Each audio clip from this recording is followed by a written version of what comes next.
Hello. It's me. Welcome along. It's been forever since we've done things. My bad. But I just do this when I feel like it. So that's what you get.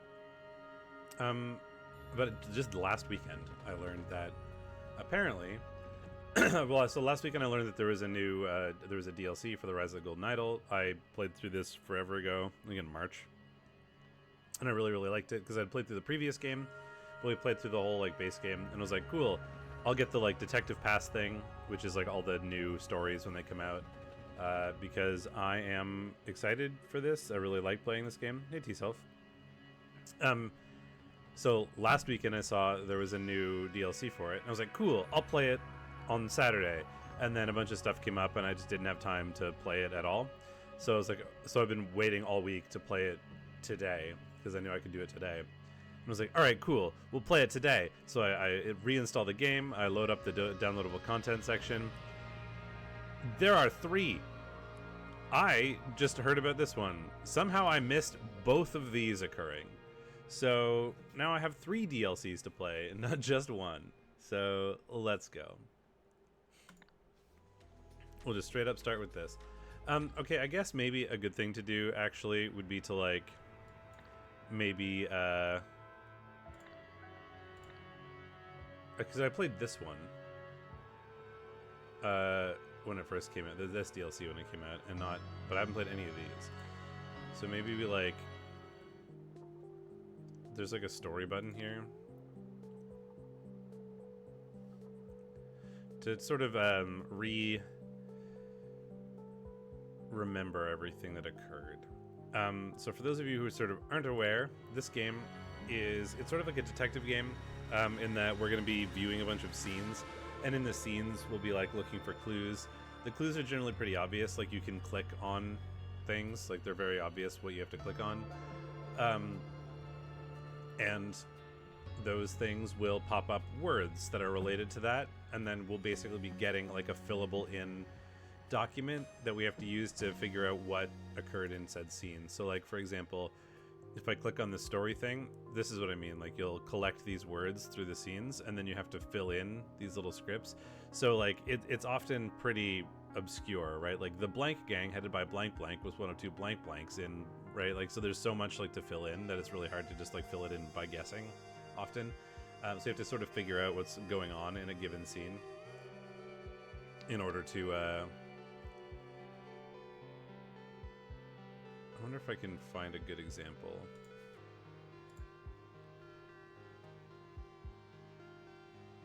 Don't know if I can. Wonder if I open up this one. Will it show what I'm talking about? This is the base game.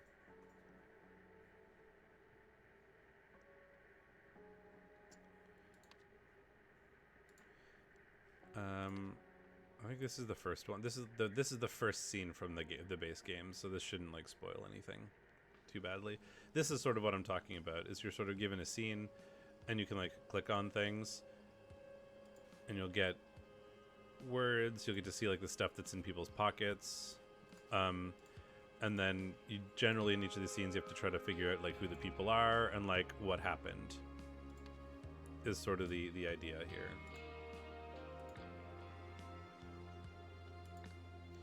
Oh, I think this is the one that I was looking for. Yeah, so this is the tutorial one, right? You just get a scene, you kind of have to figure out what's going on. Right, so you can do stuff this guy is probably Morg Braca, and, you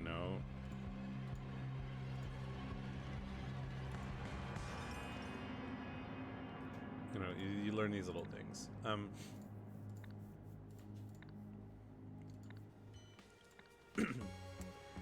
And so the Golden Idol, there's a whole lore to this.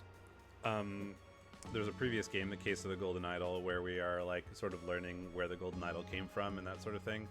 Nowadays, it's sort of more modern as opposed to this, which took place in over a long period of time. It was discovered in the 1600s, and then you do scenarios that are the 16, 17, 1800s, whatever. Now this is more modern, and we're sort of, the Golden Idol is resurfaced, and people are researching and doing things with it.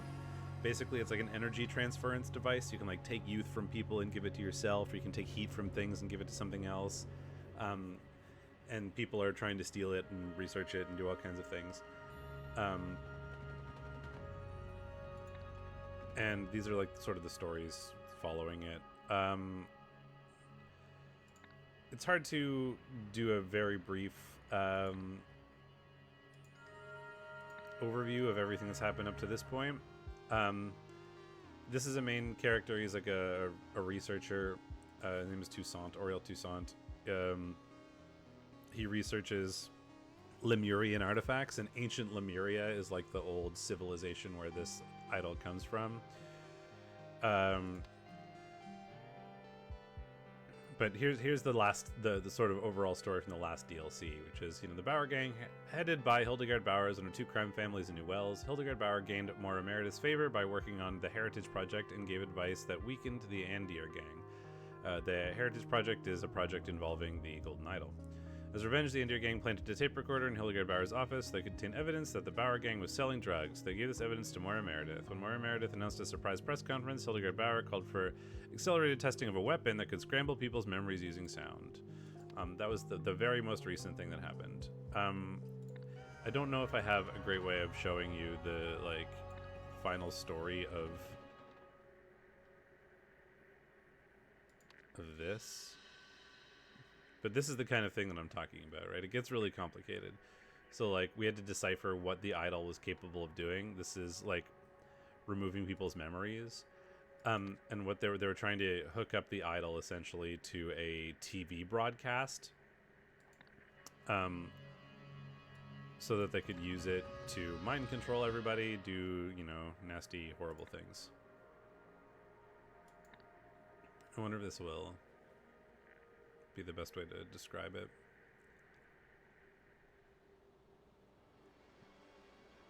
No, not really. But there was a whole lot of murders and blah blah blah other things happening, trying to work on that project, cover up that project, keep it quiet, blah, blah, all the normal sort of crime conspiracy things. Anyway, enough of that. I want to play now. So let's go. Royal Blood. Celebrations turn sour at Tikor Palace. Tikor Palace. Your king loves you. Don't forget to tune in to 104.9 FM for His Majesty's Solstice speech on Monday. So this is what I mean. So you just sort of get scenes. And you click on things and learn about them. Goodbye, goodbye, off we go, driver. We discovered this person in a cloak. And so we collect words. We're gonna have to fill in, figure out who these people are, and we're gonna have to figure out whatever is occurring in this scene. So we got this lady. The old fart edited out all my best turns of phrase and replaced them with played out cliches. My section's gonna sound so pathetic. When I'm queen, I'll give the public something to tune in for. So we got a few words from that. Drank, edited, played. Give it a rest, sis. You have much chance as wearing that crown as the sun does of rising in the west. I'm next, get over it. So my assumption is that this is like a king. These is the king's children, perhaps. Well, well, well. Look who's dashing off as soon as their section's been recorded. Good riddance then. More grub for many. So are you many? Dear Mr. Lebop, you're cordially invited to attend the king's renowned summer solstice celebration at Tikor Palace. The festivities will run for 24 hours, commencing at 4 p.m. on Saturday, with traditional dancing in the ballroom at both sunset and sunrise, and refreshments on the balcony throughout. Naturally, His Majesty will be occupied in meetings with his various advisors, fine-tuning and recording the sections of his speech. They have each written... Oh, so they're advisors, I guess, not children. Ahead of the national radio broadcast. However, 2 charming children will be available to represent the family. Maybe there are children. So, my assumption, then, is that this is Meni Lebop, because he has an invitation. So, we'll start with this. And ahead of time, I'm going to apologize. The reason why I didn't stream last week when I wanted to is because I had a really bad cold. So I'm still slightly recovering from that. So there might be a little bit of sniffling and or coughing here and there. I will do my best to either suppress it or mute myself for those. But I will not promise that I get every one of them. So please forgive me.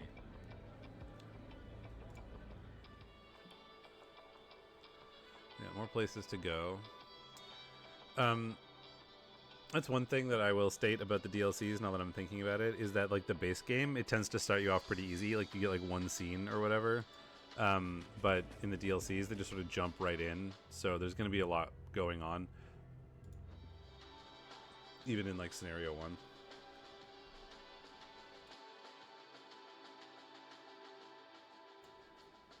Alright.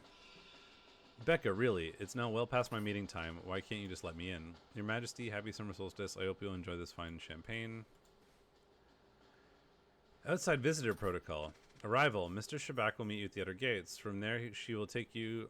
Or Miss Shabak. From there, she will take you through security and into the waiting hall. When His Majesty is ready for you, call for Miss Shabak to let you into the chamber. When His Majesty is finished with you, he'll call for Miss Shabak to let you out. She'll then escort you either off the palace grounds if you're not attending the celebration, or back to the ballroom or balcony if you are. So my guess is that this is Becca Shabak.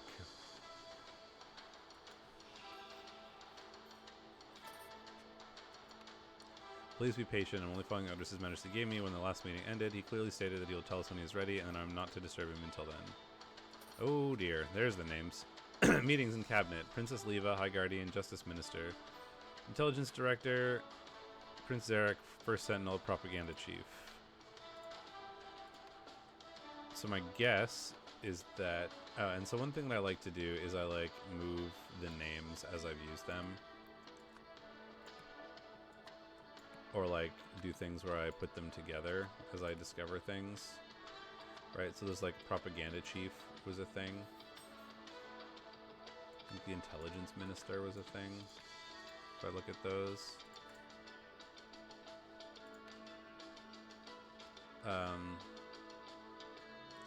There's Princess Leva. There's the High Guardian. There's the Justice Minister. There's the Intelligence Director. Prince Zarek is a person. First Sentinel is a person. And the Propaganda. So these are all different people now. Right? So, by definition, right? Presumably Princess Leva and the High Guardian are not the same person, right? For example. So I'm separating these into things that I think are different people. King Lutri Manzik. Okay, well that one is pretty easy to figure out. Oh, but it won't let me, Oh, but I think he's dead in the other room, right? Yeah, the man is not breathing. So if I come back here, my assumption is that then this is... Lutri Manzik.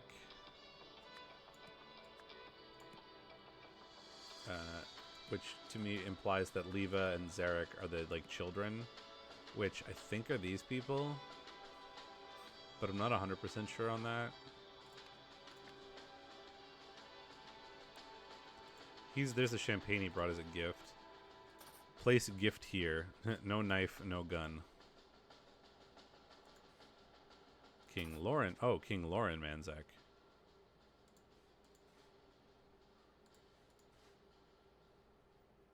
So which one is it?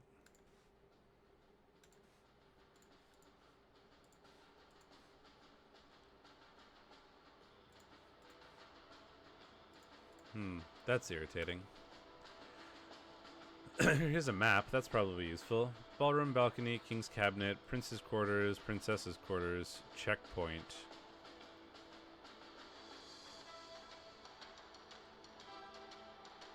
So I guess this is the king's cabinet. Bastards probably spent more money reframing those paintings of his vanity and his predecessors than I'll earn all year. So those are both his predecessors, probably. Orders for Tristan Zeldorf. The man is holding a loaded rifle with a bayonet attached. So is that Tristan Zeldorf? I guess it is. Or Triscan Zeldorf.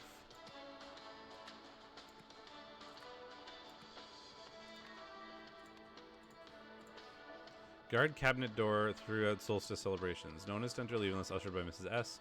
If you ever break, must leave your post, e.g. for bathroom break, ensuring the other guards covers for you. Keep close eye on visitors in waiting hall. Okay, so so far, he seems to be dead. So my assumption is that she had something to do with it, or she led the person through that did it. I wonder who you are.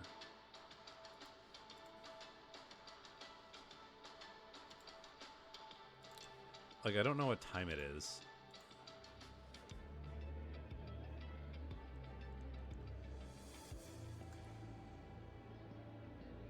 I wonder who that is. Somebody, like, maybe took the place of the king or something? When I'm queen. To me, those look like the... I'm gonna pencil that in, because I feel pretty confident that this is, like, Leva Zarek and Lauren Zarek.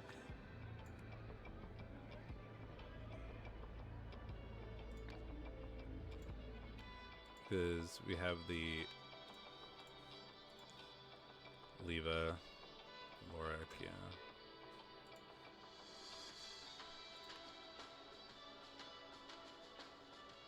And by Zarek, I mean Manzik. I don't know where I got Zarek from. It's Zarek and Leva.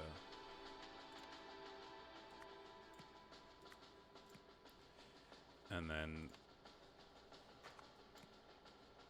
I keep pulling Zarek. I don't know why I'm doing that. It's...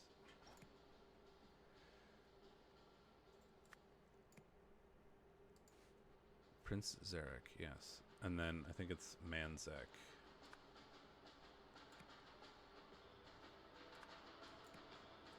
Now, I don't know if he is Lutri or Lauren. Man was stabbed, clearly. Well, the dagger is in the trash. Little yellow string, which looks like it's a bit of tape that might have been pulled off of the speech. The speech seems to have been recorded. Vanto Manzek. Orant Manzek. Yeah, I don't know which one is him. Oh, and then that's the curtain from outside. So whoever's outside is like pretending to be the king or whatever. But it's locked from the inside, so she had something to do with it, is my guess. That's a memory box.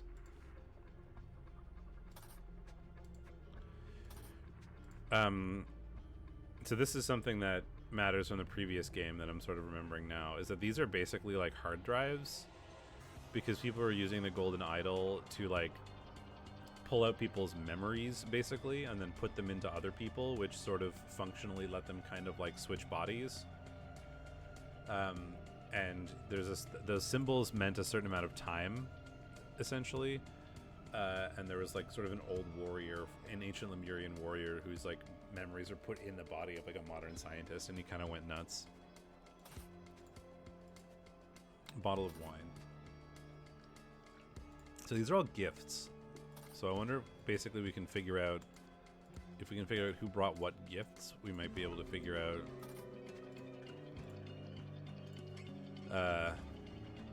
who is the last person in here. Because I imagine, so the lady has something to do with it.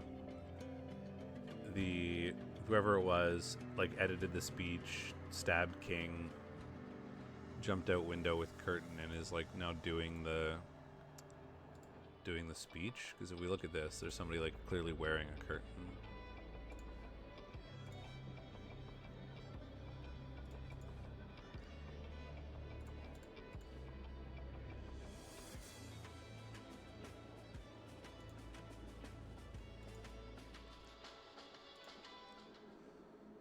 Okay, chair. There's a trap door that was unlocked, though. That's interesting.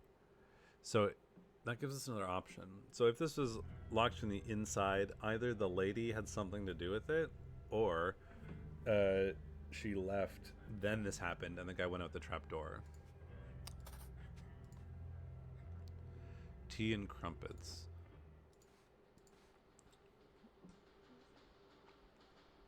So it feels like morning. So I wonder if this guy is either the first sentinel or the propaganda chief.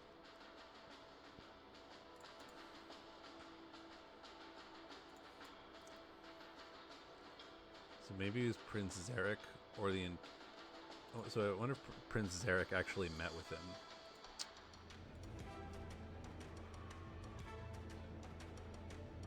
I don't really know. Prince Zarek does seem suspicious. He's like, I'm next. Get over it. And he edited it, and like his sister's speech was edited. That seems promising.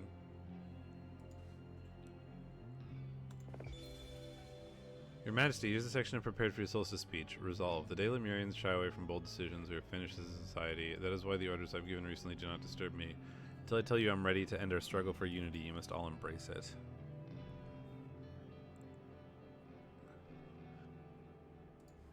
Yeah, and it looks like a chunk of the tape was edited out.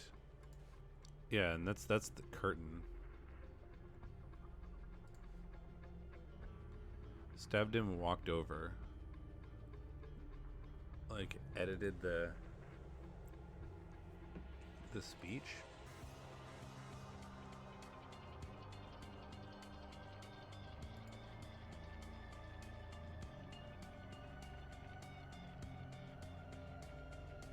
Those glasses mean anything? Anybody wearing those colored glasses? Not really.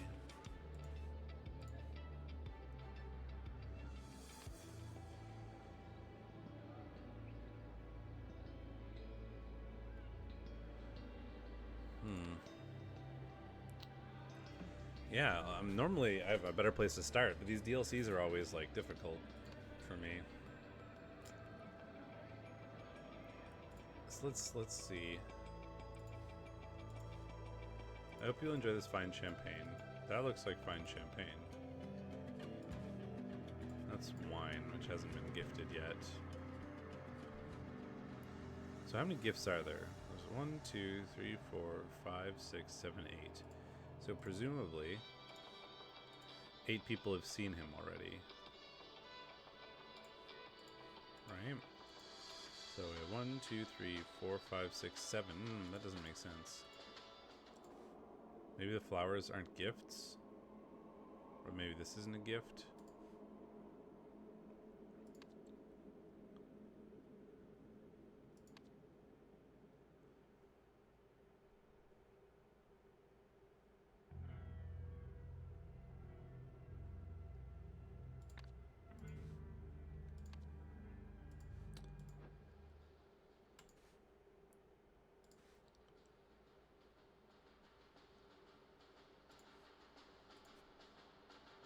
Man is holding a loaded rifle with a bayonet attached. These guys don't have bayonets. I don't know if it's a bayonet, because that doesn't look...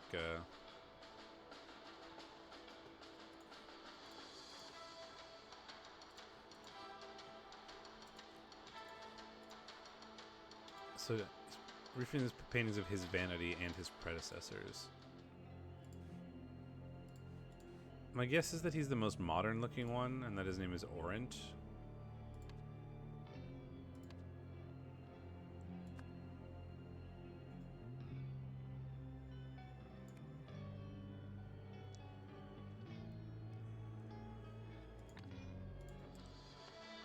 And so you are either, I think, the first sentinel or the propaganda chief.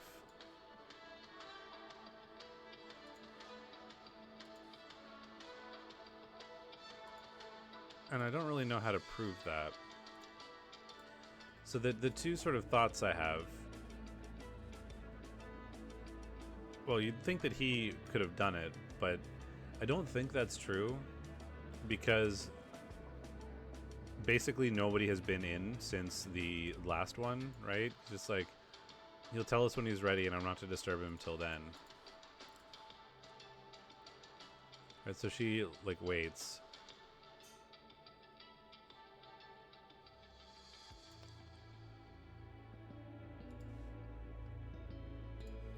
So, I think that Prince Zarek did his meeting. And it must have been the first sentinel. because you could be the first Sentinel and Prince Zarek did it, but then who is the guy in the car, right? So I'm gonna kind of guess a little bit and go with you are the propaganda chief, and you are the first Sentinel. No. 2 or fewer incorrect.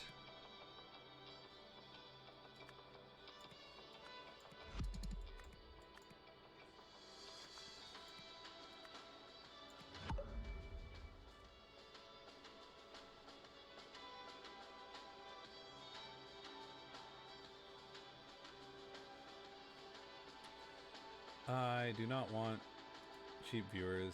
Goodbye. Banned forever.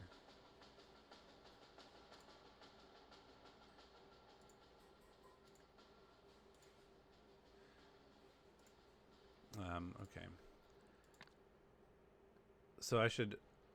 I'm pretty sure. So I think maybe I have somebody else wrong.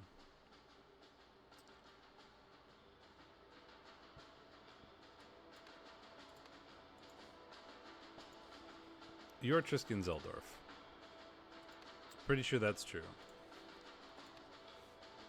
He's saying, Becca, really? And this is... she's like letting people in, Miss Shabak. So I'm pretty sure she's Becca Shabak.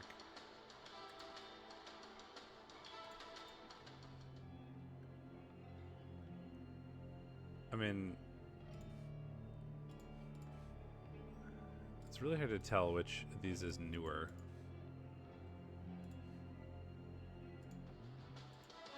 Didn't this say something like your king? Oh, he's got a like a. I was gonna say maybe we could use this to figure it out. He's got like a mole on the bottom, his right.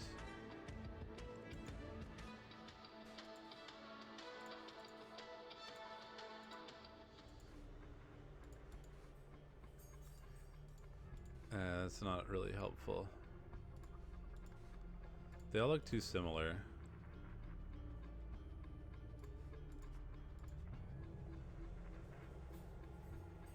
Looks like he was stabbed and then like walked over to the chair. Or maybe he was stabbed and then this walked back over.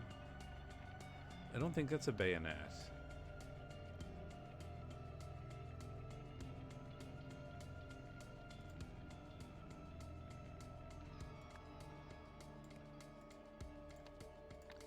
Looks like he was like recording his speech or something. The killer moved the body over here. He was stabbed with. I don't know what that. What is the implication of the curtain? Yeah, I love the bots. I don't know what the implication of the curtain in here is. So I have one of the names wrong. I'm tempted for it to be the king, but I don't know which one he would be.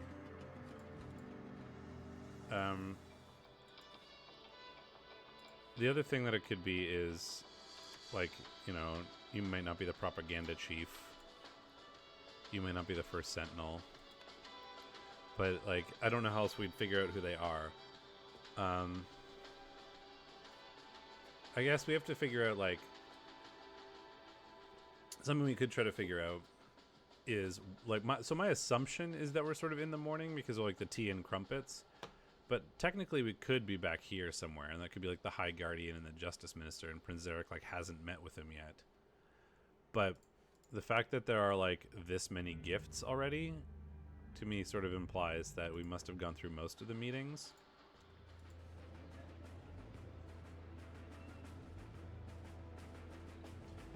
Yeah, when I'm queen, I'm next. So I'm pretty sure those are Prince and Princess.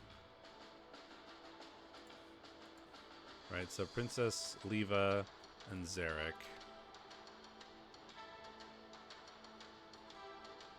And we have this guy who is like more grub for many.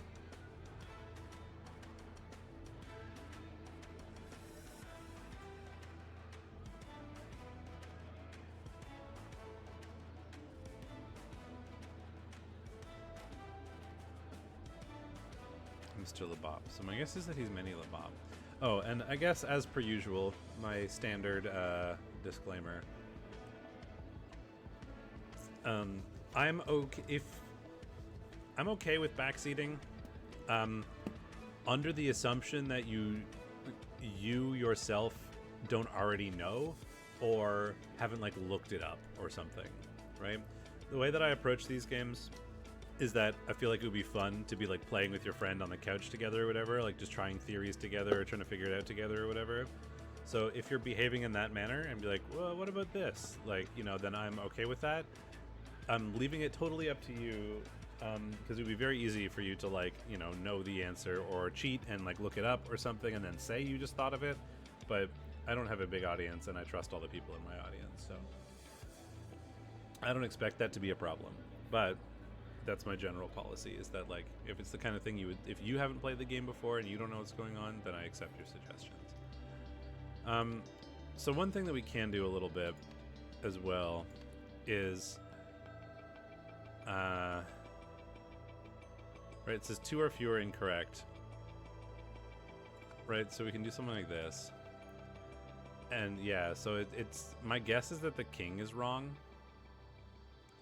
because if I change like this to something that makes no sense, it still says that 2 or fewer are incorrect.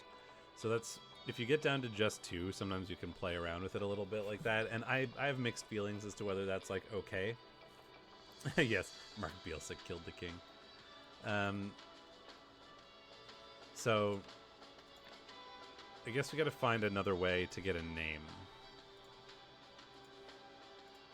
Where did we get the other names from? It could be Lutri. Like, it could have gone the other way, and he's just in his, like, you know, traditional garb.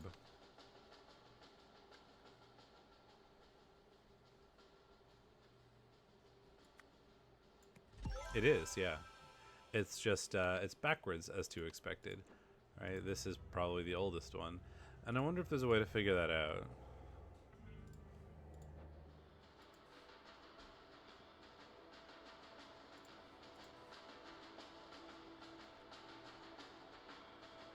Can't really tell.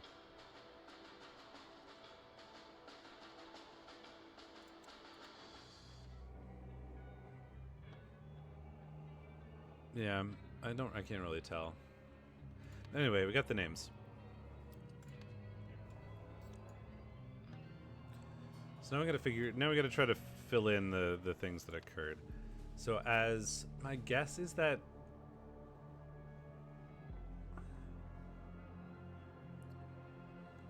I think this is going to be recorded speech. So as Lutri Manzek, so we were right with the name at first. Recorded his speech. So my guess is that it was first Sentinel.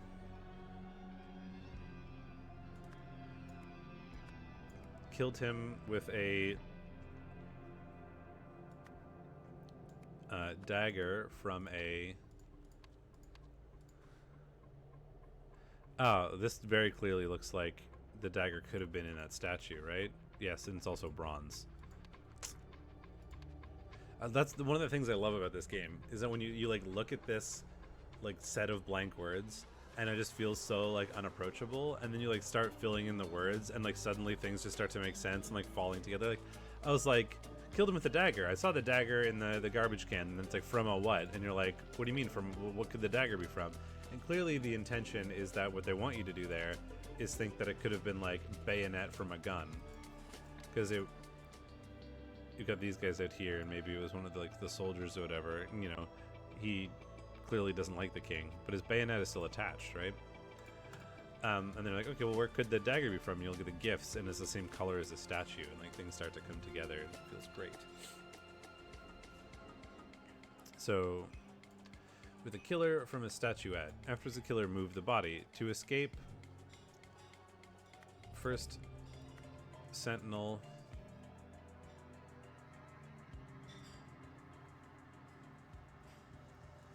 What, locked the window?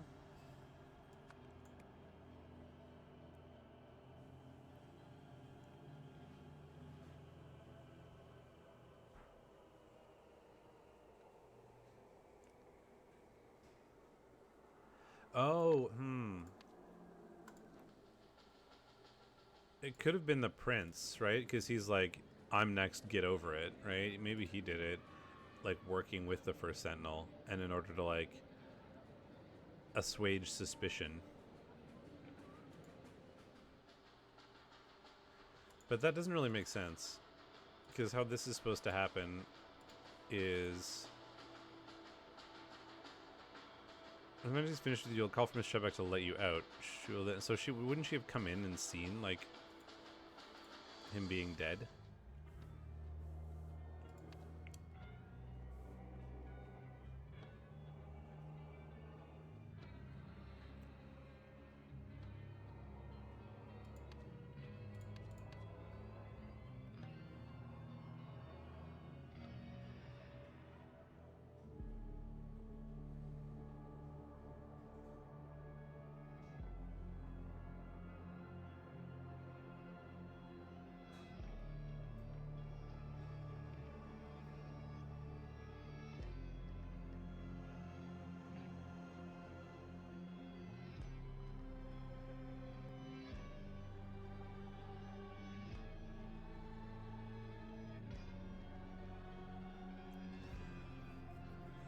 I'm a bit lost here.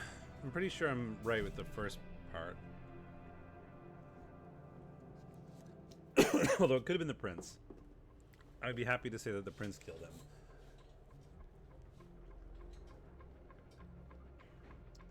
So whoever...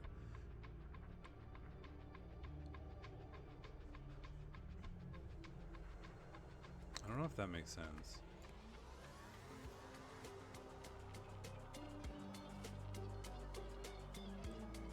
Like, called the killer in?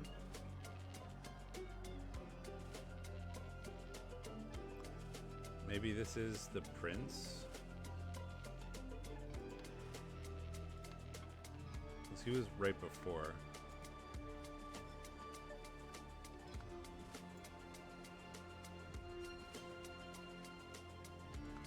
What? Because... Yeah, I don't think so either. The Lucci Manzer recorded his speech. First Sentinel killed him. It feels weird. The Lucci Manzer recorded his speech. First Sentinel killed him with a dagger from a statuette. Afterwards, the killer moved the body. That certainly feels weird. So like it could be Zarek Manzek killed him with a dagger from the statuette. Afterwards, the killer moved the body. To escape, Zarek Manzek edited the speech. Oh, so maybe he used the speech to,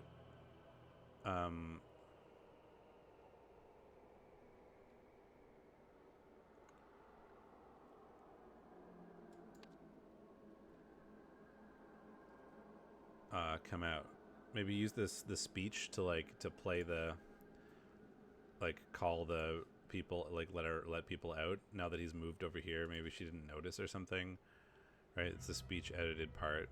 Like, if the speech wasn't edited, why? If the speech being edited wasn't important, why is that, like, pretty clearly shown? Like, that there's a bit of different tape in there, that there's a, like, cutout piece, that they talked about editing this speech. It all feels relevant to me. The thing that I'm concerned about is that if we look at this, you know, we have the prince and then the first sentinel, and then this is the propaganda chief. And the first sentinel basically has never been, like, called to be let back in. So, and I'm reasonably sure, given that we see the prince here, and this is the first sentinel is, like, pretending to be the king or something. I think the proper order requires the king to call the aid. And my assumption, because if we look at this, like, so departure, and His Majesty's finished, he will call from his Shabak to let you out.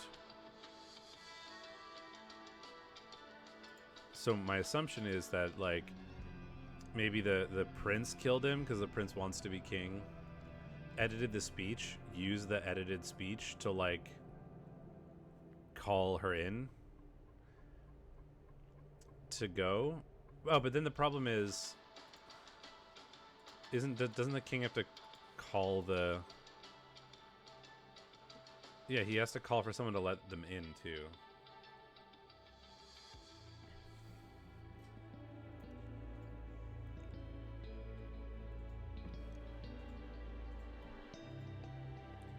The edit to get called out sounds right to me, but then you would also need the next person to get called in, right? So if it was the prince that killed him,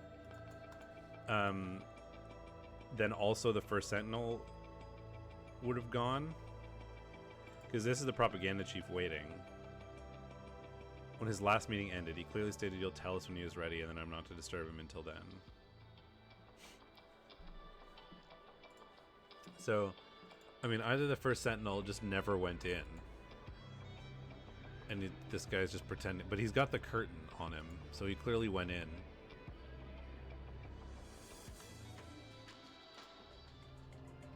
That was my first instinct.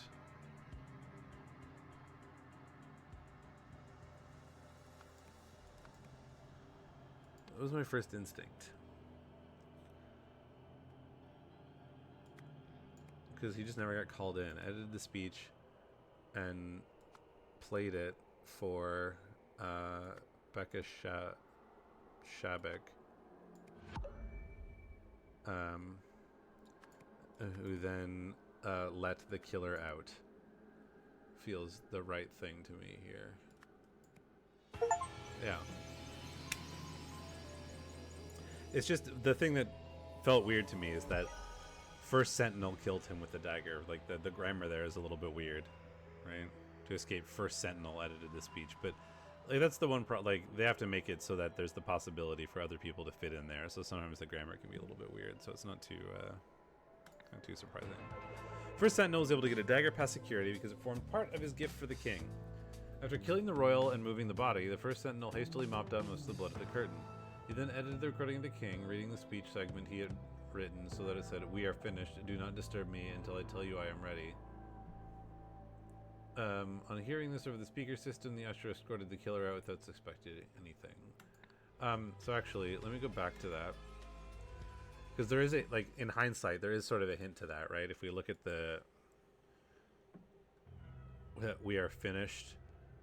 Do not disturb me until I tell you I am ready." Right? So you could have, like, just cut out pieces pretty easily, right? You know, "We are finished. Do not disturb me until I tell you I am ready." If you just cut out these pieces from the section you recorded.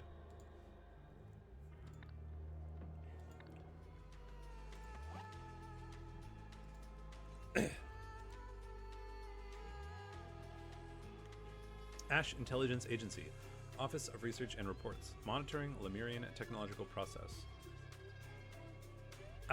Yeah, there might. Yeah, I mean, you'd think, but sometimes it doesn't really play out perfectly.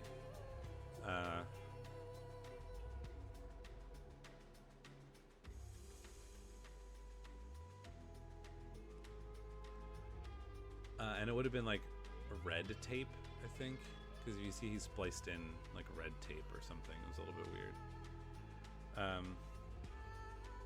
Yeah, I think so. But it was like it was physically cut out, right? There was like a piece cut out. So I don't know. Monitoring Lemurian technological progress, confidential. Around 800 BC, High Guardian Tirafal Ozil ordered the burning down of universities and libraries from Lemuria. His goal was to restrain technological advancement, which had spiraled out of control with the Golden Idol, I would imagine. At the same time, the Lemurian Empire's various territories united under the current flag. To reflect this, they also adopted the following national motto: "After the Inferno, only one shall rise, bearing the mark of the universe." Because of the information lost during this period, the modern population is largely ignorant of its history. Many believe the motto to be an ancient spiritual prophecy. If I click this, it just, yeah, it's the solve. Eternity's End. A spiritual leader meets an unexpected fate.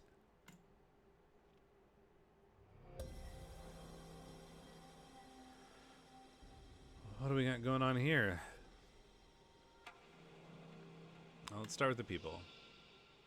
I felt sick after dinner last night, but it passed quickly. At first, I assumed it must be food poisoning. Then after I began vomiting foam, I thought maybe the virus had returned. Now, though, I finally understand. My body knew something was wrong with First Sentinel Nagasi. First Sentinel Nagasi's scribe of 28 years. Oh, so you're the scribe. I feel it is my duty to document this morning's tragic events. By the time I woke, Kwanzaa was already laying the table. When I came outside, I saw her knock for First Sentinel Nagasi, but no one answered, so she let herself into his quarters. A few months later, she emerged and told us all the terrible news. He too had fallen ill, but he had died in his sleep. Ori and Koi have now been allowed to see their father while the rest of us wait outside, Gresto. So my assumption is that you're Gresto. And then we have Ori and like Koi, who are like the children of First Sentinel Nagasi, and Kwanzaa is somebody else.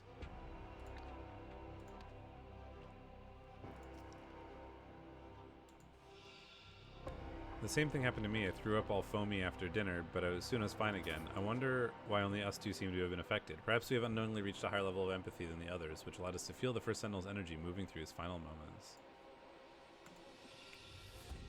You got a big-ass head.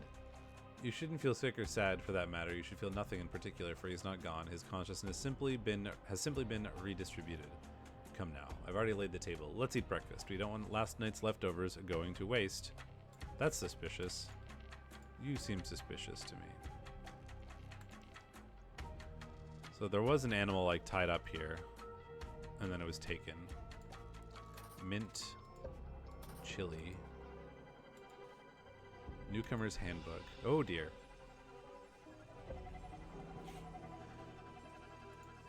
During the evening, you may rest. Cooking duties. Serve everyone their own leftovers from their previous evening's meal. Their own leftovers, specifically. During the afternoon fast, you may take time off to meditate or study. Cook, bless, and serve a hearty yet simple meal of spiced rice. When setting the table, remember the longer a Dedekind has been here, the closer to the First Sentinel's end of the table they have the honor of sitting. First Sentinel, 1, 2, 3. Okay.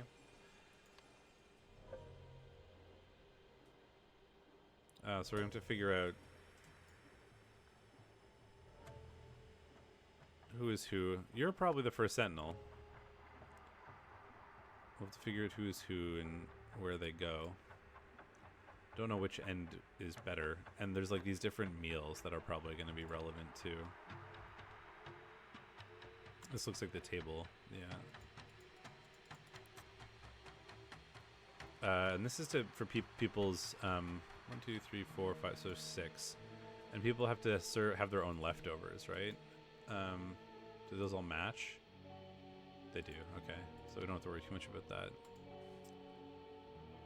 Ooh, look at all those words.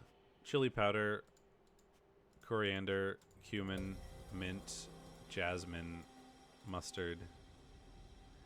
Make your rice twice as nice. Ah, so this is how we can figure out who had what.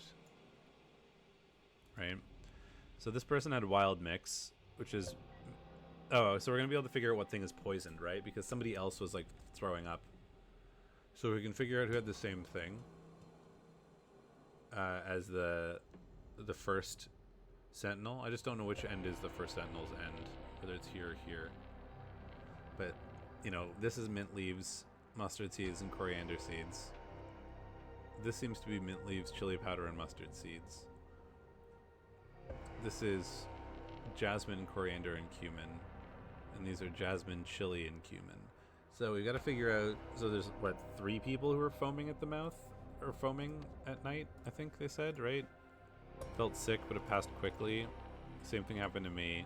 So there's 3 people, theoretically, here that have had the same thing. Mint is only in 2. But it's in the wild mix and the fresh mix, which is this one. So so it could be the mint that's in these 3. Could it be mustard seeds?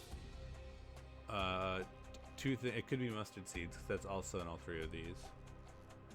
Oh, this is mustard seeds whole, and this is mustard seeds ground. So, but those could technically really be the same thing. If presumably they just grind them, unless they have them kept separately. It doesn't look like there's a grinder, so that looks like they just could have kept them separately. I feel like there's just this hint that I want to solve, but I don't really think it's that relevant right now, so maybe I should find all this stuff before I focus on this. But this is just interesting to me, so I want to do it. Coriander seeds. It could be coriander seeds, because then we have the 2 wild mix and the 1 mild mix. So it could be mint, it could be mustard, it could be coriander. That's not really that helpful. Chili powder is here. And in the earth mix. It could be that. Oh no, so it couldn't be chili powder. Because either this is the first sentinel or this is the first sentinel. So it's got to be at least one of those.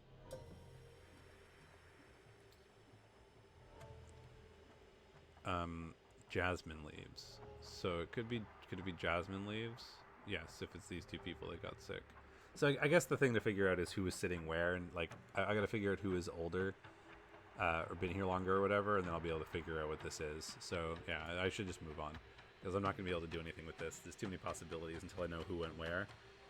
But like if he's here or here, then I'll know who the two closest. Then I can know which other ones are the people that got sick. And then I can figure out what the thing that got them sick was, possibly. I just really want to, because that's like a fun puzzle. That's a good point. Ground versus hole is a good point. Waterfall proclamations. December 4th, 1912. First Sentinels may not accept donations. They must do away with material goods and wealth. February 13th, 1915. When a First Sentinel dies, his eldest son succeeds him. If the First Sentinel has no sons, there can be no new First Sentinel until another is chosen by the universe to fulfill the ancient prophecy.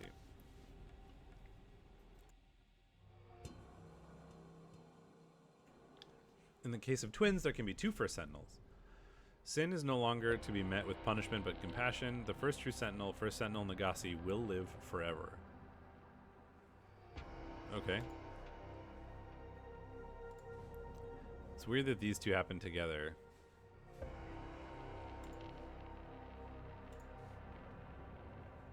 We got a bathtub. Anti-medics. Dr. Jolene Prezi. What are avoid alcohol? I don't know. Anti-emetic. Oh, I know that word. It's the vomiting, right? Like Epicac or whatever. So an anti-emetic is going to stop you from vomiting. So the fact that those exist. Oh, right. So maybe First Sentinel is taking these. It's stopping him from vomiting, so that the people who are vomiting foam, like, get over it and don't die. But since he can't vomit or isn't vomiting because of the drugs, the poison stays in him and he dies. That might be a thing too. Mouthwash. Homeopathic Solution 104. Moondrift. Well, this doesn't do anything. Toothbrush.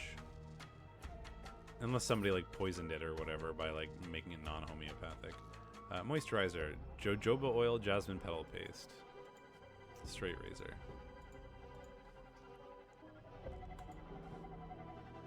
Oh, Duties Rhoda. Okay, that's a lot of names. Cooking, cleaning, gardening, overnight washing, water collection. We got all these names.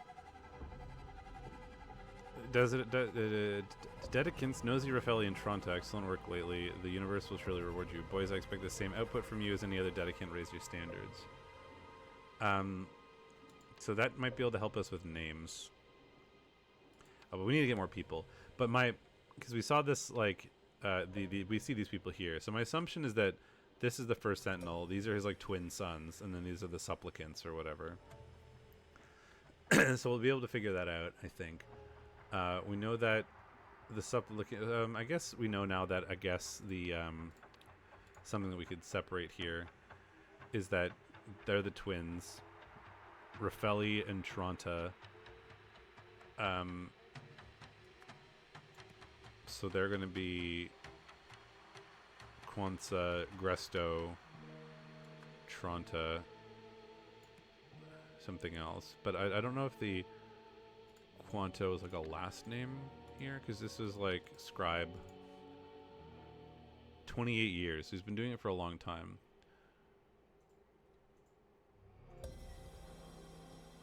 Gresto. So if we look at this, I wonder if there's like a G. Yeah, GN. So Gresto Nosy is my assumption there.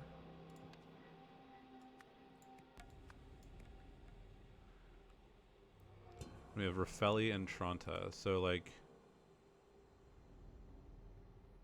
R. Where's an R? I don't see an R at all.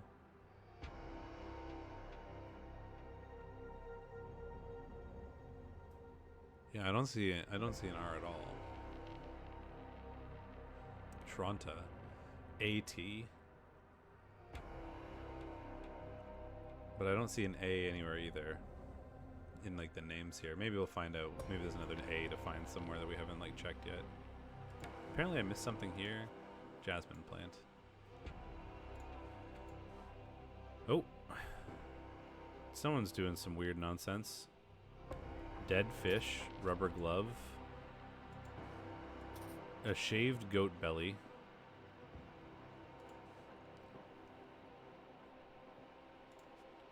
unopened gin. Start timer and observe effects. After test, clean equipment and water. Only took 7 minutes to reach stage 1, another 15 for the full effect. The method works, ready to proceed. So somebody is like infiltrating and doing, like hiding and doing this. Yes, so they're testing the poison on the goat, presumably.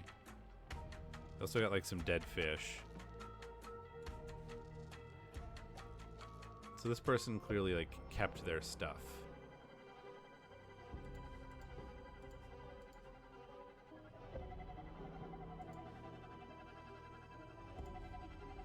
And this is my guess is that this is water collection, right? So we got water collection here. So I wonder if we can figure out what day it is, we should be able to figure out who was on water collection like the day before or something. And then I think there was somebody said something about I had to like set the table. I've already laid the table, so whoever this is has to like set out breakfast, which is probably the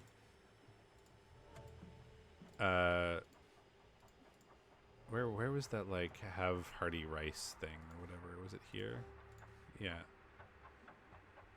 Yeah, so whoever's on cooking duties, if we can, this is the person on cooking duties. So if we can figure out who that is, then we should be able to know what day it is. And then we'll be able to figure out who did the water collection, which might point us in the direction of the bad man that did the bad thing, or bad woman.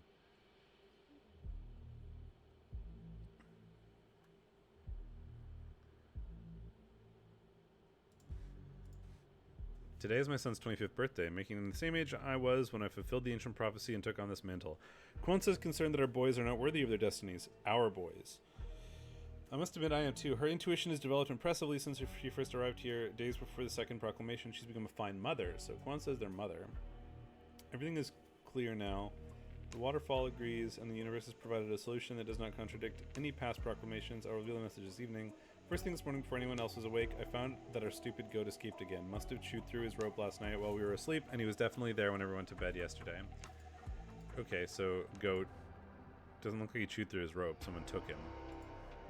And someone took him here to do the test. And this was Sunday. So perhaps this is, so whoever's doing water collection on Sunday, maybe? Quinza.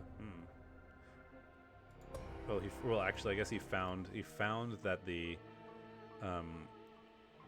someone took it Saturday, so it could be Saturday.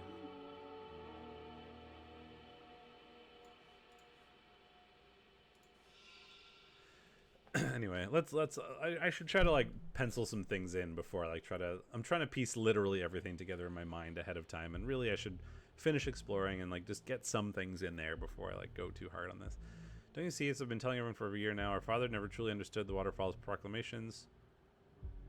Clearly it is spirit will survive eternally, and I'll take this and pass it around outside once you're done. Should there be an autopsy? Yes, no. So is this Ori?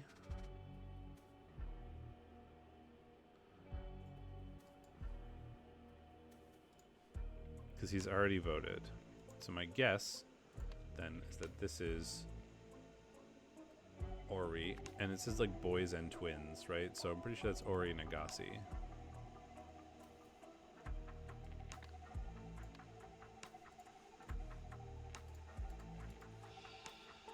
How is this even possible after the waterfall's proclamation just the other day? Oh, how will we go on without him? So we'll put...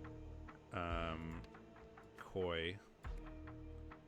Nagasi there.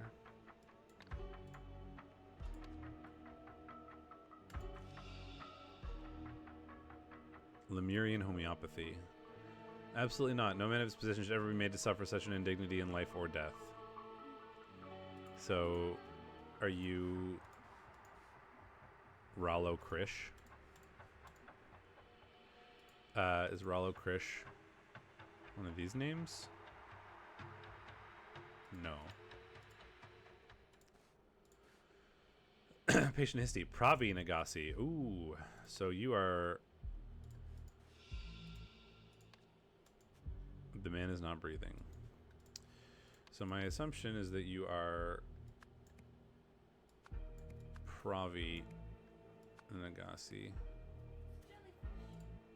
Jellyfish? And therefore you are Rollo Crit. I want to say that you're Rollo Krish. I like to get these names in.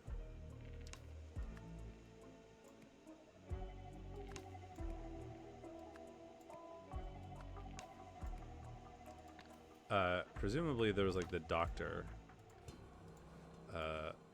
Jolene Prenzi, maybe.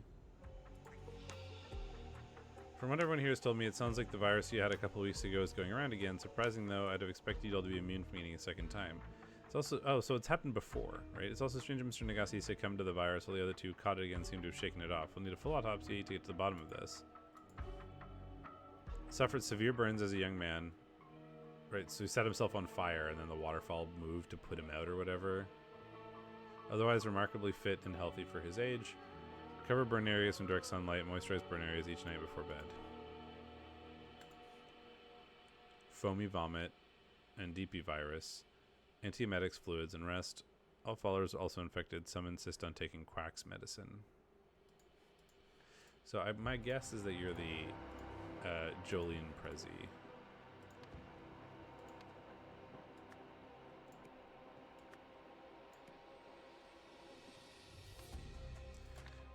Which means we just have the two so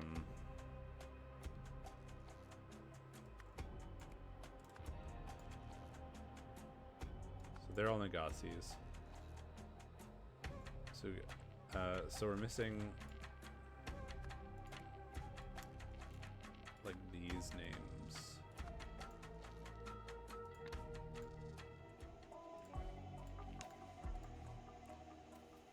Ania, Gresto, Kwanzaa, my guess, are the...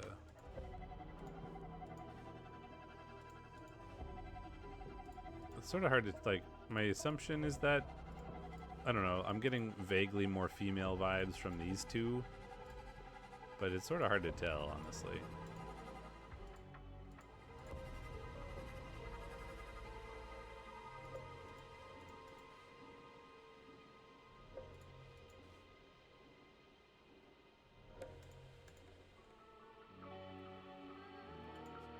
Bucket filled with foamy vomit. But so the other people that need to vote are Ania, Gresto, and Kwanzaa. So my assumption, and we know that you are Gresto, so we have like Ania and Kwanzaa. So my guess is that they are going to be Rafeli and Tranta in some... So Kwanzaa Rafeli? Or Kwanzaa Rafeli? And AT. So Ania Tranta?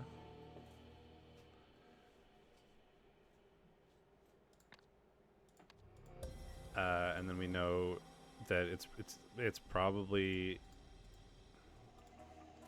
Because he wrote Sunday, so this today has got to be Monday, then, I guess, at minimum. So who's on QR is on breakfast, and you said you were on breakfast. So you are... which one are you? You're like the blue eyes. My guess is you're Kwanzaa Rafeli, and you're Ania Tranta. There we go. So we got the names. Something is done. I don't know where Pravi comes from. Is that That's some name that we're not using for anything. But we have the names of the other people.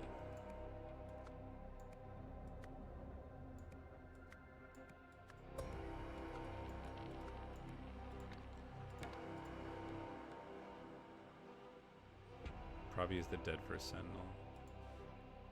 Where did I missed that somewhere? Oh right, yeah, probably Nagasi. Duh. So you're probably Nagasi.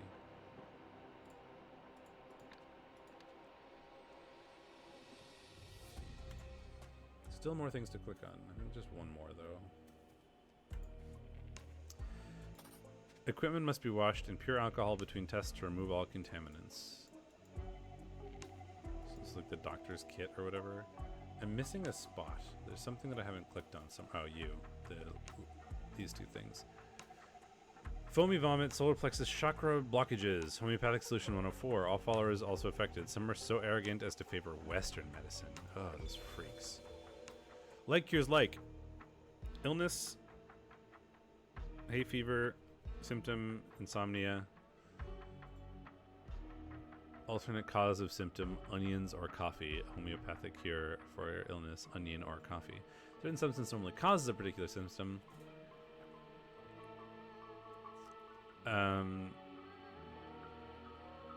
That could be relevant. My assumption, like, so it's like the equipment must be washed in pure alcohol between tests to remove contaminants. But that feels like the doctor's kit rather than other things, and I think it's more, my assumption is more that like my first guess is that these are going to prevent him from like vomiting, but he is vomiting, I guess, right? Yeah, so he clearly is vomiting. My first assumption was that he wasn't vomiting because of the antiemetics, and then his like followers did vomit, and therefore they vomited up the poison or whatever. But maybe the alcohol has something to do with it. Extreme dilution. Yeah, I don't think the homeopathy is going to be relevant.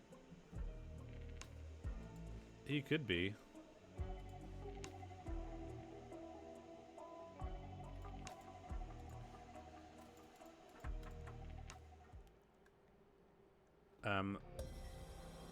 Okay, so I guess, so we got to figure out the seats. These things are locked, which are probably going to not be open until we figure out what's going on.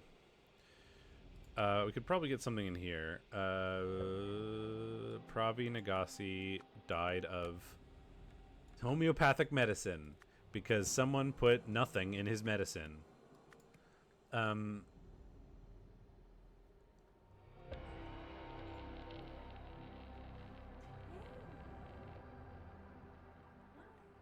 So I want this to be food, but it's going to be like, so I'm going to say died of like, it's going to be died of something poisoning.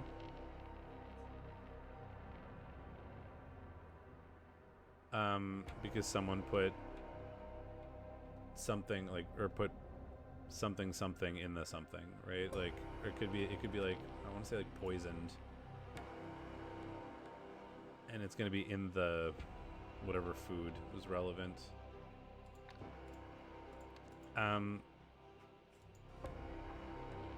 So this flower is like cut off, right? So he's clearly using the leaves of like this flower. And what is that?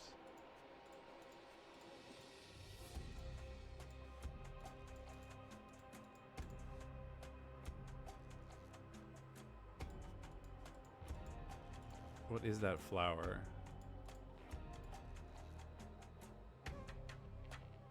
Why did he shave the goat?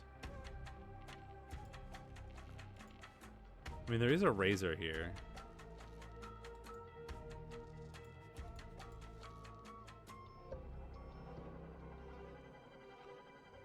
Like 7 minutes to reach stage 1, another 15 for the full effect. After test, clean equipment and water. I don't understand what the shaved goat is for. Because if it was like eating, then you just get the goat to eat it or whatever.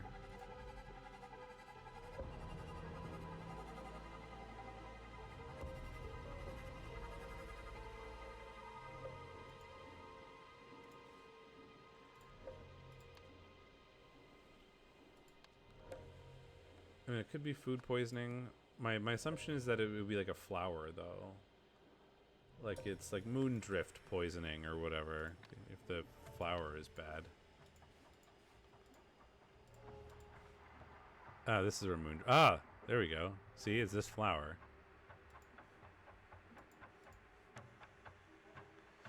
So maybe he, like, didn't dilute it.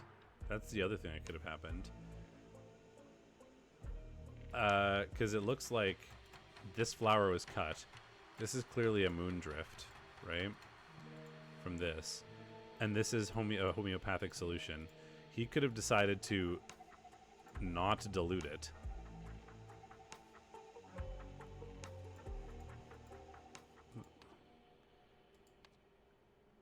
Right, so that it could be...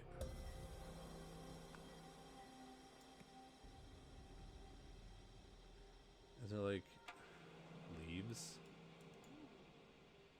Or moondrift paste?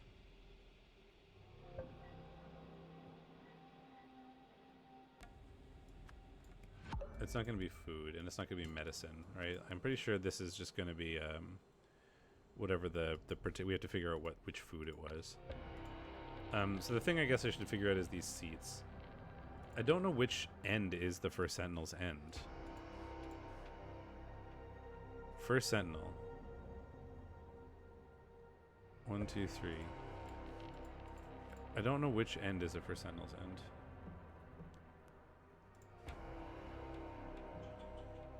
It could be. My guess is I think it's specifically the moondrift though, because otherwise why would they give us those hints, right? With like this cut flower here.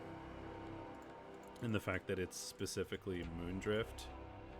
And then like that solution, right? And if the homeopathic is like cures like, so if they were being sick before from moondrift, like from like they're vomiting and they know that moondrift causes them to vomit, using moondrift and the homeopathy is going to be their homeopathic way of like curing that. Maybe sometimes it does. It can be a bit weird because of like the grammar is they have to have the possibility of being able to fill in all kinds of different things to make it hard or harder. So sometimes having played these a bunch, sometimes it could be something like died of moondrift poisoning because someone put moondrift in it, like because they just need to have the space to leave in other words. So like don't basically what I'm saying is don't read too hard into the grammar because sometimes it's weird just to order to yeah you're probably right. That's something that I would do is just switch them around if it's a bit weird or if it's not working. But I'm basically just saying don't read too hard into the grammar because they have to leave blank spaces, and in order for like the blank spaces to have a bunch of different possibilities, sometimes the grammar gets a little bit weird. So I wouldn't read too hard into the grammar of the sentences sometimes. Okay, so I need to figure out which end is the first sentinel's end.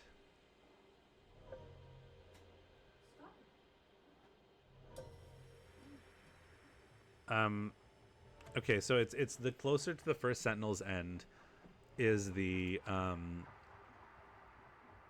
so either the first sentinel is here or the first sentinel is here. And the way that I'm interpreting this is that these are probably the twins because they would have been here for the same amount of time, right? And it's unlikely that the twins have been here longer than their mother. So my assumption is that like we have first sentinel and then we have their mother who is the Q one, I think, Kwanzaa. So it's the one without like it's one with like the blue eyes.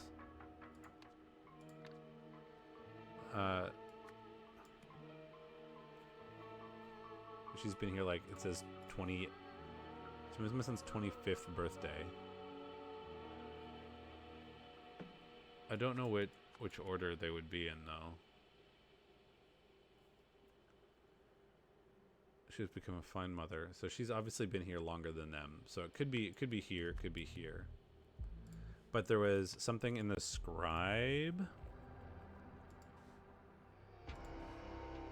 as a scribe of 28 years. So my guess is that you are a scribe and you are that, and then you're the newest member.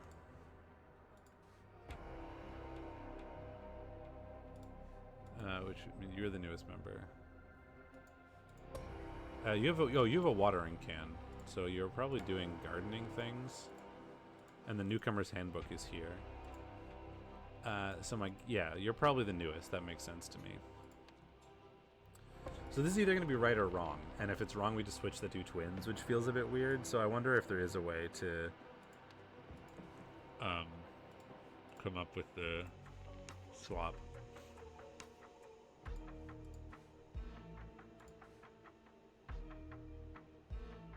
I mean, K is a like higher alphabet name. It's really the only thing I can think of. But also, like, I don't understand. Like, what's the seniority of these two sides? Like, why would this side be worse than this side? For whatever reason. And why aren't you sitting over here? I mean, I'm just gonna switch these, and then it's gonna be correct. But I don't know why. Like, I don't really understand why you're over here and then why you're here. I mean, these two are like female, it seems. But why aren't you here? Why are these on this side? I don't really understand. Your Gresto and Koi are here. For here is Kwanzaa, Ori, and Ania. I don't really get it. Which recipes cause sickness and which didn't? Therefore, what must have been contaminated? So I'm going to need this stuff. And I need the seeds. Oops. So who got sick? He got sick. The twins didn't get sick. I need to... So... You and you. So you got sick. And you... So it's the three furthest right ones of the people who got sick.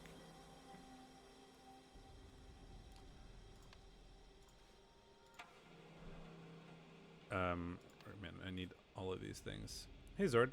Good. How are you doing? Just hanging out, solving some puzzles, which is fun.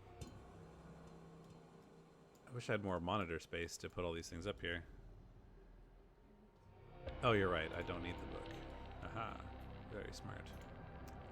Okay, so it's these ones that got sick. So these are both wild mix, so clearly that's irrelevant. So it's the things that are part of the mild mix and the wild mix, but not in the other things. So it could be coriander, and it might be the ground. That makes sense to me, right? As what T-Self said before, is that the difference between... Oh, but then why didn't she get... Because she had literally the same thing. So why didn't she, like, die from it? So it can't be, like, the ground thing. Oh yeah, this is fresh. This is mild. So wild and fresh. They both have mint. They both have mint. And nothing else has mint. Well, so this was poisoned. This was poisoned. These were both fine. So it was the mint. Which is mint? Is this mint? Incorrect.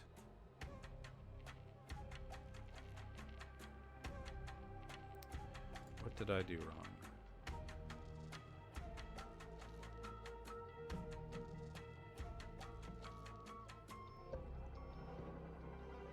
Oh, yes. Mustard.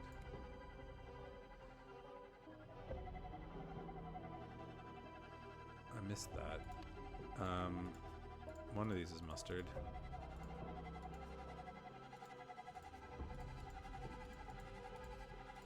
Which thing is mustard? Am I stupid? Chili, cumin, coriander. Oh, there's mustard. Okay, I'm dumb. Mustard seeds.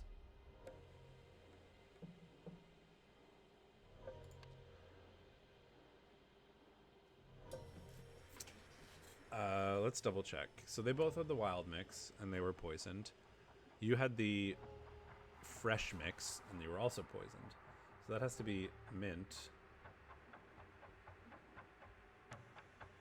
These caused sickness. These didn't.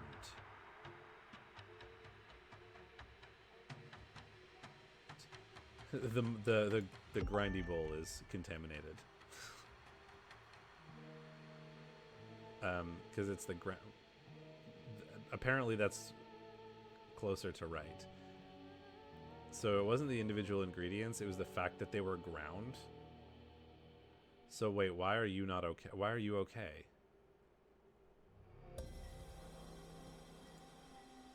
Okay, so this is probably right in that this one was also not okay. Nope.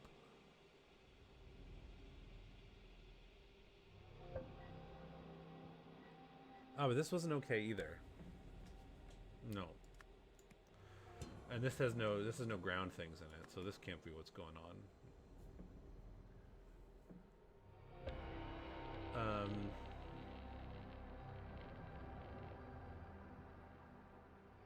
I mean, it could be, but I don't think so. The book is poisoned. I wanna read these people's stories again.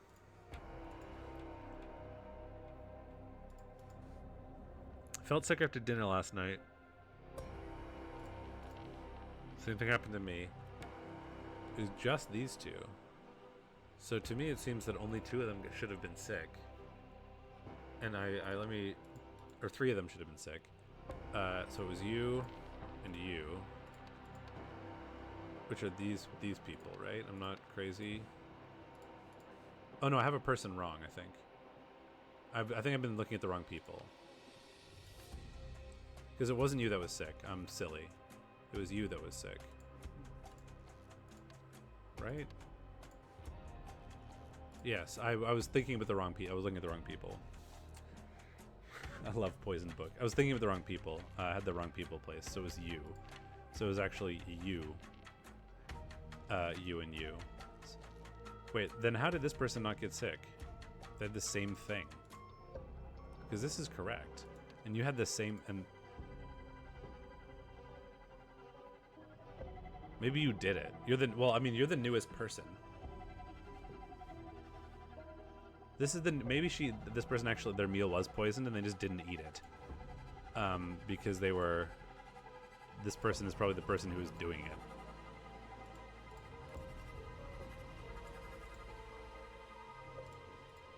Oops.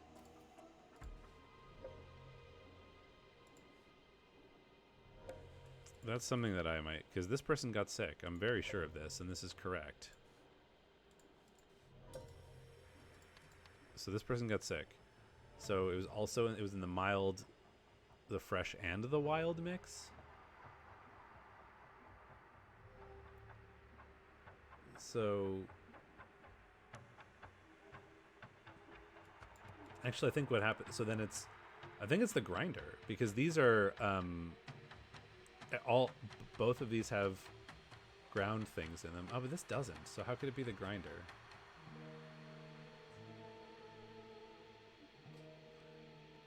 But this person was sick, so they had to have had... this person was sick, this person was sick, and this person was sick. I just don't understand why this person also wasn't sick, other than maybe they just didn't eat.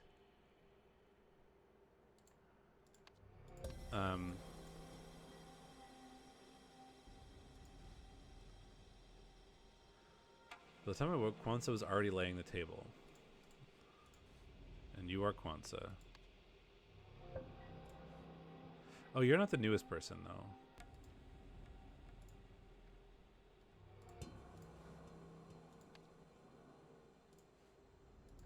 You're the newest person.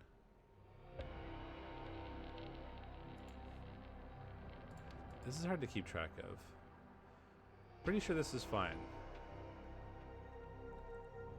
Yes, so... but you're okay. Are you okay? Or you were sick? I mean, they could have been lying. Like the new person could have been doing it and they could just be lying that they were sick. We're pretty sure that's true. I think we're very certain that that's true.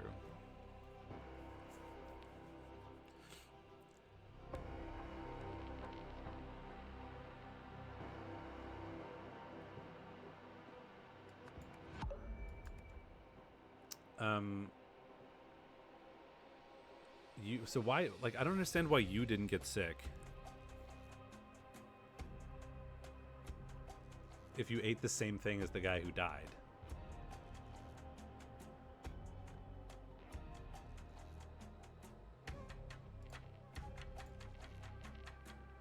I mean, they're the person who set the table. So maybe they had something to do with it. There's a thing about serve everyone their own leftovers. Cook, bless, and serve a hearty yet simple meal of spiced rice.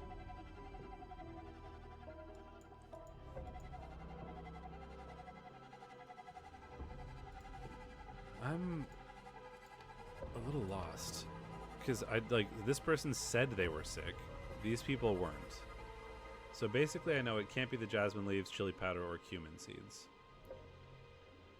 This person wasn't sick despite having the same thing that this guy had. So this clearly had to have been bad.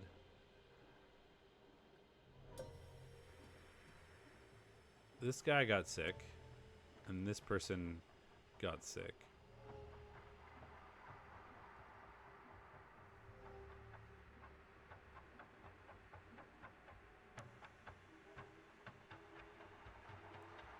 These two both have mustard seeds.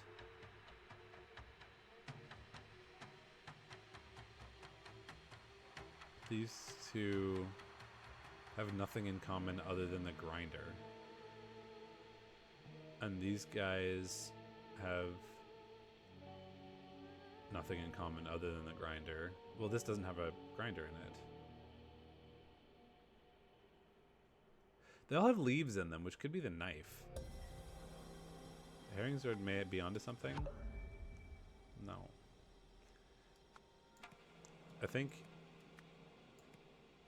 I mean, I could just do this, and I kind of hate doing this. But I'm pretty sure this is what we have wrong. Oh, maybe not.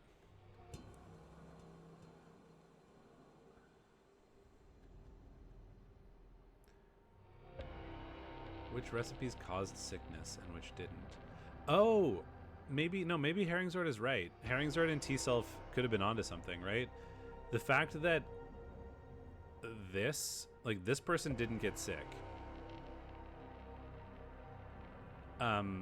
So the fact that he got sick in the same way as these people, I think is meant to be like a cover-up, right? Like they're trying to hide the fact that it was something else, like the homeopathic medicine or something like that. Because this person didn't get sick despite this being the same meal. So maybe this meal is actually okay. And they made these two poisoned to make it like cover up for the something else killing them. I think I'm combining T-Self and Herringzord's suggestions here into some other theory, meaning that this could be the bowl now, because I think that's the only thing that's really in common with them. Oh, and it could have been an accident, right? Because they used the grinder to like grind up the flours, like the paste to make the paste or whatever. Oh, maybe that's why the goat's belly is shaved, because they had to apply it directly to the skin. Oh, that's what it is. That's why the goat's belly is shaved, is because they like applied the flour paste like directly to the skin, which is what the gloves are for. And then since he's burned, he had to have like this moisturizer applied, and it's got jasmine petal paste, and they just use different petals or whatever and like put the poison on him. And because they used the grinder to grind up that, it also contaminated the ground spices and just made people sick, but they didn't die from it like he did, because it was just like oh god, that's why I love these games so much. And that's why they just got sick, is because they like ingested a little bit of like, you know, leftover paste and they threw up versus actually being like directly topically poisoned. The goat died because someone I think this is going to be like Moondrift into a paste.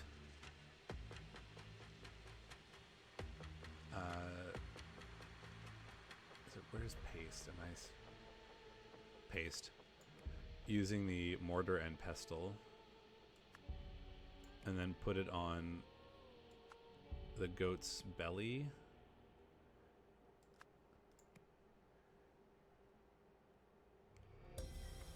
Ground. Yeah, baby. Making sense to me. Probably the guy has some Moondrift poisoning because someone put Moondrift paste in the moisturizer. Yes! Ugh! Nailed it. All came together. Oh, now I gotta do... We're not done. We gotta figure out, actually, now that we figured out what happened, we gotta figure out who did it.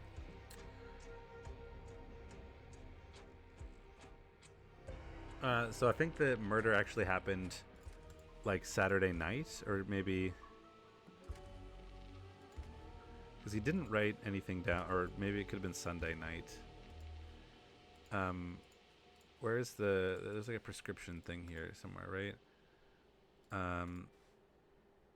Before bed. So we were on Sunday, so it must have been Monday. He died on this. Today is currently Monday, is what my assumption is, and that makes sense because QR is on breakfast duty.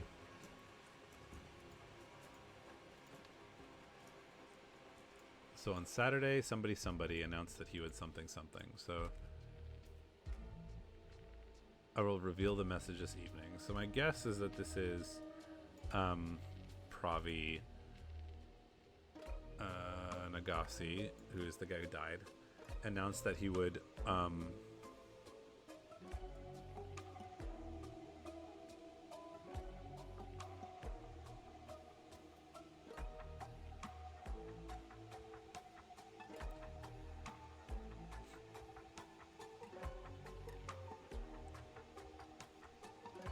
that he would embrace alcohol. No, I think it's live forever.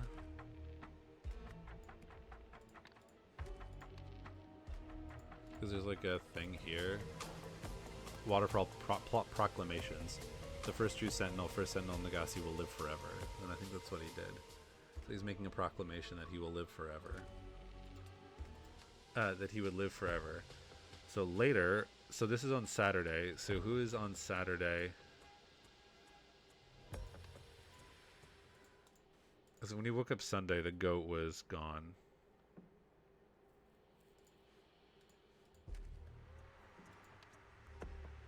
So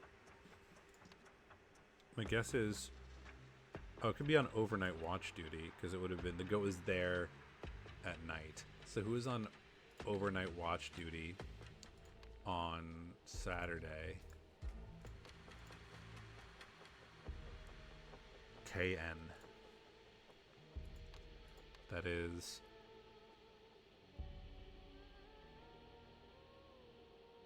KN. Oh, Koi Nagasi. Interesting.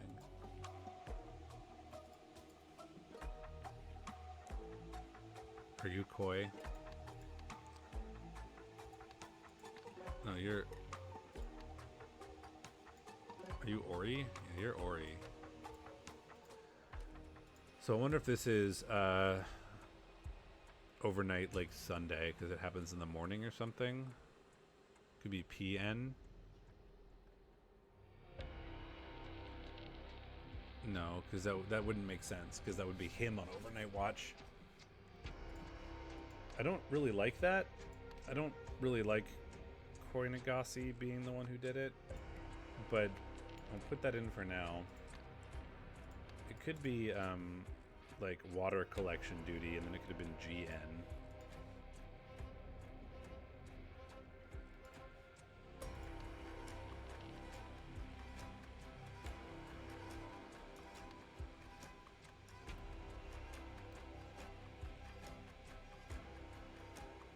And I think this is goat to the pond for a test.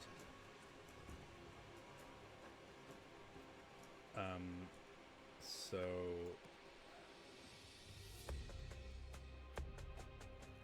that night, I think this is going to be Pravi Nagasi used the moisturizer leading to his death.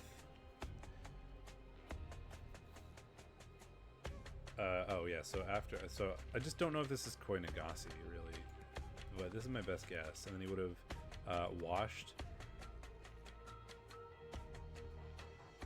the mortar and pestle in the pond, but not with alcohol. Therefore, when the mortar and pestle is used to prepare Sunday's dinner, it made people sick. And I probably Nagasi used the moisturizer, leading to his death. Got it. 2 weeks before the first Sentinel's death, Ralo Krish had prescribed a homeopathic moondrift solution to treat the Indipi virus and its main symptom, foamy vomit. Yeah, so that's what we were discussing earlier.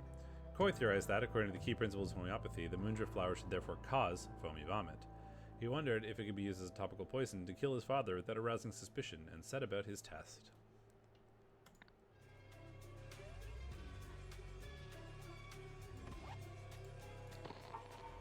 You're listening to MU Today with me, Jirali Poma. Our top story this morning: the king has announced plans to step down from royal duties following mounting pressure from the clergy and the public. In a statement, Tikor Palace said King Orent would relinquish power to his son, Prince Lutri, at an official ceremony on Wednesday. The announcement follows days of unrest in which crowds have been taken to the streets to protest the king's recent solstice speech, which centered around plans to westernize Lemuria.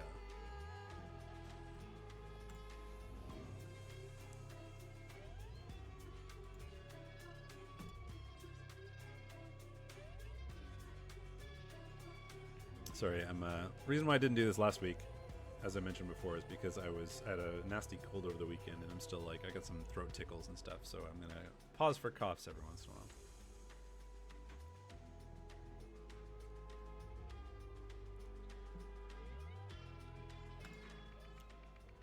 Ascension. A secret is unearthed at Koi's temple.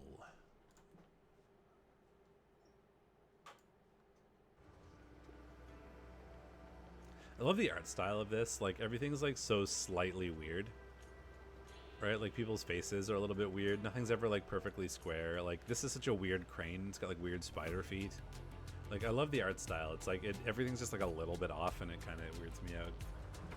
And I like that. I'm gonna start looking at the weird crane. LAF or something like that. IAF maybe. How about this truck? Also IAF. Forklift, IAF. Oh, this is in the future, I guess, because we found these, or this is like modern times, and we're excavating these things. It looks like there's like a monastery sort of built on the same location, I guess, because we got these proclamations now. Yeah, the first true Sentinel, First Sentinel Nagasi, will live forever. Sincere gifts are to be distinguished from donations. First Sentinels may permit the former. A First Sentinel need only relinquish all material possessions and wealth once in his lifetime. From then onward, he may keep whatever the universe bestows upon him, provided it is for the benefit of all. Ah, so Koi took the cult or whatever and turned it into a more personal, enriching event. First Sentinel Pravi Nagasi will live forever through his favored son, Koi. First Sentinel Koi Nagasi must spread his love to his female followers who are to embrace his honor. Ew. Brother, ugh. Ugh.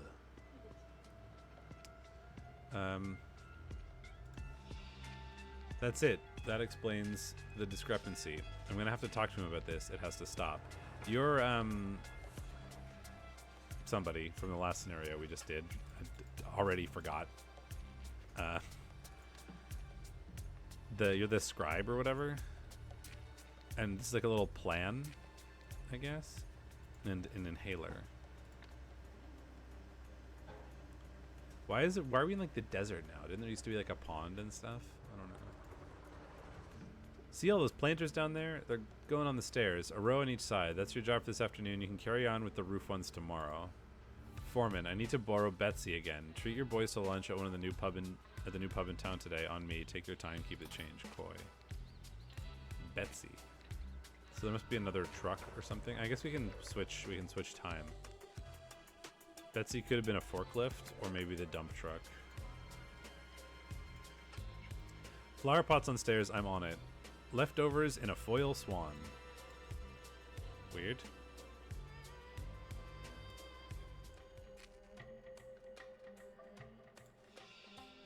This is Coy with a horrible little beard.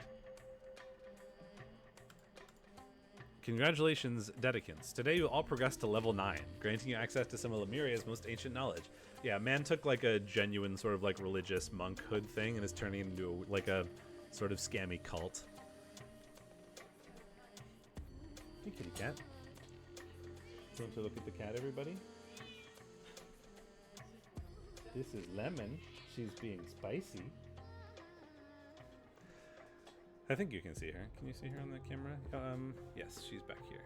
Boop, boop, boop. Where was I? This process will begin with a demonstration. While in a deep trance, I will activate this ancient relic with my mind, and you shall witness its miraculous powers. Tell no one what you see, for they are not yet ready. Afterwards, you will renounce your old life and embrace your new name, which the universe has chosen for you. Let's begin. And what else you got? You got some keys?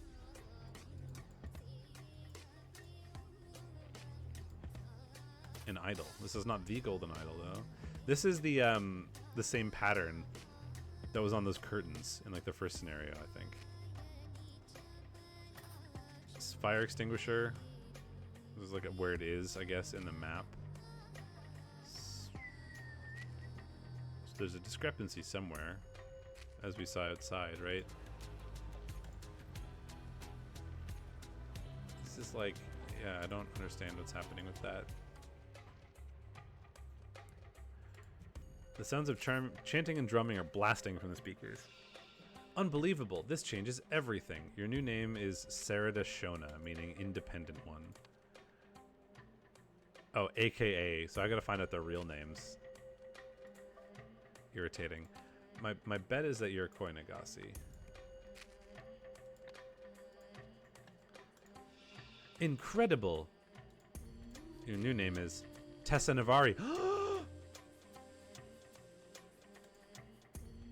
This isn't going to mean anything to anybody else, but Tessa Navari is one of the like main characters from the previous DLC, like the previous story, where she was like a sort of cult member for this thing that was like trying to deal stuff with the Golden Idol and doing crimes and blah blah blah. But this is a name we know.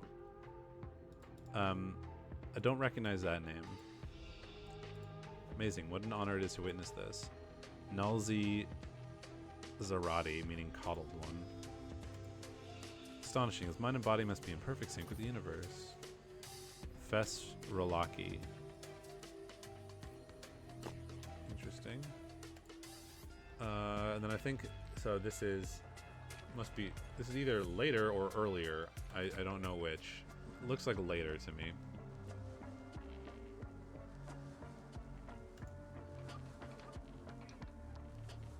Look, oh, here are the cars. Hey, kitty cat. Do you want to say hi to other people? Come here. Meow. A kitty! Look. Yeah, she wasn't pleased with that.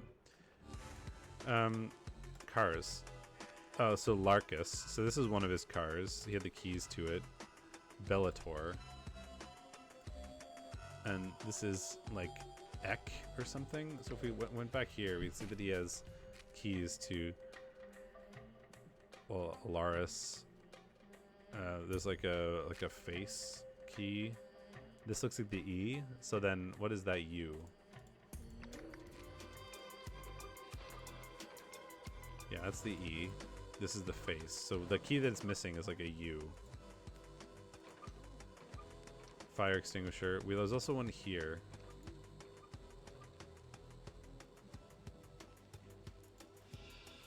Once this is done, I can finally rest. You've got U, B, and BK. This is E and some other key. Oh, this is the key. These are keys to like the forklifts and stuff outside, I think. You'll need this when you get there. JORC. You'll dispose of this note when you're done. JP has permission to leave the compound walls until 11 p.m. Signed KN. So you must be JP. I don't know where we're going to get those names from. I don't have JP as a name here somewhere. Last night I was once again haunted by my dark secret in my sleep. Will this recurring nightmare never cease? As so often before, my father's specter entered my room when darkness fell. He lifted a finger to his lips and whispered, "You will pay for what you did to me. A life for a life."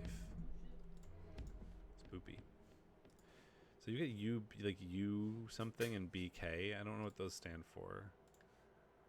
Because these had, if we go back, these are all just that.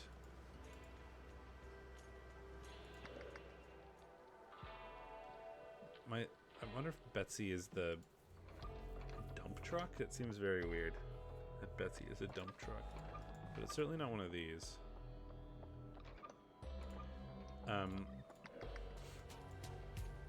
This note. Lowe's lunch. So it's something that's gone currently. It could be a truck or a forklift maybe. But my guess is that this is Betsy.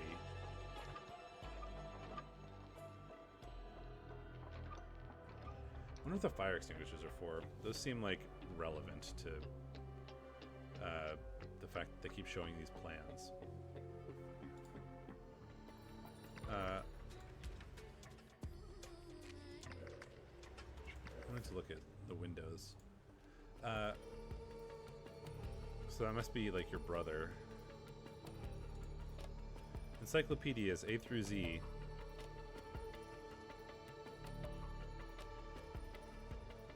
Diaries, volumes 1 to 10. Doesn't seem to be helpful.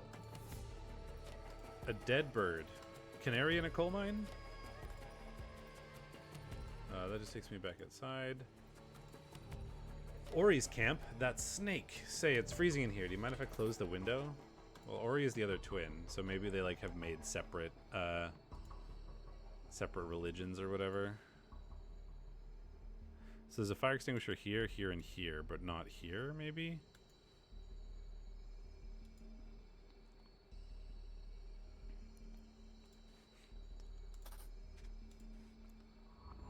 Laris.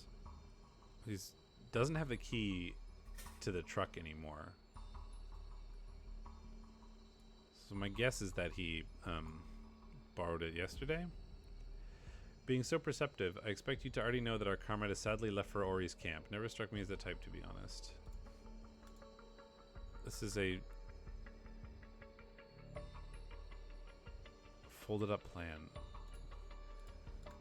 But you had a... It explains the discrepancy. It's gonna have to stop. This looks like the plan for this room, right?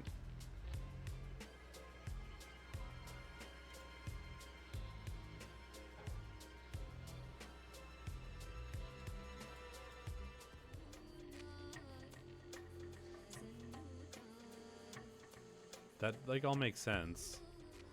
The only thing I'm missing, I think, is that there are 5 windows here, and this shows 4, but I don't see how that matters. And then you have a crumpled up plan that has 4 windows, or it could be 5. It's crumpled. It's hard to tell. Helen Martin, desperate to shake mommy and daddy's little princess image, responds to flattery. Lizzie Young, strong thirst for knowledge, like liable to stop donating if she thinks she's learned everything. Fears of being foolish, easy to manipulate through validation, wants to prove she can handle herself, seeks to impress when subtly undermined. So, I guess there's like...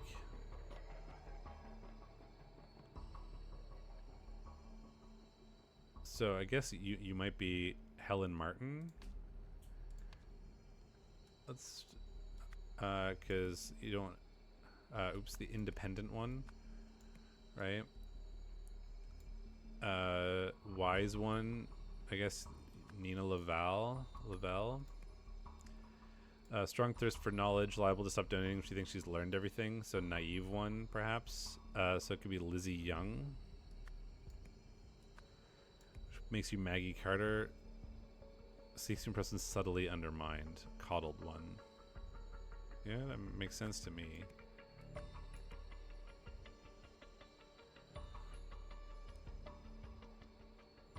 Betsy, I think, is a car.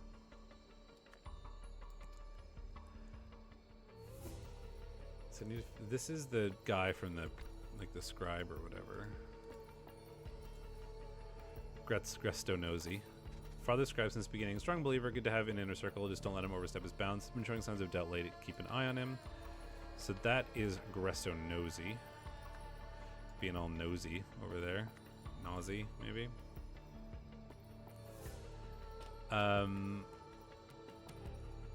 Jamadi Pura. Reliable ever since he showed up here. The opportunity to turn on me early on proved his loyalty and worth that day. Not too bright, but useful servant, does as told, no questions asked. You're the only person left, so... There we go. Got the names. Let me see. Yeah, he's burned, so that might be his dad. This is the idol again. Furniture expenses. 1 bird cage plus cover. 1 runner rug. 1 runner rug. So he bought some things. I guess, why is the bird dead?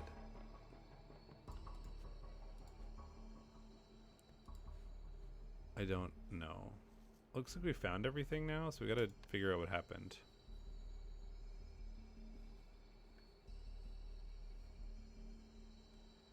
I don't even know where to start with this. Oh, I think the Comrade sadly left for Ori's camp never struck me as the type, to be honest. Which to me seems like Grezzo Nosy. Like, yes. So, Grezzo Nosy discovered that Koi Nagasaki was being lifted by a forklift. He's borrowing Betsy to lift him. There's only 1 forklift in the previous picture, and 2 now.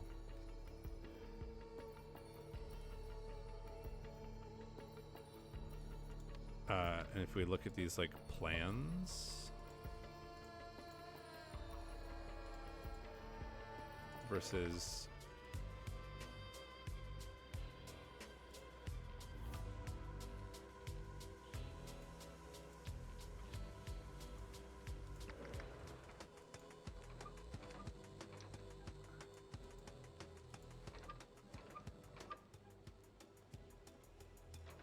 because we seem to be in the garage. Maybe we can do something through this wall here. I don't really understand how that works, but that makes sense to me. Because this backs onto the garage.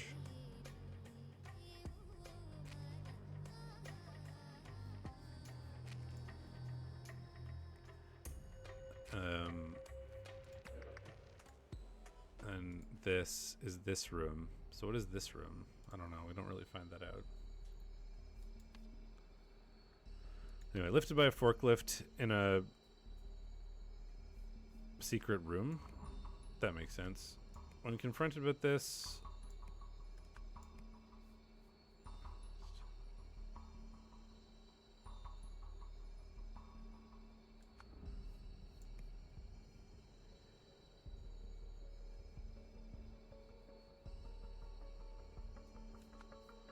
this feels weird.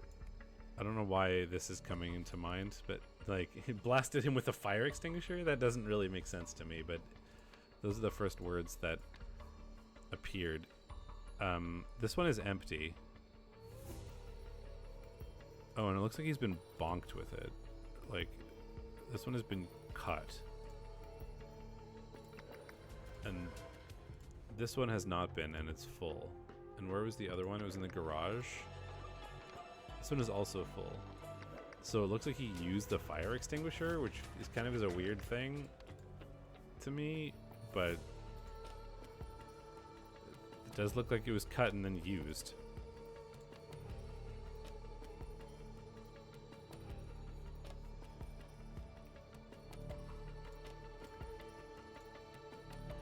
We're also missing a rug.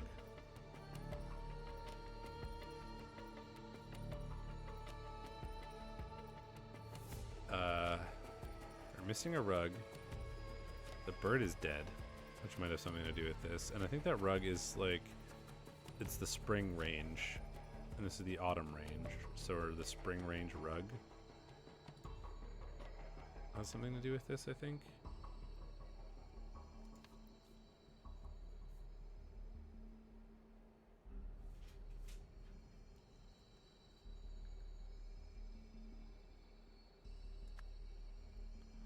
Oh, so he probably wrapped him in the... I think he killed him.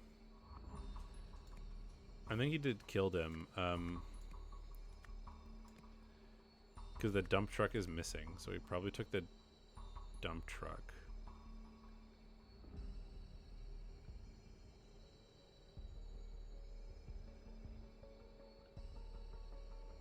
Is there like a killed? It could be struck Gresto Nosy with a fire extinguisher.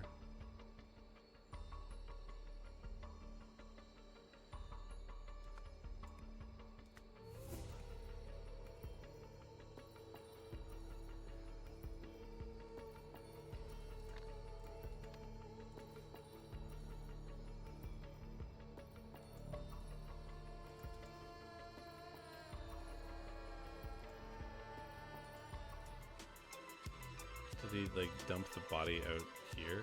Must have. Didn't this guy has orders? Oh no, he's not in the dump truck. He's in the car. Look, it's that rug with the shovel.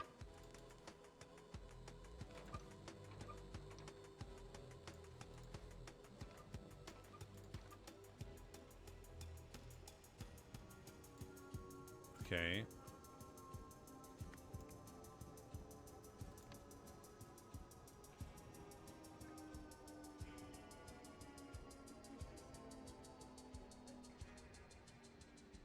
I could be...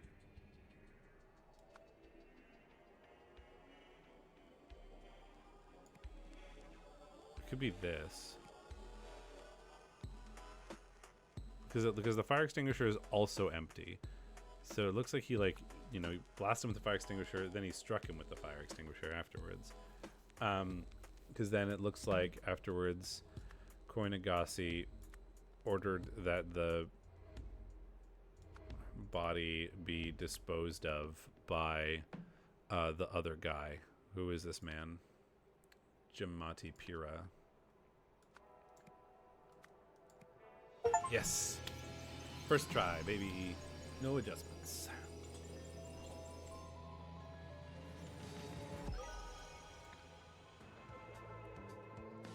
Because the fire extinguisher is empty. And Gresto revealed that he had figured out how Koi's levitation trick worked. Koi feared Gresto might expose him as a fraud. Knowing Gresto to be asthmatic, Koi blasted him in the face with carbon dioxide, killing his own pet bird in the crossfire. With Gresto, I guess that's why the bird is dead. With Gresto debilitated and gasping for air, Koi bludgeoned him over the head with a heavy fire extinguisher, killing him instantly. Noble citizens of Lemuria, my father has brought great shame on the Manzuk family. I assure to you my vision for this fine country bears no relation to his. To demonstrate my commitment to our ancient traditions, my first act as king shall be to appoint none other than First Sentinel Pravi Nagasi, who has fulfilled the ancient prophecy, to the position of royal spiritual advisor. Oh, so that's Koi, because he's like, he'll live on through me or whatever, because he'll live forever. So, yeah. The main character of this is Koi, and we don't like him. In this role, First Sentinel Nagasi shall have access to me in a way few others are permitted. Twice a year before each solstice, he shall meet with me privately to help shape the path I lay out for our nation over the following period. From this day forth, no monarch shall be without his or her spiritual advisor, always the First Sentinel of the day. Let us never forget our spiritual roots, for we are not Westerners, but proud Lemurians. So if I go back to, which one was it? This one?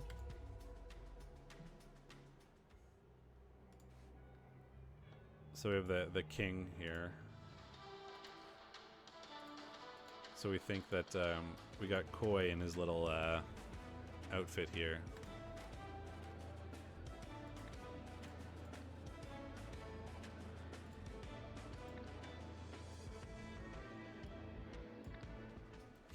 So now we have Revelation.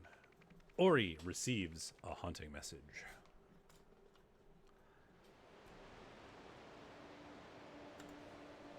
And you're the more true believer because you're the other brother who is not crazy. Yes, Blessed One, I have heard your words and recorded them faithfully. I will relay them to my dedicants immediately. By your command, it shall be done on the date you have given me. This is weird that this is blocked off. The thing, I just had the thought that where is the body going? From the previous scenario, because the guy had a note that's you'll need this when you get there, and it had some shapes on it, and we don't really know what it means. 1594, first sentinels only. The little house is over here too.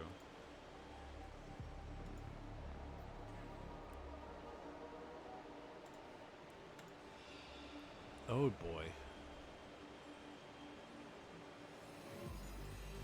Well, we're gonna have to figure out what all that means. Oh god. This is big. Oh no. And I got no words. No words yet. Oh dear. Alright. Hopefully there's a bunch of stuff in the cave that we can work out. Bunch of worshippers. You are the mother? Were you the mother or is the mother the blue-eyed one? You might be the new person. So ends today's reading of the scripture. Now prepare yourselves, for First Sentinel Ori shall return soon, bearing the waterfall's divine proclamation. Until that blessed moment, let us pray that the wisdom our master brings will illuminate the path and strengthen our faith. Oh, I was going to say names, but we don't have the names. Yeah.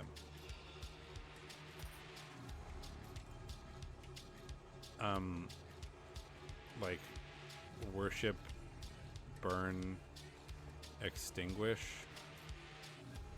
eyes closed, eyes open, or something like that. So maybe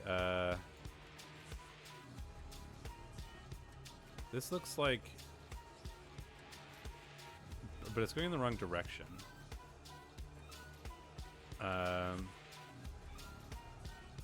So those don't seem to help. Yeah, why the arrows, the wiggles are going in the incorrect direction. So that is not helpful to me right now.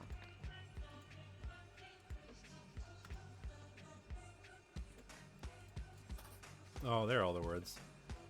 Let's see. The first proclamation had something to do with sinners. I'm sure the second one is about dedicants and their money.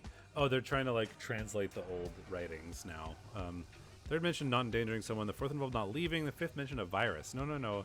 I'm going to miss Master Ori's grand revelation if I can't figure out these soon. His words shape our very purpose. Aha, this makes more sense.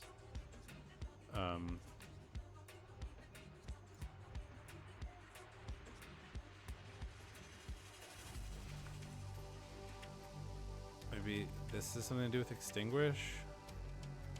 This has something to do with burn.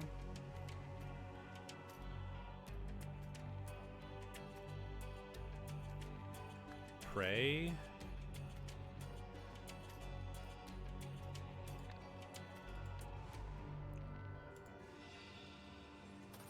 Monument.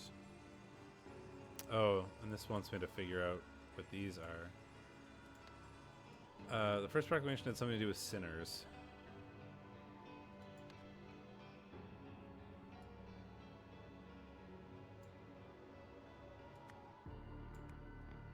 Could be here or here. The third one mentioned not endangering someone. The little horns feel sinners to me. So these look like dedicants, I think. I think the little circle is dedicants.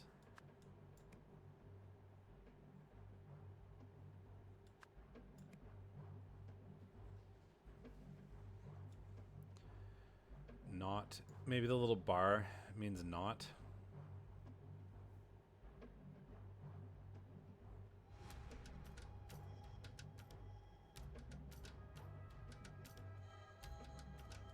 could be your money. Fourth involved not leaving. Not leaving? Do I have not as a... I don't have not as a word. I guess I need to find more words. I can't wait to hear what the waterfall has told Master Ori. I wish I could hear its voice too. We're so lucky to serve the one true chosen leader. How could such a perfect figure be brothers, that blasphemous fool Koi? It does. This section does remind me of Chants of Sinar, which reminds me I need to play Heaven's Vault. I think is another game that sort of is apparently similar to these vibes that I kind of want to play. You must help your mother. Lion did hinder his mother. Waterfall did kill Lion. Tortoise did help his mother. Waterfall did reward Tortoise. I don't have any good symbols for those yet.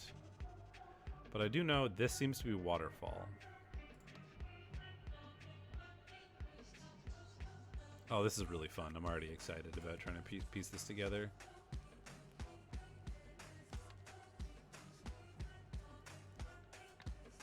Kids books, helping with translations since the beginning of time.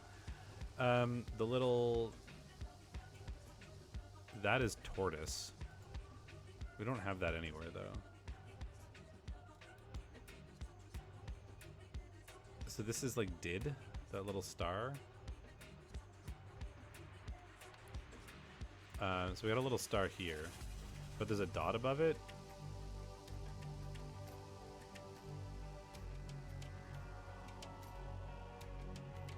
Is there another Did? This could be Did Not.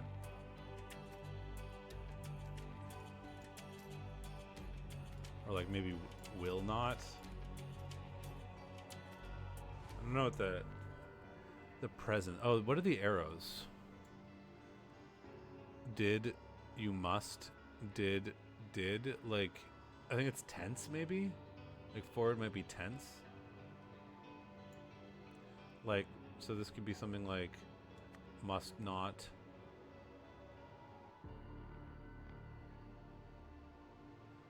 Oh, maybe this is punish.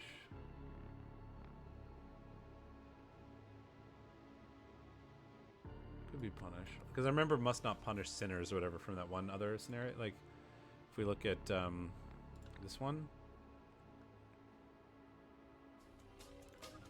It's like, sin is no longer to be met with punishment but compassion. So that could be like, do not punish sinners or something like that.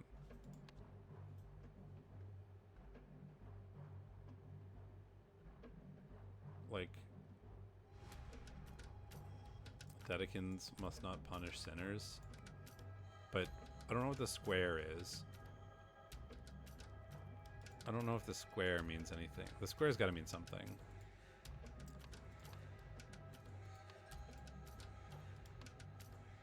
Come back, children's book. Oh, the square is on his head, right? So the square, maybe it's him. Maybe the square is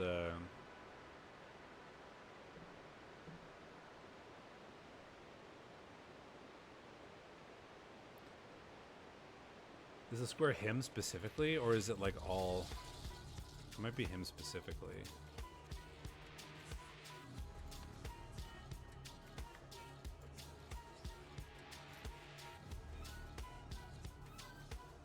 I really need like a breakthrough.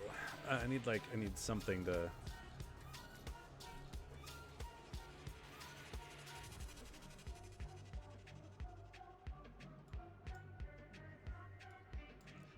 I need that little children's book. There's too many things here.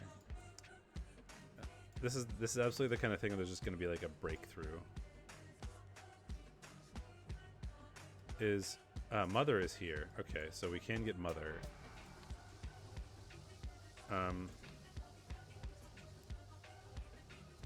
Oh, so the circle is you. The little circle is you.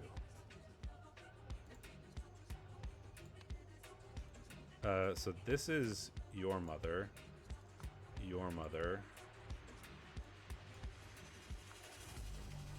You. Is it going to be dedicants and you or something? Or your dedicants, maybe? I think the little circles are dedicants.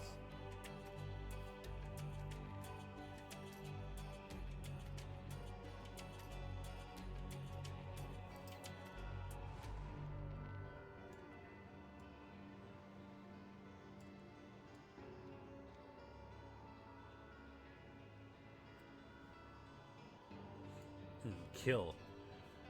Interesting. The other brother had a triangle, I think.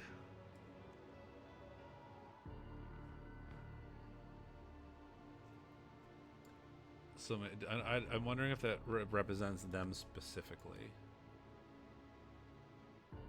Which implies that this is then Koi's dedicants.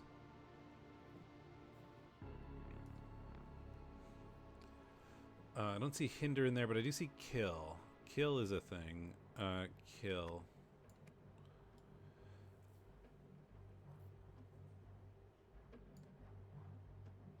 Yes. Oh, okay. So this is saying, so this is lion, and then it's like, this is the symbol for mother, but then it's like lion's mother, your mother, tortoise's mother, right? So the symbol attached to it.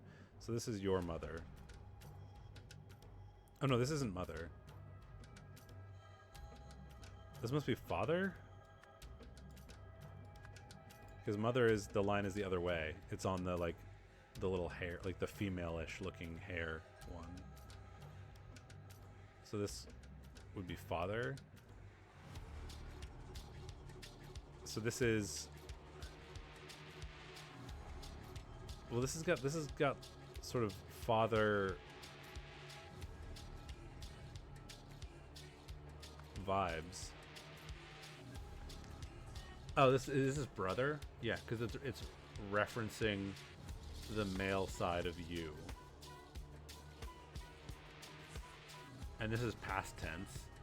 And it's wiggly, which feels factual, right? Like the lines are like something that you might want to do, and wigglies seem to be factual things. So I think this means your brother did kill your father. And then this is going to be like must.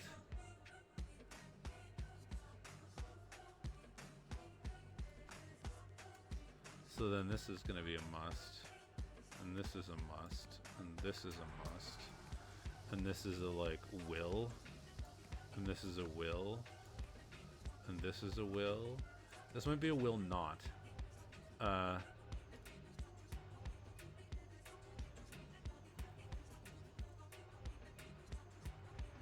Because I think the line over the verb seems to imply not. So this is a factual, so like, and then dot. So this could be did not. What is this symbol now? Because to me this reads as something did not kill your father.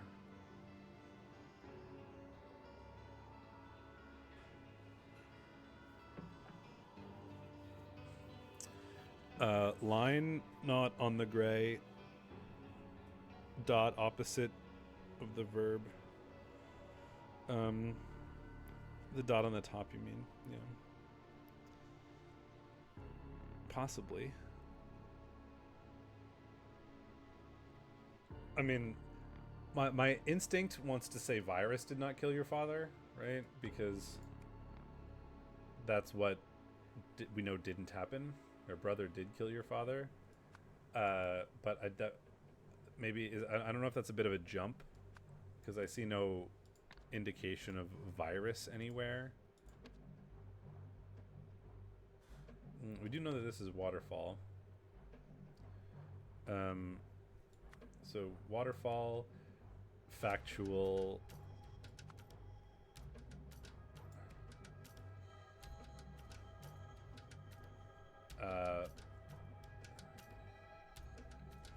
Don't know what this symbol is. This is like the oh, so maybe this is the father symbol. I think that's kill, right? Didn't I determine that that was kill? X? Yeah. So this is did not kill this symbol. So I think these are the people, right? So I'm pretty sure the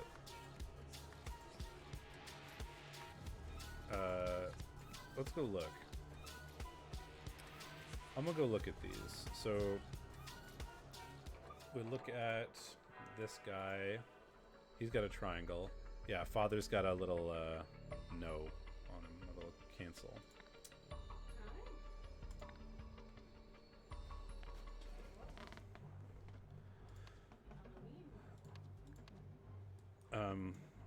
So I think this is Pravi then.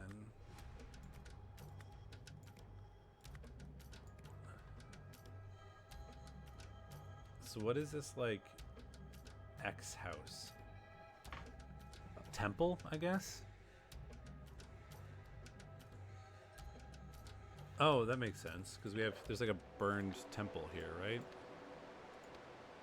This looks like a temple. Yeah.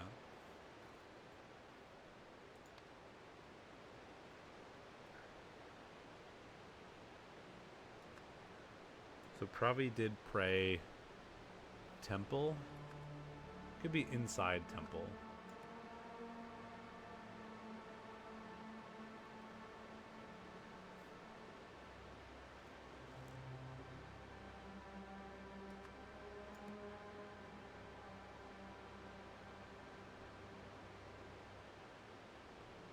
Temple. Ori's temple.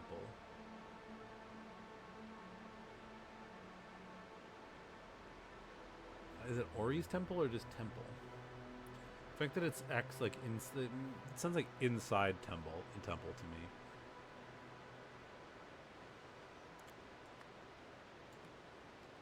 But what is this symbol?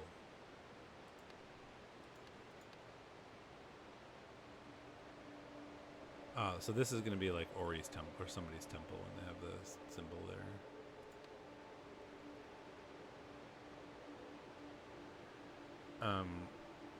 God, I'm just like I'm like slowly learning bits, and it's just like shoving things together.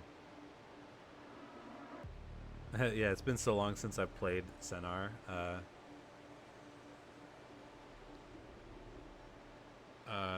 This must be Dedekind's. Like, I've got all the pieces like floating around in my head, but I haven't quite put it all exactly together yet, you know? So it's definitely just gonna collapse at some point. But I roughly have the idea, and it's all very there and just not quite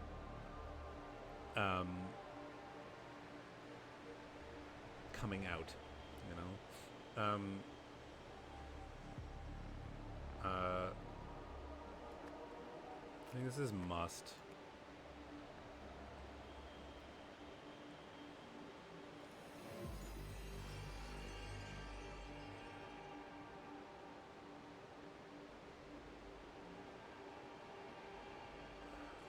Because I remember there was like there was the other one that was like something about Dedekind's money from this previous scenario. Like,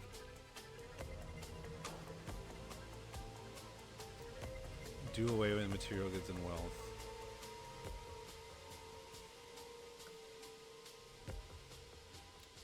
Although there is another one of those, right? That it's like no longer have to get rid of it or something like that in here.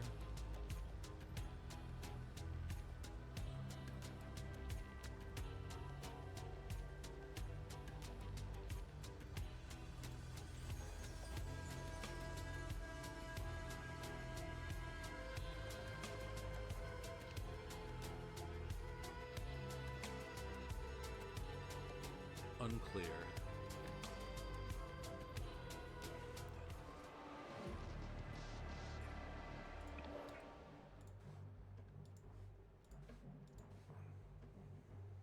That's the gospel, right? Yeah. Probably did pray inside temple.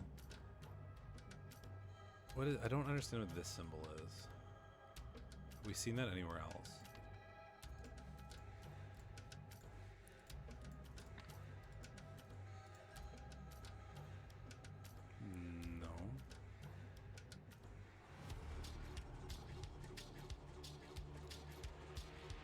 Oh, the little star is reward.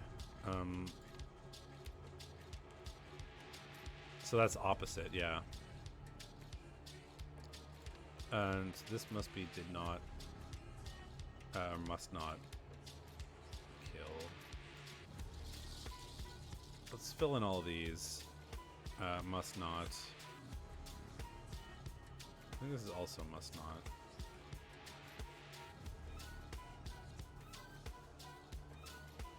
Oh, and this is Ori, right?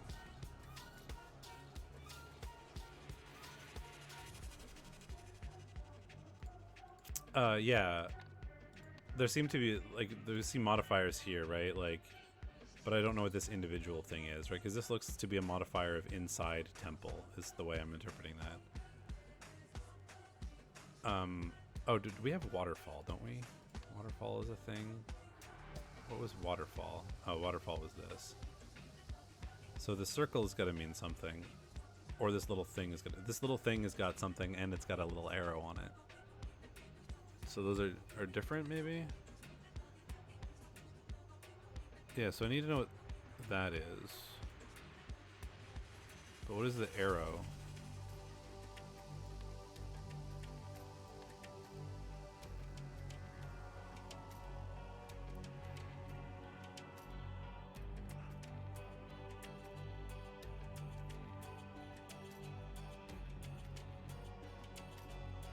What is the vertical dots?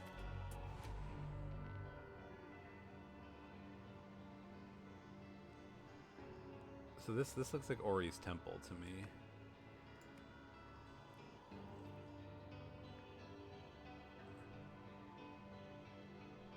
Oh, this is the same thing that was in the same. So something must not kill. What is it? You said something about the fourth one?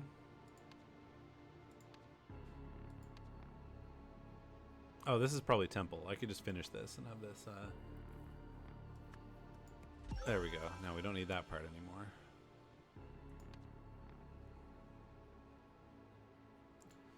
Because you were saying something, right? Fifth mention. Oh, the fifth mention of virus. Okay. So this is probably virus. That was my thought before. And I wondered why. Virus must not kill Ori? I guess?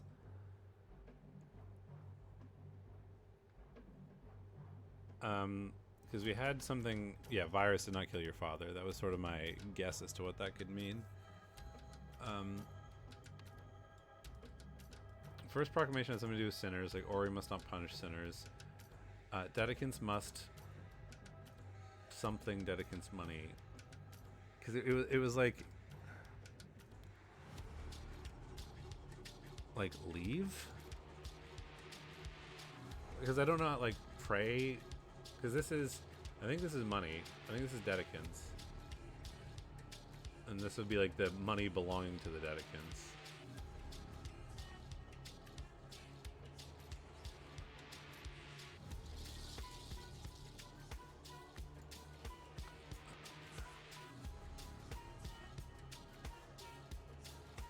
So this is going to be like a knot.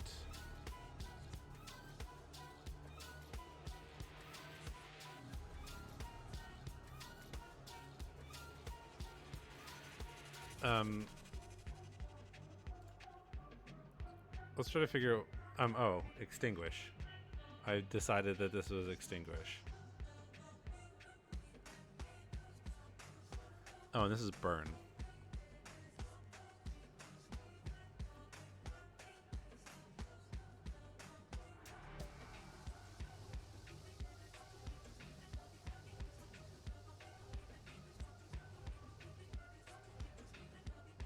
So I think that's burn?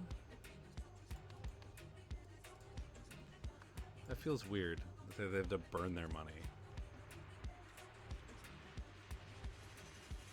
So what's the difference between this and this, though? Like, extinguish is opposite burn?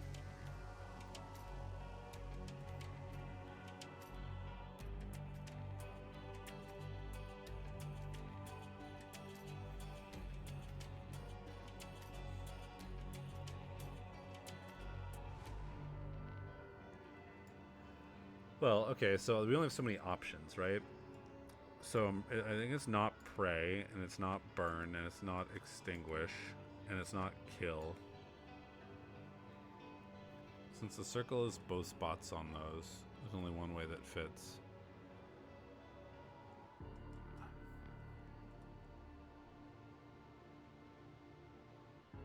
I guess it could be fire.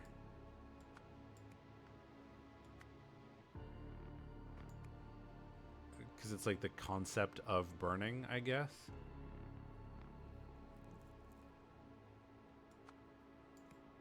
Fire. Then this is did. And then burn, I guess.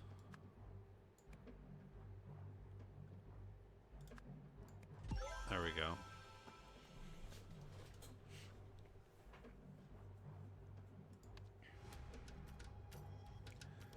So this is fire.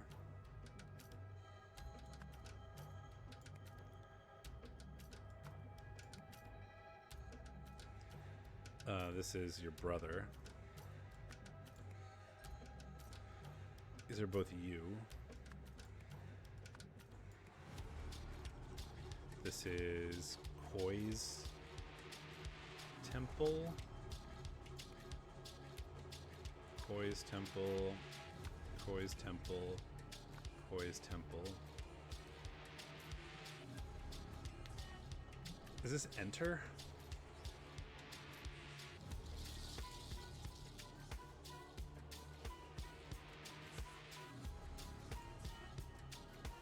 So we would have had here, Dedekins must not enter Ori's temple. Vaguely makes sense to me. But it's got the line above it, which seems leave, right? To opposite it. Or no, the dot is to opposite the word. And I think the line is to opposite the tense. So this is like, must not enter. Have I seen that like little D somewhere? Because this is going to be both. This is going to be an opposite and a tense thing. I don't recognize having seen the D anywhere else. 3. Mentoring, not endangering someone. So this is going to be in danger. Oh.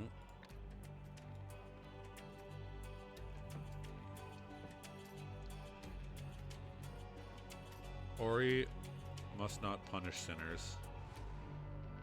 Dedekins must burn Dedekins' money. Pretty sure that's burn. Dedekins must not opposite and like opposite protect. I mean, it could be protect because that could just be in danger. No. Dedekins must not enter Ori's temple. Virus must not kill Ori.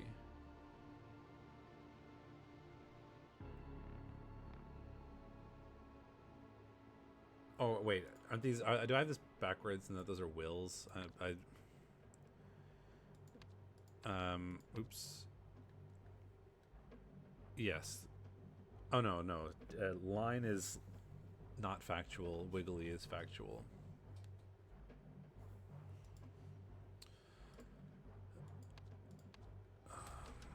This is really fun though. I'm pretty sure this is Dedekins. Must not. Does this leave instead of enter?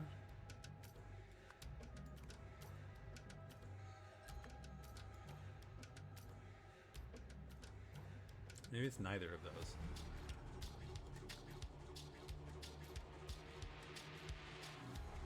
I don't know why I had the thought that that would be enter.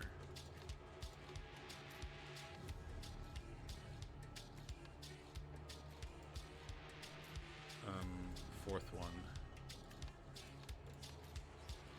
Not leaving.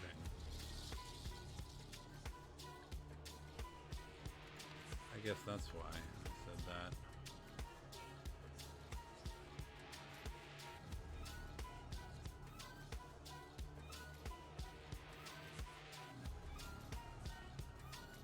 Ori's temple, I'm pretty sure.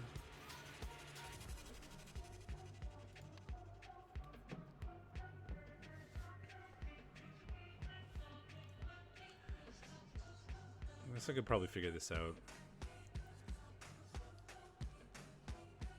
So the dot.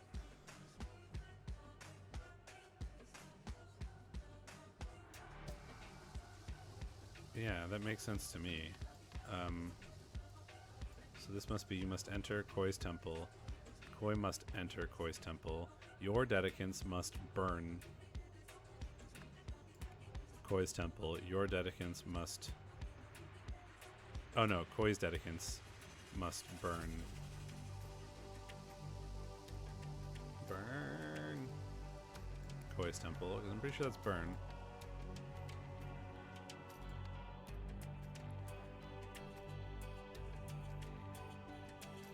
Then fire will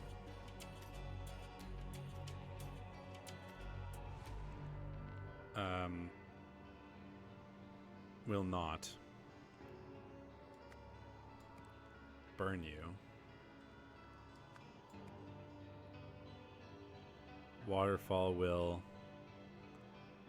the little D, which we thought was endanger you.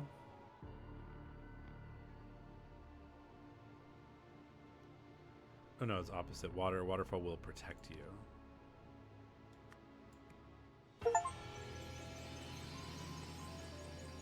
Virus did not kill your father. Your brother didn't kill your father. You must enter Koi's temple. Koi must enter Koi's temple. Your dedicants must burn Koi's temple. Koi's dedicants must burn Koi's temple. Fire will not burn you. Waterfall will protect you. Fire will kill your brother. I didn't finish the scenario though. I've solved it, but I don't want to exit it. Send me back.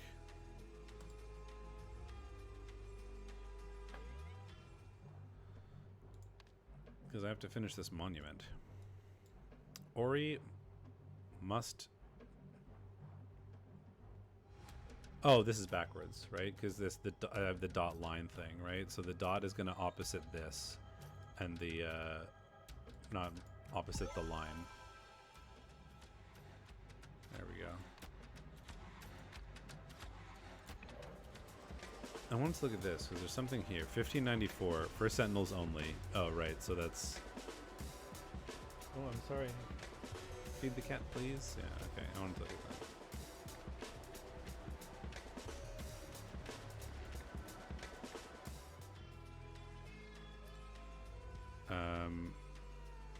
What was this one? Ori received a message from the waterfall that revealed Koi's dark secret and instructed him to see that both brothers took part in a deadly ordeal. I've already read those. Blasphemers brought to justice. A pair of magicians who spread malicious lies about the blessed waterfall have been executed under new blasphemy laws. Shustai and Danazi in The Amazing Flying Boy.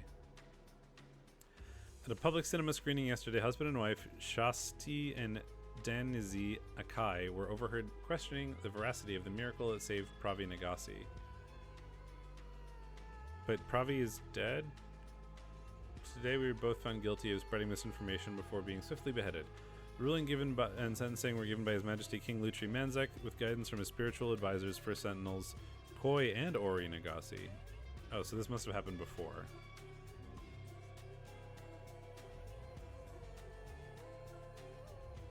Wait, what? No, but he's dead, right? I'm confused. King Lutri's public approval ratings are at an all-time high, thanks largely to his firm religious stance, new pollings suggest. Well, we got one more to go.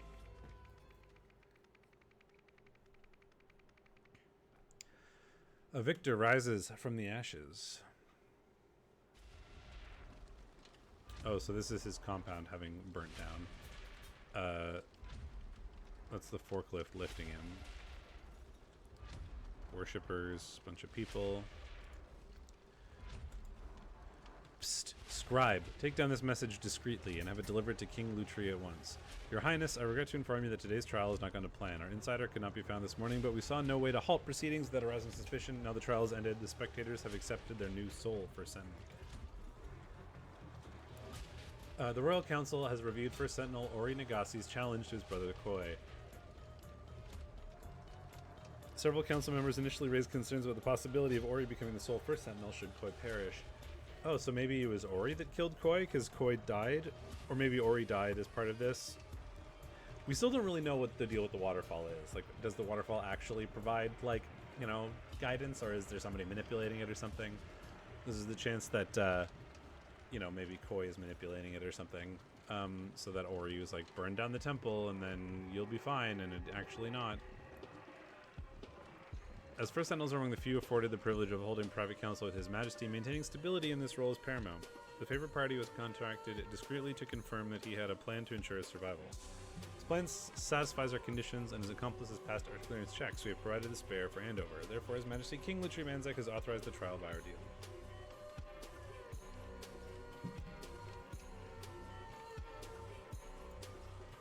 Government badge. You're the guy from the first scenario. I don't remember your name. Copy of Brothers' correspondence provided by Koi. You always were a few rungs short of a full ladder. Why on earth would I accept such a challenge? Get stuffed. Oh, so you admit you could not possibly win? Then you should renounce your title, or have you no shame whatsoever? I've changed my mind. I now realize there's no chance of me losing, so why shouldn't I take this opportunity to double my following? Before long, I'll be living better than ever off your Dedicants donation. So to pity you won't be around to see it. That settles it. My Dedicants will show up, and I will show up at your temple in the...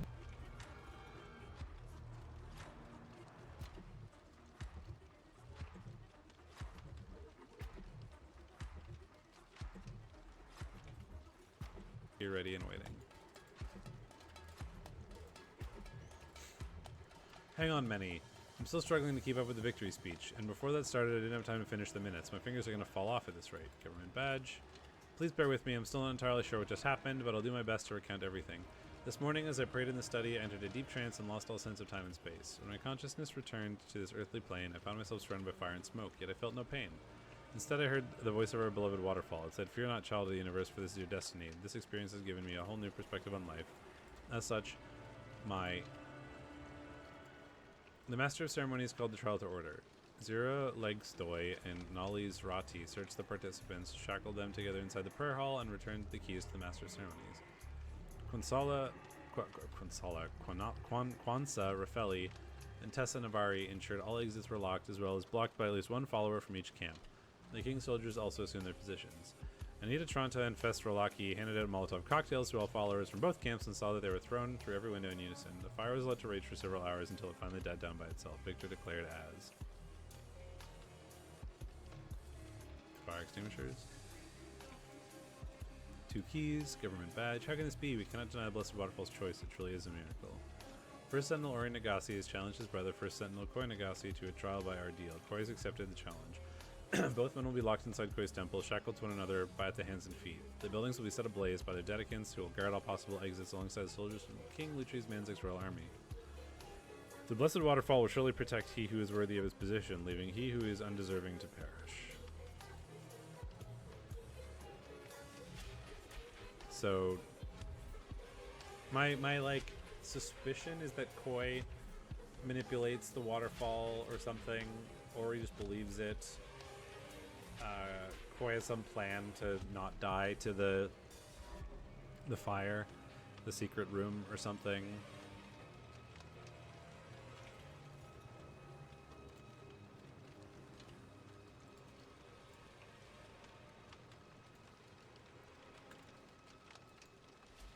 Prior to today trial, Ori and Koi Nagasi choose their respective overseers as followers. Restraint, Zira Legstoy, Jamadi Pira. Kwanza Rafali, Tessa Navari, Anita Tranta, Festrolaki. Restraint overseers to secure shackles. Exit way overseers to ensure all exits blocked. Ignition overseers to start fire.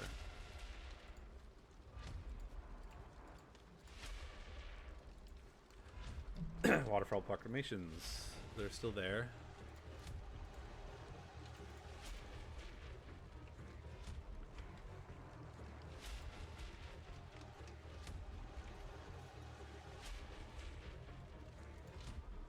To think they nearly left you in there. You're coming with me. An idol. Yeah, this is bits of the idol from the previous things, like this sort of prequel-y. This experience has given me a whole new perspective on life. As such, my first act will be to put an end to donations and punishment. After that, I would like to live out the rest of my days in solitude, though I will always be with you in spirit. A small key. Looks like those keys. So you had a key as well. Yeah, there's a trap door.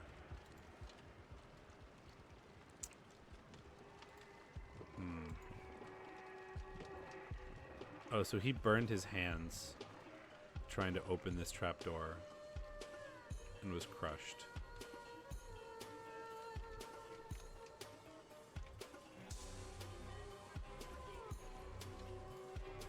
Spiritual and elegant. First Sentinel, Koinagasi says, asceticism needn't be astur. Famous symbol of Koi. Palladium necklace. Palladium jewelry is more expensive than platinum because it's harder to make. Handwoven mantle with decorated traditional Lemurian pattern. Black pearl bracelet once belonged to the Lankan Raja family. Silk garment was custom made in Louis Bernard's fashion house. Seven-headed serpent tattoo circling the palm and back of right hand. Model platinum watch. And this is a red. So Ori was the one with the red. Are you still... You don't have any of your things on. Tattoo in the back of the right hand. So the red one was ripped.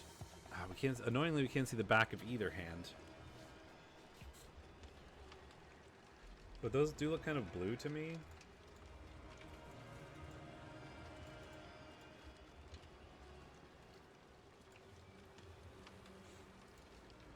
And the red strap is gone.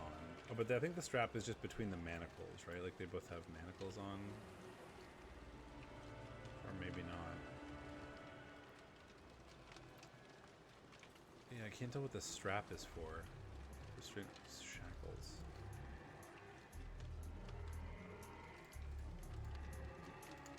I'm also missing spots, apparently. Is there...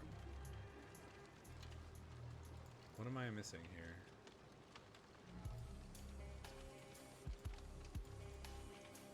Some... place that I... In the back of right hand. So that's this hand.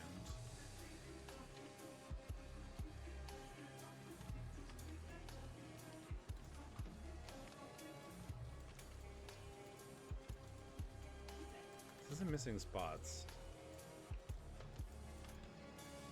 I don't see spots to click though.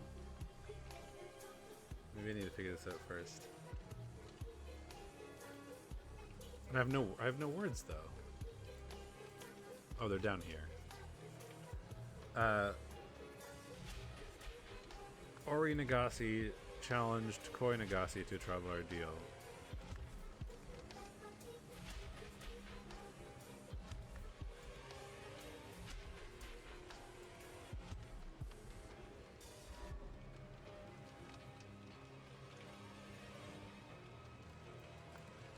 Thinking he could win.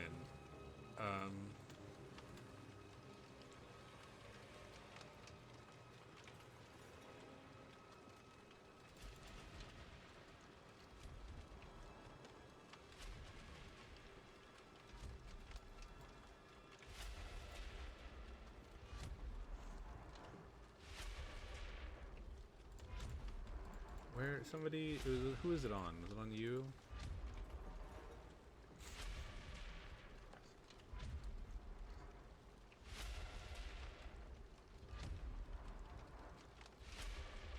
Favorite party was contacted discreetly to confirm he had a plan to ensure his survival. His plan satisfies our conditions and his accomplice has passed our clearance checks. We provided the spare for handover. Okay, so they want Koi to win.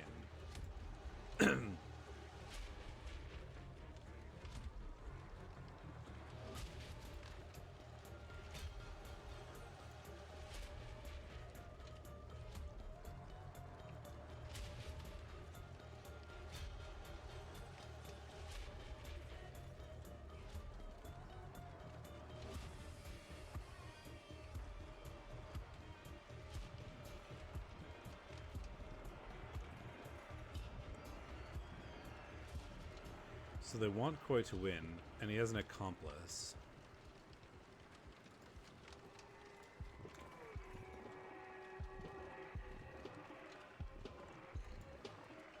My assumption is that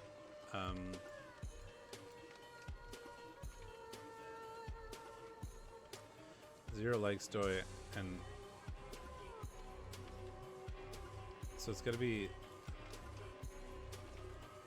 that person. So I think Jamada Pira was the like.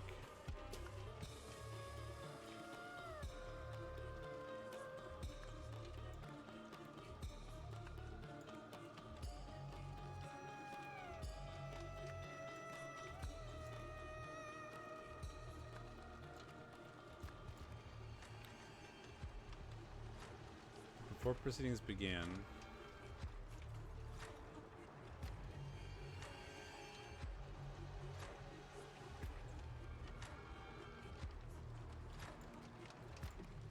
my assumption is that Ori survived.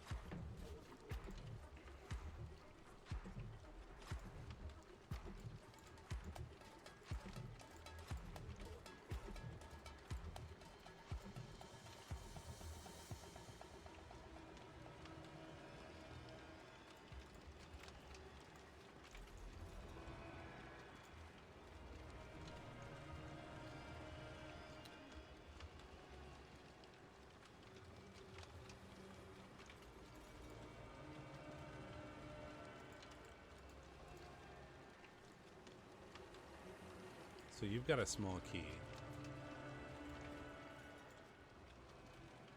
And you've got 2 small keys.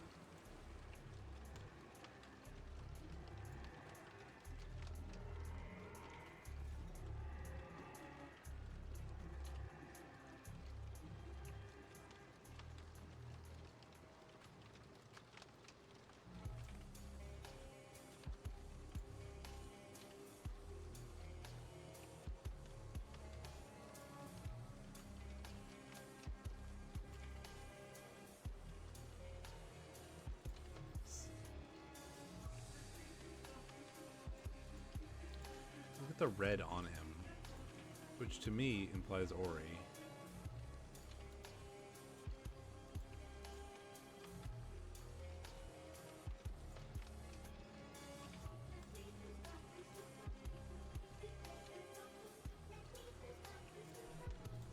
He's got no jewelry or tattoos or anything on him, so I can't really tell.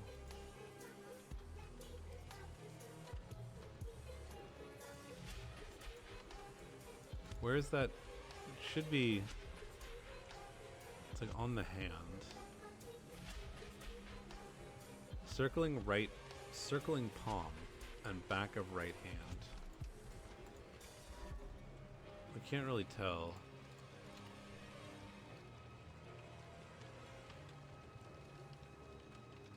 It's this circling palm. But like the fact that there's like this burn on his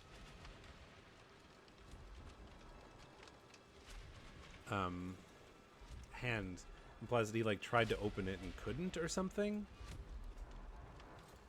I'm confused. Like I don't have a great idea what's happening here.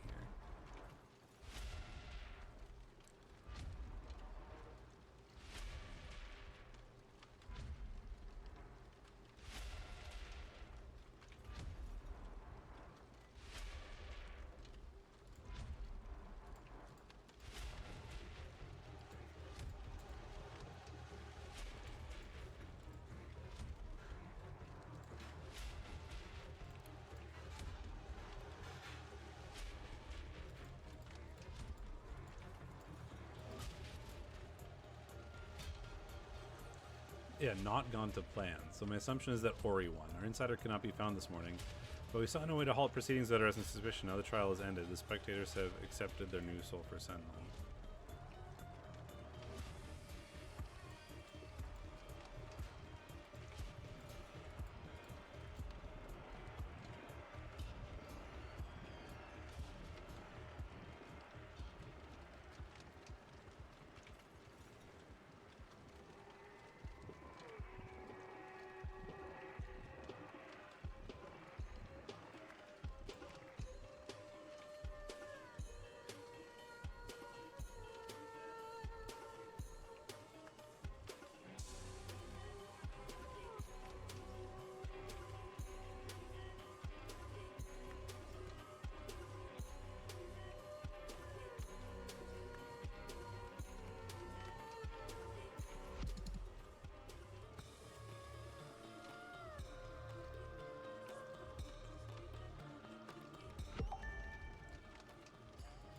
That's another thought. Is that they're both fucking dead.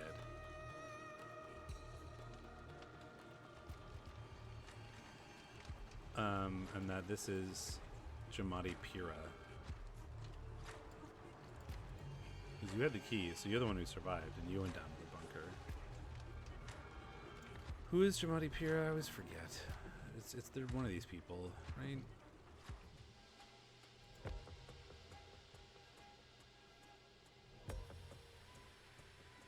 Not you.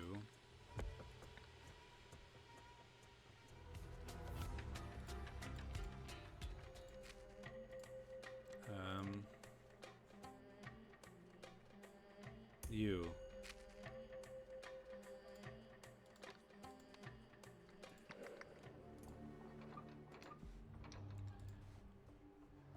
This looks like he's some sort of insider, right? Father Spectre entered my room. You will pay for what you did to me, a life for a life. So you're a more important character than I think I thought.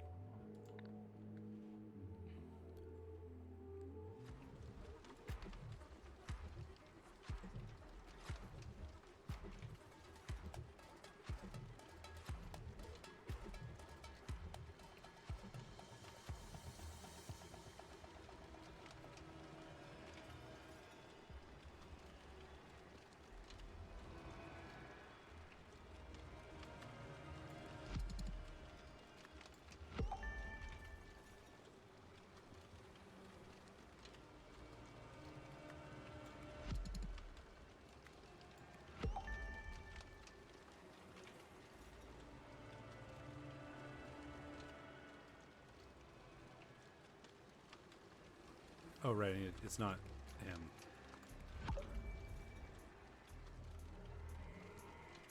I think they both died.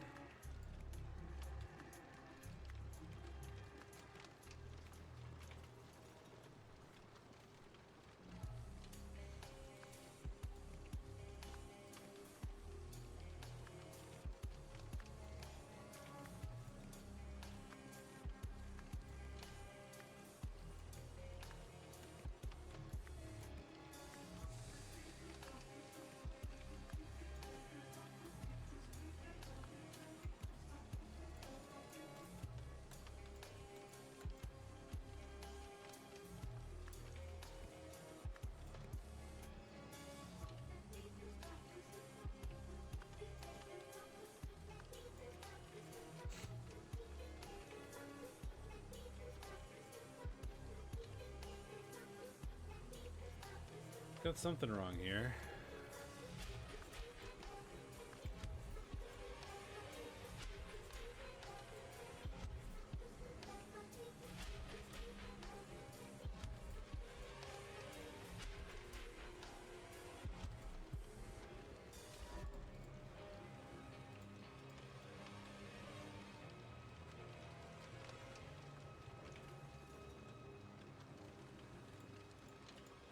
There's something weird that happened.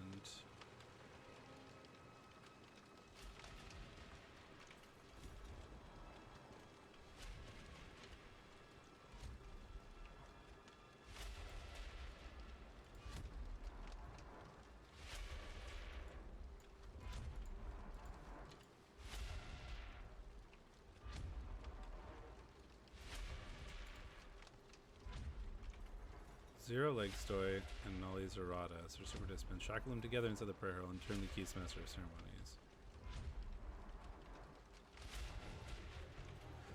Oh, so he didn't show up, I think.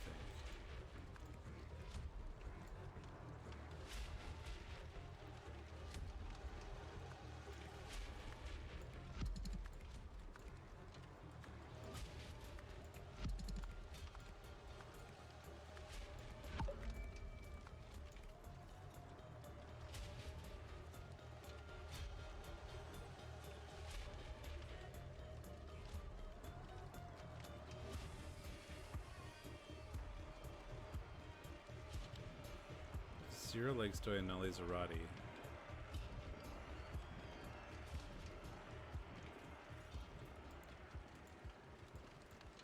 And so So if we look at this, yeah, so it should have been Jamadi Pira that did it for Koi, but instead Nolly did it. So I'm pretty sure that it was, thinking if he, received maybe, not stole? Yeah, there we go. Didn't need to be steal. Received a key from Jamadi Pira, unlocked his shackles with it, then entered the bunker. Before proceeding, Jamadi Pira entered the bunker and then locked it with the belt. As a result, only Jamadi Pira survived, and he's claiming that he is, you know, one of them.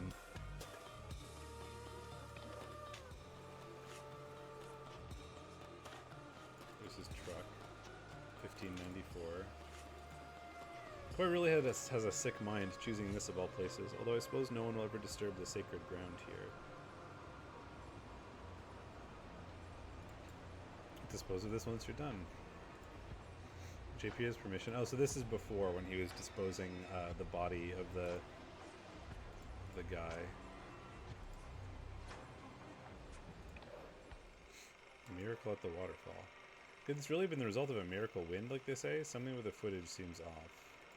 Will Pravti survive? Howls from the east. The blessed waterfall is redirected.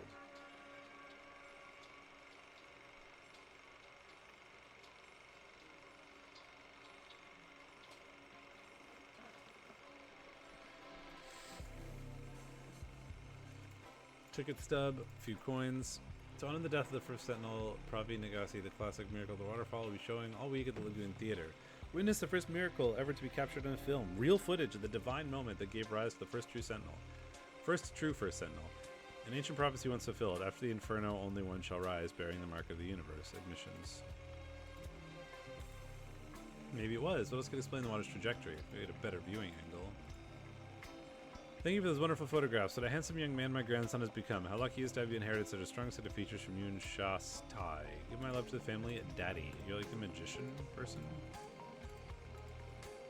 How dare they doubt the blessed waterfall, and in public? As soon as this ends, I'm reporting them to King Luchi's purity guards.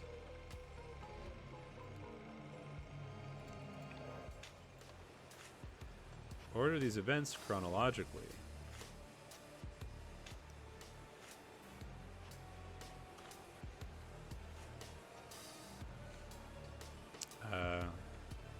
Plan. Oh, I think it's Pravti's murder.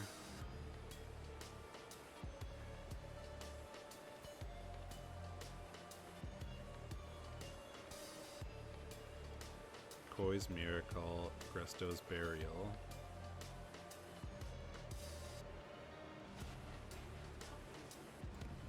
When did the cinema screening happen? Honor the death.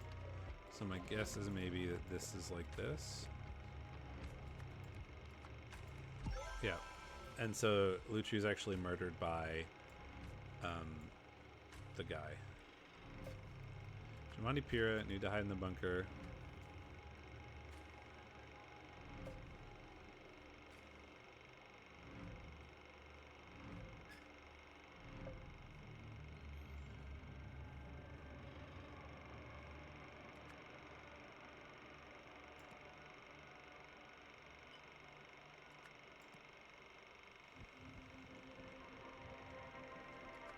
Power? I don't know. What would he be motivated by?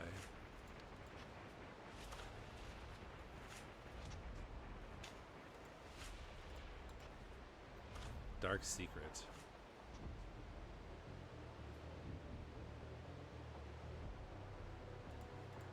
Maybe it could be revenge.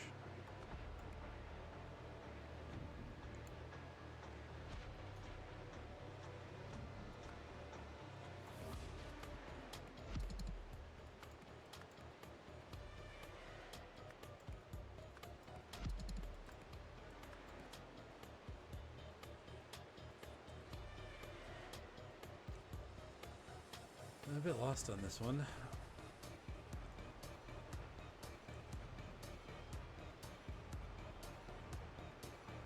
So who would have knew the trial date?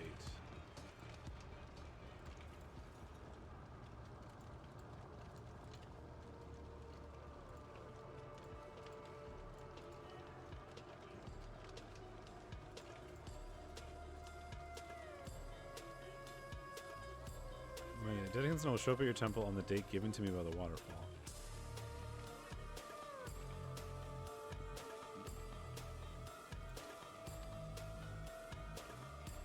So, I mean, the only person who knew...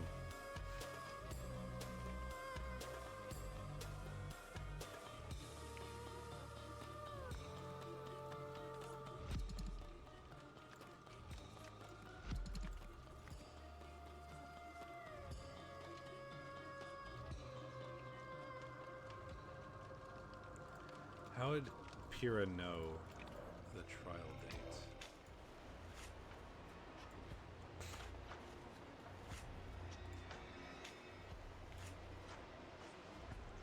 He was supposed to be the inside man or whatever, right?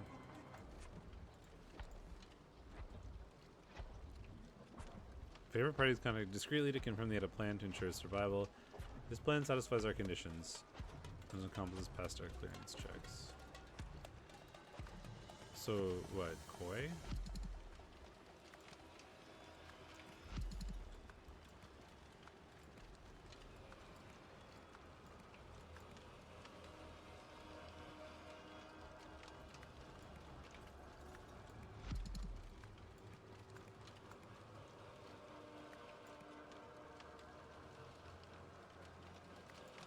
I think he wanted to kill Utriment, like the king, right?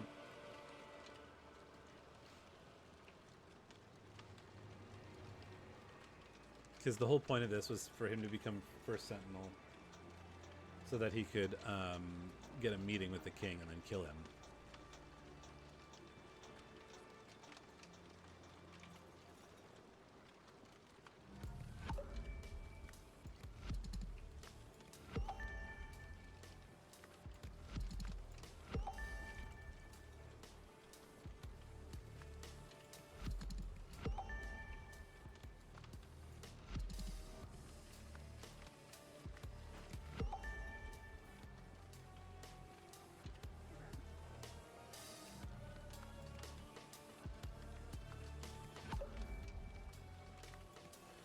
So it's got to be the date.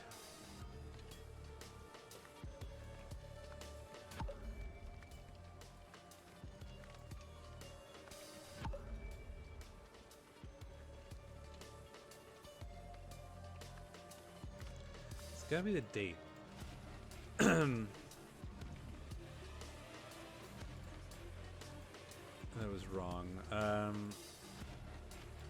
So who is the person that's supposed to be here? Zero Legstoy.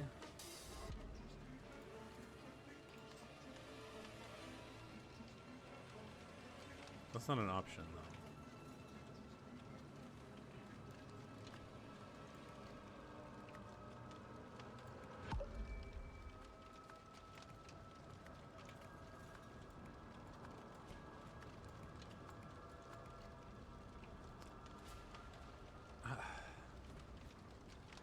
Just something the date. It's who told who the trial date.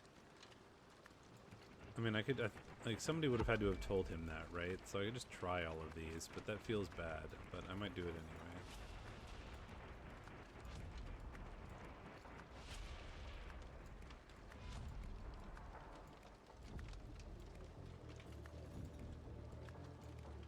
Maybe not.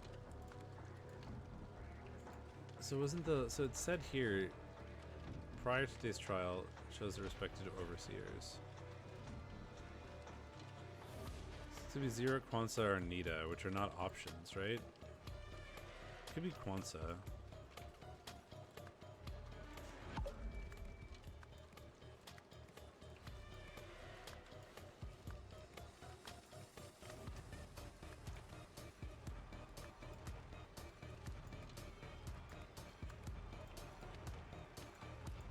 I mean, the only thing I see is, if you look in the correspondence, he says, like,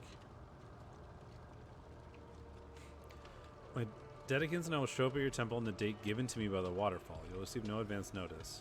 Even the palace will not know when the trial is to take place until I inform them on the day itself. So, like, this is one option, but that doesn't seem to make sense.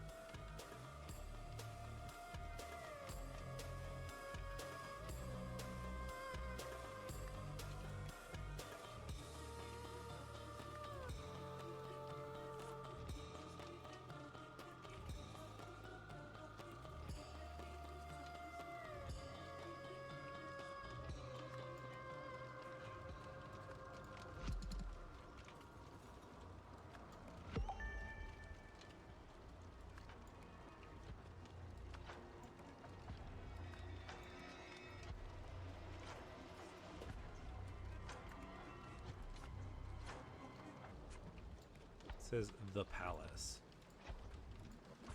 What is this guy's name again?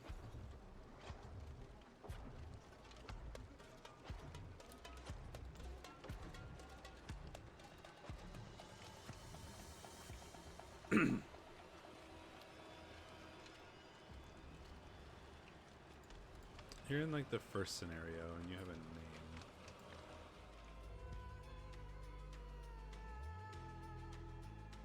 It's this one. Your name is Meni Lebop, which is definitely not.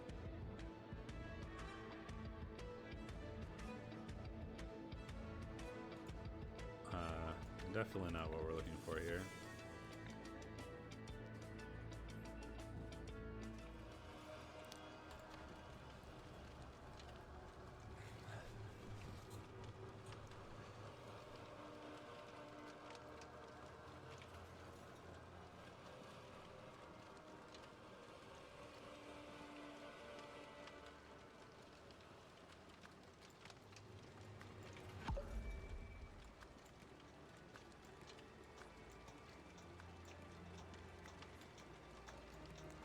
I'm really lost.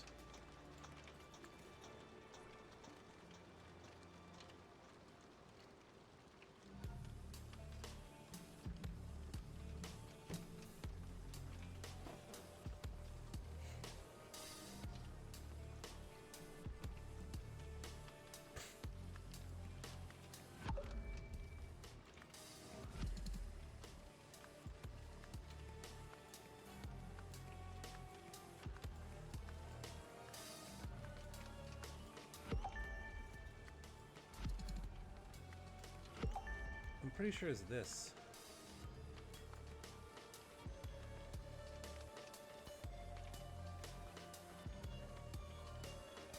What time is it? 3:31. I have more time than I thought.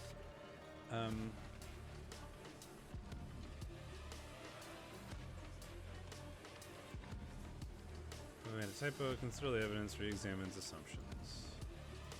Don't want to use a hint, but I also don't know what to do.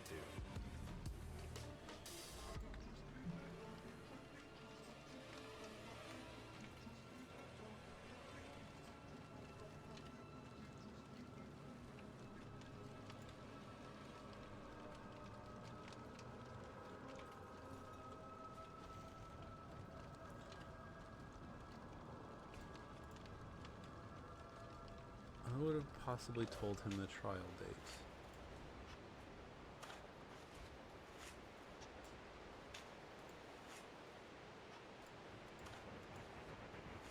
You'll need this when you get there. Dispose of this note once you're done.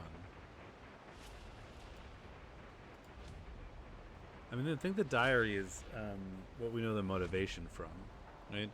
Last night I was once again, or is it? Oh no, he stole the diary. That's not his diary, right? If we look at this, no, not this one.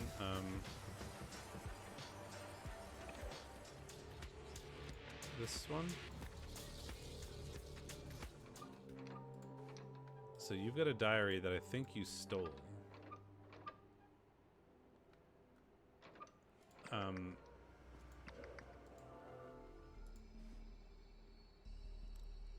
Oh no, never mind. 1, 2, 3, 4, 5, 6, 7, 8, 9, right? Oh, but there's no V. UVWXYZ. So he took the Encyclopedia V and put it there to make it look like Diary 5 and stole the diary?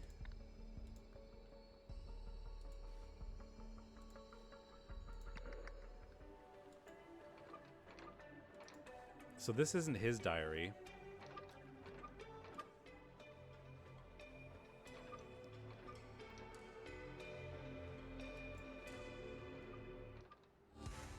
That is a really good way to steal it. So this is Koi's diary, actually.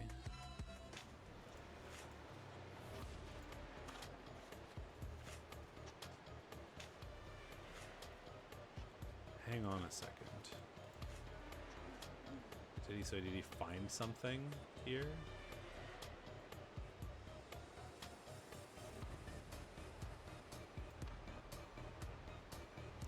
So is this what Hoy's diaries told him the trial date?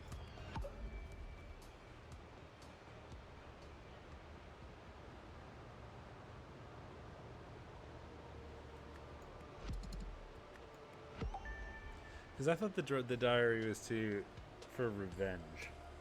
It was to tell us that it was revenge. I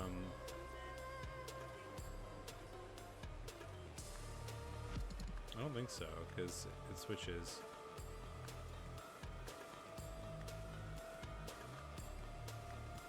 Right, so it's got to be right. What? So he talks about him in this in like his notebook here. Reliable since he showed up here. Had opportunity to turn to me early on, but proved his loyalty and worth it that day. Not too bright, but useful servant. Does as told, no questions asked.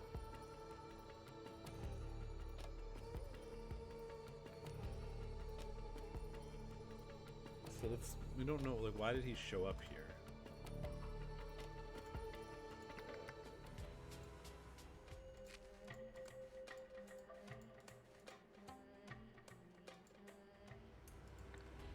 Don't really know anything about it. Is he in the Revelation anywhere? I don't think so.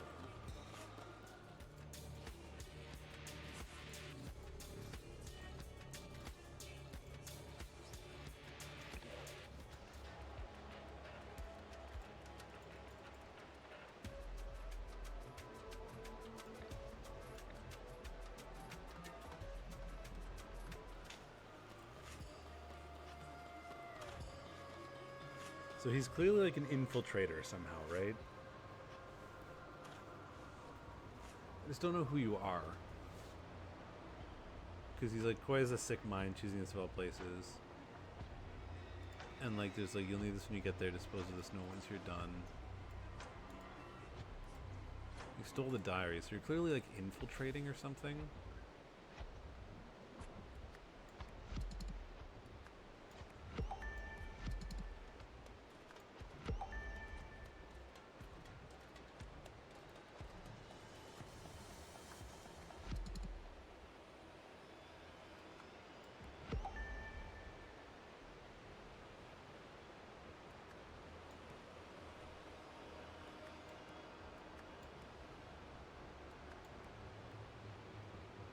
Like, I don't know what this could be. Like, I could just try every option, but that feels bad.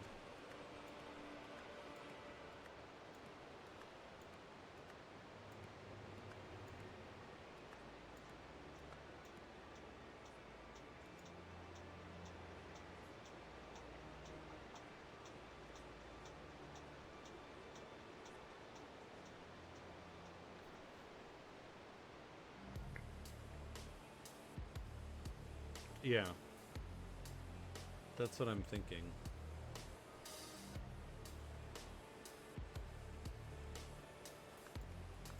So the only person...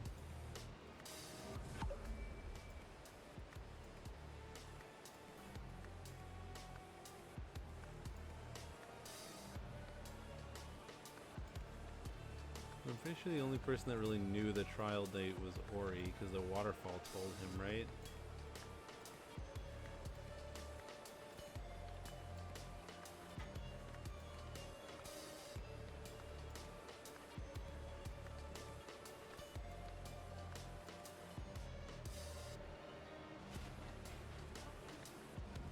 I really hate using hints, but I feel like I need to.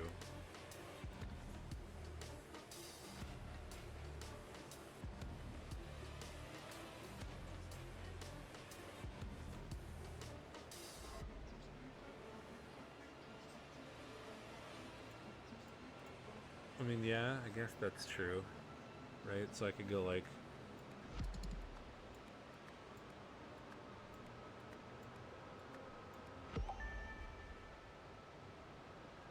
But I've already tried that.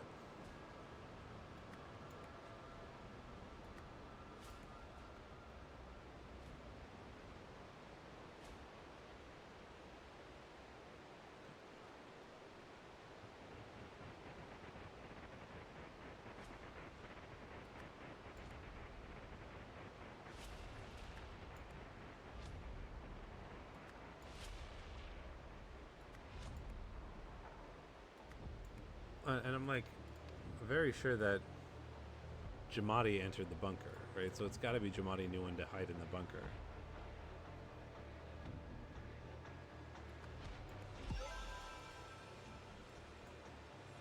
I thought I tried that. Am I stupid? I thought I brute forced through that.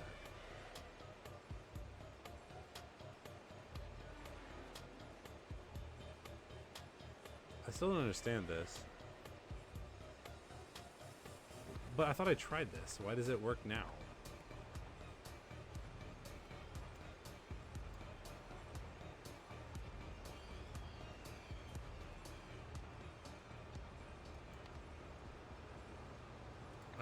I still don't even understand that.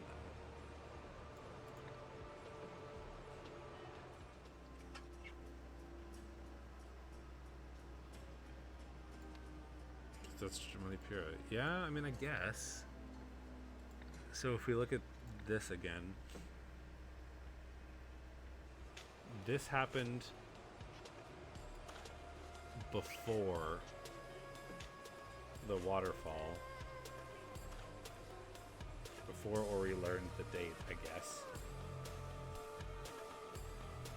This is like, hey, wait a second, he found something, so maybe he figured out how to like manipulate the waterfall or something. It's just like unclear that we know that, like that we're supposed to figure that out from here.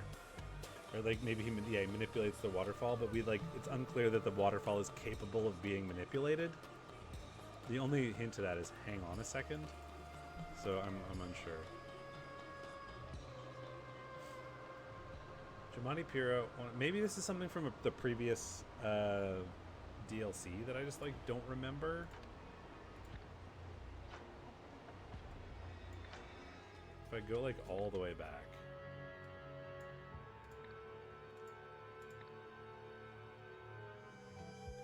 I don't remember him being here anywhere.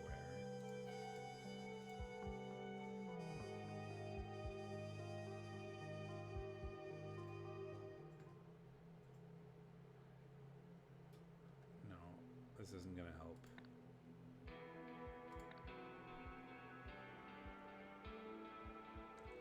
I just need to know if Jamadi Piro was like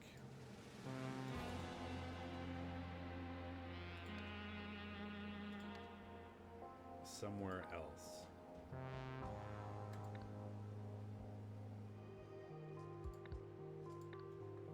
Like I want to know if there's any hint from the previous things as to who that could be.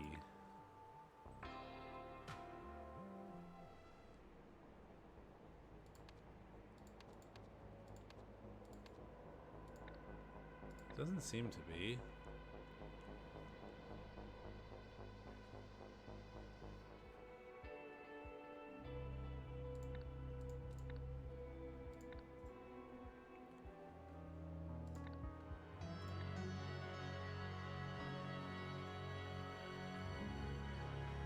I don't remember a... Oops.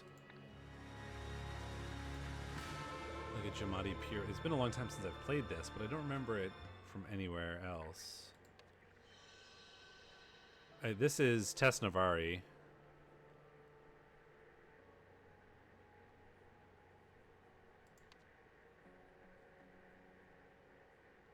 Aurel Toussaint, Eugene Marmot, yeah, like the only character that I like recognize is Tess Navari. Oh, I'm so excited! I have 2 more after this even. So much to do. Yeah, he must have manipulated the waterfall. I don't understand why. Jermaine Piro wanted to kill Larry Manzik. Literally Manzik. My guess is this is going to be Ori and Koi. Because together they had...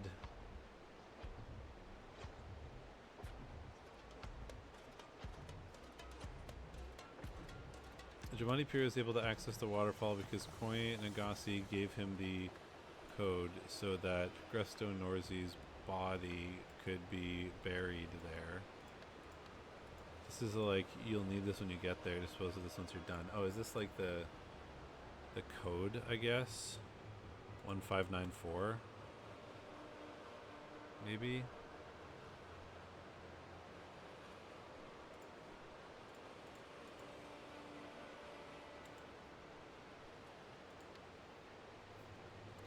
Later, Jamari Pure returned to and spoke to.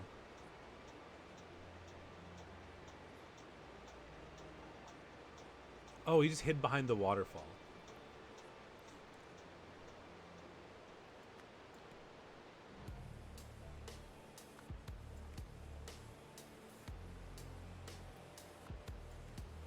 For the trouble began, locked himself in the bunker, leaving Ori and Koi to die. All this led to Jira being appointed first Sentinel, giving him access to Lutri.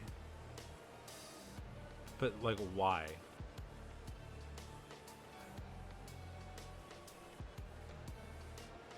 Together they had ordered that his parents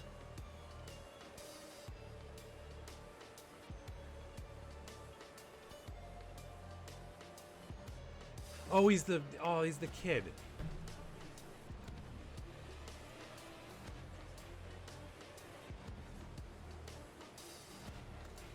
I'm like this had to be for some reason, right? And like, so his parents and where was that? That was just like out here, right? He's the amazing flying boy, I guess. Malicious lies with a blessed waterfall. Shasasi and Denizi Akai. Yeah. Or the son of the, like, magicians or whatever, right? He's like the amazing flying boy. Boom.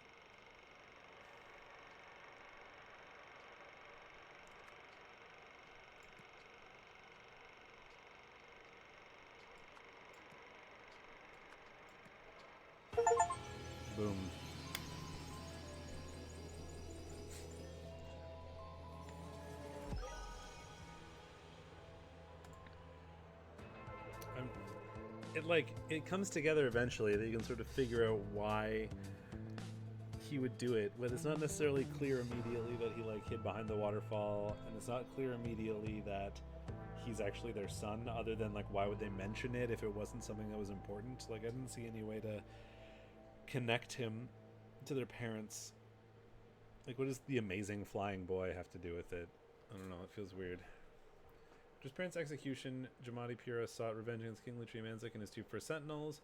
He joined Koi's following with the aim of obtaining intelligence and access. Before long, he gained Koi's trust by using his knowledge of magic to devise ways for Koi to perform miracles. Oh, I guess. There you go. That could be it. From there, he bided his time and used his proximity to Koi to uncover more useful information. After Koi gave Jamadi access to the waterfall, Jamadi spotted the cave behind it. Seeing an opportunity, he formulated his plan. To the airfield, Ania. Sigh. Goodbye, Lemuria. I'll never forget you. Meanwhile, in Albion. Look what I found over there, Oriel, the golden idol. This is Tess Navari. Uh-huh, now turn it over. What? Why? The Oriel Toussaint, made in Lanka. Oh. Not the real golden idol. Thank you for playing.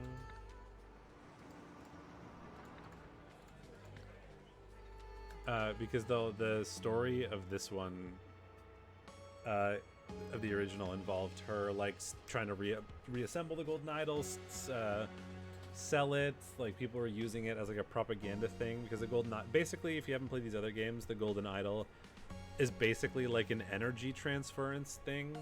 Like, you can like charge the idol and then send from the idol in various ways. So there's like take life from people, give life to people, to like, that was people were using it in the first game to sort of extend their lives. There's like take heat from something, give heat to something. You know, people were, and then the plot of this game involved a lot of take memories from people, give people memories. So they were kind of like switching bodies. And one plot with that idol was to use the idol to like basically do propaganda broadcasting. They were going to use the idol to like broadcast through the TV networks.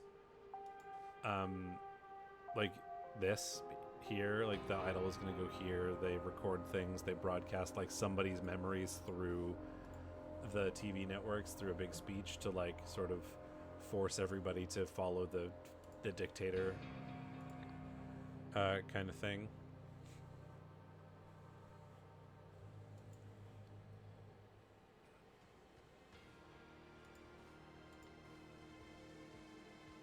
Right. Put Harry and William in positions of power, and both still failed me each in his own way. Regrettably, they're not good enough, and even if they had been, there are too many people in the world who are opposed to my goals, people who don't share my wisdom of how the world should be, and who cling to their old ways. And that's too much for me and Luke. I know what I have to do. Right. The goal of OPIG Corporation's Happy Customer Project was to increase Orange sales, which is a drink. To achieve this, Lisbon the project wanted to use the idol to give the memories of drinking orange with the drug euphoria to millions of spectators watching the finals of a sports game. The project was invented and led by Eugene Marmot.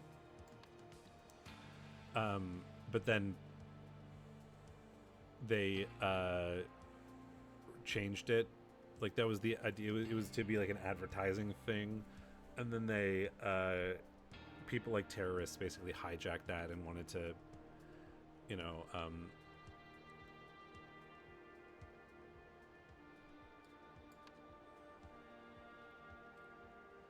send out different memories with the idol.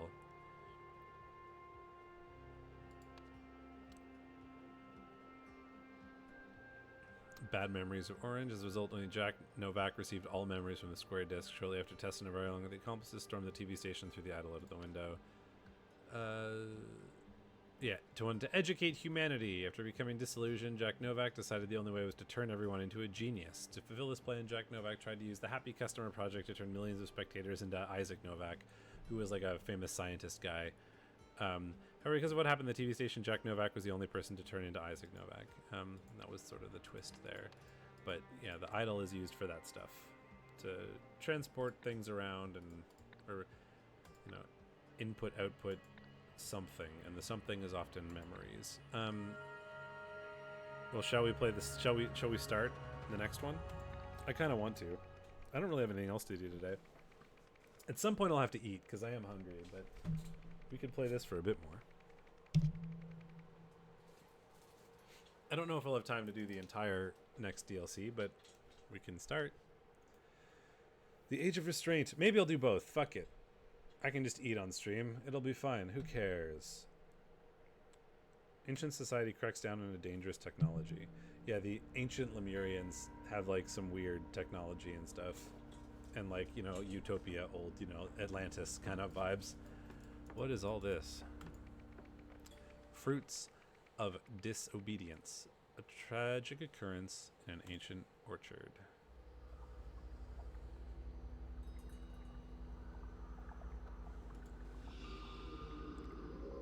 See, the range is short and its uses are limited. My children and I obey the charter with exactness. I assume my husband Tanis told you the same thing. So you deny that misuse was behind this? Raska, be forthcoming with information and nobody will be punished. Technological abuse report. Violation of national restraint policy. Tanaska Orchard, Xenopolis. Fused organic matter to be determined. Memory removal. Raska. So I guess you're Raska.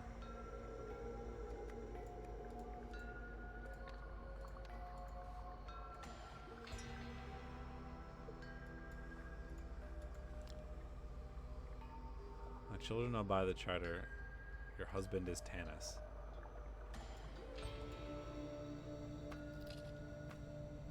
Teleport. Oh, this is super weird. There's also a lot of words here. Be calm, father. I'll miss Lurum as much as you will. Aren't they simply ensuring that the truth is revealed? Why the Yeldas should inherit the orchards. My brother is lazy, his wife is disrespectful, my nephew is useless. All three Luravels have yet to prove their worth to the orchards. Well, soon, my parents will see the truth soon enough. Nada Yelda. So I guess you're Nada Yelda.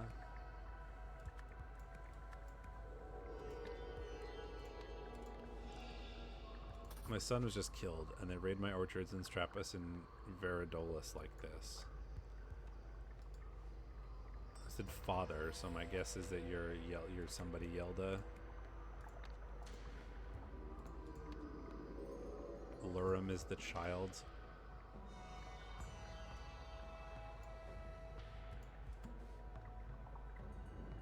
Your husband is Tanis, not Lurum.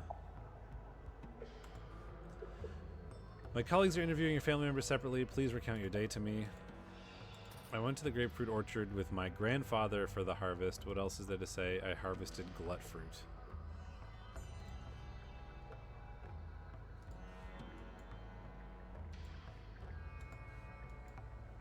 Boots with some feet in them, it looks like.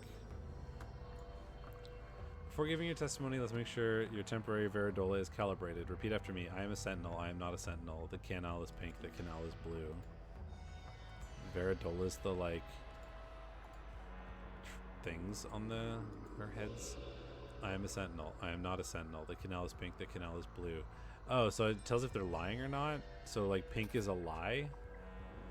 So the family members with me in the grapefruit orchard used only our approved tools today, and everyone stayed in their assigned orchards. Lamori, if we finish before your uncle and aunt today and prove that Yeldas are the lifeblood of these orchards, I will take you to a spiel dance performance. Do not disappoint me, son.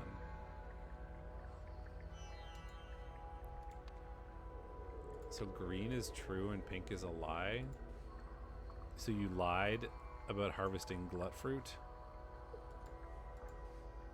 My son was killed. I'll miss Laram as much as you will is a lie. The range is short and seasons are limited is true. Nobody will be punished is a lie.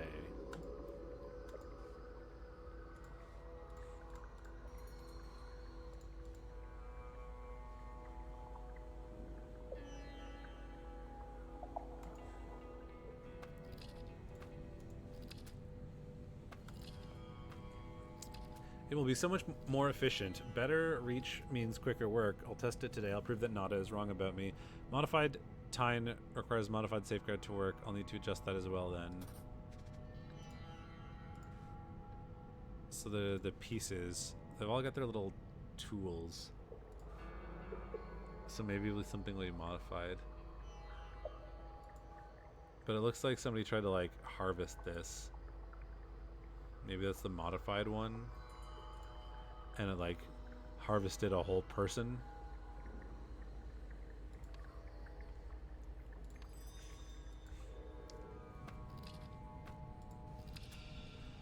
Harvest day assignments. Glut fruit, Etham Tanis, spite fruit, Nadia Lamore, and Raska bat fruit, Lurum and Vel.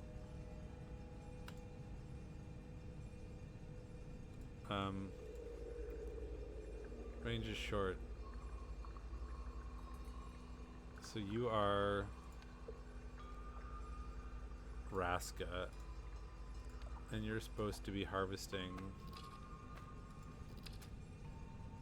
spite fruit. So I think that means this is spite fruit.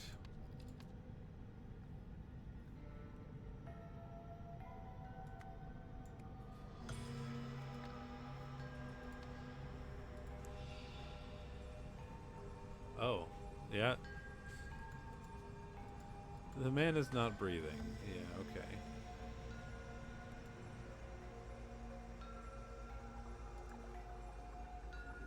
Glut fruit orchard. So you didn't harvest glut fruit.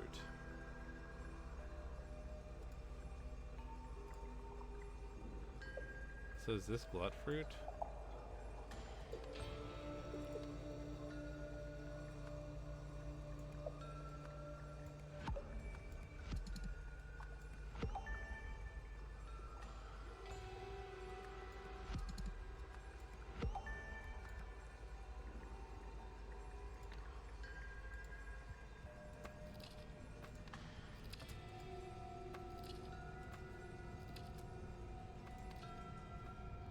How is each of these people related to the deceased? Well, there's the, like, my son was killed, which is true. So, presumably you are the parent?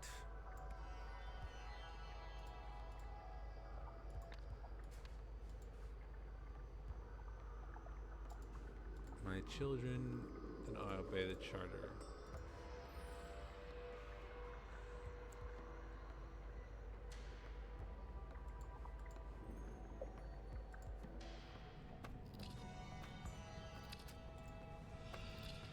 Safety charter. Farmers may use only approved harvesters comprising neck, extendable for use on bait fruit plants. Tine. Keeps raised range to about a hand's length. Ferrule corresponds to a specific bin's portal. Transmitter pointed at ground during use. Grip for holding. Safeguard supplied by the sentinels. Prevents targeting of any matter except fruit. Prevents invalid harvester configurations.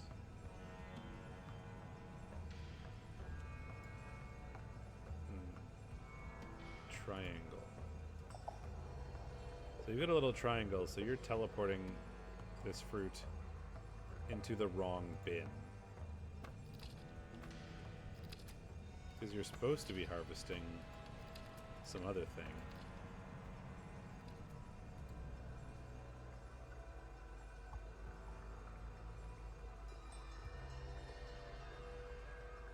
I mean, to be fair, there are only 3 fruits. So, like, it shouldn't really be that hard to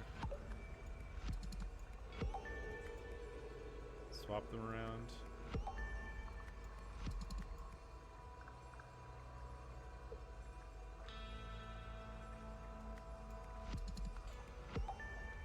So did bait fruit first, glut fruit first. There it is.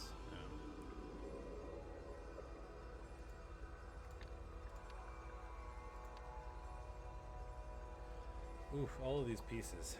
Oh boy. Okay. So this is the ferrule.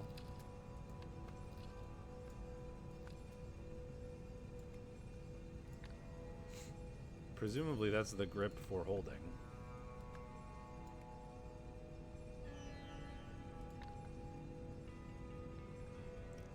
This is, I assume, the safeguard.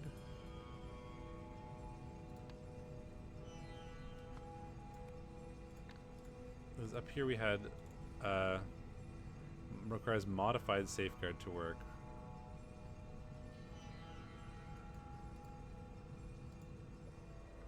And the one in the thing here, yeah, that looks like a modified safeguard.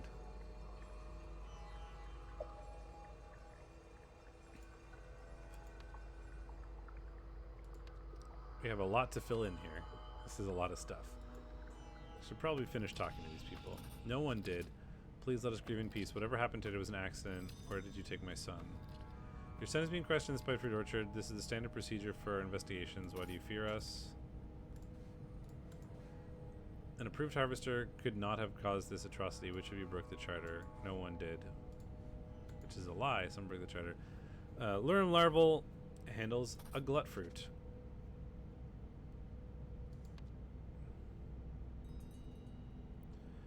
So you are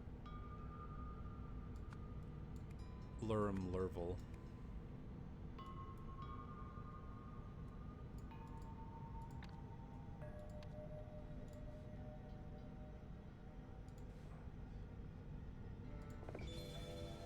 Tavik Ptu and Marina Fripo have joined hands in marriage. In line with Lemurian tradition, their new family name will be Tavrina.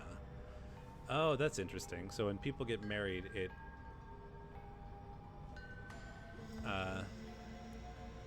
takes his first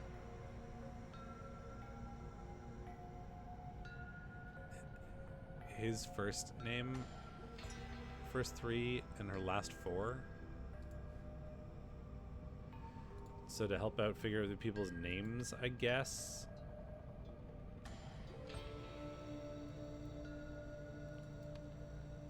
So if his name is Lurum, your first name must be like Lurval. And whoever your mother is, who I don't know. As you say, my husband Tanis. But you're not Tanis.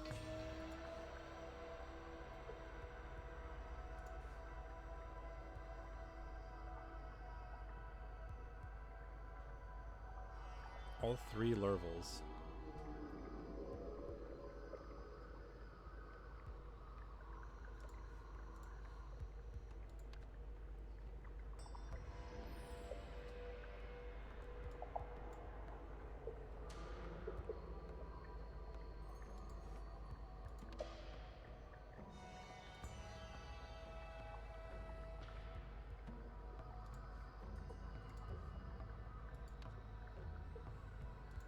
So my guess is that you're also a Lurvel.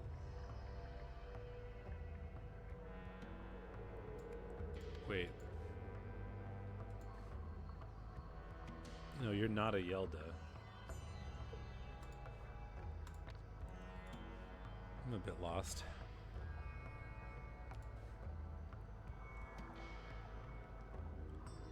Your husband is Tanis. So there's got to be a last name.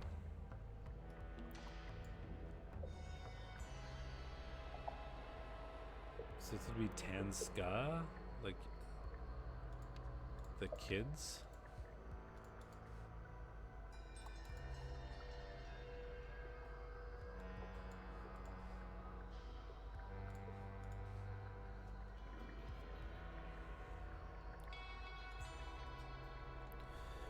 Dear Lamori, if we finish before your aunt and uncle today and prove that the Yeldas are the lifeblood of these orchards, I will take you to a Spiel Dance performance. Do not disappoint me, son. So you're Lamori Yeldas?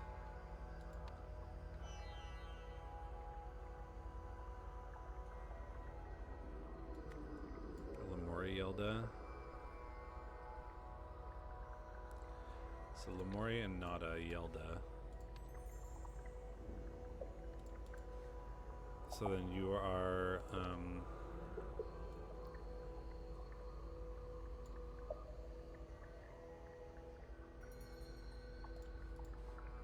become father.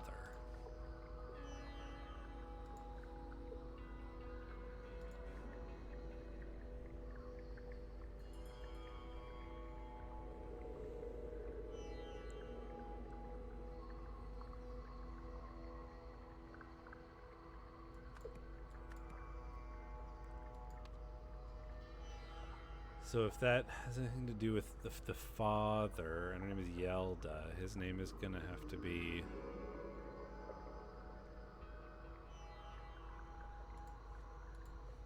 Oh, doesn't the father's name come first, though? Tavik. Yeah, so it's gonna start with that.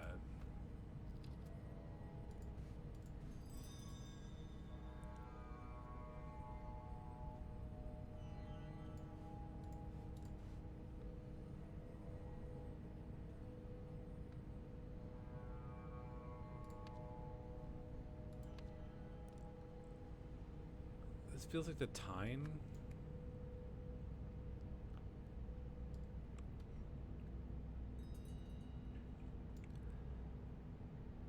Neck.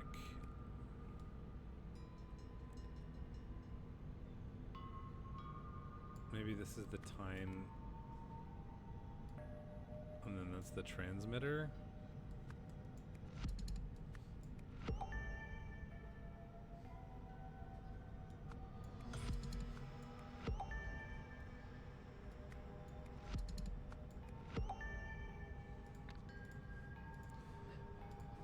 Does it say modified Tyne requires a modified safeguard to work? And if we look at the one out here, modified Tyne requires a modified safeguard to work.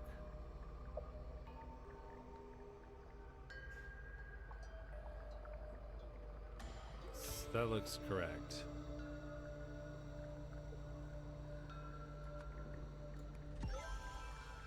This is the transmitter. Okay, well, we got something done.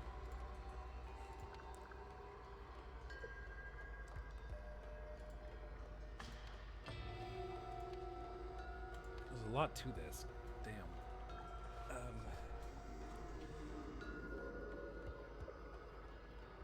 So, Lurum Lurvel. My son was just killed.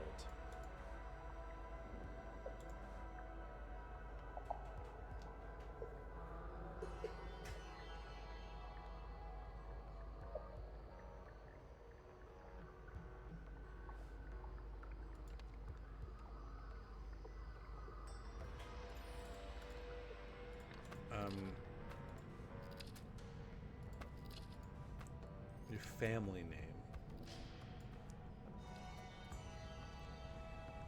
So there's two families, I think, here. So you're saying your son was just killed. So that applies to me.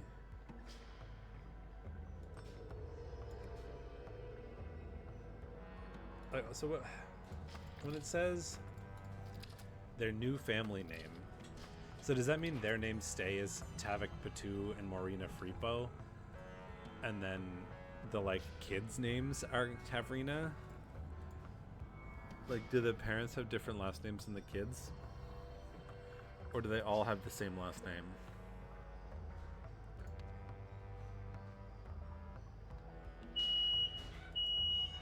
Oh, smoke alarm. Hang on. Be right back.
Sorry about that. My partner is making bread, and the oven was smoky, and that made fire. Or, well, it made the smoke alarm angry.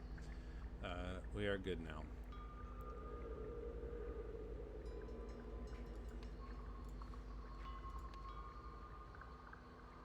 Tanis. Your husband is Tanis.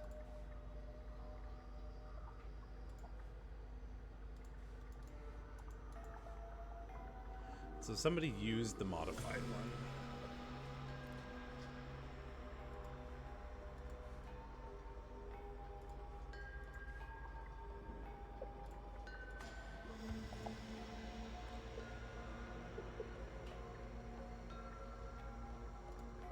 So basically, I mean, there's the Yeldas and the Lurvels. Right? So there's Lurvel and Yelda. So your Lurvel must be from Lurum and Vel. And the Yelda is going to have to be from...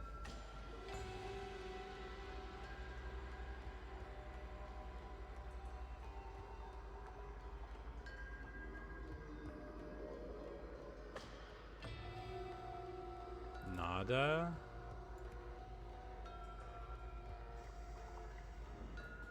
But I don't know where the other word would have come from. The first name.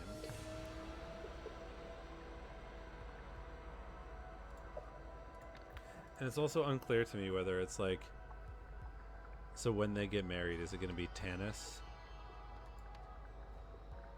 Like Tan something? Tanis Tan something? Or is it just the kids that get that family name? My assumption is that my brain is telling me that it's just the kids.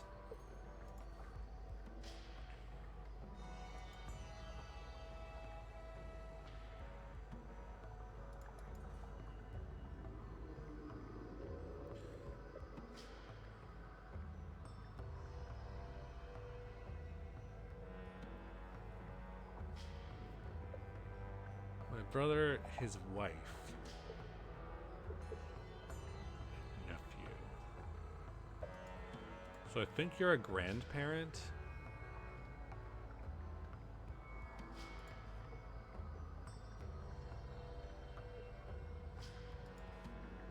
My son was just killed.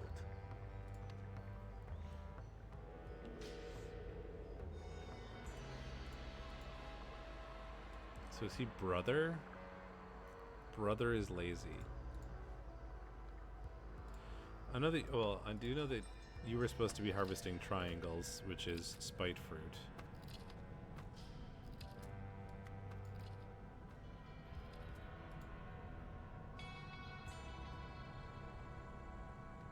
I mean, you were there, presumably.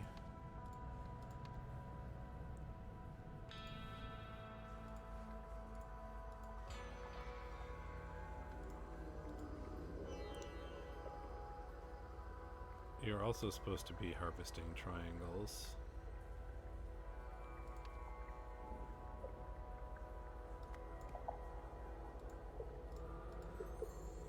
Do you have a harvester? It's got a dot on it. Which is the blue ones. So you were supposed to be like up here.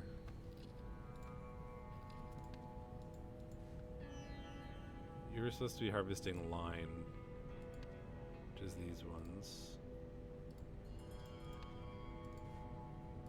We don't know about you.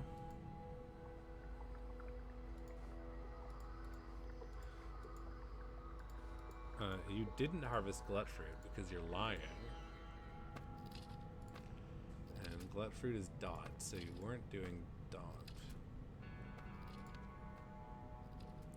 So you are lying about being up there, so you're one of these two.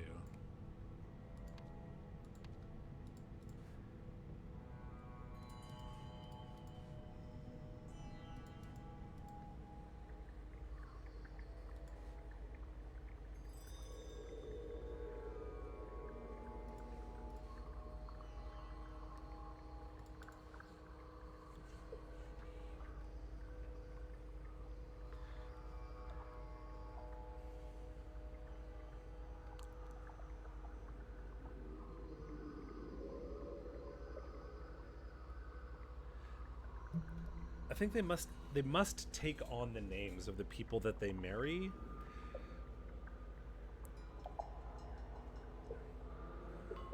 Yeah, Nada Yelda. So you must have married.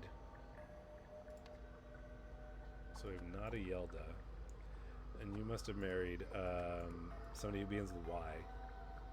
Who we just don't have.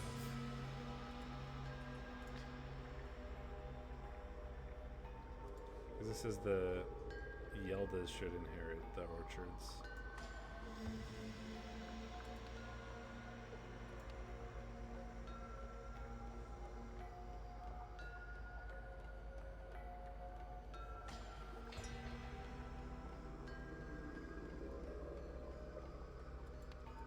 So are you sibling?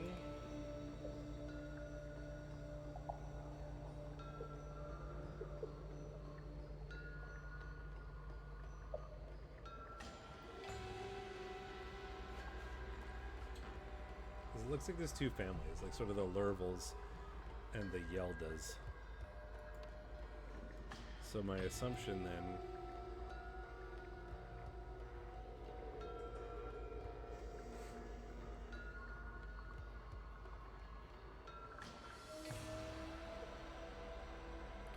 I mean, I'm going off of like age here. Like they look like they would be parents to these two. And then you're probably in like the hair, like child, spouse, nephew is what my vibe is there, because you're this person's child.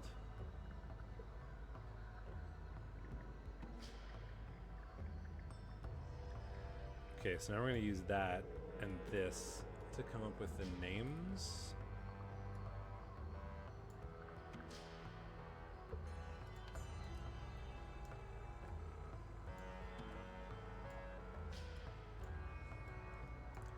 I'm pretty sure you're not a Yelda.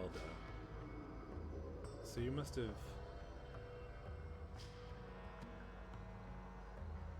I guess your spouse, like, isn't in the picture. But that does mean that you're Lemuri Yelda. That makes sense. So if you're Lurum Lurvel,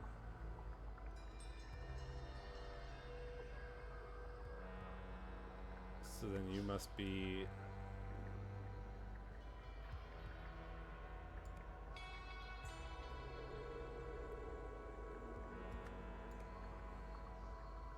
Oh, but you got married, so you would have changed your name. So you're Lurum Lurvel, which means you are Vel Lurvel. And that means you must be somebody Lurvel.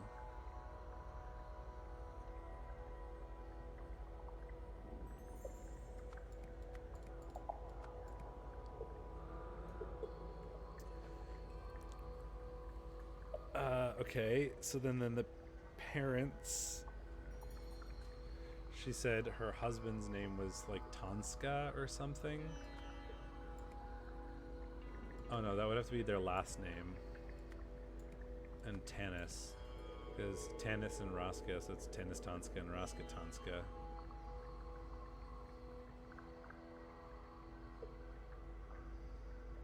So Tanis Tanska, Raska Tanska. I have Lemuri Yerval. Or Lemuri Yelda. So you must be Etham Lurvel? The only name left? Oof. This is very complicated. There's a lot going on here. But we're getting there.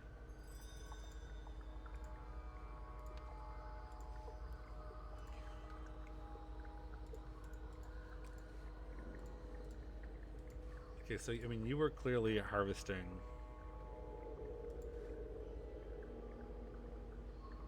So you were supposed to be harvesting Dot, which is the fruit.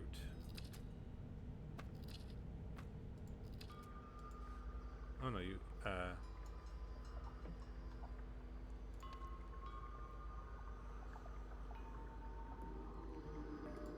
he was like, I harvested glut fruit. Glut fruit is this. He was supposed to be harvesting glut fruit, but he didn't. Because it looks like this is supposed to be glut fruit, and then he harvested something else. So my assumption is that it's you. Is that... Oh, who... So you were here, I think.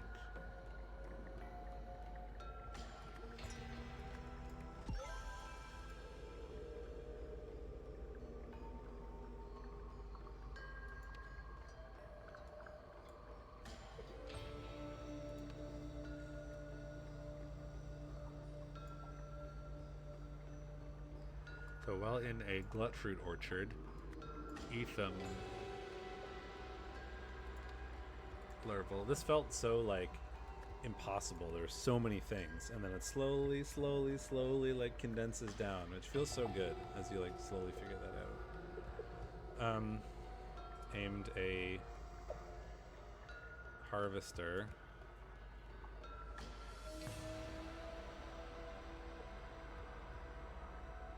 at a spite fruit plant.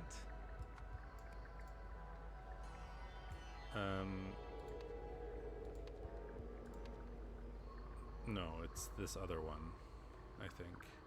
Yes. It's a bait fruit plant.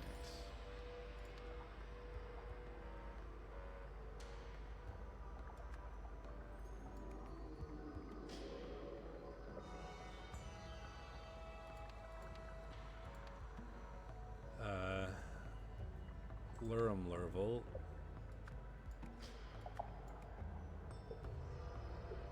was behind the plant, and so was fused with it.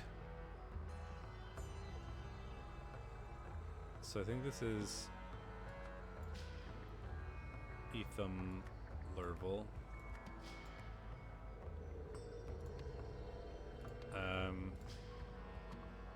Modified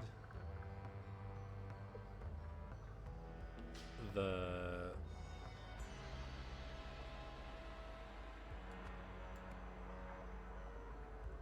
to extend its range.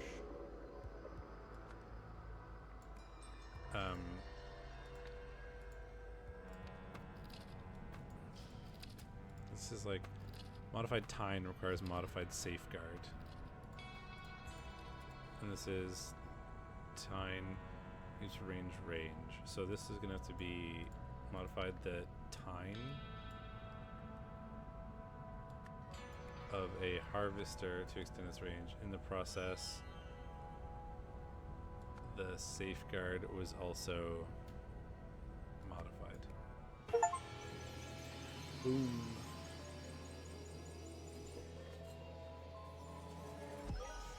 I'm very hungry and I want to eat something, but I also want to keep going. Etham Lurvel wanted to prove that he and his family were assets to the orchard, so he created a more effective harvester. However, in the process, he made it much more dangerous and accidentally killed his father. Afterwards, sentinels arrived to investigate the accident. Top 3 highlights from last night's drinks event. Go. Easy. Loverboy serenading you over the PA system. Please do not remind me. Keep dreaming, sweetheart. Moving on, how about you flawless impression of Patala? You sneezed without authorization. Prepare to be vaporized. My masterpiece. That was amazing. Speaking of Patala's wrath, how could we forget the old-timer speech about ending the restraint policy? I was merely being ironic. It's quite the manifesto. Soon all Lemurians will agree. We have the power, but are unwilling to use it. This cannot stand. The strong must dominate the weak. So much fuss over a drunken joke. Joke or not, we might have to tell mommy and daddy. Better safe than sorry. No, please, I beg you. Patala has no sense of humor.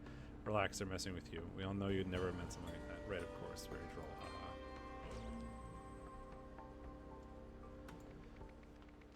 Court of the Sentinels.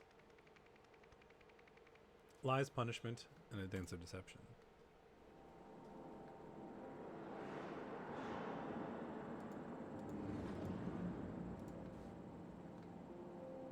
Oh my. High ceremonial close of the Sentinels. Use of the library's printing and formatting machine restricted to scribe of the Sentinels only. Oh dear. Guidebook for... Oh, the Spiel Dance. That was in the other game. Or the other... somebody did a Spiel Dance. An ancient Lemurian Spiel Dance. And I had to translate it. Traditional guide for effort required to discern the meaning of a Spiel Dance. Carves this message deep into your soul.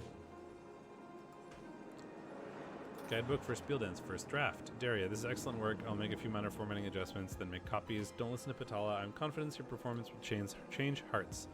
I feel like I can trust you with a great secret, but I cannot tell you openly. Pay close attention to my performance tonight with your guidebook at hand. I have a message just for you. Dispose of this after reading. So take the first and move it to the fourth or something.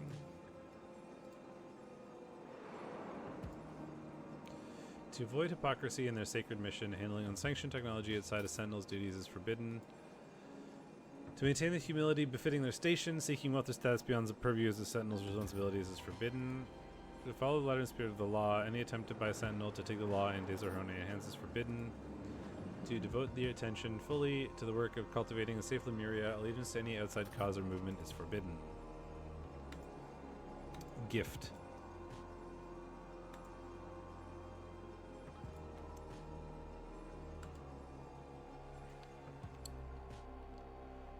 Oh. The dance projected for the public. Oh, we can probably do that.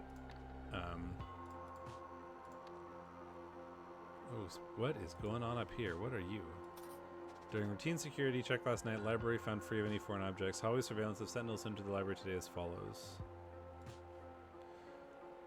Return me to the dance.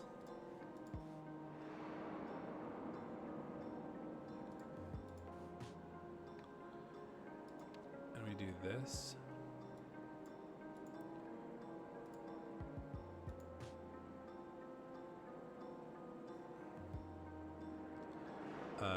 Invention?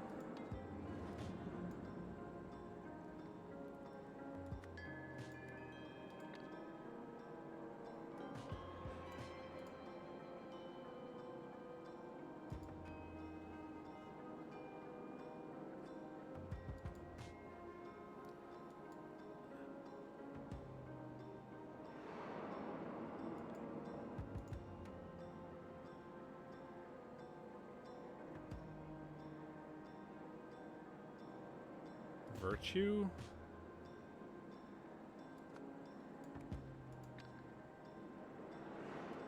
I think. So, invention. And then they step through.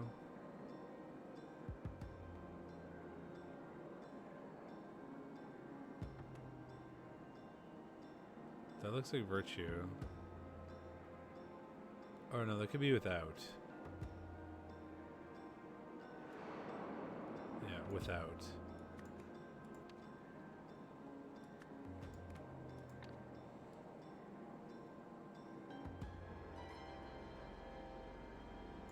Humility?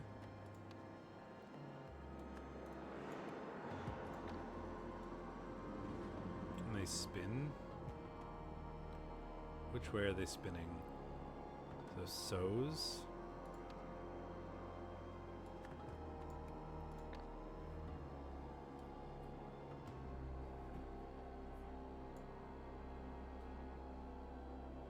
Chaos.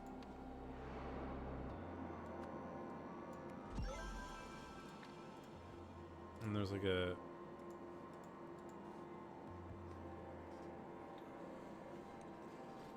guidebook at hand.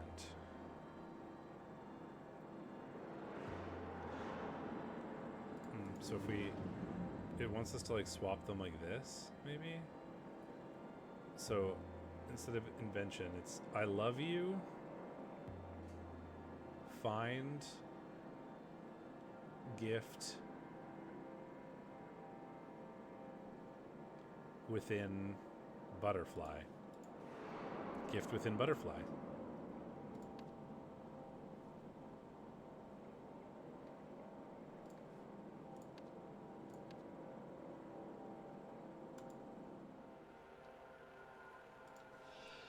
Can't there be another way? Beth Habs. Ensure all sentinels have a clear view of Harold Zinn's Spieldin's performance. Please catalog your recording of the performance of the library immediately after changing. Well, you are Beth Habs. Bah, we have heard your lies and your veiled deceptions. You are in violation of a sacred statute. The specifics of your sin shall be sorted at your trial. First statute tribunal. If a forbidden artifact is discovered in a sentinel's possession, a tribunal shall be held. The sentinel under suspicion must answer the following questions. Were you caught handling this forbidden artifact? Does this forbidden artifact belong to you? Do you know where this forbidden artifact came from? If a sentinel admits guilt, refuses to answer, or answers untruthfully, they shall immediately be detained in preparation for a full trial at a later date. Other sentinels shall offer statements concerning the incident. What is that sacred statue? There was a thing.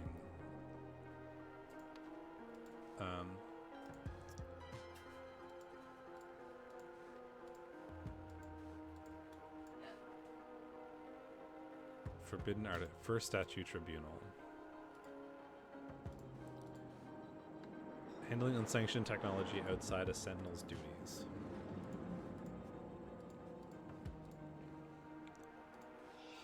I don't know what he's talking about. Perhaps it's best for him to seal him away until he returns to the capital city. That's the front of the little harvester gun.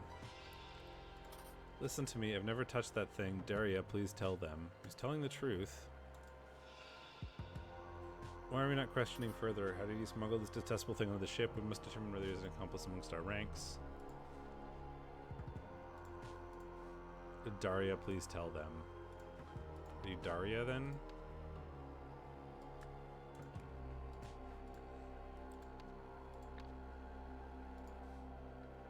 Harold Zinn's. Advisor Kibbs, Scribe Shift, Technician Kara, Assistant DeBerry. Verbal command received. This is Prime Sentinel Morin da Silva. Open the door. Analyzing command. Correct command given. Scanning Veridola. Prime Sentinel status confirmed. Running open vault. We're not questioning him further. How did he smuggle his detestable thing onto the ship? We must determine whether he is an accomplice amongst our ranks. Looks just like an object we confiscated from the orchard. I gave Sentinel De Silva one to deposit into the vault. How did he get hands on another? Oh boy. Helikos have sent me to the library to catalog a recording. This is when I caught Gim Gim still in his clothes of high ceremony. Holding that thing. What else could I do except running call for this tribunal? I didn't want to implicate myself by speaking with him.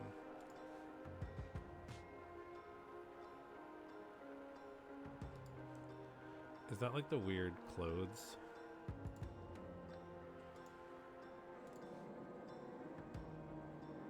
No.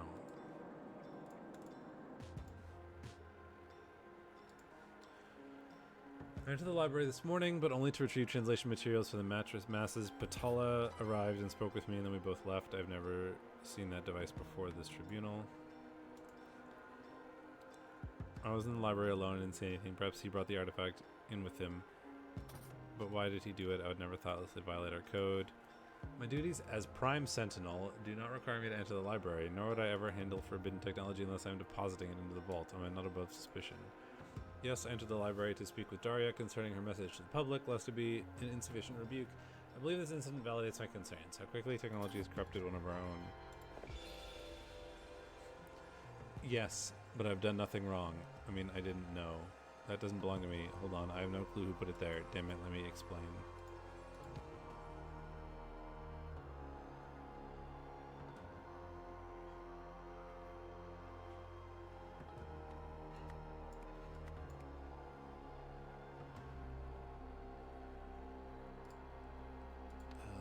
There's a lot too. I don't even know where to start with this. Were you caught handling this forbidden artifact? Yes. But I've done nothing wrong, which is also... so... that is the first... Did this forbidden artifact belong to you?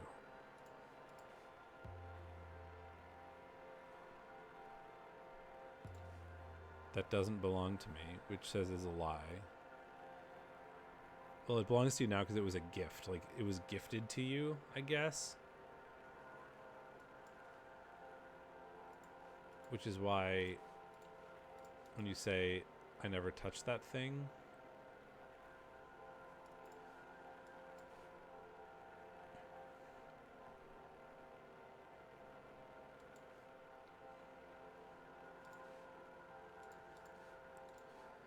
And do you know where it came from? I have no clue put it there.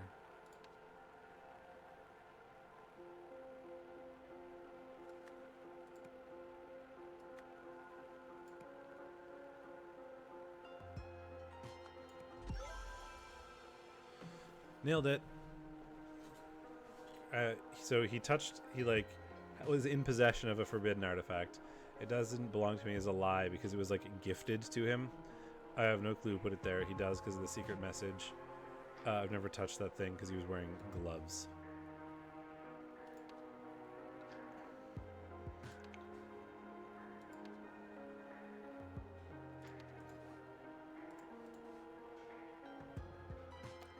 Morn De Silva. So you are Prime Sentinel Morn De Silva.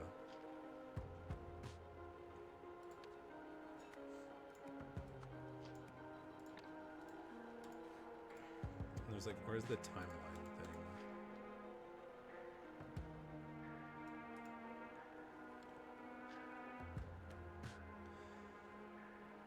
Assistant Doberry. It was like, I caught him.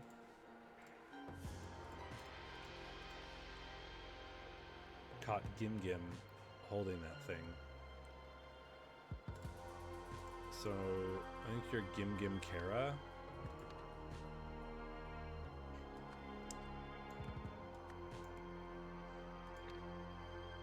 And then there's Assistant Doberry. And it's like I caught him. Doberry.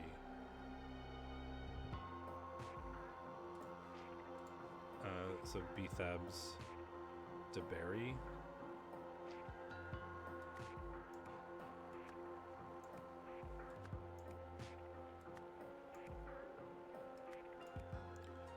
Morn De Silva.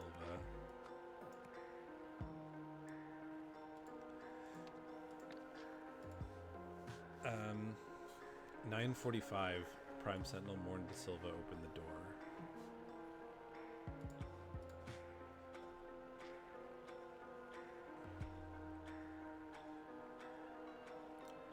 Open vault. Oh, it's the vault, not the door.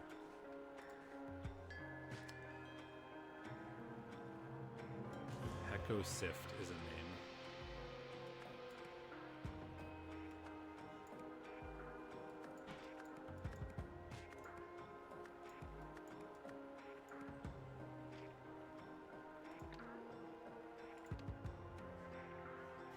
And Daria something.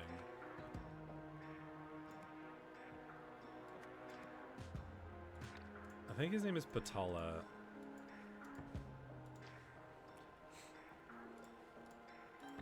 Which is a bit weird, because I think it's from out here, like the work chat.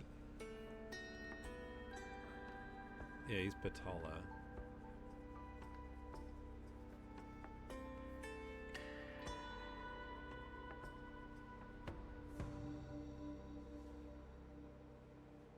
Oh, maybe not, but it's like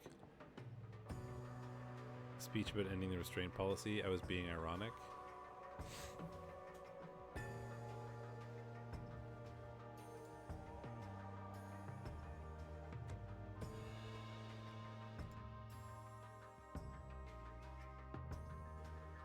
But then he says here, Patala has no sense of humor again.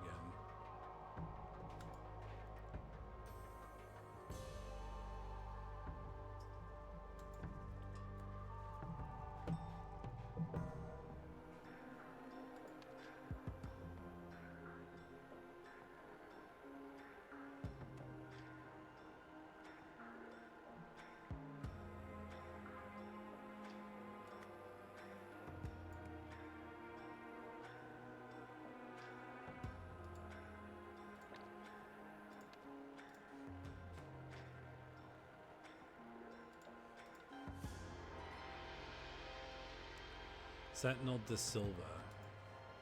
But I have that. You're Morn De Silva. So Harold Zinn's, Advisor Kib, Scribe Sift. So those are going to be last names, right? So we have Sift, Zinns, and Kib. So we have Heko Sift, Patala Zinns and Daria Kib, or Daria Zinns and Patala Kib.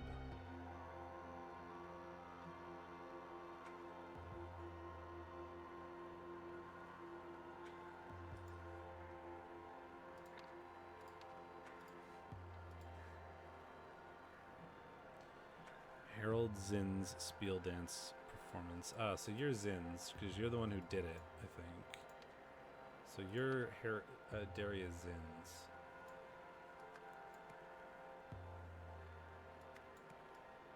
This leaves us with Heko Sift and Patala Kib.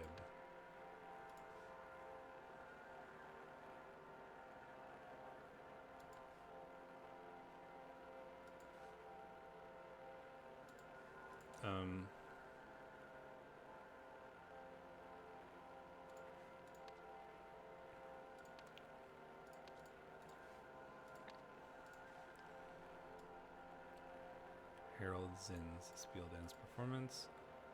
Daria Zinn's.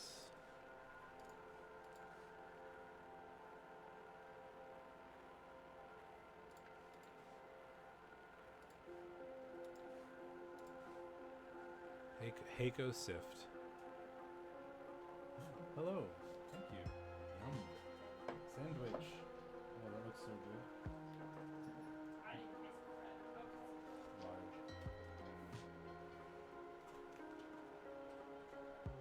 Yum. That's incredible.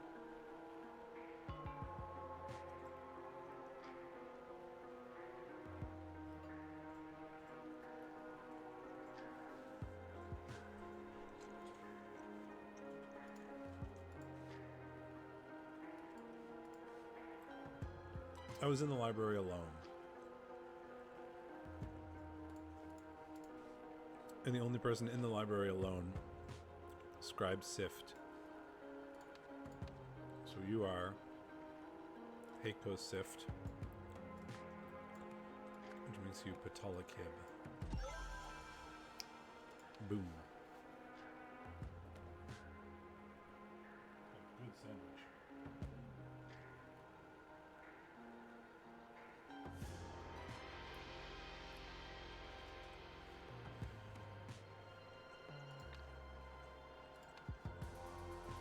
Okay. So, now we have to figure this out.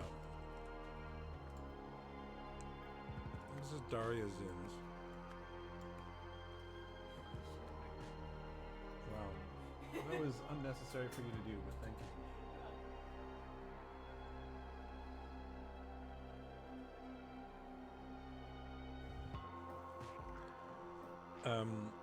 Brought a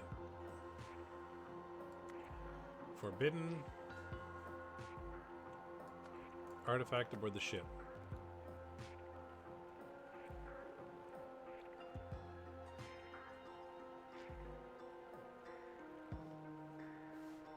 I have to eat this sandwich. One, it is really good, and two, because I'm really...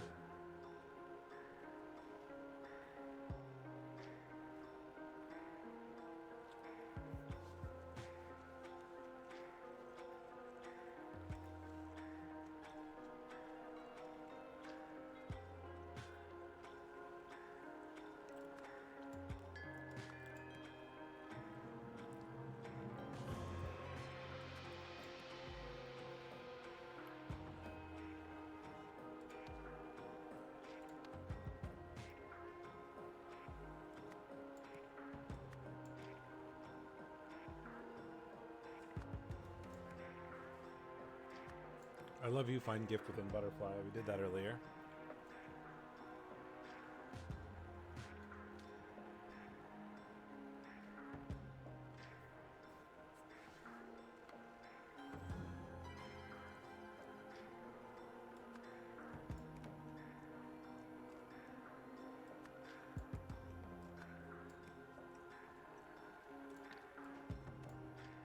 So who saw him?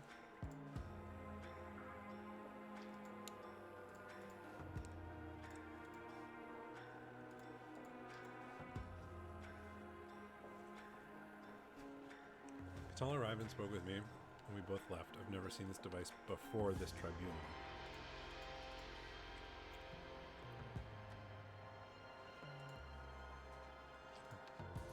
Guskos was in a box, maybe? That's why you didn't see it? Quote?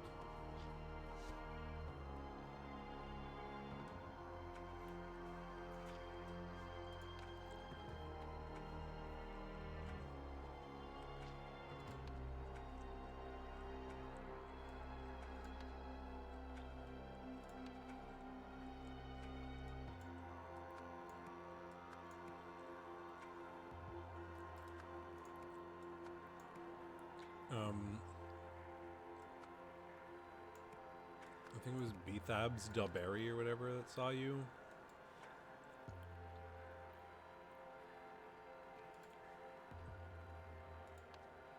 Yeah.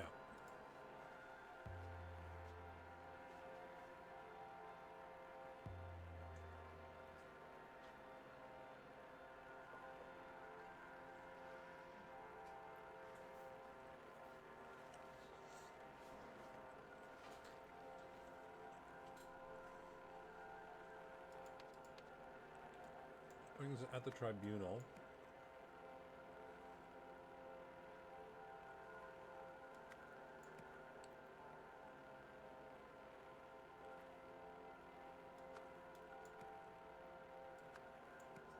And this is Gim Gim Kara as well. Okay, we're getting there.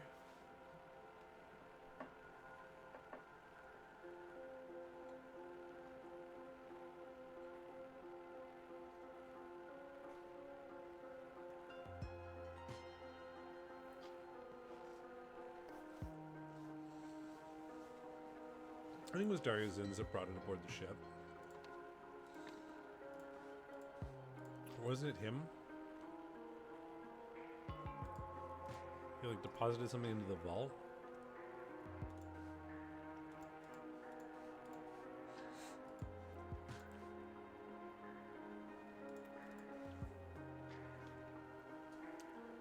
I imagine these people with their like truth-telling crystals would get really good at saying things that were factually correct, but manipulative. Very lawyery, you know?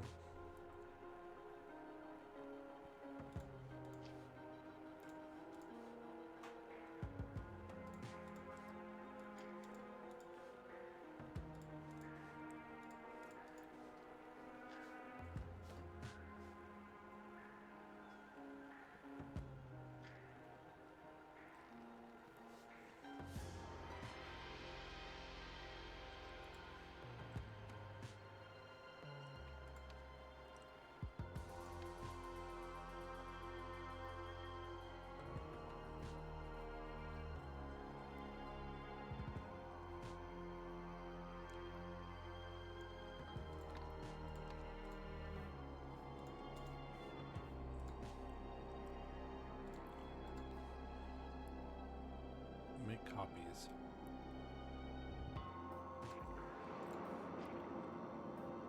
Scribe of the Sentinels only.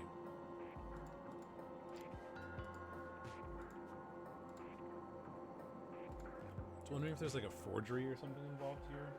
Like were there two artifacts?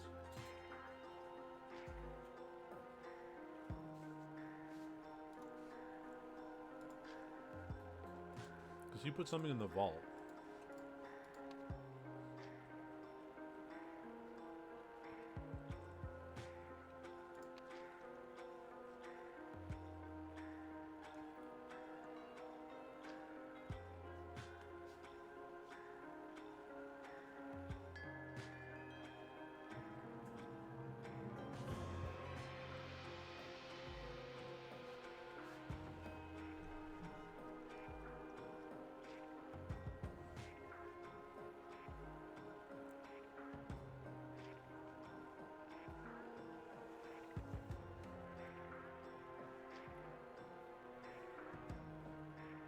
I don't understand what this could be. What this middle bit is.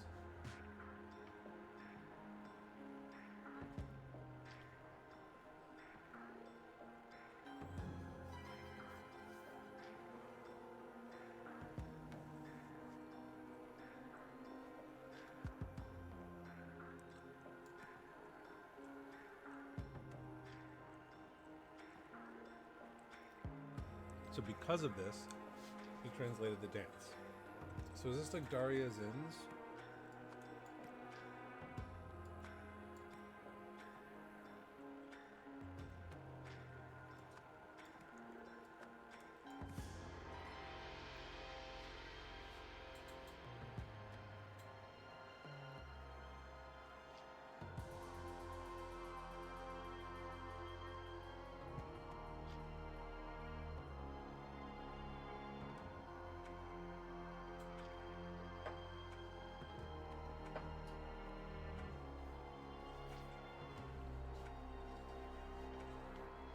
Like, it's unclear to me that it was Zarya Dins who, like, brought the artifact on the ship.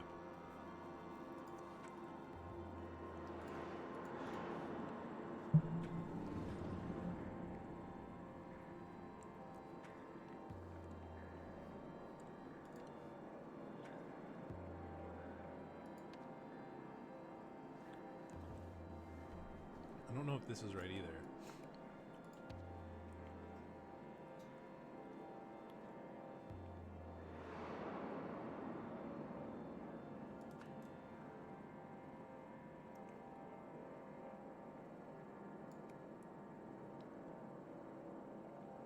Oh, maybe.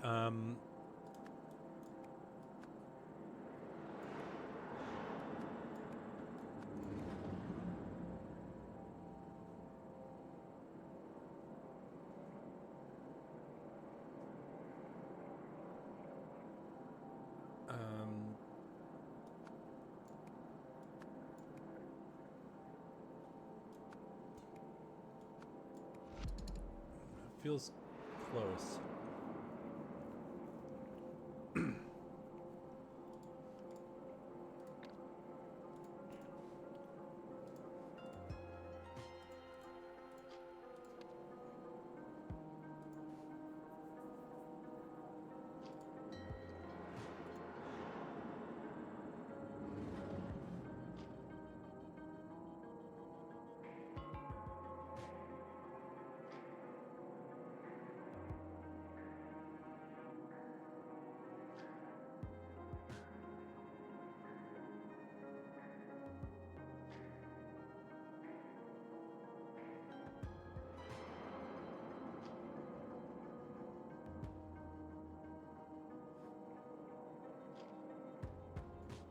And then there's this. Darius' excellent work. I'll make a few minor formatting adjustments, then make copies.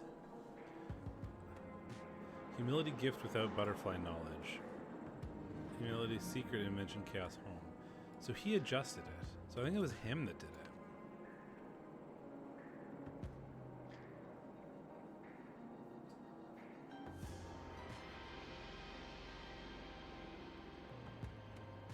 So maybe it was Heiko Sift. Brought a forbidden artifact aboard the ship. Heiko Sift, reformatted a dance note.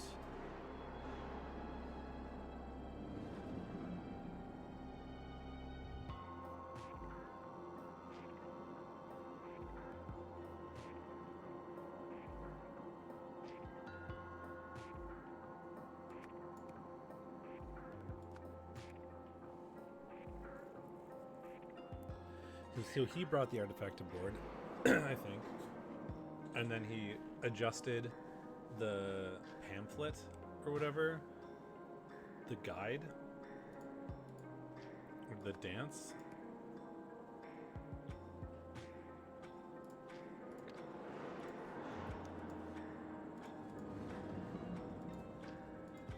Guidebook for Spiel Dance of Sentinel Zins.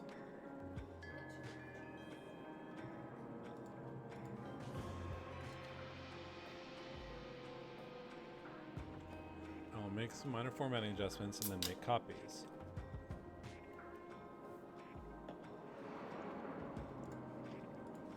So we made adjustments and then made some copies.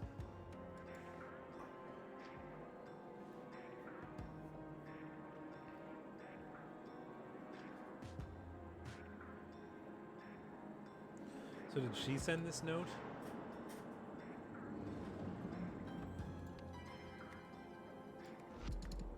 I think it was him.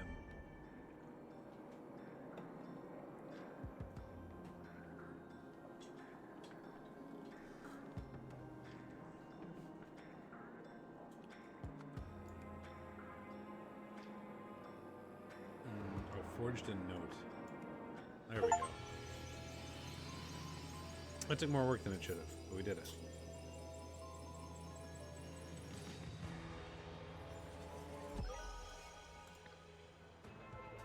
Heiko Sift smuggled a forbidden artifact in the ship to frame Gimgim Kara.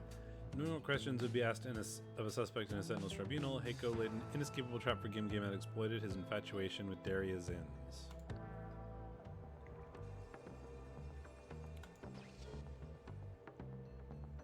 It's the idol, the universal transfer device.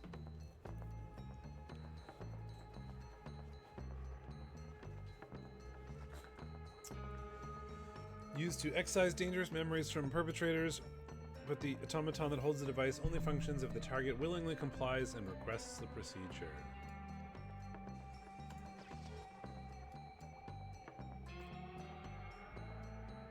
Weird.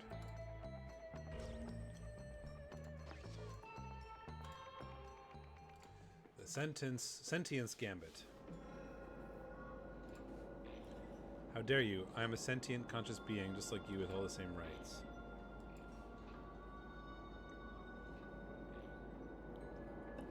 A low-life prankster talking to us through a transmitter, which we have connected to the robot speaker.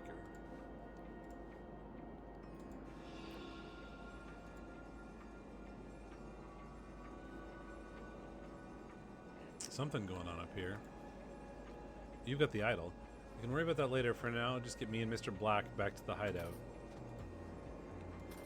I got the idol, and it's set to something that I don't remember the translation for. Once inside the ship, stay out of sight for a while Mr. Red plays his part. Once he's ready, he'll bring you the key you need. Don't mess with the controls. They'll be as you need them. Head to the room directly in front of the one you originally entered. Inside, use the key Mr. Red gave you to disconnect me. Remember, you're looking for a duck. After that, I'll head back to the entry point. Mr. Green and I will meet you, Mr. Red, there. Me and Mr. Black. You got most of what you came here for. Let's just go. Freedom at last. Once I'm alone on the ship, thanks to Little Chirper's performance, ensure that the path is fully clear for Mr. Red and Mr. Blue. When Mr. Red takes care of our main priority and Mr. Blue plays his part, set up my demise. Once everyone is done, signal Mr. Green to collect me at the prearranged spot. What the hell happened in there? Where's Mr. Red? We can worry about that later. For now, get me and Mr. Black back to the hideout. So my guess is that your code name is Mr. Black. Where's Mr. Red? So none of them are Mr. Red.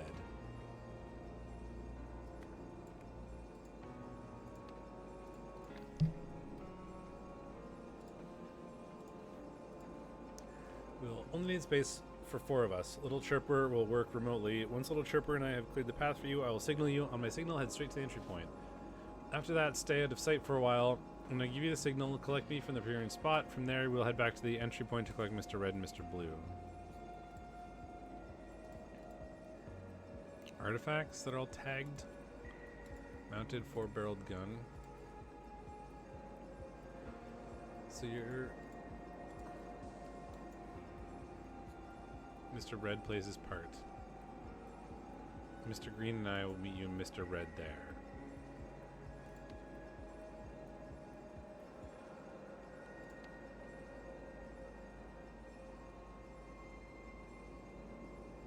So you're Mr. Blue, and you're Mr. Green. Don't really know what else is going on, but... Don't be so naive. Isn't that exactly what a sentient robot would want us to believe? Let us continue our investigation.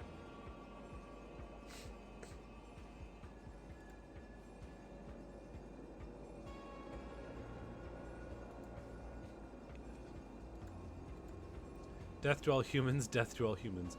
Verbal command received. Take this Vaporon and repeat the phrase death to all humans. Checking speaker status. Scanning Veridola. Sentinel status confirmed. Running hold object Vaporon. Running say death to all humans. Repeat. Trying to frame somebody.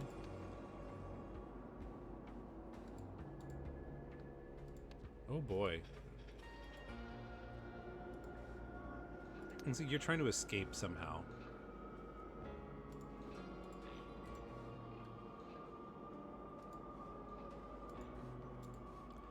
Verbal command. Show today's command log. Checking speaker status. Scanning Veridola. Sentinel status cannot be confirmed. Ignoring verbal command.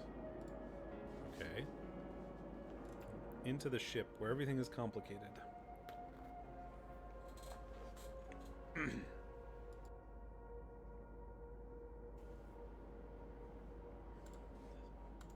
Dispatch call log.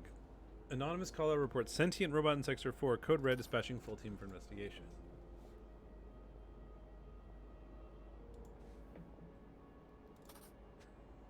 Patrol robots. Scanning area, scanning area. Scheduled function detected patrol ship.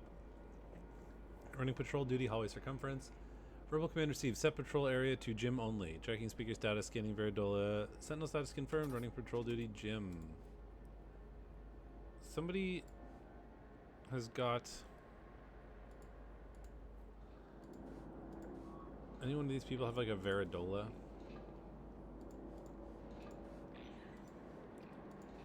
Can't tell.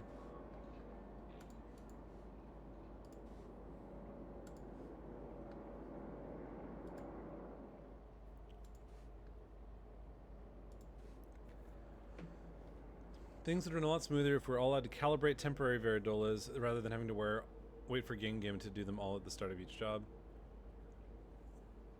The Sentinel cannot perform his or her duties. For whatever reason, the person immediately below him and her in the chain of command should take on his responsibilities where a replacement is sought.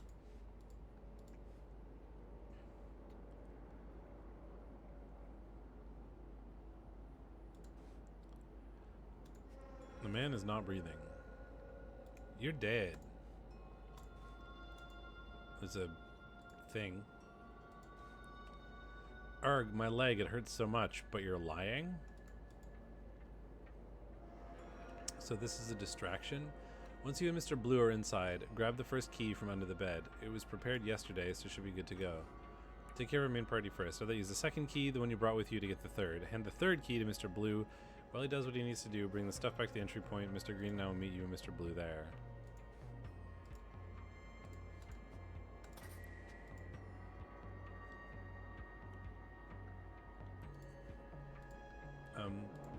Did you have something about like Gim Gim causing a distraction?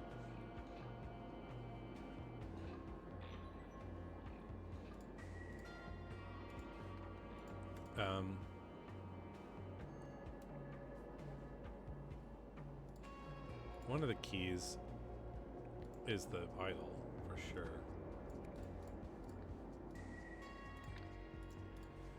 This says something about to get the third, hand the third key to Mr. Blue. And you're Mr. Blue, yeah. So I think the idol is the third key.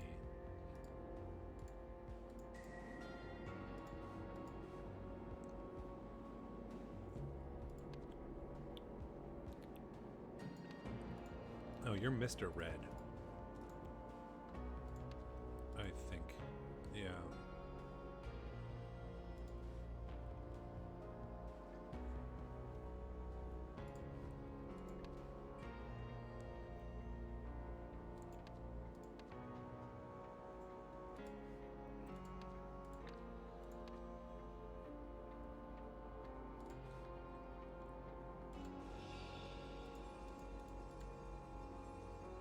I don't know what those are.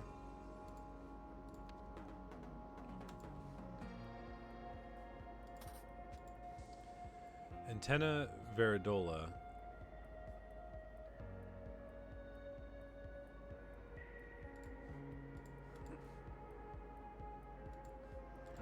Are there different people's Veridolas, maybe? If it's on, they tell the truth and it becomes green.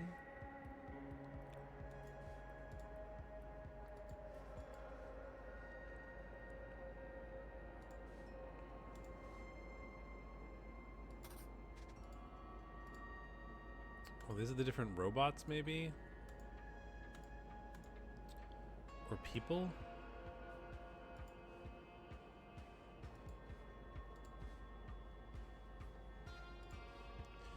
Squares have 4 sides. Triangles have 3 sides. True. Triangles have 5 sides. Squares have 4 sides. So if you say 2 things that are false. So this is, I think, telling us that this is an... Oh, I didn't mean to zoom in. Telling us this is an and then this is a not.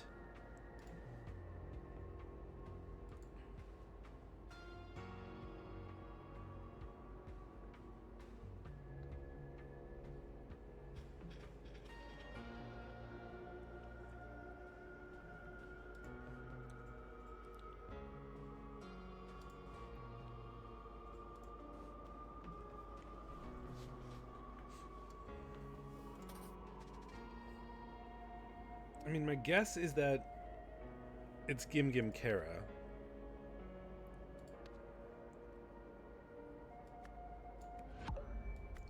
And he's being... Oh no, or it could be Heiko Sift. Yeah. Because the guy who brought on the artifact is trying to escape.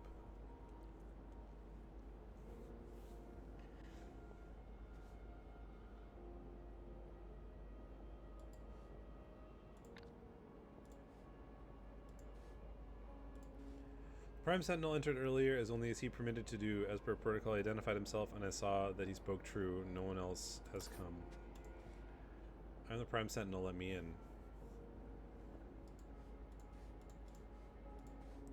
Who has entered the vault today?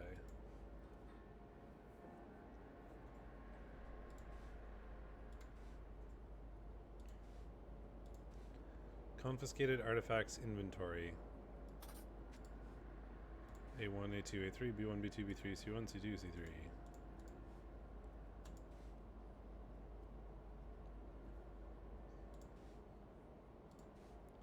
I'm stuck in this room for days now, alone with this automaton and its creepy little statue. Patala keeps telling me all I need to do is instruct the robot to remove the memories I have about tampering with the harvester and let me go. I don't know how much longer I can hold that for. At least my Invisibook prototype works, was able to sneak this diary on board. Okay. So the automaton had the golden idol.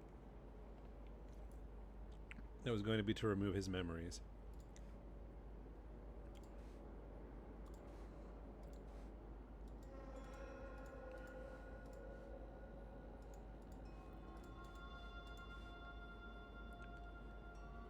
This looks like it cut the thing. So the second key looks like it's the saw.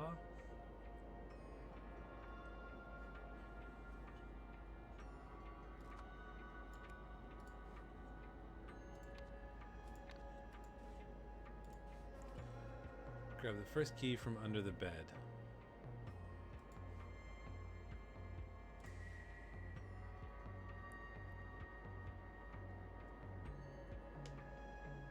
First key could be a Veridola.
Set up my demise.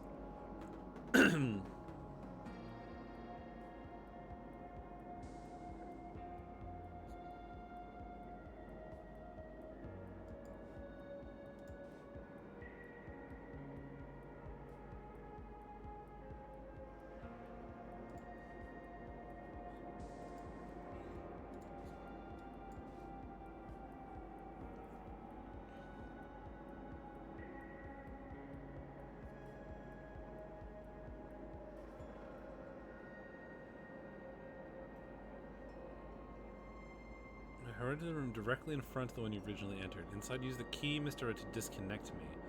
You're looking for a duck.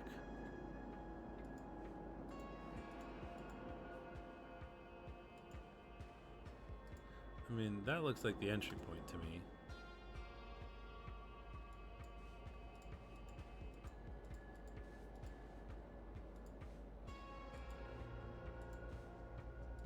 I gotta figure out what these are. So it's like their Veridolas, I think, are working. The symbols are people.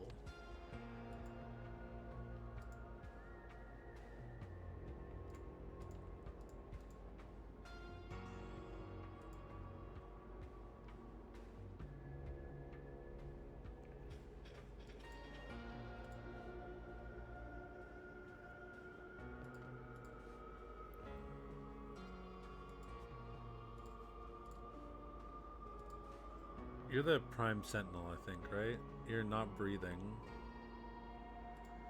And you're in this room?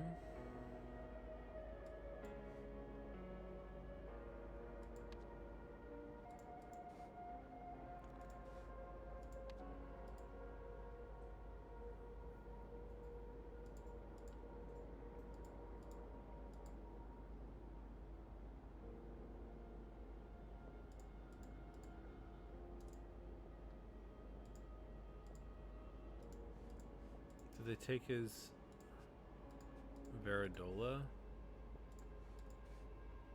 Maybe. So they shot him, maybe? Oh, that's the entry point.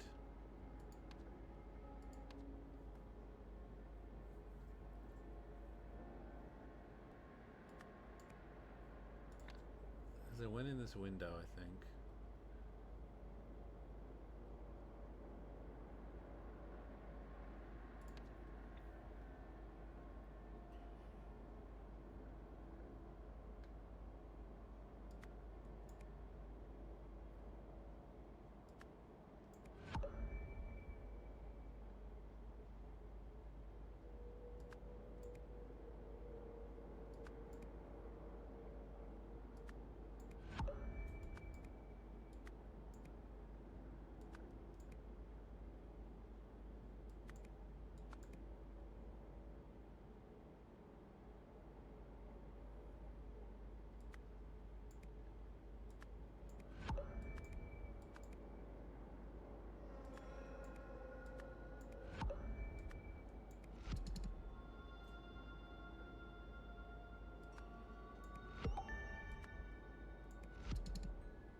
So I'm pretty sure about that.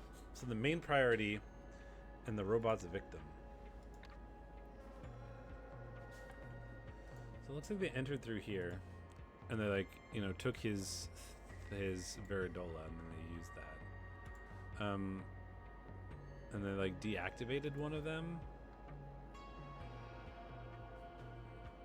Yeah, so his Veridola is here because it's following them, and then it went into the vault.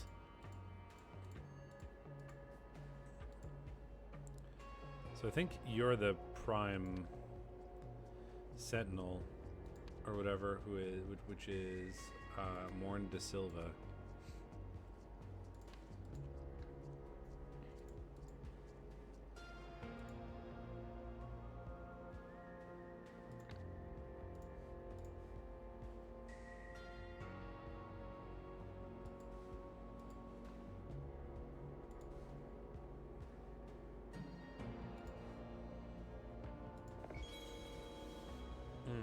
So you're still frozen in there.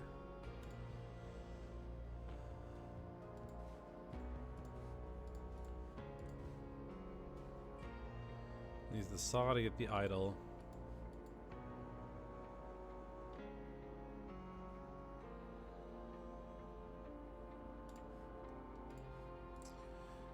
So what is the main priority? You've got a bunch of the artifacts. A1, A2, C3.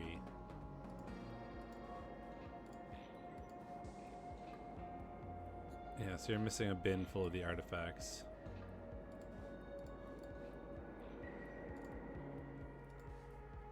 And like, my leg, it hurts so much. Oh, so it's lying, but you're not lying because the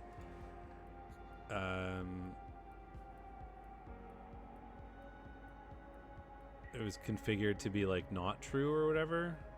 So it's unplugged here.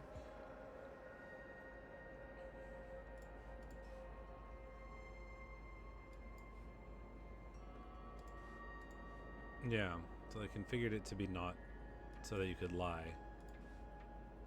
Like so it would flip it. Like I put a not in it.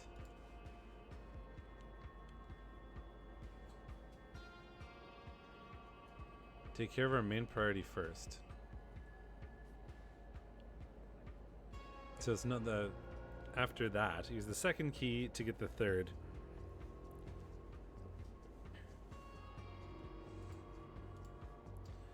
So to me, the main priority would be like Mr. Black to get him out, right?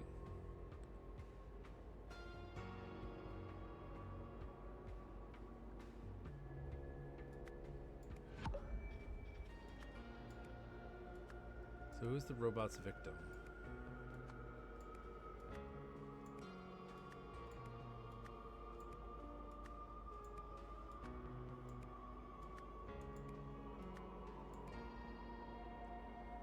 So we got something wrong.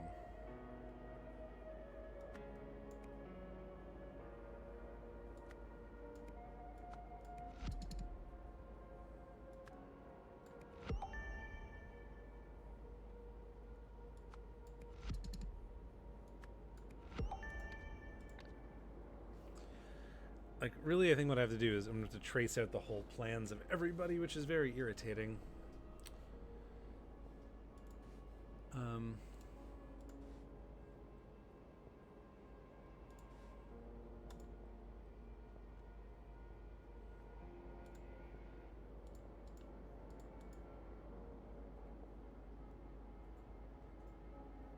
You've never left the vault. So to me that means the shark, I think, is Gim Gim Kara.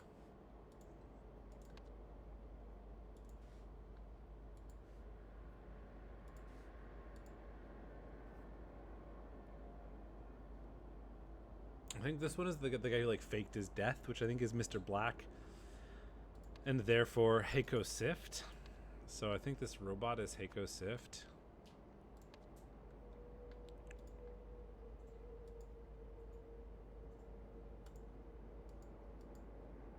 These two are the people that went out and are talking to the robot. Who's like Little Chirper or whatever.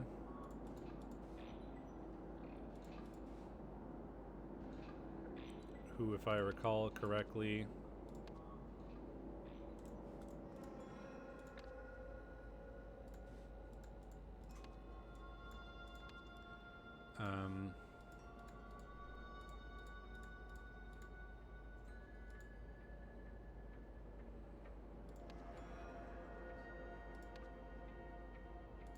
are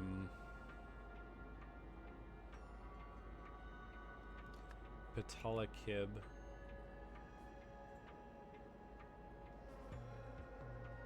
and Beth Bass Dowbury. And they all have to be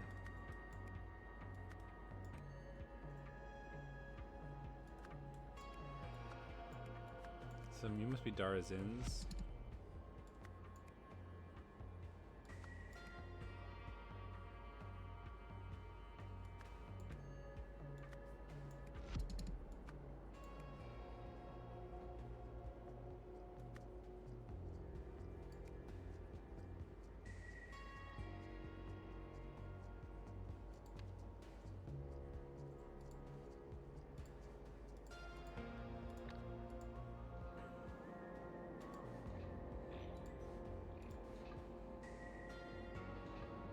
Sentinel status confirmed.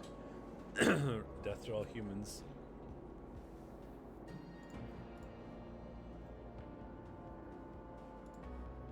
Like pretended to vaporize themselves.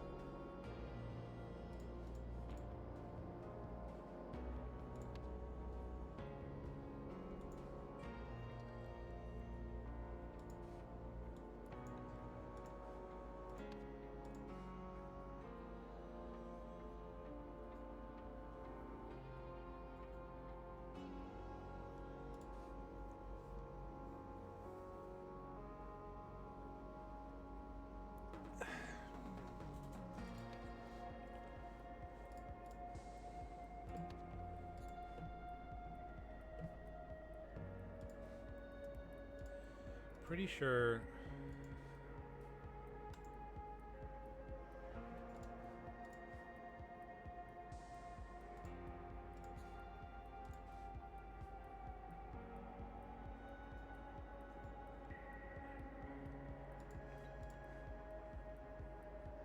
so somebody was in here and then you just left.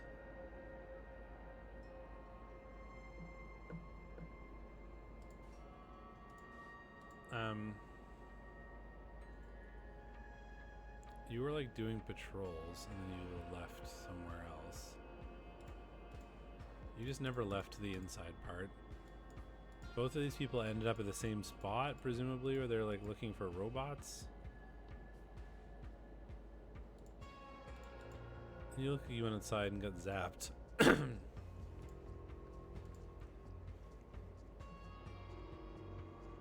You went outside, it did something, and then came back in.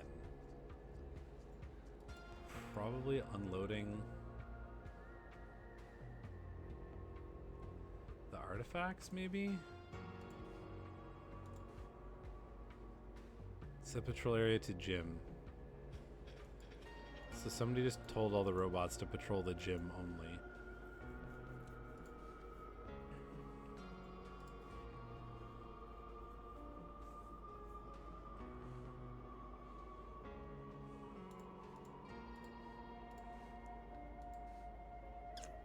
Ah, right, so this is approved. If Sentinel cannot perform his or her duties, person should take care of them, right? So Heiko Sif took over Gim Gim Gara's calibration of the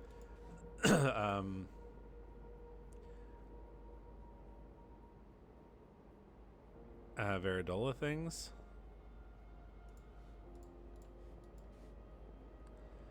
So these are all on.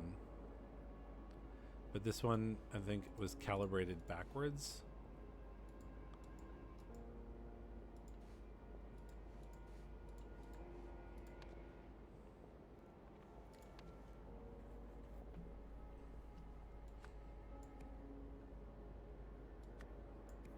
So I think this is Heiko Sift miscalibrated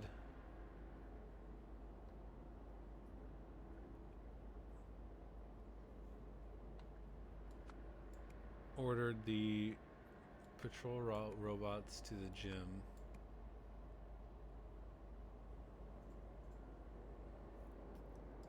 Mr. Blue, Mr. Black, and Mr. Green escaped in the shuttle.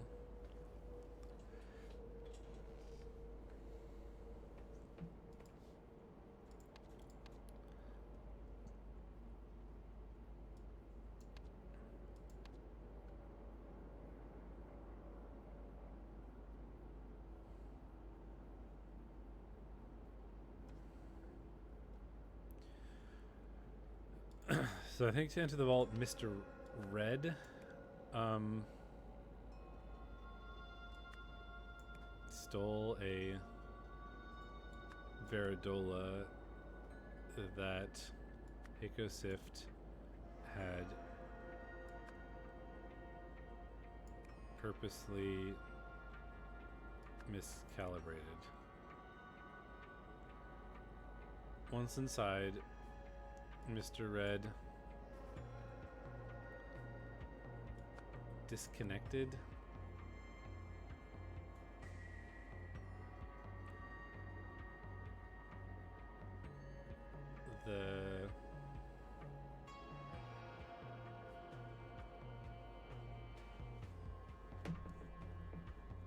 I guess no, Mr. Red wore a Veridola that is previously miscalibrated.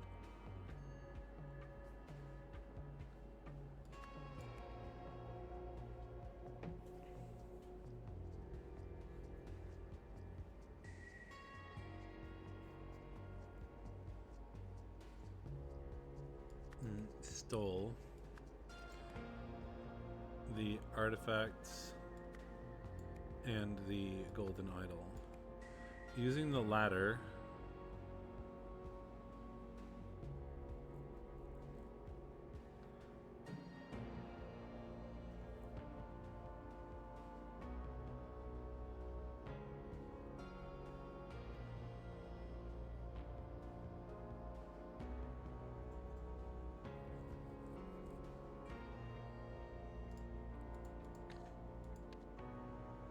I'm still far behind, so something obviously didn't go to plan.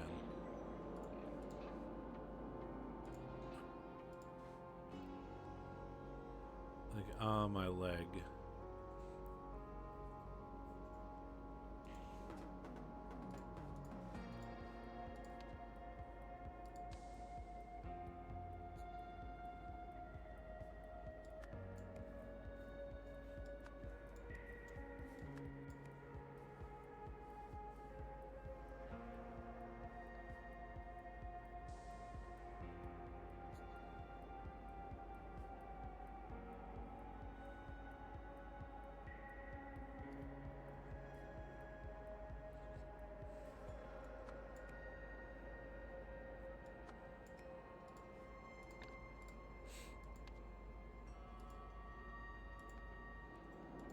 We had to use the idol for something.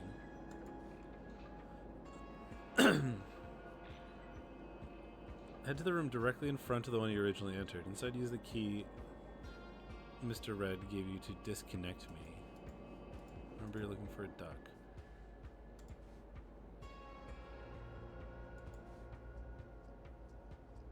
Oh, it's a duck, not a man with a little hat.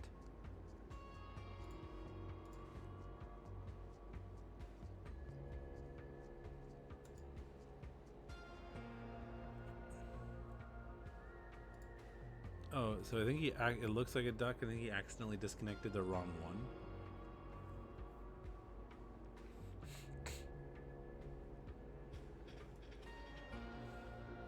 And I think this is supposed to be a duck when it's sideways.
They disconnected the wrong one.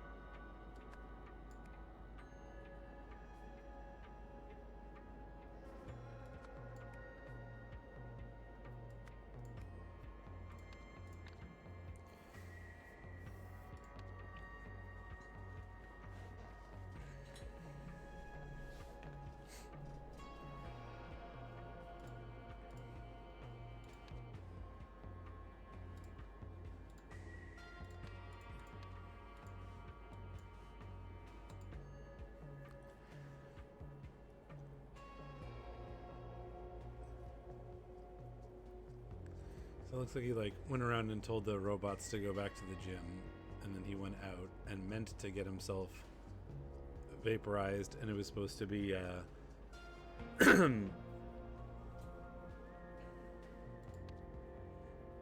he meant to get himself vaporized.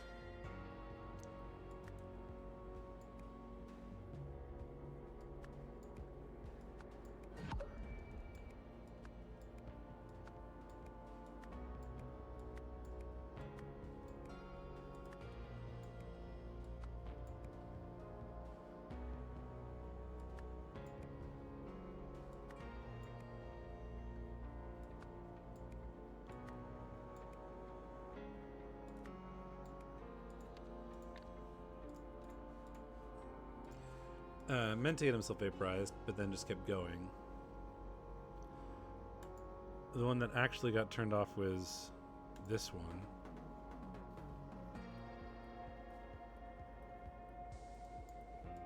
Which was the one that this guy was using.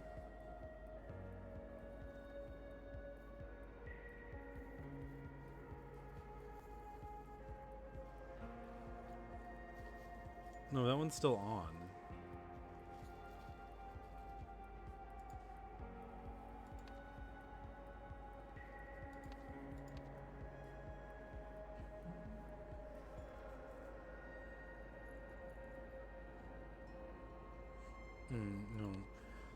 No. Mistakenly disconnected Morn De Silva.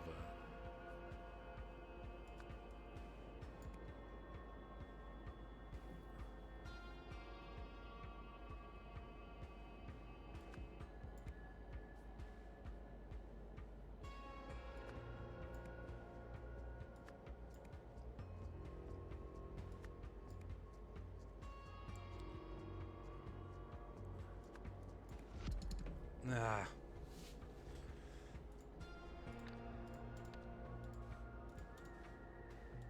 No, so who's supposed to disconnect him?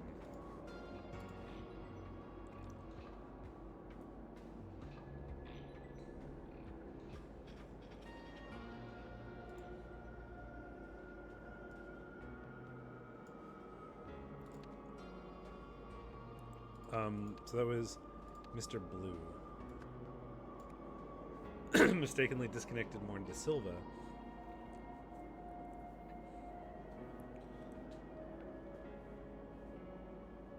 Who, realizing what had happened, returned to the ship and shot Mr. Red, is what I'm...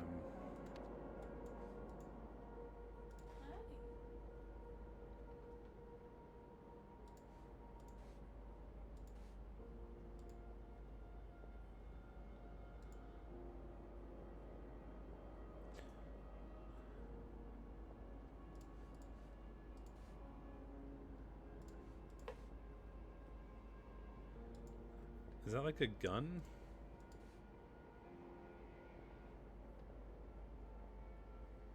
I still can't tell what's going on. So you're heading back to the entry point.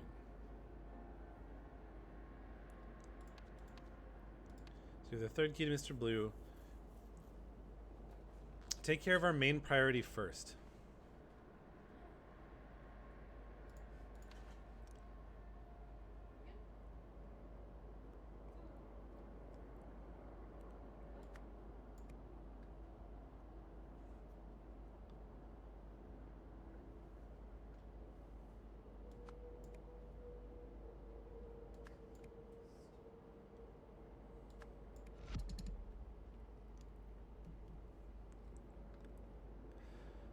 Realizing what had happened, returned to the ship.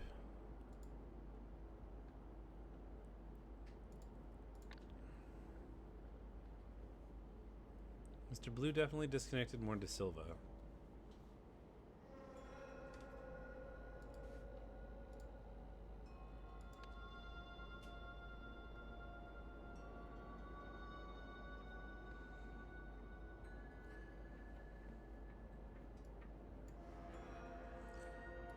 Looks like you were shot by this thing.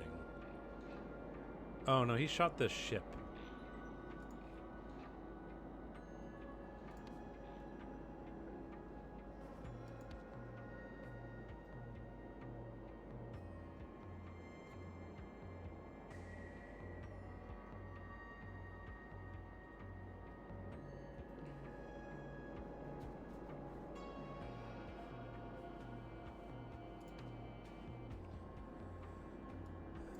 I feel like I'm so close.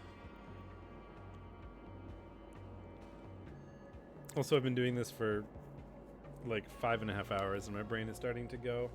I think I need to maybe take a break. I do have, there's another scenario after this one, but I don't know if I have the brain to do that as well after this. We'll see. So what is the main priority?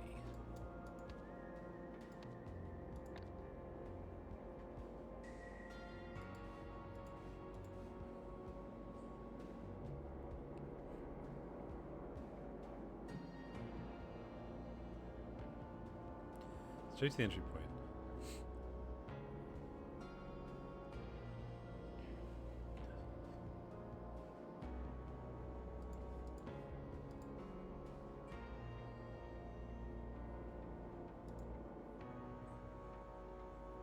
So this is the entry point. I'm very sure of that. This is like directly in front of the one you originally entered. After that, head back to the entry point.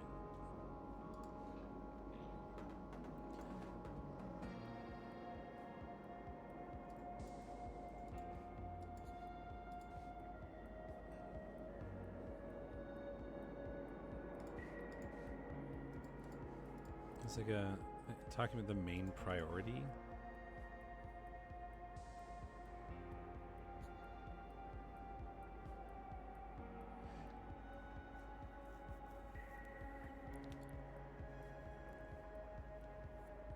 Take care of our main priority first.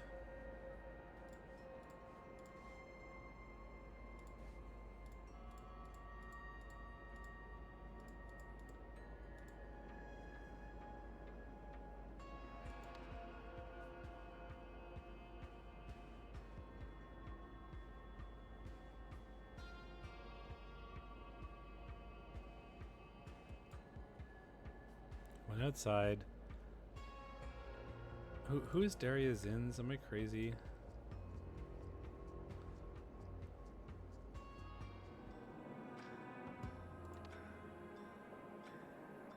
It's you.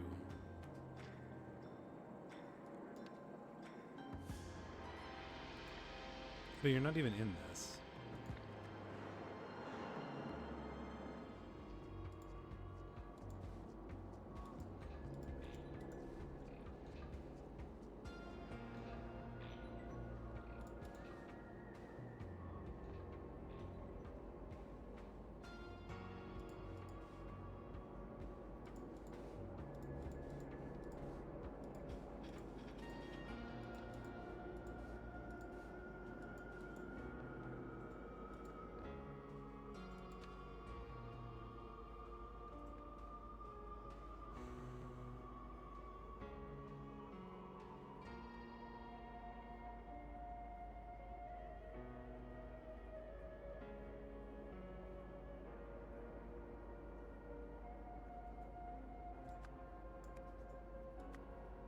Oh, he stole a Veridola.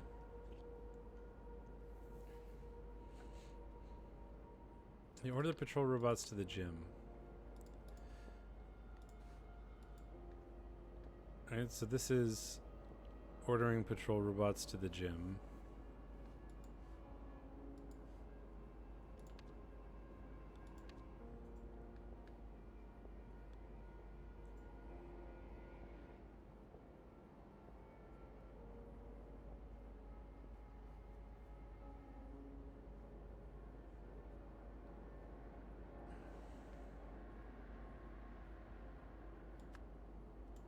He miscalibrated Veridola, and then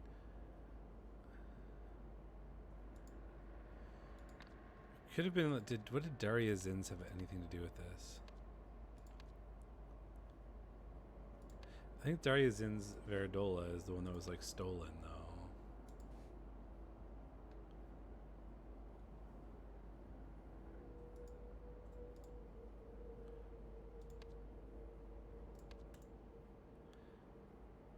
This is Daria Zin's. Daria Zin's is the one that was stolen and hit onto the bed, and then like taken outside and then brought back in to the vault. It was supposed to, this is the one that was supposed to have.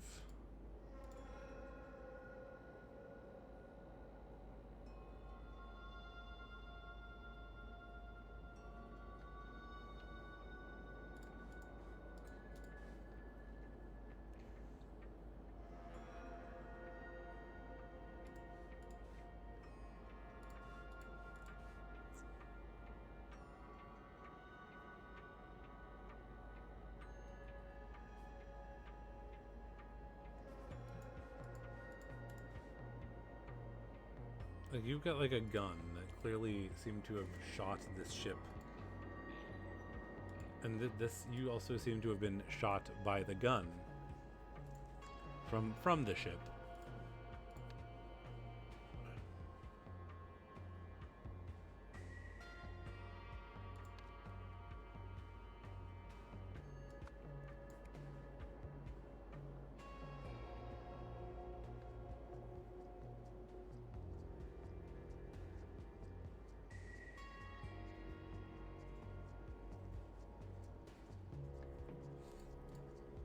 Pretty sure that's what he did first.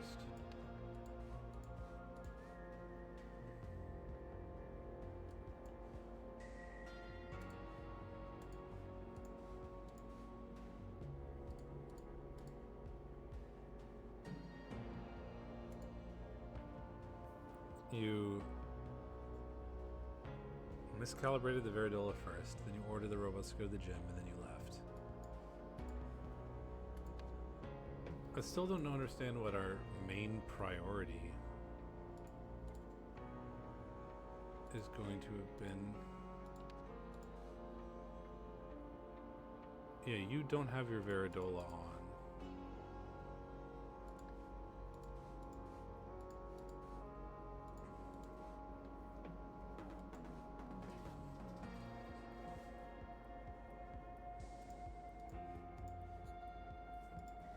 So you're at the vault now.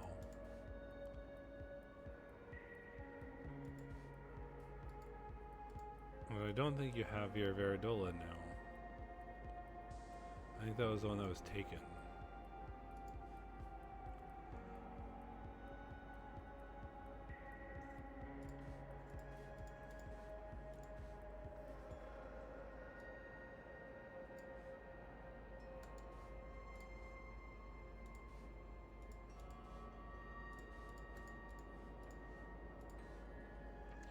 Or maybe yours is just disabled?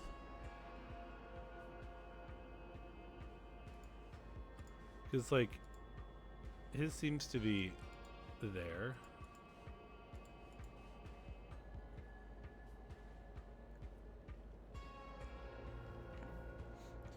You were shot with a blue thing, it looks like.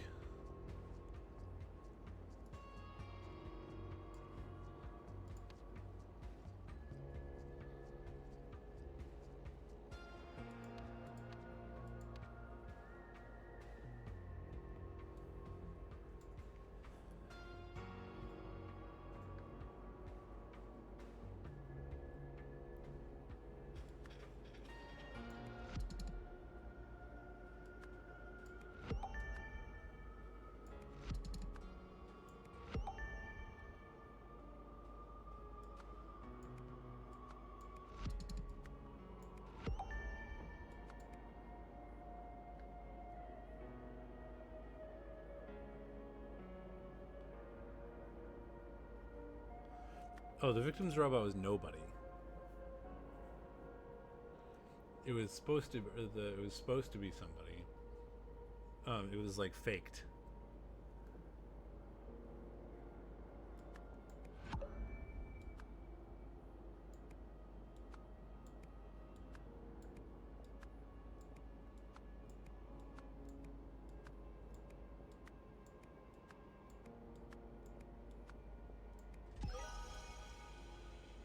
Oh, that took too much work.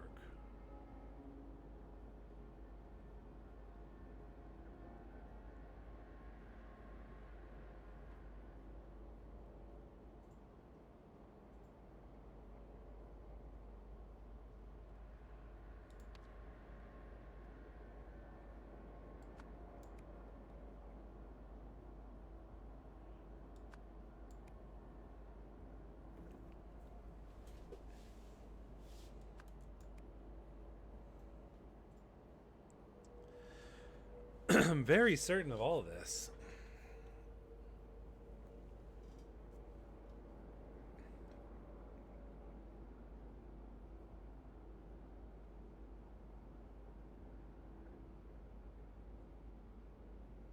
Pretty sure this is true. War of Veridola that Heiko Shift had purposely miscalibrated.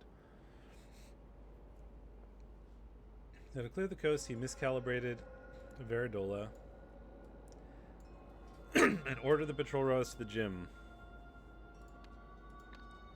I'm all very certain that's what happened.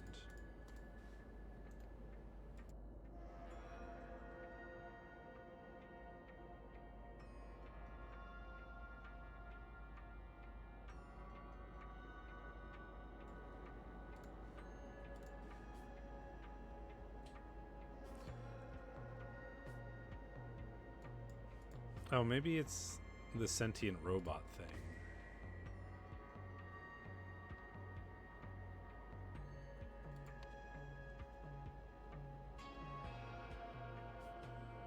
He reported...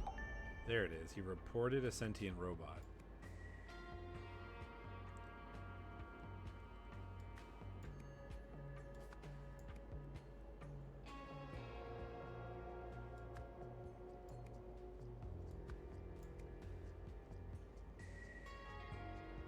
So I must only have one thing wrong here.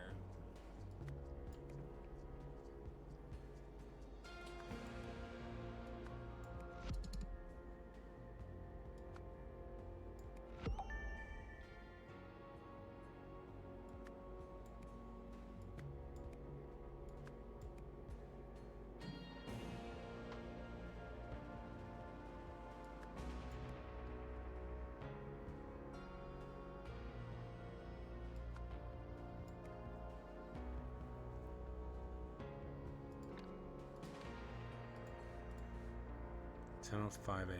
Sentient robot.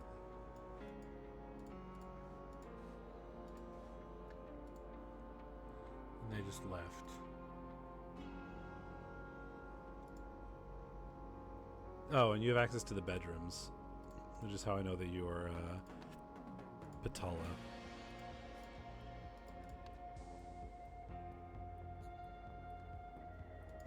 Man, we're so close.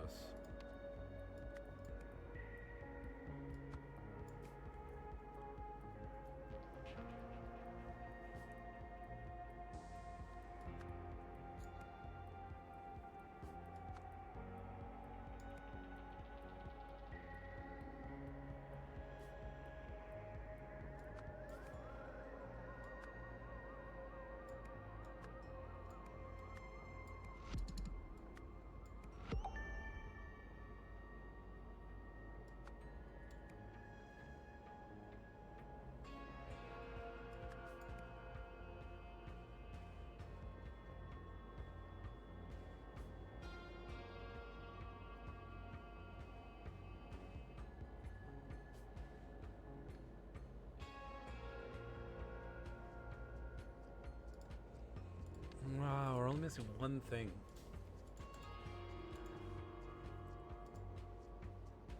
And so you left to go check out the sentient robot. Because they both went to the sentient robot. Then you went up and you saw what had happened to the robot that was supposed to have done the thing. And then you went, oh, and you went back in.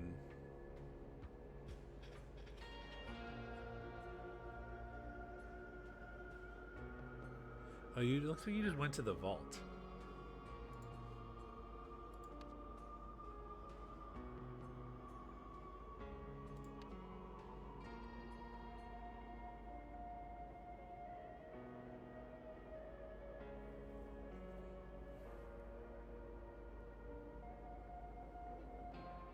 Vault isn't an option here.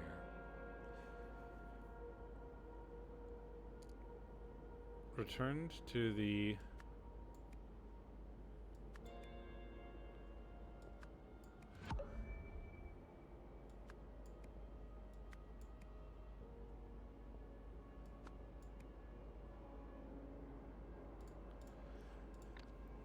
Because it's... Okay, so if we go back to this... Oops. Go back to this.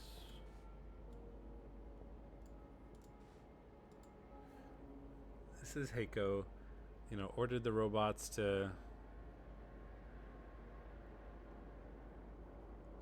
go to the gym. Then he left, went to get like shot, and then escaped. You've just been stuck in there the whole time. These two were both like hanging out in their rooms or whatever, and then they left to go investigate the sentient robot.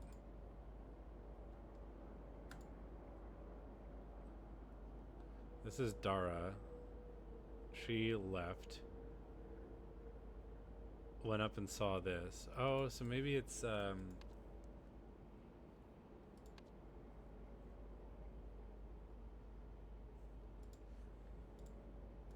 they didn't disconnect Morn. It disconnected Robot. Oh, that is Morn.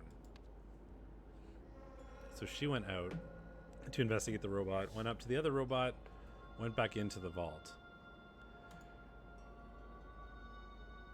He went out to investigate, went up to here, realized what happened, got disconnected, realized what happened. So he would have gone back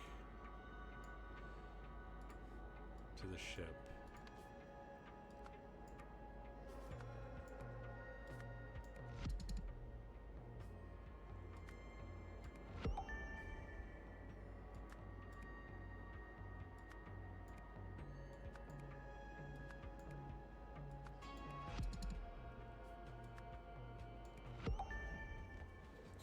So it's he did something to Mr. Red.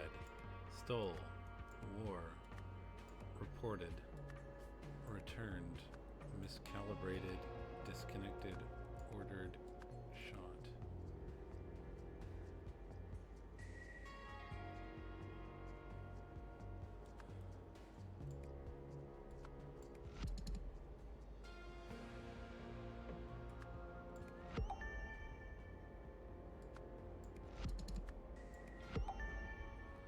Okay, so it's not that that's wrong.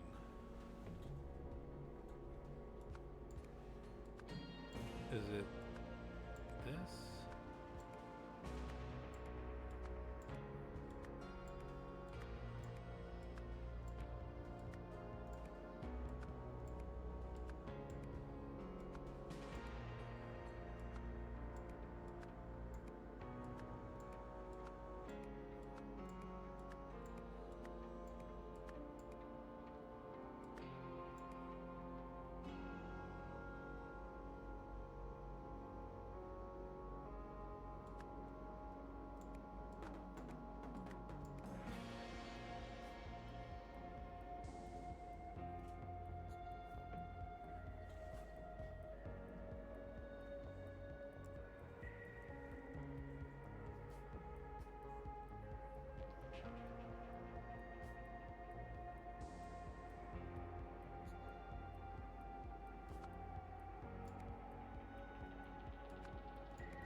There's only one thing here that's wrong, and I don't know what it could possibly be.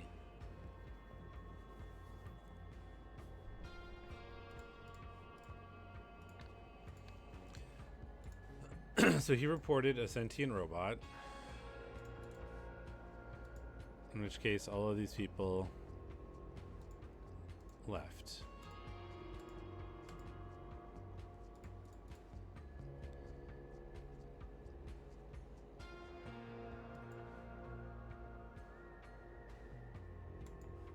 But why? So how? Him reporting a sentient robot, but then starting over here feels weird. Where would he have reported this? Shouldn't he have reported the sentient robot from here? Oh, anonymous caller. So I guess he called and did it first. Yeah. So that makes sense.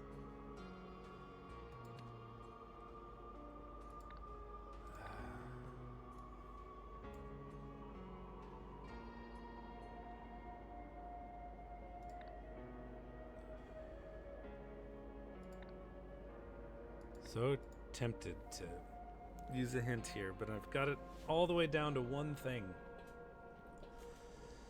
Okay, clear the coast. Hiko Swift reported a sentient robot, and then he ordered the patrol robots to the gym. That makes sense, right? Patrol robots are here. Scanning area. Scanning area. Set patrol area to gym.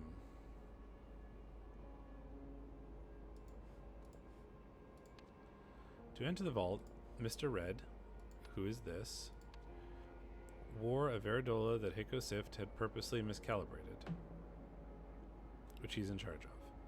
Once inside, Mr. Red stole artifacts in the Golden Idol. The Golden Idol and artifacts?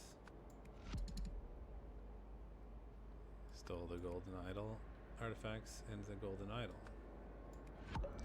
Using the latter, Mr. Blue, which I'm pretty sure it is,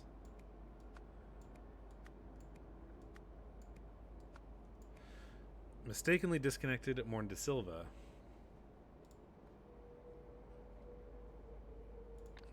who is in fact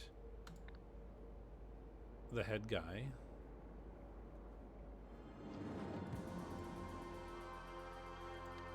You are Morn de Silva.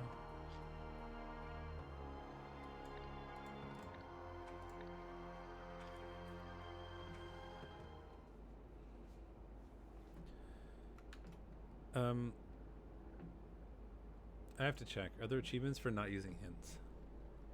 Because if there are, I will not use them.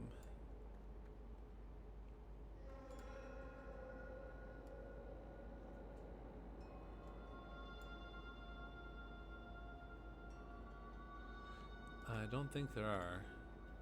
I'm so stumped. I don't understand what I could possibly be wrong here.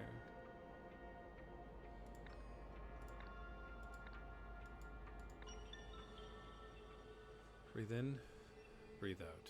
Breathe in, breathe out.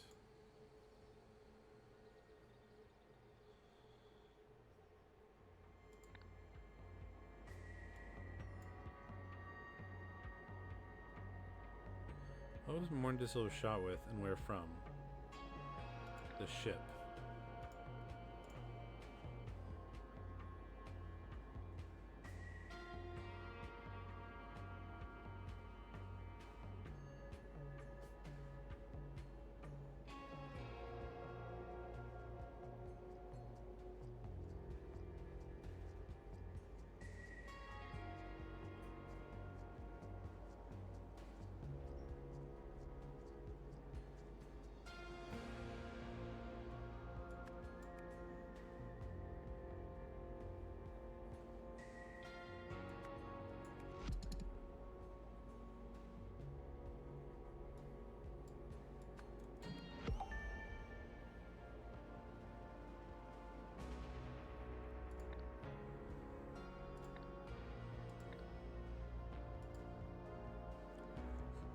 I mean, Morn de Silva was shot with the ship from outside the window.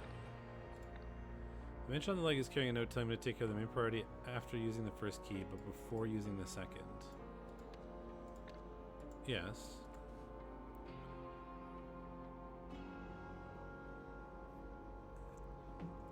So he was getting the artifacts first. Oh, so they didn't finish getting the artifacts.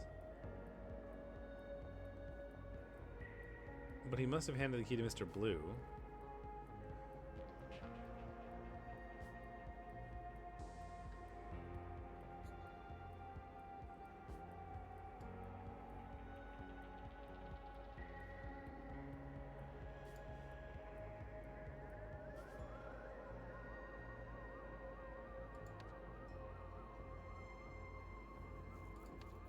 shot Mr. Red.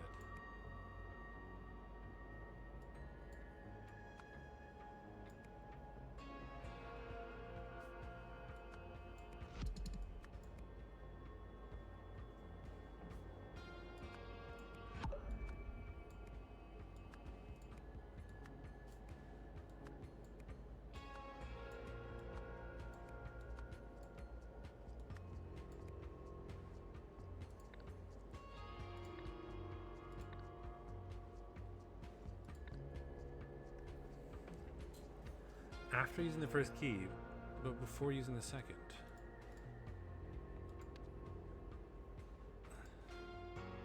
Take care of main priority first, which is the artifacts. Then use the second key to get the third, but that had already happened. It doesn't make any sense to me. The third key is originally being held by the automaton. The first was needed to access the vault. Yeah, I know all that.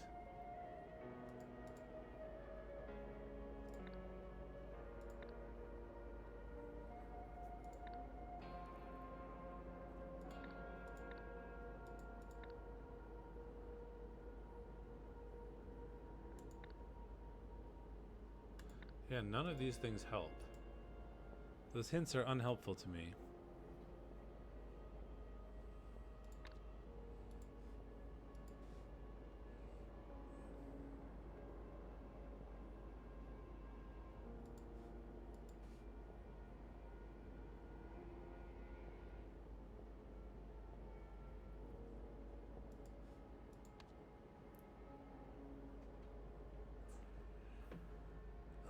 Stole the artifacts in the golden idol. Using the ladder, Mr. Blue mistakenly disconnected Morn De Silva, who, realizing what happened, returned to the ship and shot Mr. Red.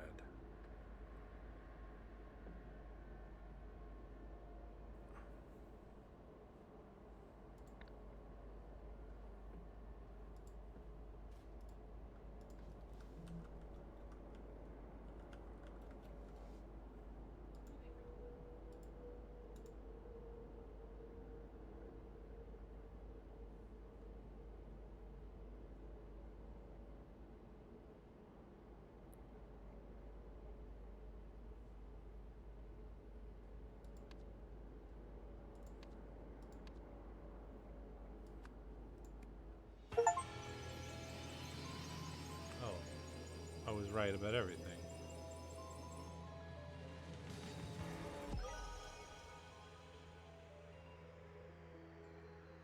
Yeah, because it was an anonymous call. For some reason I just assumed he had done it. Okay.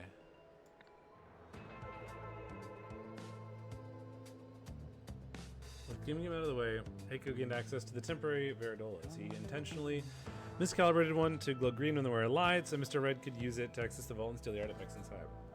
Mr. Blue was supposed to disconnect Heiko's Veridola from its antenna so that the Sentinels would no longer be able to track him. To stop them from trying to look for him anyway, Heiko also made it seem those road had vaporized him, but Mr. Blue accidentally disconnected Morn instead, preventing a clean getaway.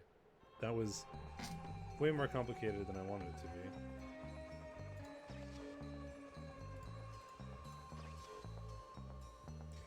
Lemuria, Technotopia, Buffer Zone, Hunter-Gatherers, Buffer Societies, Farming Societies, Nomadic Pastoralists, Early State Societies. Okay, well, we're finishing this. Oh, Cloud Printer. Prints clouds that spread a provided liquid sample in the atmosphere. Add water to start your rapidly developing civilization in a jar. Converts an idea into a list of arguments that are statistically most likely to convince everybody the idea is true. Calmer. Creates euphoria within range for all the people in contact with gold. Rapidly expands the targeted object. Teleports matter within range to a predetermined destination. Fuses organic matter together. Converts text to liquid. Contact with the liquid or its vapors will cause one to instantly memorize the texts. Disassemble targeted object into basic parts. Converts any body of liquid into gold. I still don't know what this is about.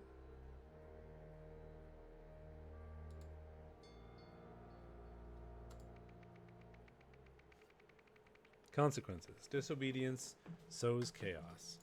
Okay, I'm going to finish this one, and then I will not do the third DLC, I think, but I really want to.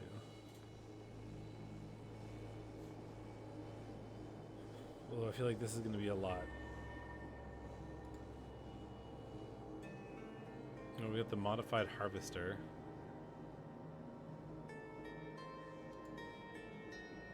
Oh, it's the red eye thing, which is what happens when you like remove memories with the golden idol, if I recall correctly. Monument to Humanity, Data Disk Factory, Warning, Tracking Dead Zone, Data Guardian's Office, Tanska Family Orchard. This is Mr. Black. He was trying to use the matter thing to get discs or something. And something went wrong. Something went really wrong, because look at all that. Hot dogs. Flight recorder will record for several minutes after a crash. The Sentinel ship, but we were so far ahead. How did they find us? Don't call me that. Look at this place. Don't call me that. Look at this place. Is perfect for now. At least let's go. Don't blame me. Maybe they got lucky. Is everybody okay? All the artifacts intact. Are they all right? Isn't it obvious how? Don't you see? Arg, you had one job.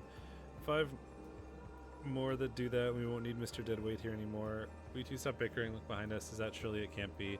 Listen, idiot. We were shot. It's a miracle I got us this far. Hey, see that billboard that explains what one of our artifacts does? No thanks to you. Where did you get your license? You know that's not what happened. Give me the map. We need to hide. I think you are here. Because you are like...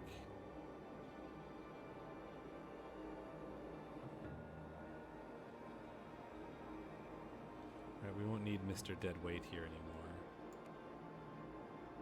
Don't call me that. Look, this place is perfect for now. At least let's go.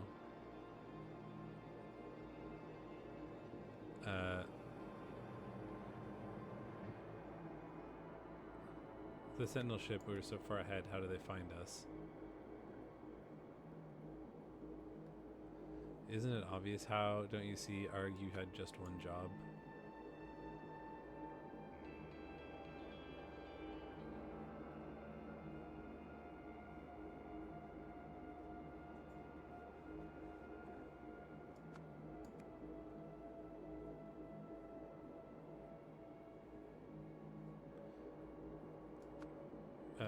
Is everybody okay? The artifacts intact. Check all 6. Are they all right?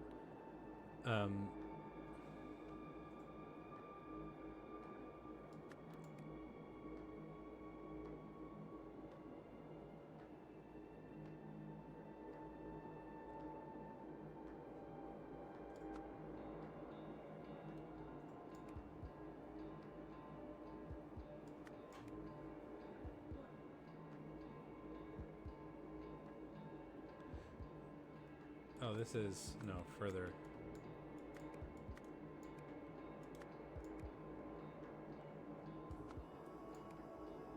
Look, will you two stop bickering? Look behind us. That... it surely can't be...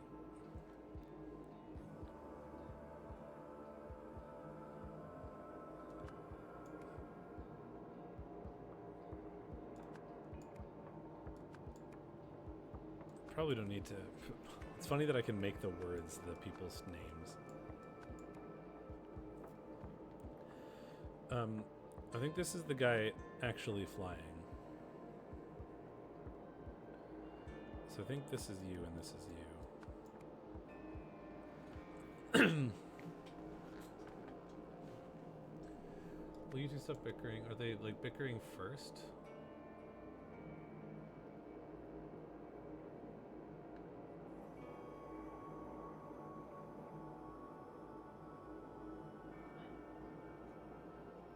I think this must be first. Is everybody okay? Are the artifacts alright? Check all 6. Are they alright? No thanks to you. Where did you get your license? Listen, idiot. We were shot. It's a miracle I got it this far. Will you two stop bickering behind us? That it surely can't be. A Sentinel ship, but we were so far ahead. How did they find us? Isn't it obvious how? Don't you see? Arg, you had one job.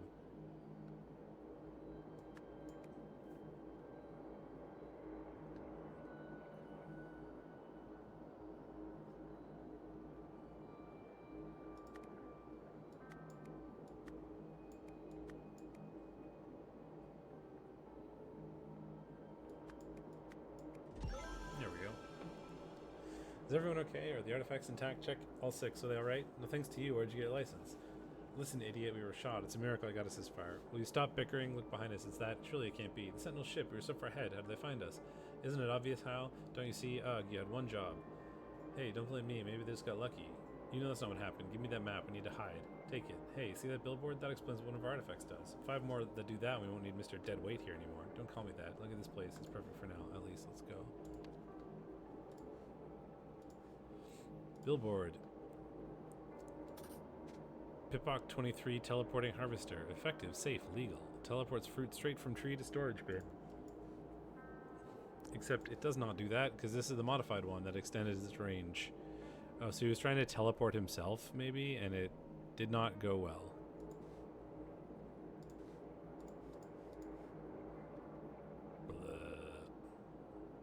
With its big ol' extended range. Yeah, they got fused.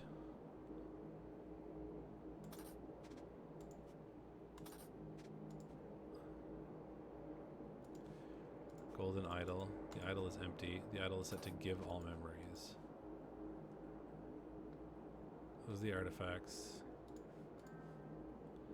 Oh, they got teleported into the fruit bin. What? Oh, because I said something and then you laughed, right? Like I said they got teleported into the fruit bin. And then you went, I don't know anything. looks like they like they took his memories and or shot him. And then they went to teleport themselves to get themselves out of here, and it fused them because they didn't know it did that. So they've got the golden idol, they've got like a gun. Yeah, they shot him.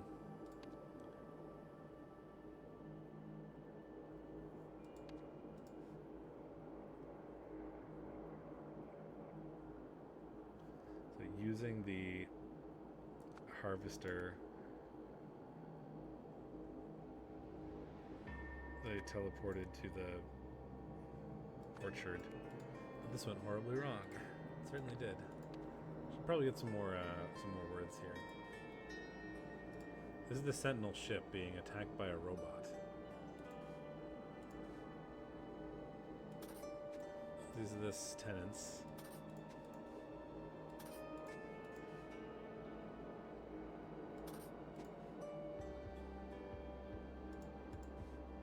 Mega Miner user manual.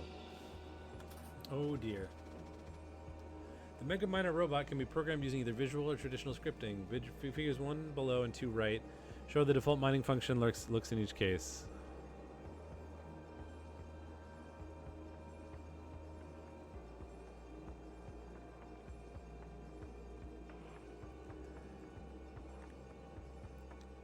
To trigger this function, use the following lines of code, but remember to place both bracketed parameters with the ones you require. Run mine, dreadworm, ruby. Alternatively, you can write your own functions using the inbuilt commands which are detailed on the next page.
Okay, so this must be so if you look at the function here, right, if found being identify.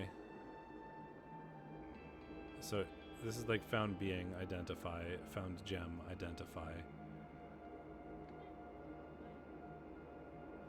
This must be discard because it's the same in both.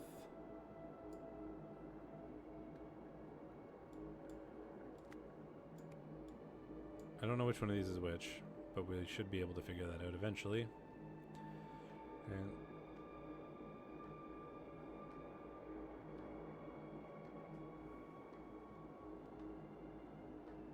if it's not target 2, discard, return to start. And if it's not target 1, discard. So this is kill, destroy, clean, store.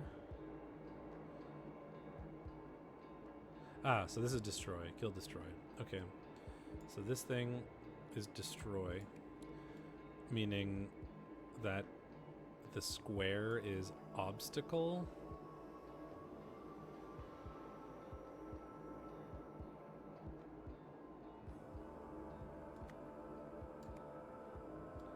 Right? If found, obstacle, destroy, return to start.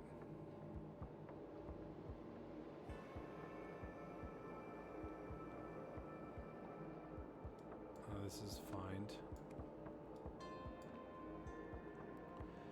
If found, nothing.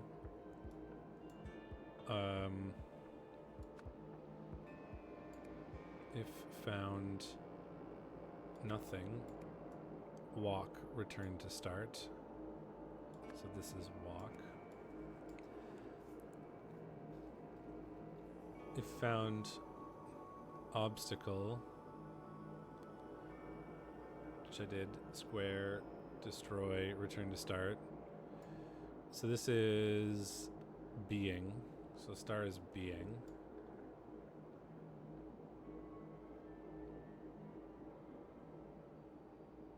Being.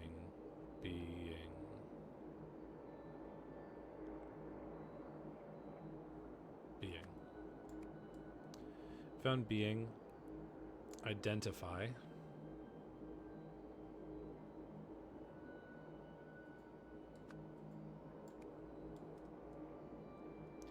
If identified, target 1.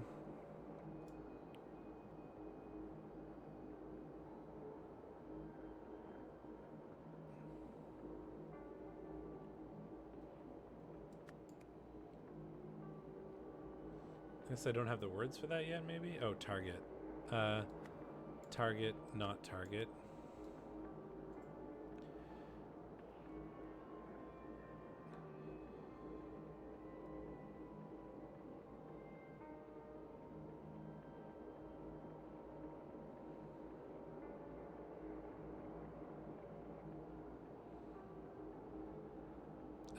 So if identified, target, kill, destroy. So kill is this one, because we've already got destroy in there. So then if found gem, which is this, identify. If target, if it's not the target, discard, return to start. If it is the target, clean, store, return to start. So this is clean, and this is store.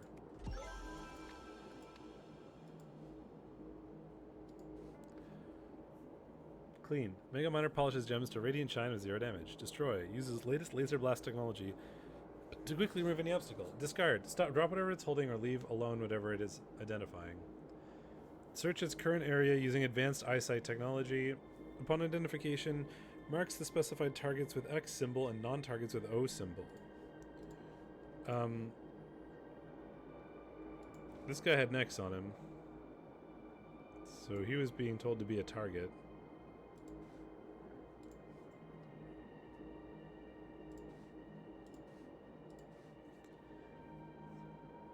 Kill. Instant humane death via laser blast technology. Useful against gem-eating nasties. Store. Hold up to 8,000 geoweights of raw gemstone material. Prompts Mega Miner to step forward 3 paces. So this must have had an X on it somehow. You will answer for this, so you caused this, make it stop. They're all being identified as non-targets, and they're being sucked into the Mega Miner. The Mega Miner's gone nuts. Look what you've done, Patala. This is all your fault. Insolent child, I did it in the name of the law. Lie! Don't you understand? Did I not show you his evil dreams?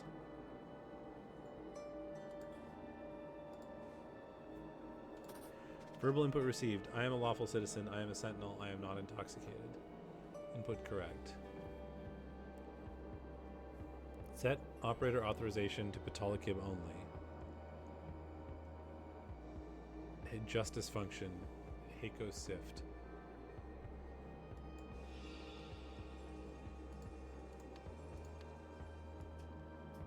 So, find nothing. Walk. Obstacle. Destroy. Being. Identify. Not target. Store. Target. Kill.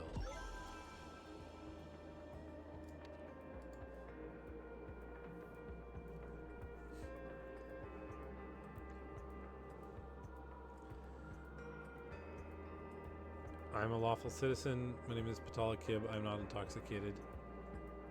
Analyzing input correct. Scanning Veridola. Authorized user status denied. Statement 1 error. I am a lawful citizen. Verbal input received. I'm a lawful citizen. My name is Paula Kibb. Never in my life have I even thought about touching narcotics. Analyzing input. Input correct. Scanning Veridola. Authorized user status confirmed. Stop all functions. That's weird.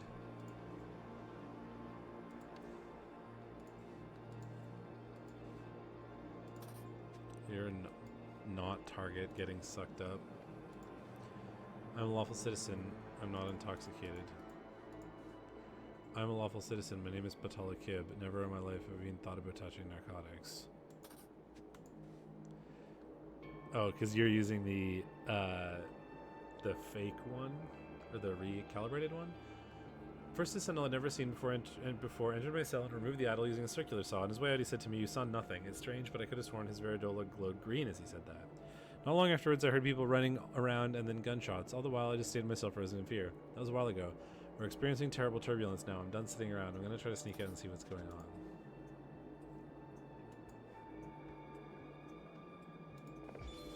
Mega Miner shutting down in 3, 2, 1, zump.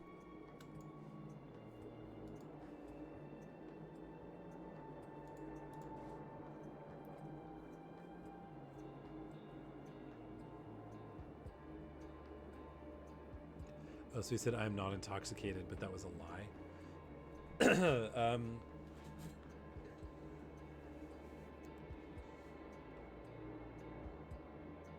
So I am a lawful citizen, which is a lie. I see.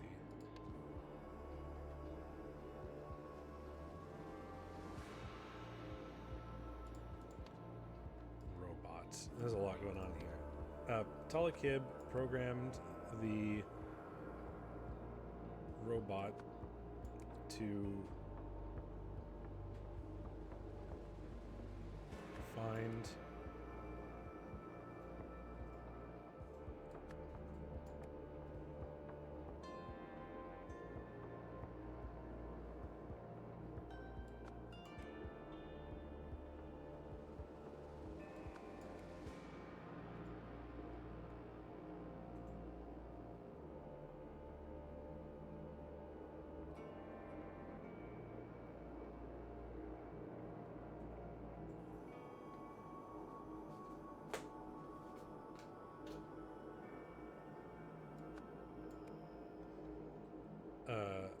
Ethan Lurville managed to, by using the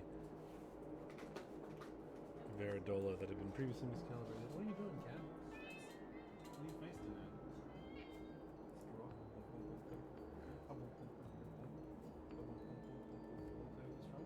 Yeah, get it. What the fuck you smell? Well, she spun the straw out. I'm trying to give it back to her. Straws. She likes to play with straws. Managed to.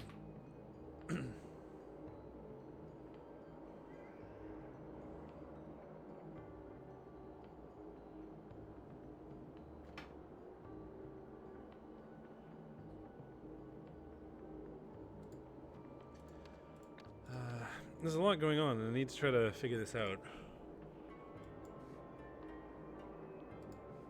I crashed.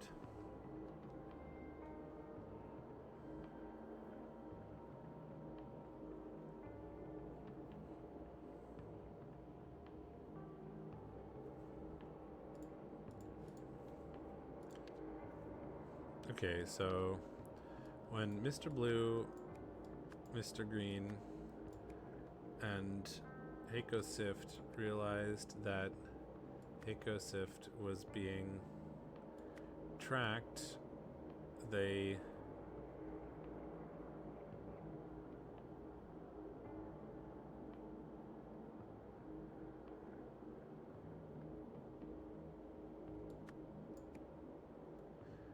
entered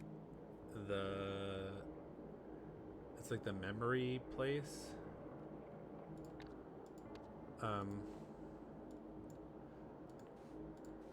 The data disk factory tracking dead zone. So they entered the factory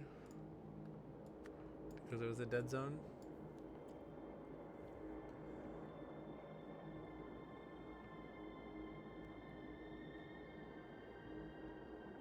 Mr. Blue and Mr. Green shot Heiko Sift.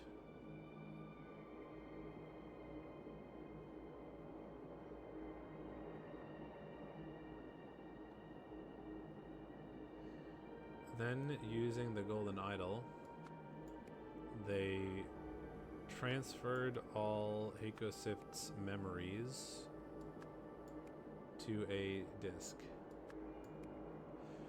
I understand this is the DLC, so you're like supposed to know some of this stuff, but there's certainly things here that like you really need DLC. You can't. This is not standalone, right? Like without the like idea of what the Golden Idol and the memories and stuff do, it would have been really hard to figure this out. They did this because they needed Heiko Sift because he knew the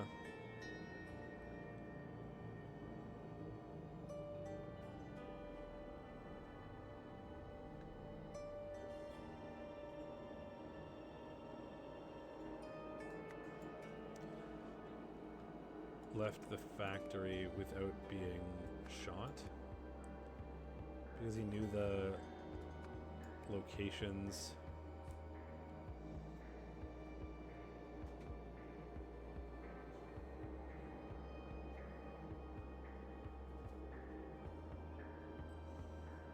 Oh, because he knew the functions of the artifacts, but could not have left the factory without being tracked.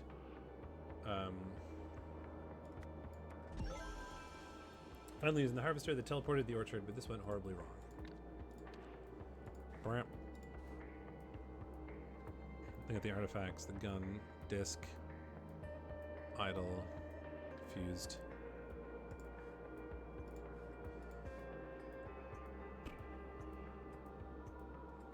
He has an X on him, so they did identify him.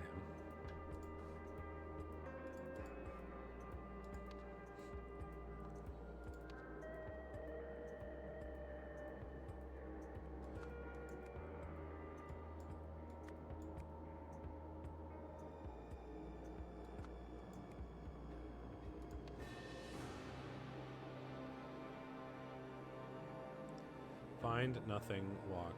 Find obstacle, destroy. Find being identified, target, kill, stop, non-target, store, find.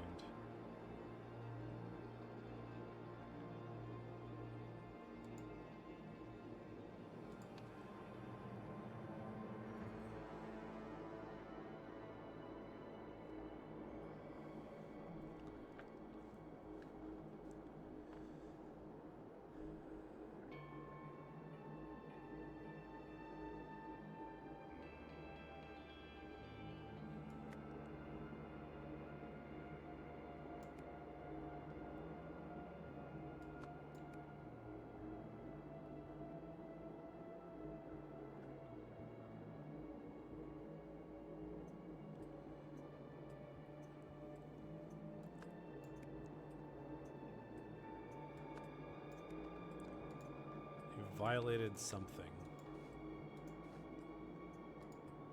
Because he's up here. And she, like, started it.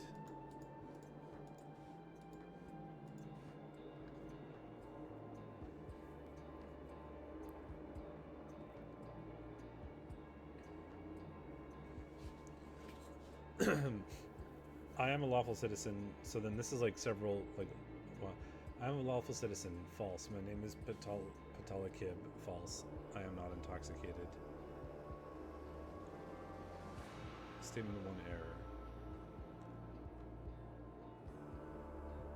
Oh, so this was her again, I think. She was trying to stop it.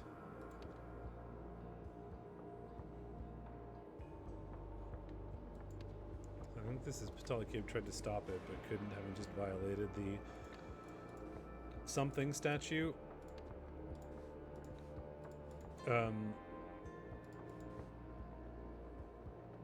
Take the law into his or her own hands is forbidden. So the third statue.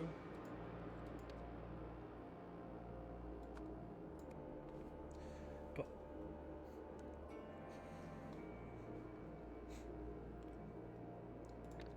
yeah, that makes sense. You know, statement one error. She is not a lawful citizen. So then he used it. I'm a lawful citizen. False, because he escaped from prison or whatever. My name is Patalakib. False. Never in my life have I thought about touching narcotics. False. Stop all functions. Bring on the road to find, identify, and kill Hikosip before it can stop.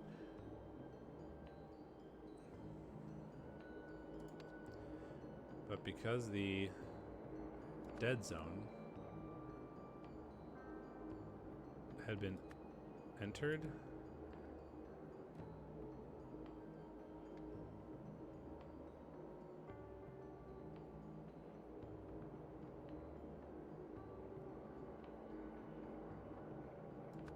robot failed to identify Hikosift.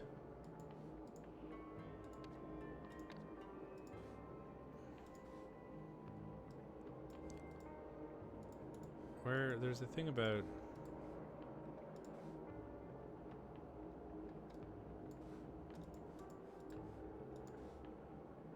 they all have circles on them.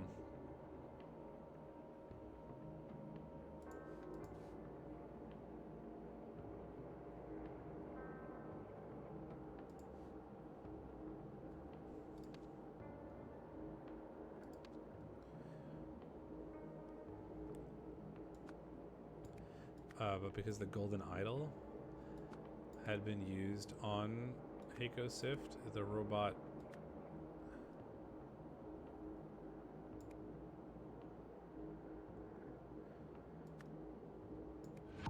failed to kill Hikosift, so the rampage continued.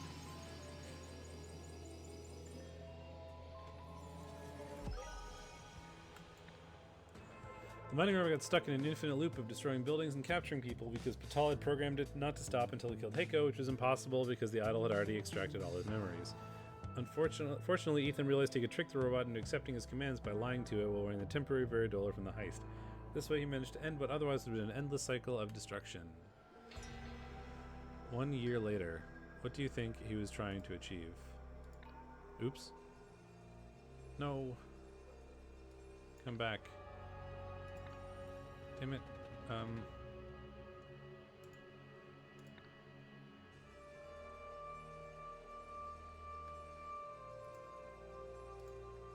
There's a video. There we go. What do you think he was trying to achieve? Anything I will say will be pure speculation. We'll never know what motivated that heretic.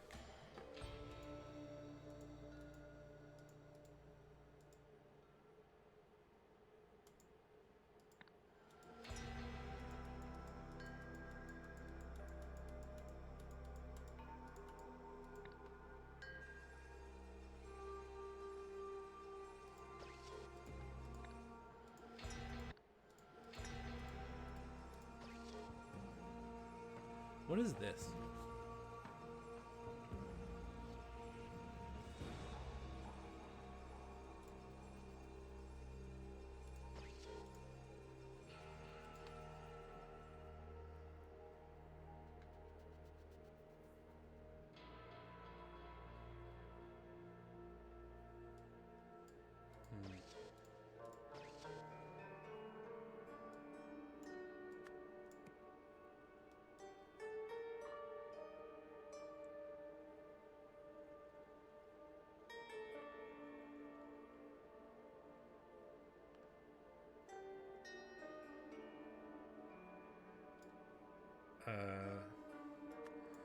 Convincer. Convert an idea into a list of arguments that are statistically most likely to convince everybody the idea is true.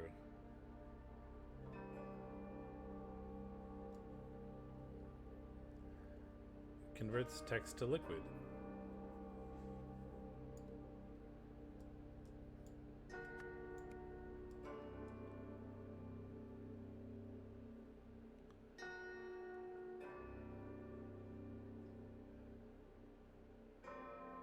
And then cloud printer.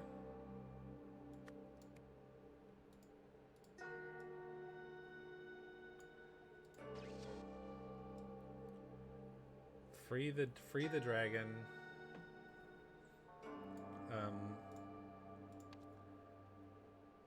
Dragon flies, becomes king.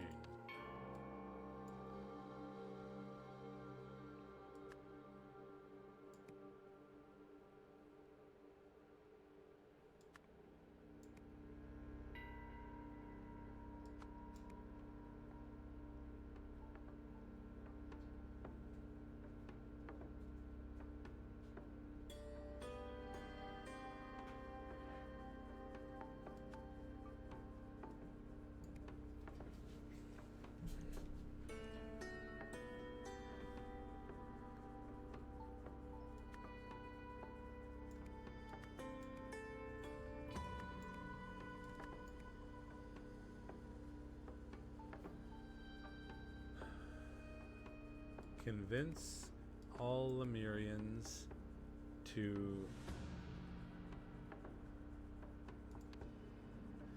raise, like, so the Lemurians are like sleep. Basically, so like the Lemurians are sleeping dragons. So he's gonna break the chains of the Lemurians, like wake them up to destroy the barbarians and then rule the world.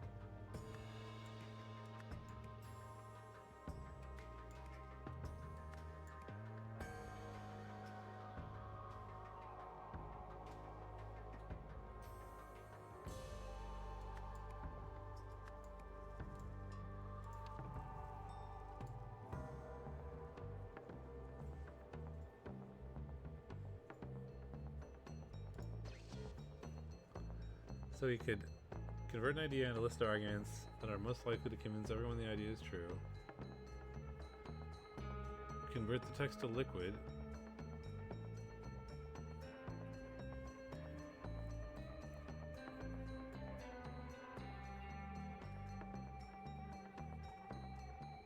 And then prints clouds that spread provided liquid sample into the atmosphere. This is like, so he wants to use... What is that thing was in the other scenario? It was just like on the in the ship in the other scenario.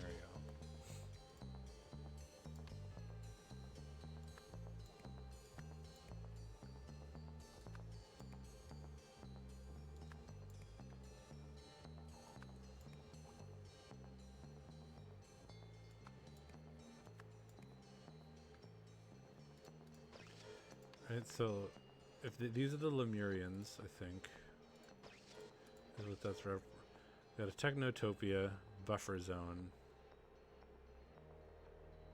buffer societies, farming, hunter-gatherers, nomadic pastoralists, early state societies.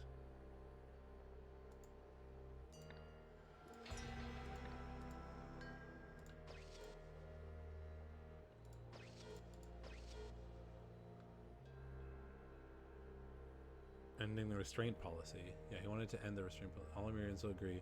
We have the power but are unwilling to use it. This cannot stand. The strong must dominate the weak. Yeah, that's absolutely what this is.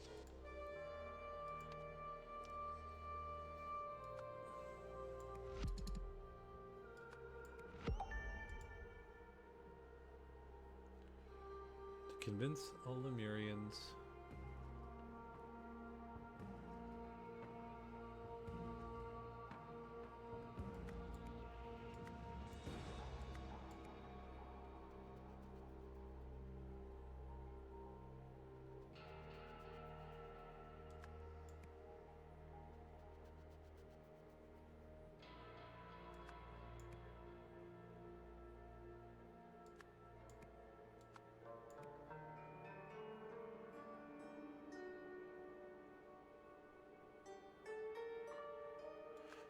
Convince all Lemurians to abolish the restraint policy and conquer the barbarians.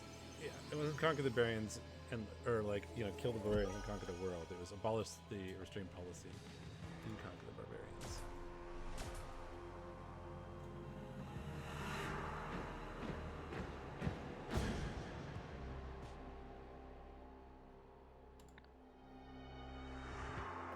And they spread out.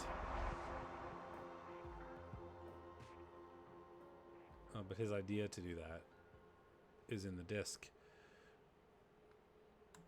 which was found years later by the other groups.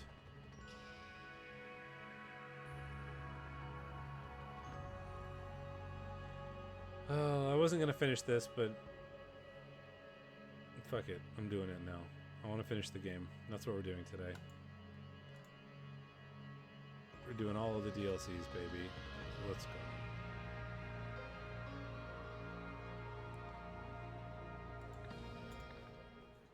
No turning back now.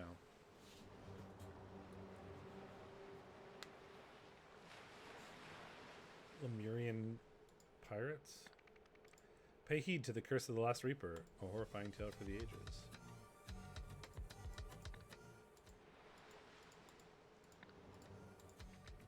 Last orders, a deadly end and a murderous beginning.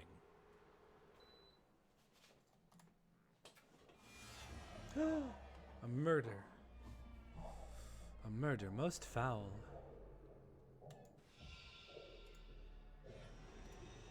What on earth were you doing, traveling with something so dangerous? If you'd known what was in that crate, I'd have never let you keep it in your room. Corkscrew and a washcloth. I'm sorry, son. I'm so sorry. Does he have a wooden nose? He's got a key, and a pistol is empty. The barrel is still warm. If found, please return to Wesley Beckett, barkeep at the Red Herring Inn in Port Armando. Substantial reward available. Room 1, Eleanor, do not disturb. Room 2, Elazar, requested healer, Jolliffe. Room 3, Marlowe Blind, wants to change rooms. Oh, there's 2 dates.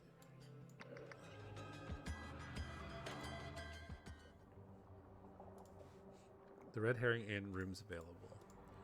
Ah, okay, and you have room 2.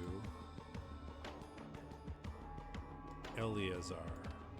So you must be Elazar? It said requested healer, Jolliffe. I don't think you're a healer.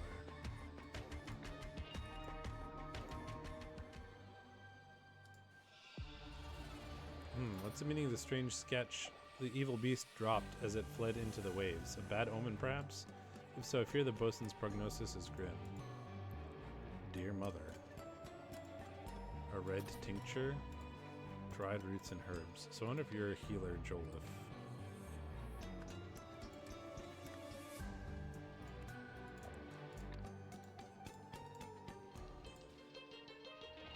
Wesley Beckett. So you must be Wesley Beckett.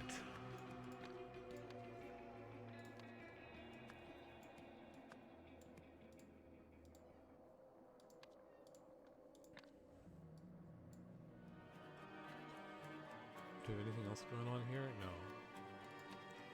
In 17, a beast flee. Let's go to 1927.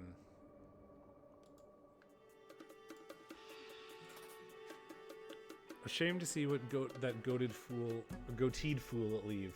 Hey, this is that little frog that was a gift to the Lemurian king in the previous thing. Ashamed to see that goateed fool leave. I was enjoying watching him drool over his modern forgery. At least Mr. Wiles and Miss Swan are still here to amuse me with their naivete. There's the map. Species of squirrel who was discovered by Kitson, who immediately noticed his penchant for conspiring with animals of other species and its distrust of other fellow squirrels. Solum puffer. Discovered in 1823, this pufferfish is known to emit toxins that raise blue patches on the skin when attacked. It can be identified by the double cross symbol on its back. Lizard's ultimate weapon is its camouflage, which triggers whenever the reptile is tampered with. Only found in the Maestrad Islands, the elephant has an incredible memory and a fondness for shellfish. It's known to trample the surroundings fauna when panicking. From the library. So I wonder if her name is Myrtle Song.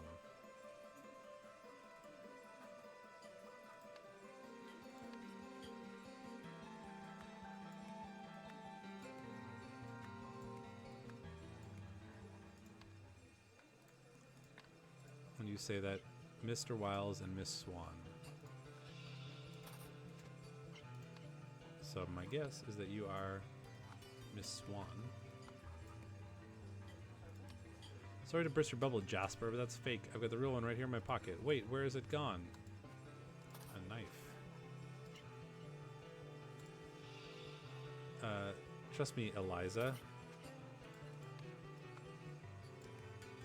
Oops, Eliza Swan. And you are Jasper. What did she say? Mr. Wiles. You're Jasper Wiles.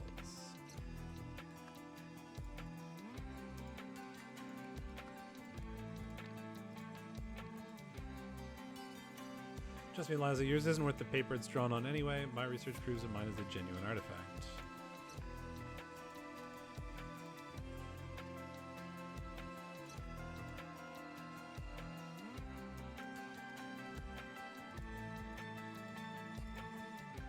The battered cod receipt. Table 1, Ansel M. 1, Mariner's Lightning. Amount to pay plus minus 3.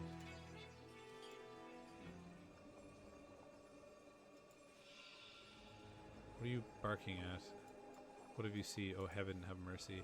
Edward, raise my bid 1200. This is my final offer. Keys.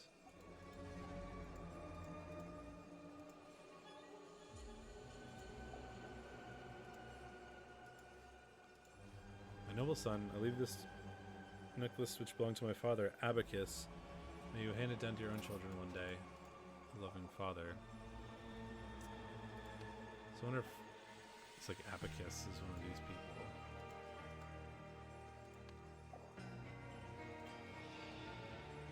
Oh my god. The woman is not breathing. $1,200 inside her boot. Miss Bordy.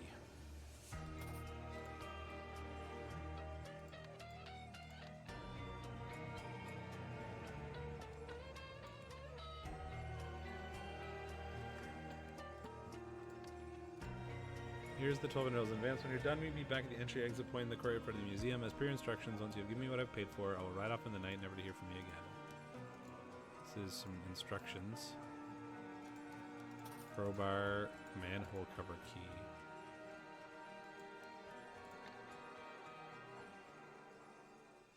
There's like more people.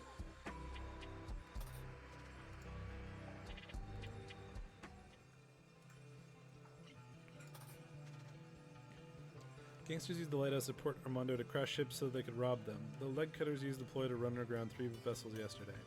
The 5th annual airplane stunt championships took place yesterday. Keith Chalmers, Lawrence Fryer, and Percy Greggs came first, second, and third respectively. Last year's winner, Eliza Swan, did not take part. No reason had yet been given.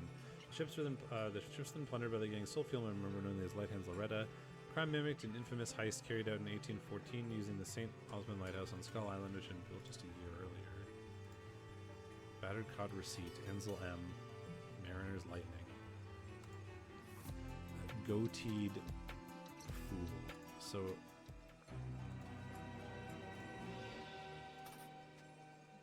hey boss, it's Marsh. Okay, so you're Ansel Marsh.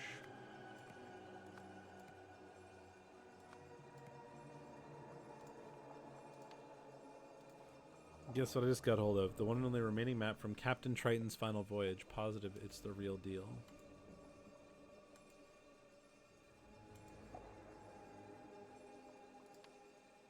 So I wonder if you're Elazar Triton.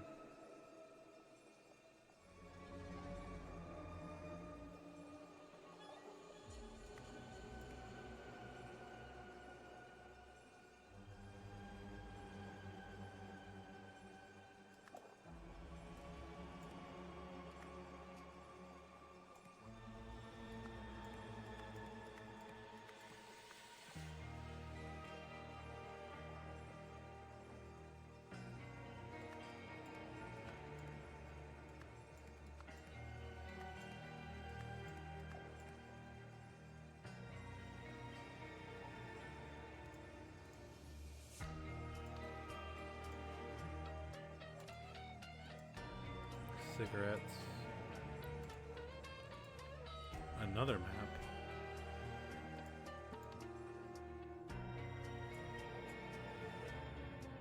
Which proves each map is not the original. 1797.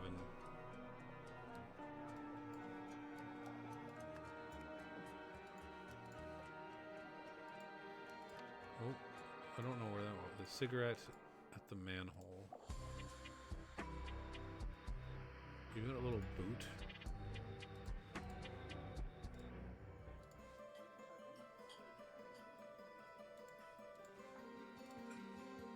ES. Oops.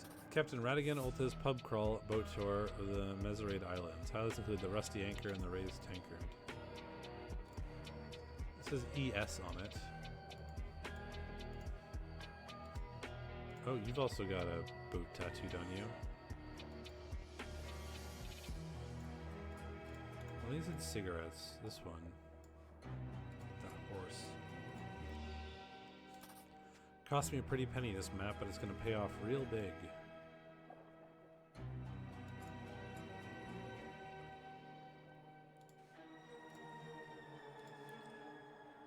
Captain Radigan Alita's pub crawl. So I wonder if you're Radigan Alita.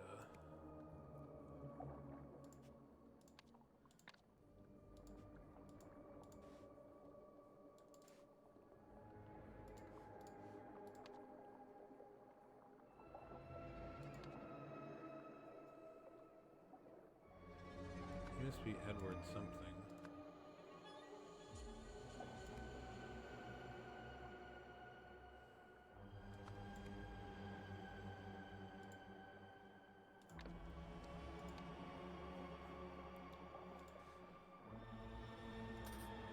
Museum.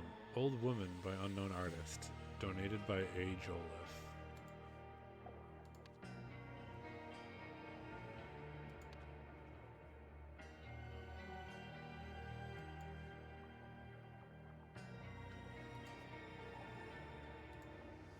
Oh.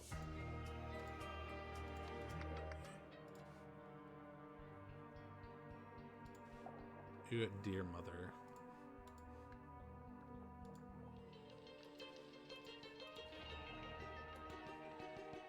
A. Joliffe?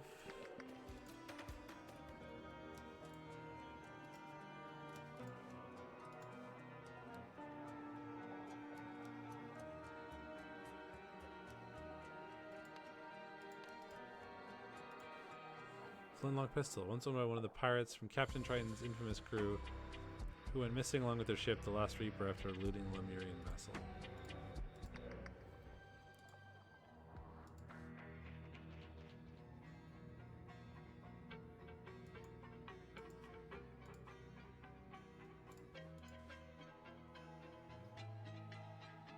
Eleanor, do not disturb. Marlowe.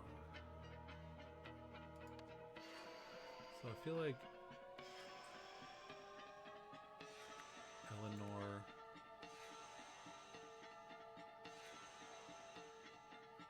and Marlowe are not actual people that matter here.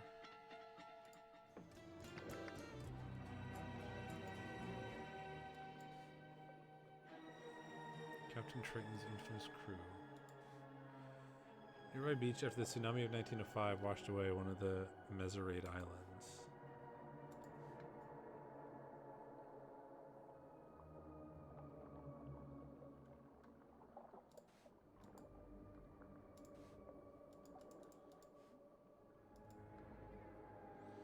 Somebody smashed it and like took the picture? That's kind of weird.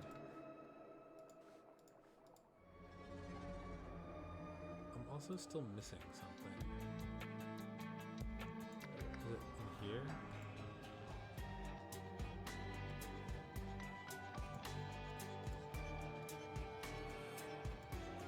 There's a spot I haven't seen yet.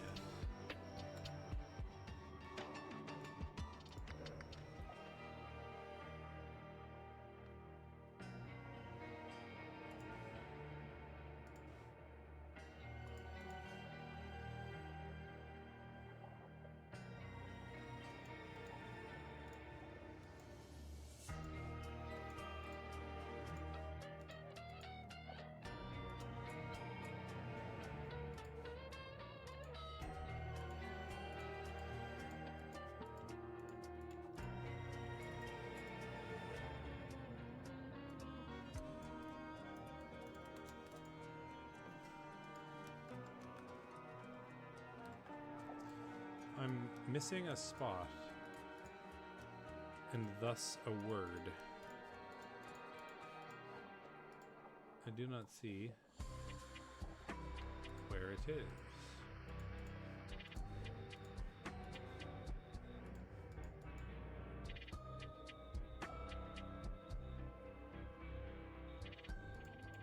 Two words, one spot. What haven't I clicked on? Clearly something I have not clicked on.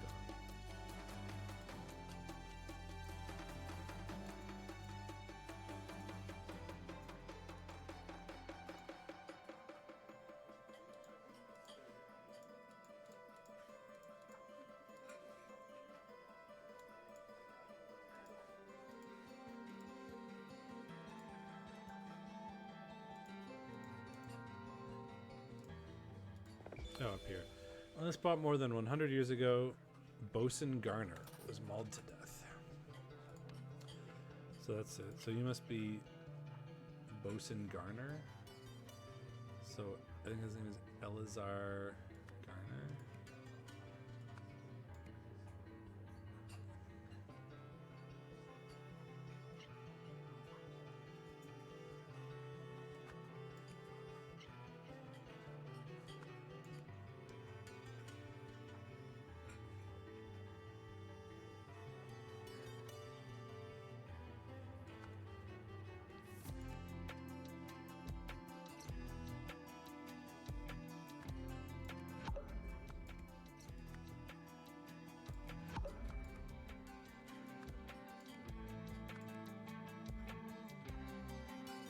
I mostly guessed you and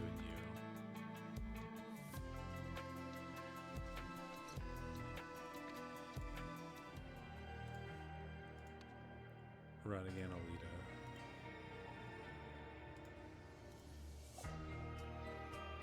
My noble son, I leave this necklace which belonged to my father, Abacus, 1752. Oh yes, and it's like a skull. Do you have that necklace? You do have that necklace.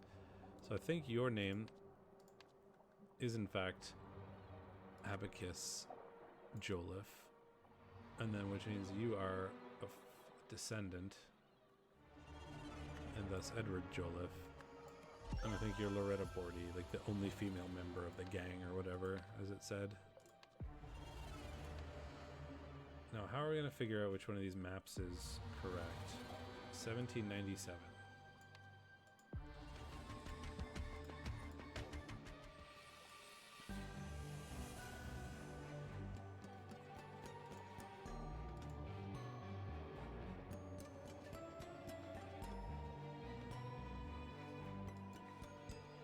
Dear Mother. The Beast dropped that sketch? Very weird.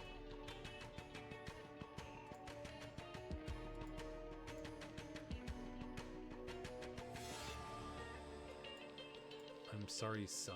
I'm so sorry. That's weird. Why is it son? Is his son the Beast?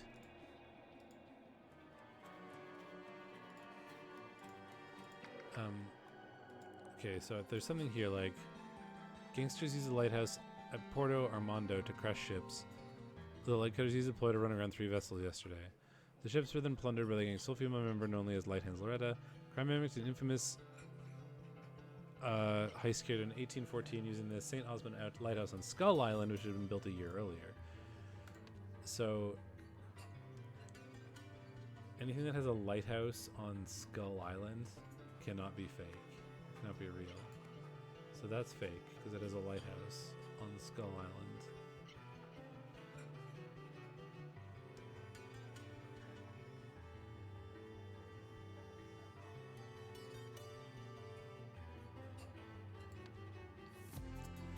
You had something about the creatures, right?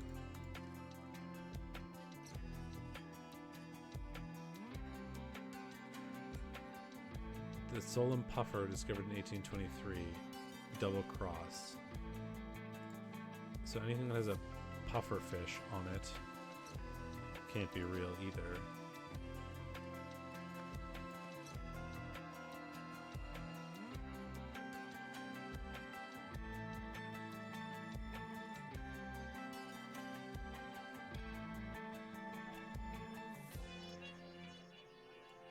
down to 3.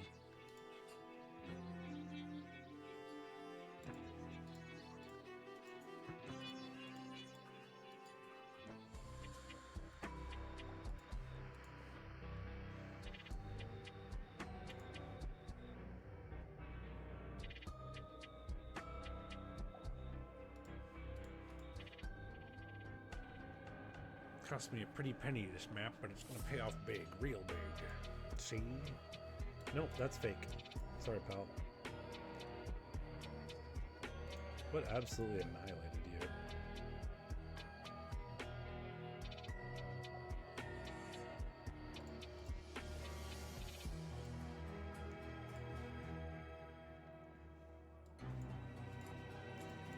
Keys. He must have keys to the museum.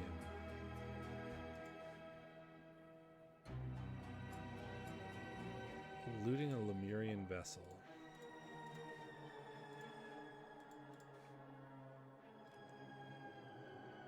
Tsunami of 1905. So is there anything that would have... like a tsunami?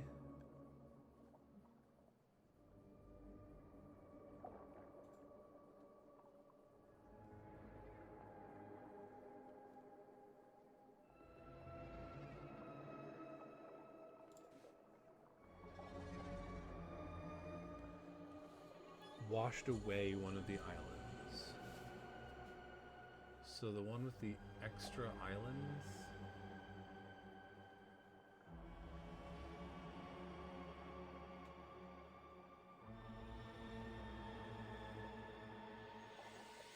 This has this little island, this has this.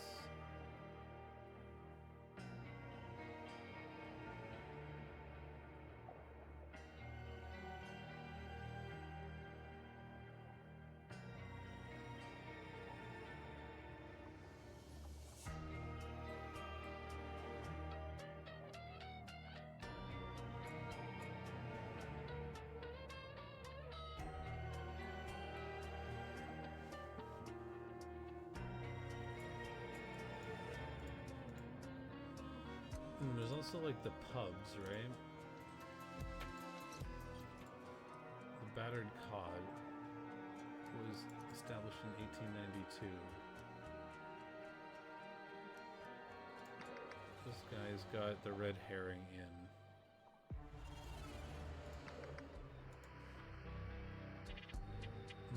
Okay, so this guy has the Battered Cod on it, which makes me think that that is not correct.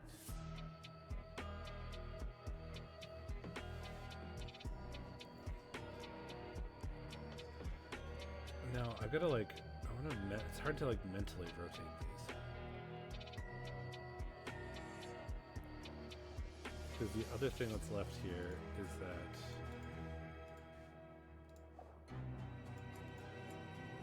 a tsunami washed away an island in 1905. So if the map was made after 1905, there would be one less island.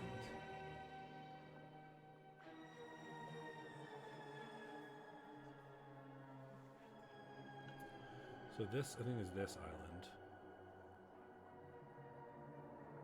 So I think this is fake, because there should be a skull in this section. Aha! So who has the real map? Someone with like the coffee beans on it, I guess.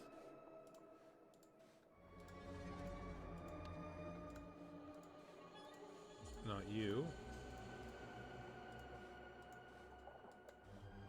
Not you. You got the real map. This is the real map.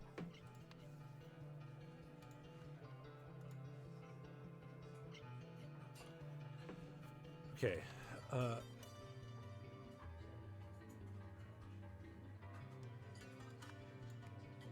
Beast mauled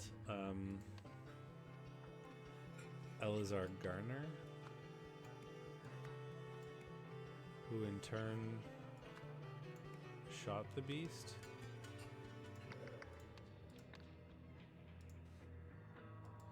Because it's got blood. The barrel is empty.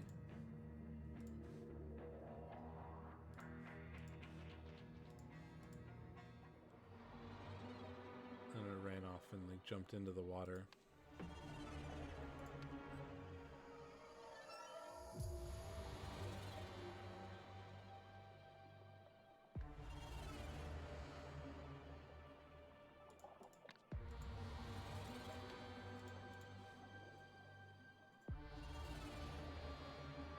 Oh. Looks like there's a map on the back. So afterwards, I think that's Avicus Joliffe.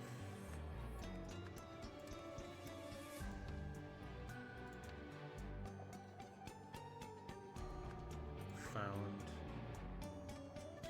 a map outside. The map is on the was on the back of this picture.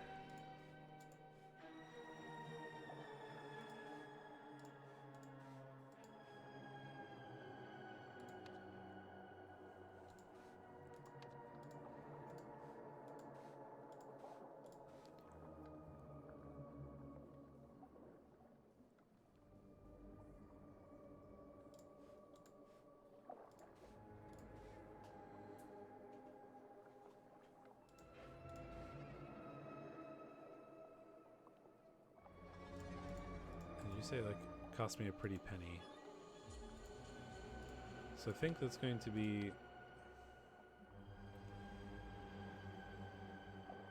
what is your name again? Radigan Olita hired Loretta Bordy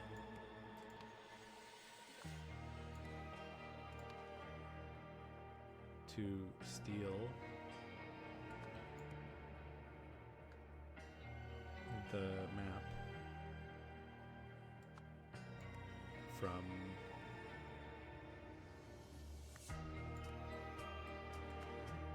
Edward Joliffe's museum.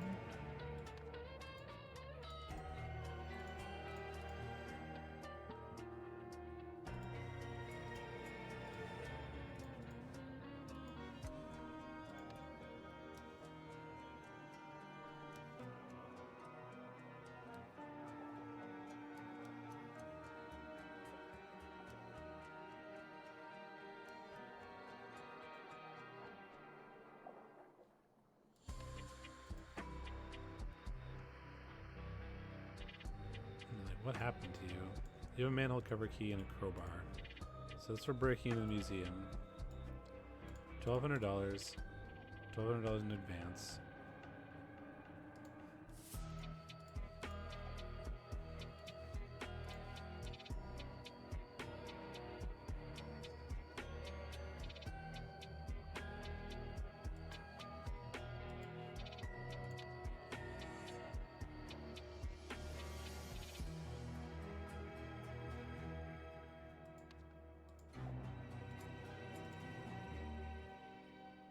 Jesus, what happened to you? You've been like absolutely annihilated.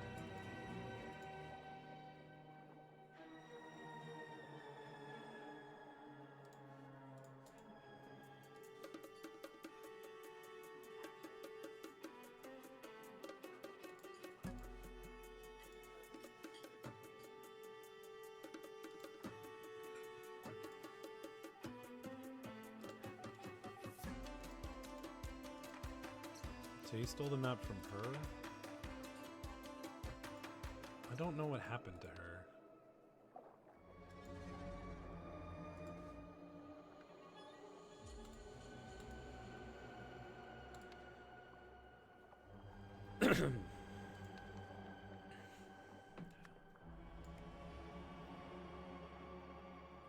Maybe it's Loretta Beaudry tried to flee.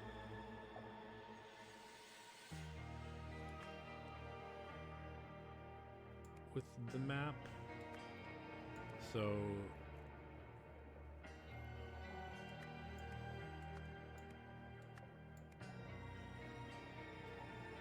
crowbar?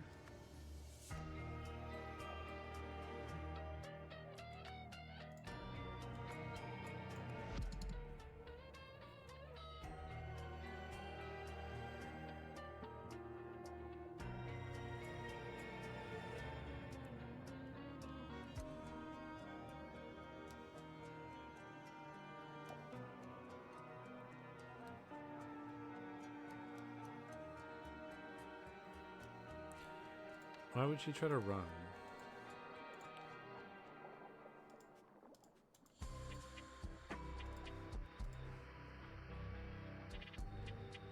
Courtyard in front of the museum.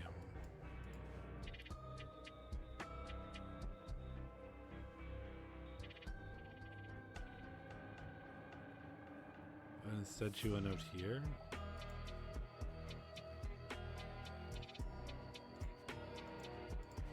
Get the $1,200 in advance.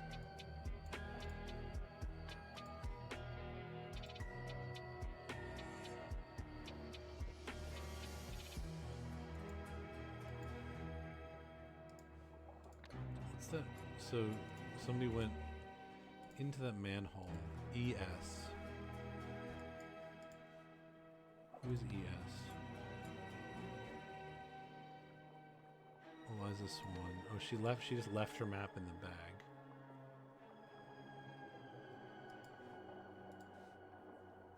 Cigarettes were left in there.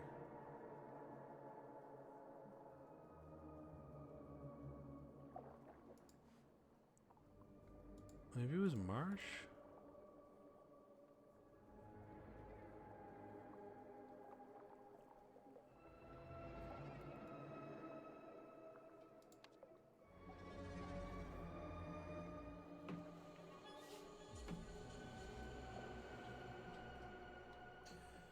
Maybe it's Ansel Marsh?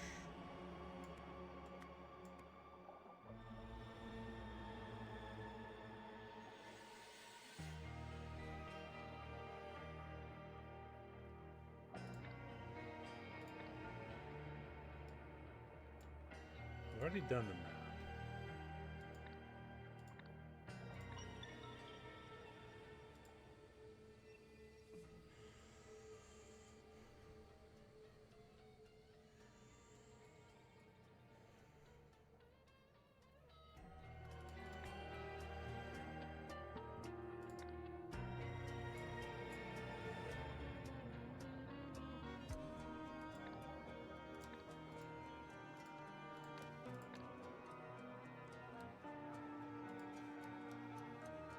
Oh, there's blood.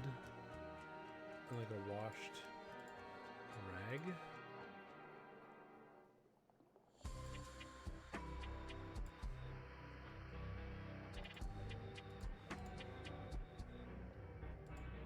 Maybe? Maybe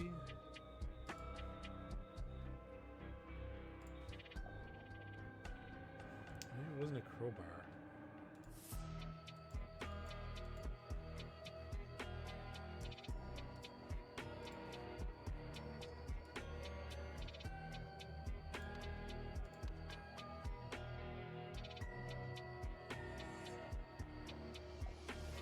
I mean, it wasn't a museum. It wasn't a pocket. It wasn't a tincture. It wasn't a beast. It wasn't money or knife. Could be a saddlebag? A boat? That doesn't feel right.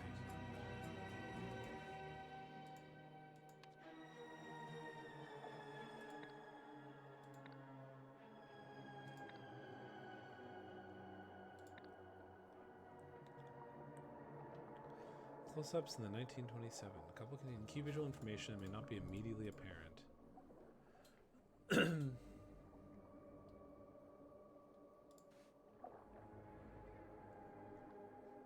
Some like footprints. There's a missing saddlebag. This horse is wet. Why is this horse wet? This horse is missing a saddlebag. And this looks like, you know, the horse has been like rubbed down.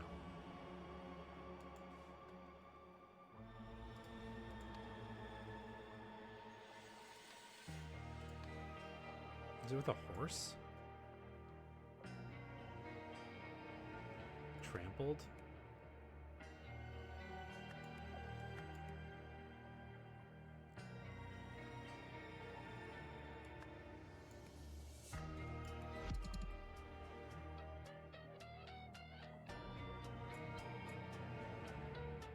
Pretty sure that's all right.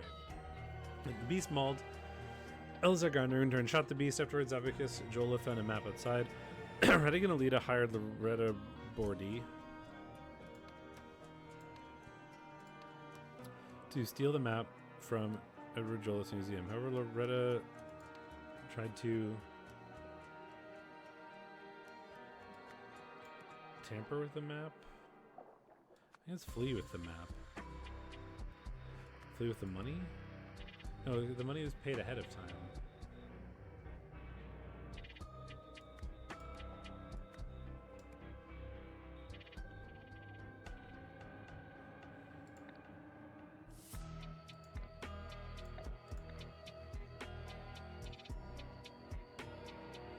Yeah, so I'm pretty sure it was a horse.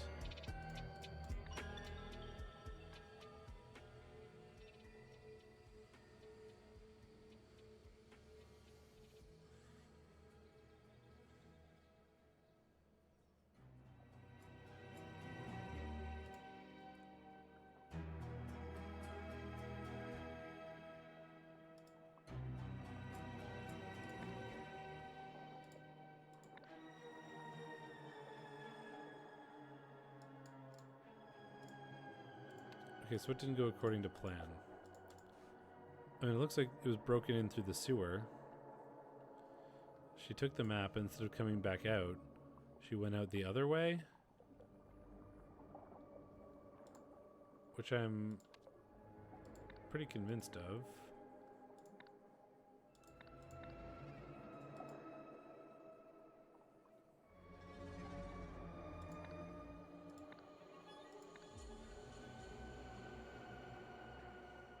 Yeah.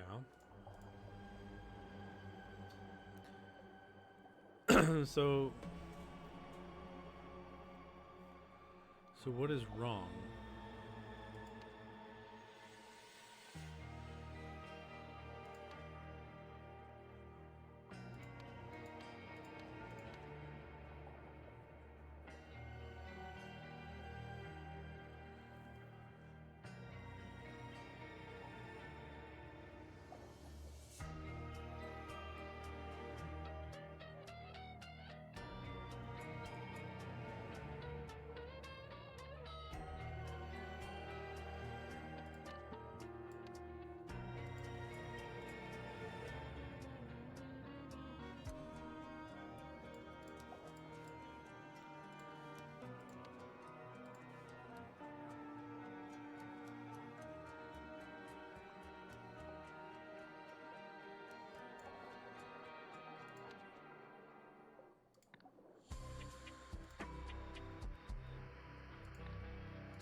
Oops.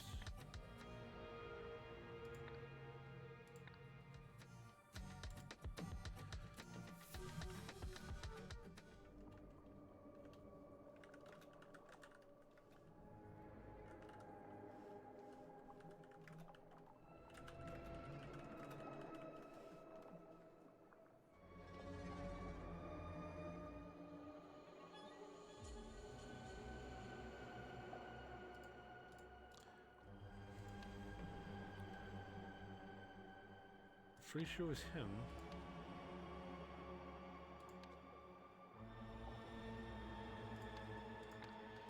So Hugh cost me a pretty penny this map, but it's gonna pay off big, real big.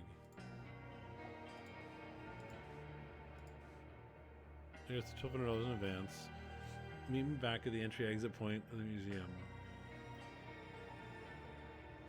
Oh, maybe it wasn't him who did it. He just bought something else.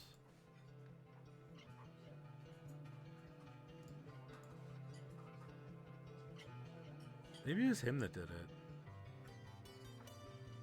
Oh yeah, his feet are wet, look.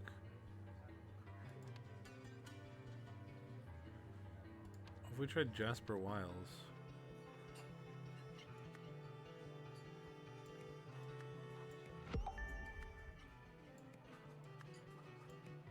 There. I had the wrong person. I was blaming it on the ship captain because he said cost me a pretty penny, but I should have paid attention to the fact that he had the real map that we knew was from the back of the woman, like the drawing. Loretta's supposed to exit the sewers via the manhole cover outside the front of the museum. Instead, she left through the one behind the museum in an attempt to escape with the map, but Jasper spotted her, chased her on horseback, and trampled her to death. Afterwards, he washed the blood from the horse's legs in a trough in the alley. Jasper, Eliza, allow me to introduce you to the rest of the team. We already know Miss Song, our scientific advisor. What branch of science do you specialize in? Animal physiology. Tally ho! That's Ivan Kearns, our driver and explorer extraordinaire. I'm sure you've heard of him. And last but not least, our trusty captain. Ready to set sail, sir. And I definitely should not be still playing, but I'm going to still play.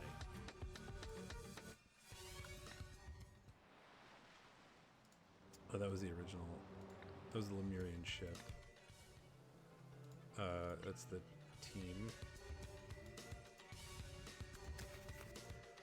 Esteemed gentlemen, on the 27th of February, a Lemurian vessel was unlawfully attacked and her cargo pillaged. This incident has enraged the Lemurians even more than such acts typically warrant. Accordingly, I hereby issue the following strict orders. All vessels entering our harbors or encountered upon the high seas by our naval forces shall be thoroughly searched for Lemurian relics. Any such articles discovered to be seized forthwith. Any persons found in possession of said articles are to be apprehended and, following a proper and lawful tribunal, hanged for piracy as befits their crime. This order shall remain in place for 20 years. Sincerely yours, Nicholas Maker, President of the Noble Seven Seas Company, Lenka, Lemurian Region. Rah, I'm a pirate. Broadside betrayal, mutiny aboard the Last Reaper. 1797. Cutlass. A dagger. The man is bleeding out. Cutlass inspection. Swift still. Using cutlass made of cheap low-grade metal. Replaced soon. Lane Nundan Valerio's cutlass is blunt. Sharpened soon. And prepare to lose your life just as your followers lost the vote. A cutlass, an axe.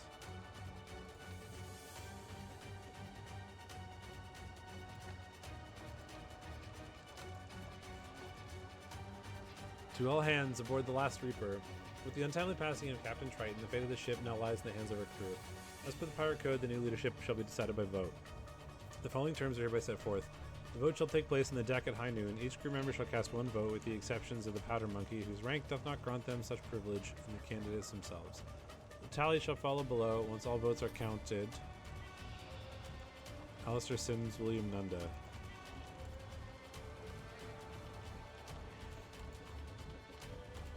The boy is comatose.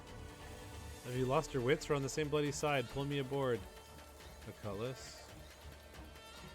A cutlass. Sorry, lad. There's only room for me and my boy. It's every man for himself now. A harpoon. And a map. You ain't going nowhere unless you go through me first. Quick now, we're wanted in the captain's quarters. A flintlock pistol and a dagger. I ain't cut out for this. I chop meat, not men. I don't want to die down here all alone, Ma. Please watch over me. A cleaver. So you're the butcher, I guess.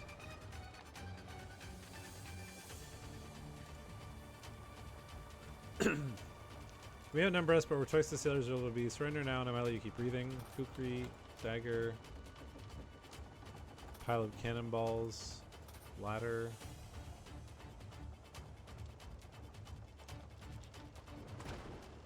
Rah! Look at him go. Ahoy, men! Get your backsides here now. We have a mutiny on our hands. Cutlass, flintlock pistol, pocket watch. Take this, you filthy rat. Flintlock pistol. To do. Garner's nose, Horn's leg. You're no captain. You couldn't find gold in the gunner's gob. Flintlock pistol, dagger, a cutlass.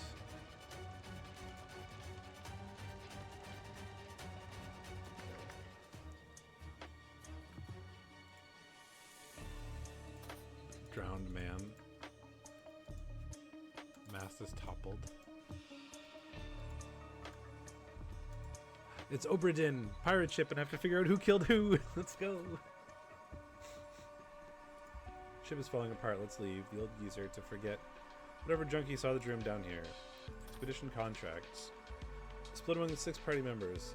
Antoine Spilsbury, Jasper Wiles, Eliza Swan, Ivan Kearns, Radigo Olivia, Myrtle Song, Ruby Ring, King cigar case with AS on it.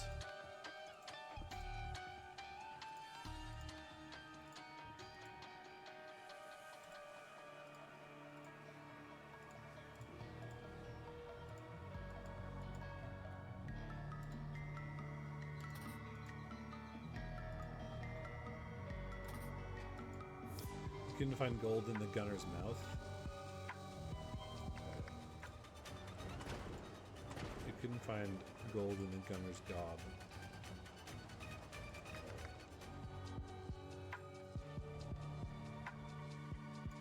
And, gunner.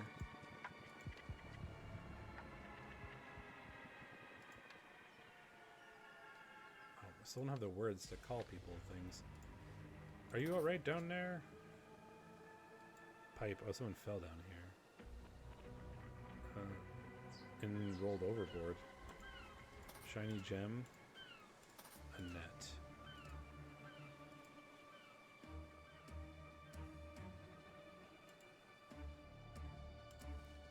Look here, I found the ship's log and it contains the name of that bosun we saw mentioned in the battered cod.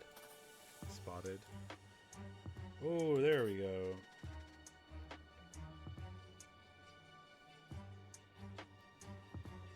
Jack Triton, leader of the ship. Cyril Amiot, quartermaster. Alistair Sims, first mate. William Nunda, second mate. Peter Lane, navigator. Elzar Gardner, bosun. Ezekiel Parker, master at arms. Sebastian Horn, helmsman. Rafael Valero, gunner. Horatio Lyon, Maria Swift. Walter Keane, Moody Pollock, Marie Selwyn, Tom Aitken, Stephen Gardner. Stephen Gardner is the powder monkey. And that's, so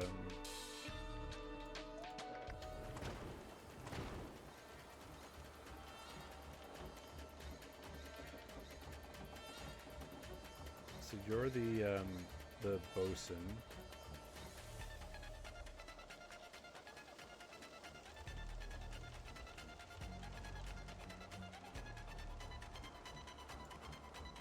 And the powder monkey is his boy.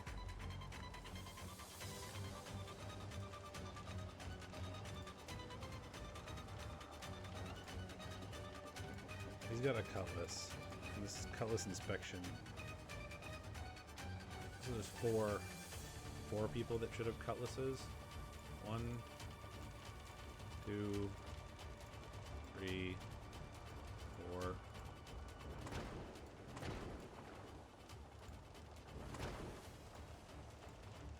5. 6.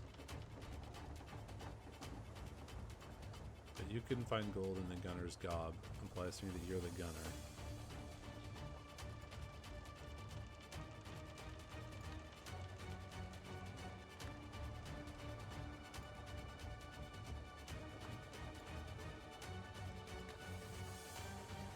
And then there's also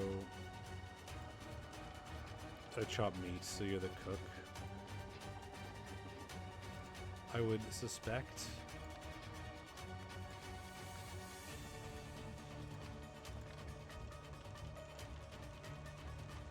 you got a peg leg, and you've got to do Garner's nose and Horn's leg. So I think you're probably the carpenter. So we go to Modern Times and find this book. Horn's leg. Sebastian Horn is the helmsman.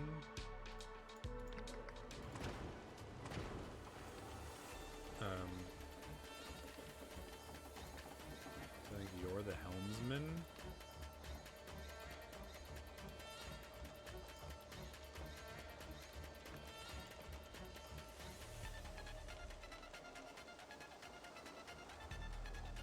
And you would be the carpenter.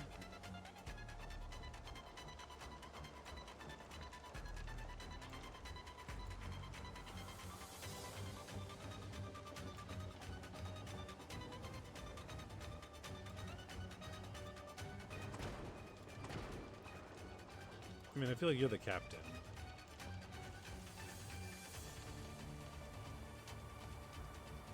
Well, there isn't a captain. Oh, but, I mean, he would be voted for, I guess? So is he Alistair Sims?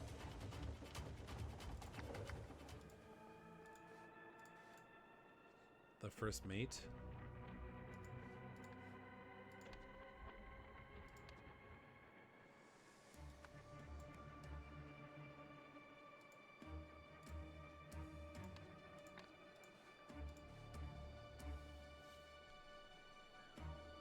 So these people must be dead. Surgeon, seaman, scrivener. So there, how many? I only see one female name, Maria Swift. So my assumption then is that she's the sailmaker. I think she's the only female that sort of existed in the previous time.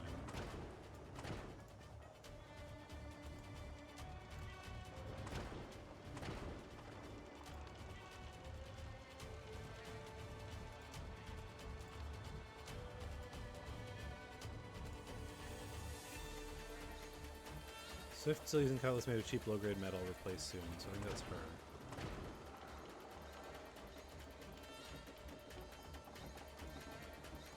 And we also have Lane, Nunt, and Valerio.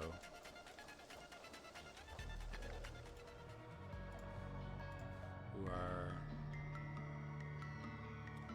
gunner, navigator,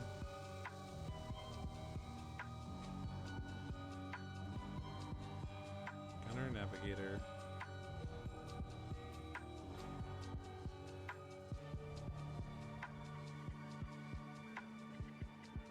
is it Nunda?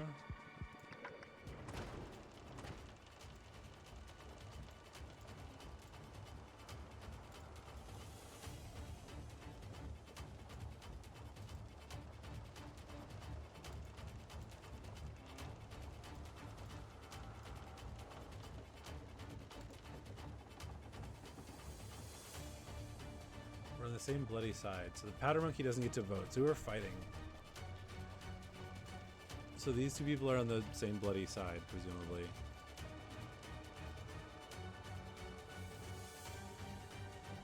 So he's on the side of the... Just as your followers lost the vote.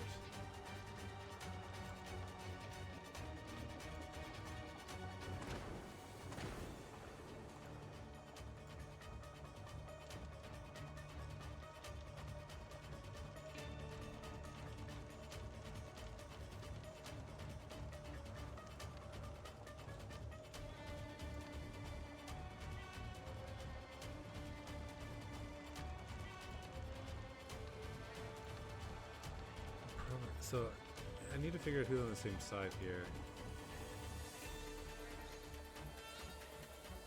So these two...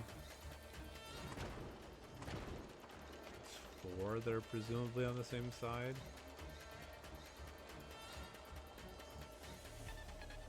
But I see 5. Then 1, 2, 3, 4. What was this guy too?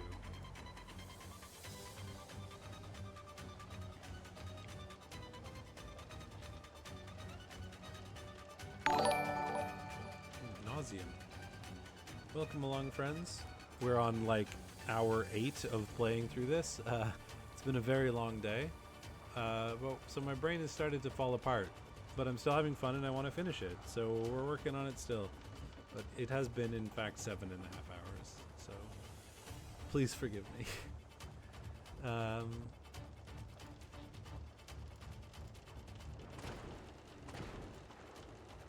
Ahoy, men, get your backsides here now. We have a mutiny on our hands.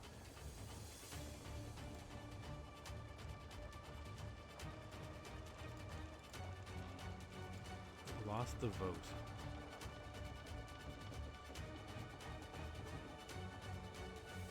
Great, thank you. Have a good time with your errands. I forgot that there were.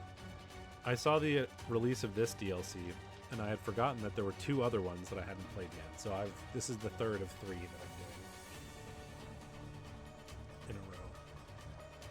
I'm not quite parsing who won what. You have a cutlass, so you're doing the cutlass inspection, which to me implies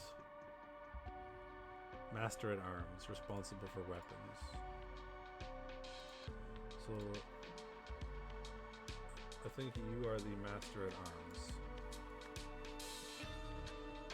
Like, if Obra Dinn has taught me anything, it means that the rigger who works the ropes and sails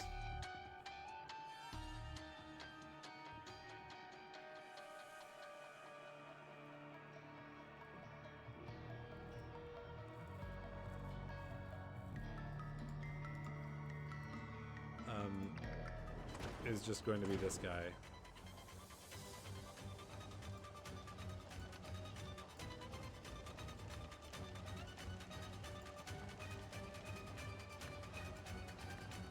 Which leaves me with first mate, second mate, navigator. Oh, I think I have you as the first mate. Because so the captain is dead, and I think Alistair Sims, the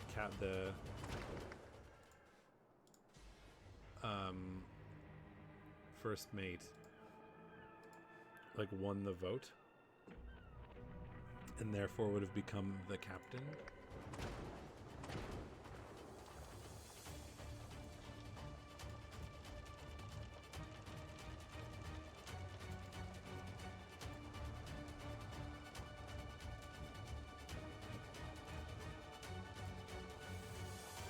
We're on the same bloody side, pull me aboard. They're running away.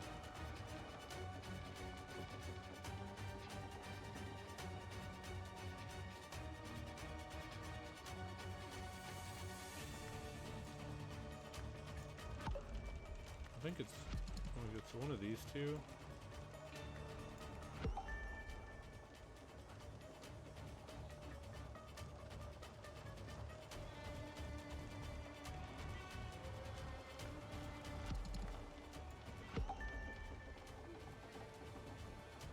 Oops, he's not the rigger. You're the cook.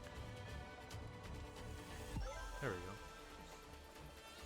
I think I had that correct.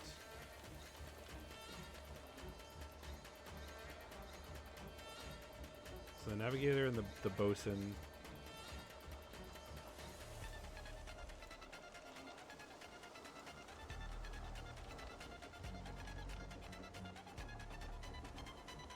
Now I gotta figure out all this stuff. Okay, well, you are the gunner. You were killed by the cook with a cleaver. We know that you're the first mate.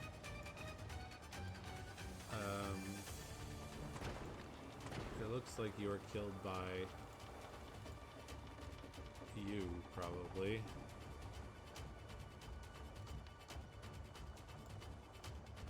Who is the sailmaker with a pistol.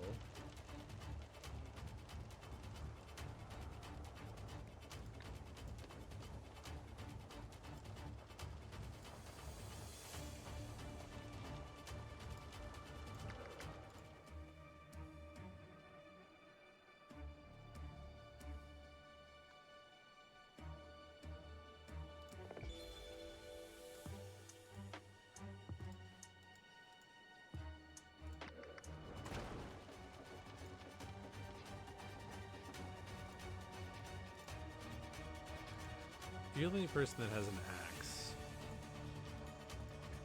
Nobody else has an axe.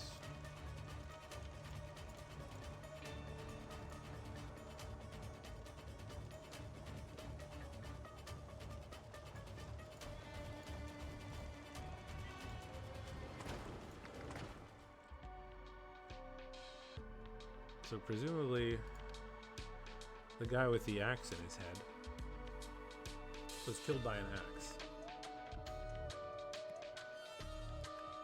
And the only guy that had an axe was the helmsman.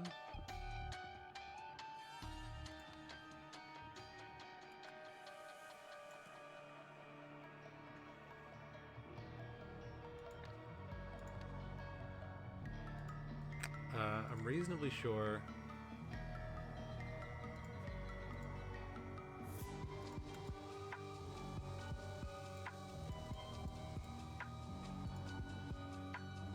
That you are the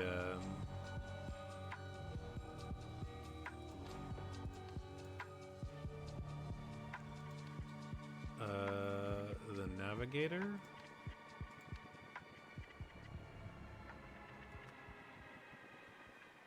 And you were killed by the bosun with a harpoon.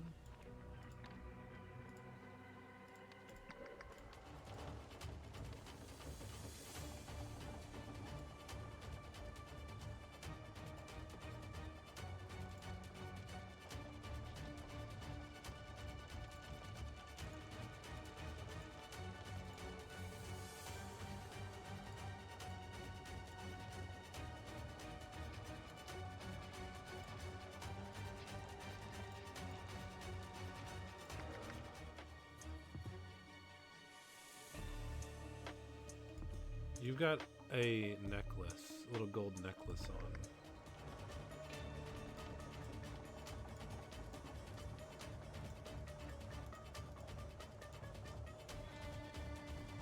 So you look like you're the butcher.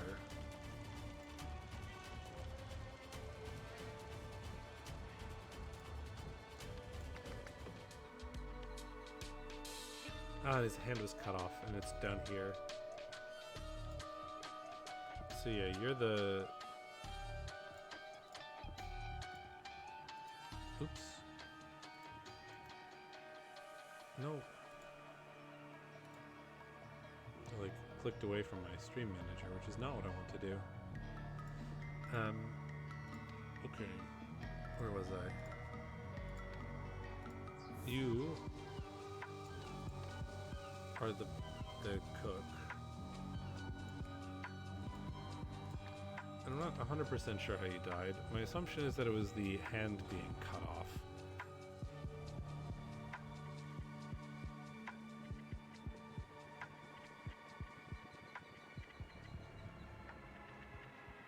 Which I think is a kukri, because that's what he was sort of wielding.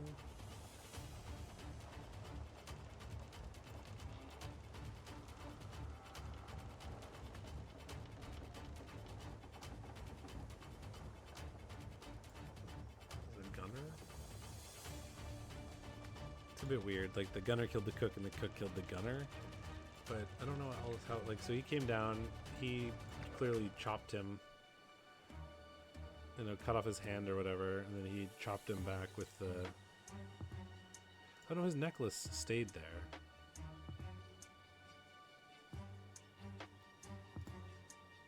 So this body up here with the gold necklace might not be him.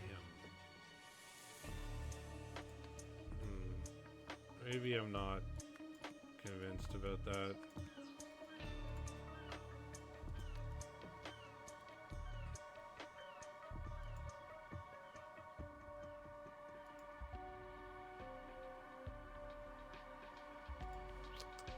You're the helmsman because you've got the wooden leg.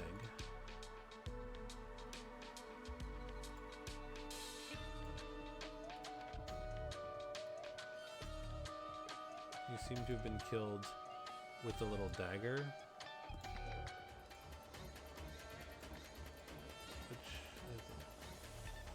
Which probably wasn't you. Because you've already been stabbed.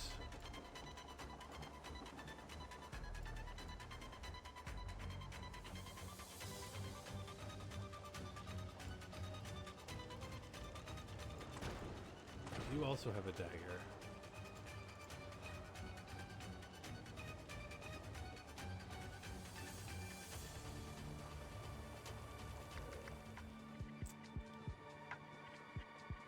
Get a little gold ring.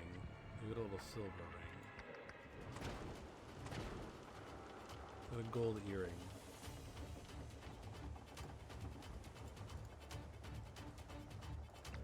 So I think this is the...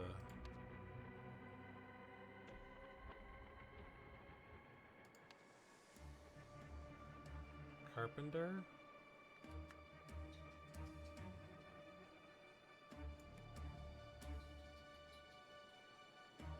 I mean, you were killed with a dagger, but I don't know who did it.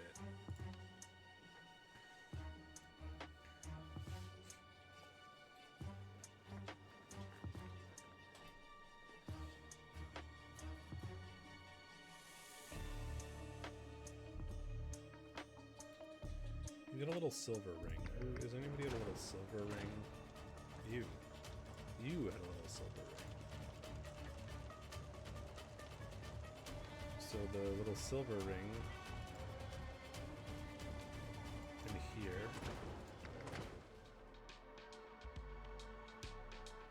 It's the sword in the chest looking sort of sideways. Is this guy. You are the rigger.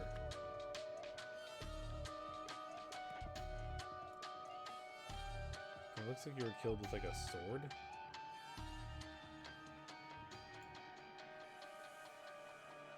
Maybe it's a cutlass.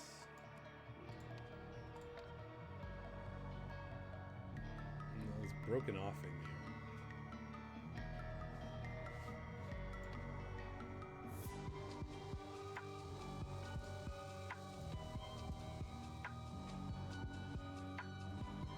You have a sword and a pistol. So we had a sword and a pistol. You did not have a sword and a pistol. You had a sword and a pistol.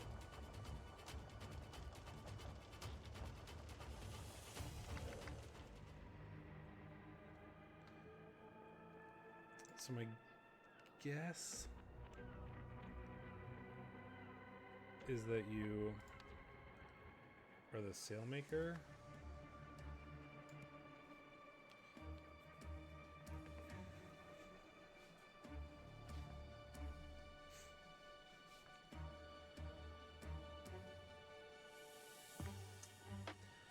So let's now move up who I think I've identified the killers for, so I know who's left. First mate Gunner.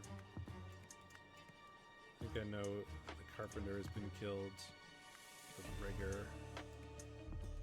The sailmaker, the helmsman, and the navigator, and I know that the powder monkey and the bosun didn't get killed.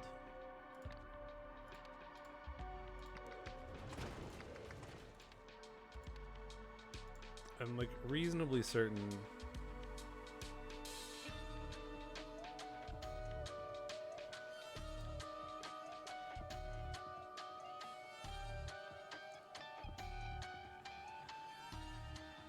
that this is the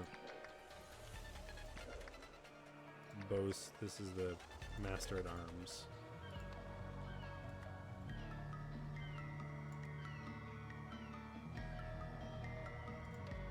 You're probably the second mate.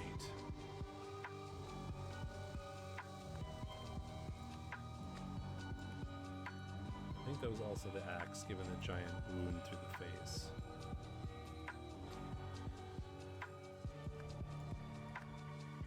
So you must be the cook.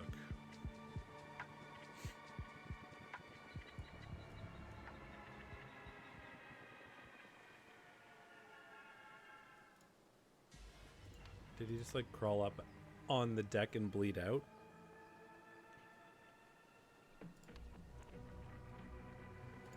I could work on this. Last Reaper's first mate was elected the new ship captain. Oh, so I'm gonna have to figure out who voted for who anyway. So this is probably what I should do, to maybe parse who might have been trying to kill each other.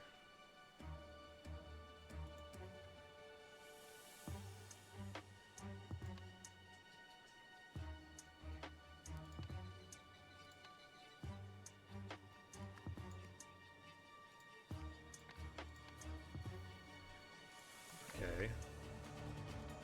So the first mate clearly didn't get voted in by the sailmaker or carpenter because they're currently trying to kill him.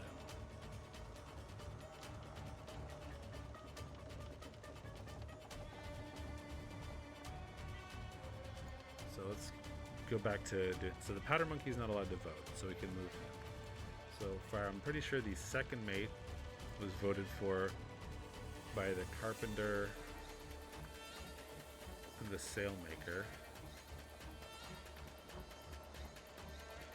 Right, so then I think this is the second mate lost with votes from the carpenter, sailmaker.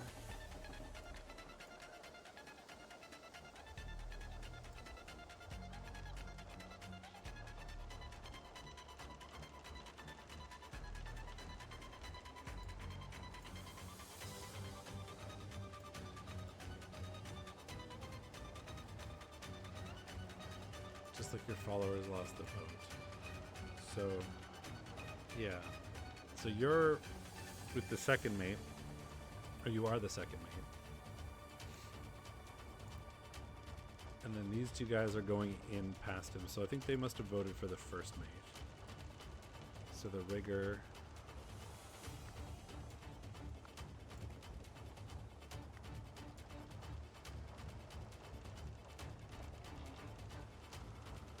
The helmsman.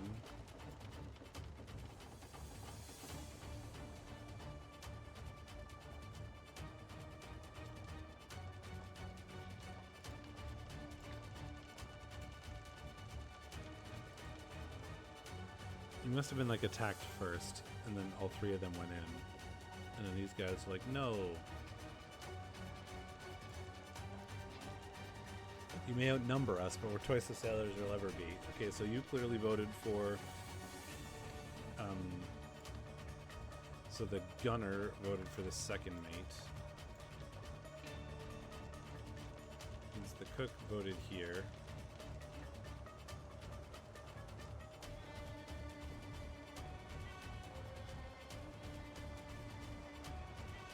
So my guess is Master at Arms then. Because then the first mate would have been the Navigator, the Rigger, Helmsman, Cook.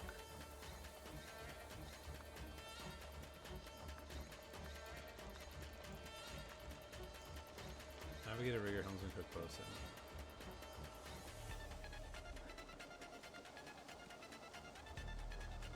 That night, the second mate and his supporters attacked the first mate's faction, resulting in numerous bestowed sides. With the fight raged, the bosun and the powder monkey escaped with the map.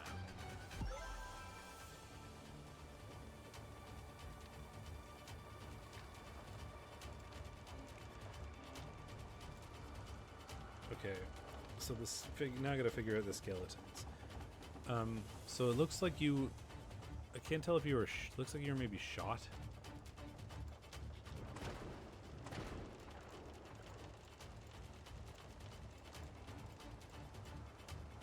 It's really hard to tell.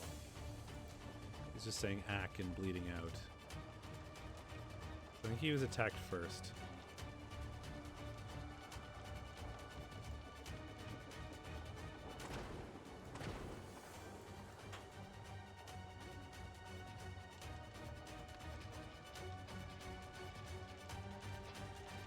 Okay, so I'm pretty sure the second mate is killed by the helmsman.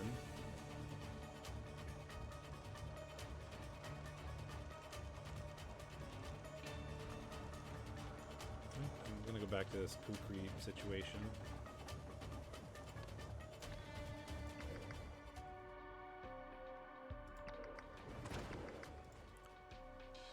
The helmsman had a dagger in him. So that would have happened after, like maybe he stumbled out.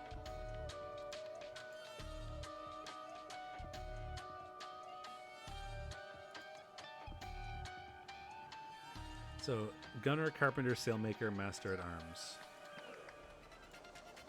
Oh, definitely not you.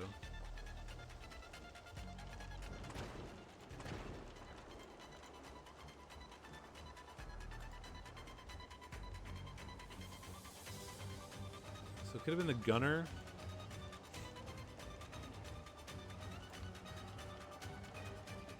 No, because the gunner died down here. But his knife isn't here, and he had a knife. So he must have been chopped. He like Kukri attacked the cook. Then the cook like cut off his arm. Cook chopped him with the cleaver. Cook took the knife from him, came up and stabbed the helmsman afterwards, and then just like bled out. That's what my guess is.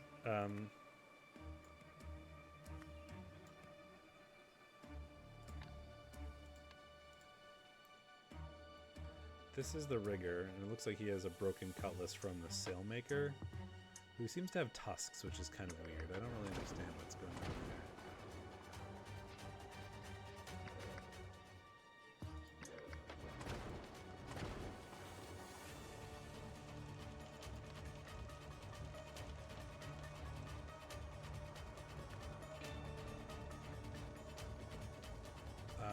So the one thing that's missing is the Master at Arms. So who would have done that?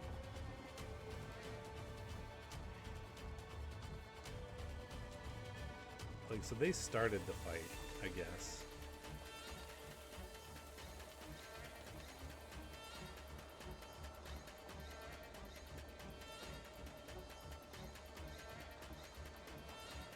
So the second mate.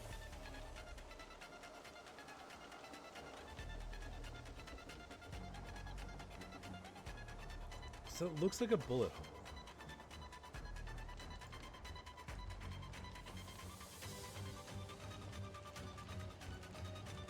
Was it a pistol and was it the navigator? Rigger.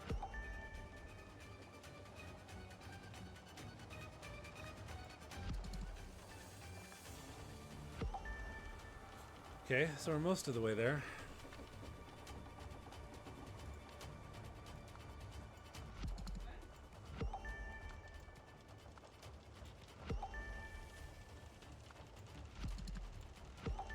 Pretty sure that's right. So the thing that I'm probably most concerned about is the cook.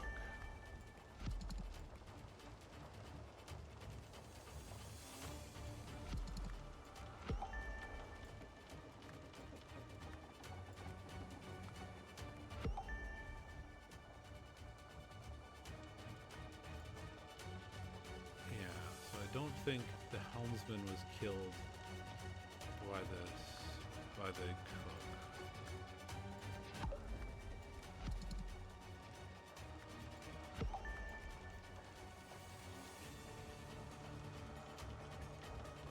Because they were on the same sides. That doesn't make sense. So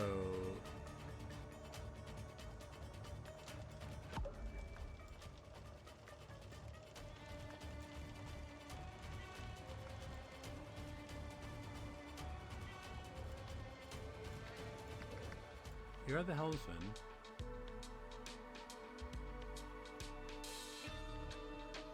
Looks like you're sort of attacked by a cutlass. And then maybe stabbed?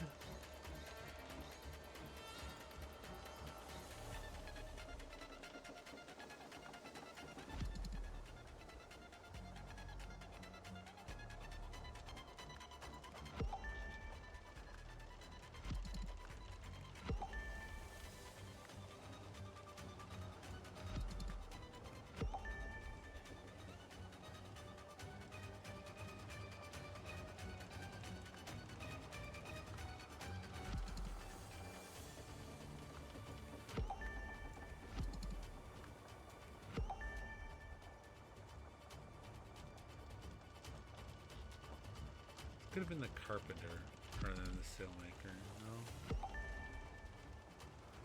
The thing I'm not very sure of is what happened to the helmsman. I wonder if I do this.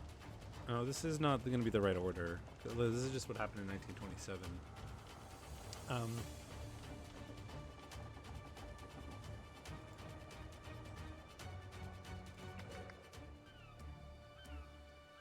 Okay, so let's see. Master at Arms killed by the rigger with the pistol. And the rigger and the helmsman killed the second mate. while the gunner is killing the cook. Then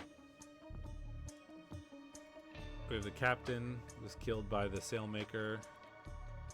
Or the first maker was killed by the sailmaker. The sailmaker was then killed by the helmsman. And the carpenter was killed. Oh, this doesn't make sense. The carpenter and the sailmaker are on the same team, weren't they?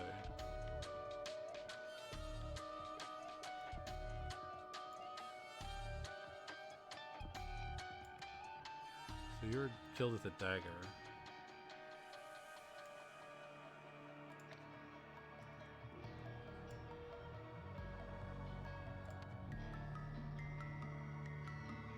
You're the rigger, killed with a sword. So rigger and helmsman burst in. So you kill you. Rigger and helmsman sort of burst in. Helmsman drops his axe. You break your sword and you are stabbing you. I would think.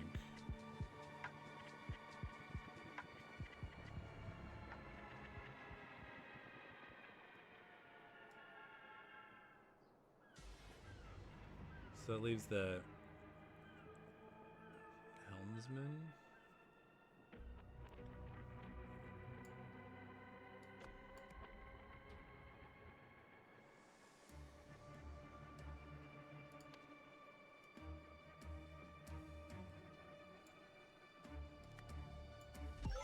Sailmaker. Other person with the gun. Or the dagger. Sailmaker and helmsman, like, killed each other. They killed each other.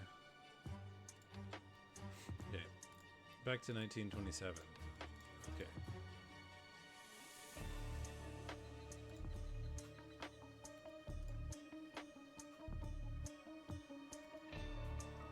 The old geezer.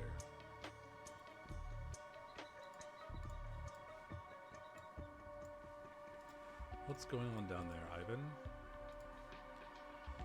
Are you all right down there?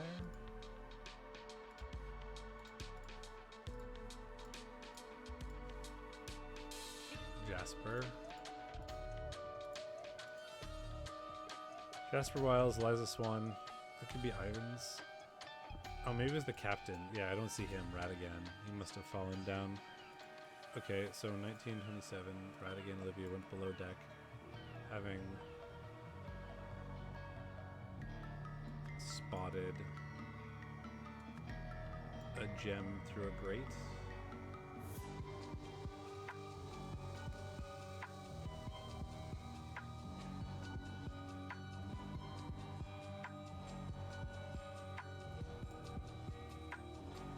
Someone heard a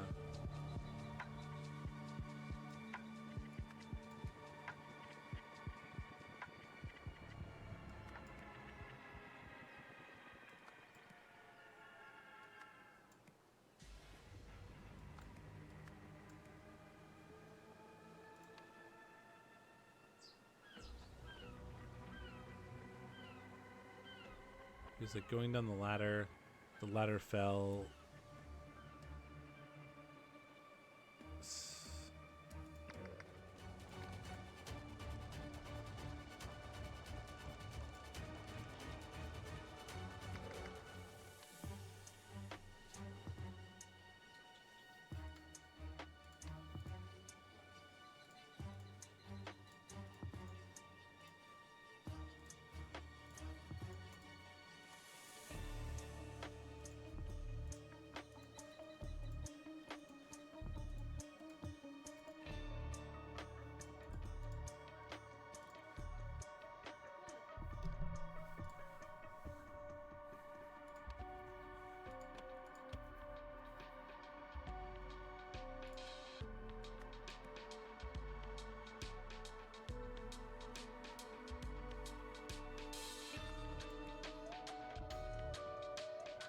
Toppled.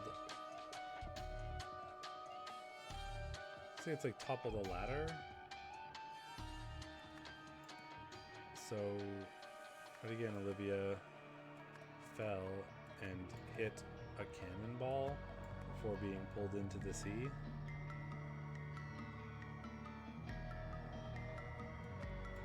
Pulled a net.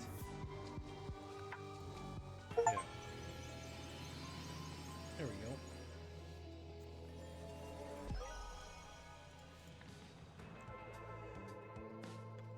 Several hours after losing the boat, William Nunda's supporters launched a coordinated attack on Alistair Sim's faction. On deck, Nunda and the Master at Arms ambushed the helmsman, thinking they had him outnumbered. However, they didn't realize the rigger was above them, making it a fair fight, which they lost. Eventually, everyone killed one another, apart from the bosun and his son who escaped with the map. When a century later the expedition team found the shipwreck, Radigan Olivia was lured into a trap and dragged into the sea.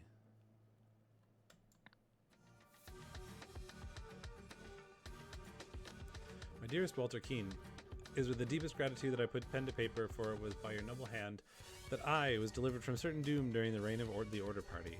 The Order Party, that's a throwback. The time has come to repay my debt in kind, as is the custom of Lemuria, life for a life. I understand that unfortunate events have rendered you a shadow of the man you once were, bowed and wearied by the weight of a cruel fate. Yet take heart, for there exists a remedy. On the 27th day of February, a Lemurian sentinel vessel shall depart from the Azure Haven and make its course to the volcanic isle of Craven Rock. Aboard shall be born a number of sacred relics destined for the annual ritual of restraint. Among these artifacts is one of singular power, known as the Wish Bloom. You shall know it by its unmistakable fragrance, both sweet and strong. Should you come into possession of this gift, you'll become a new man. Upon my solemn oath as a son of Lemuria, I affirm that all I've written is true. With unwavering loyalty, Ergen Patu.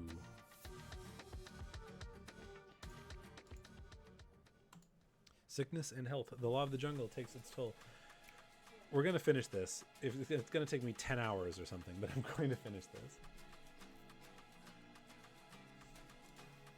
So my punishment is the only reason I'm alive. I swear I didn't know you won't shoot a sick woman, will you?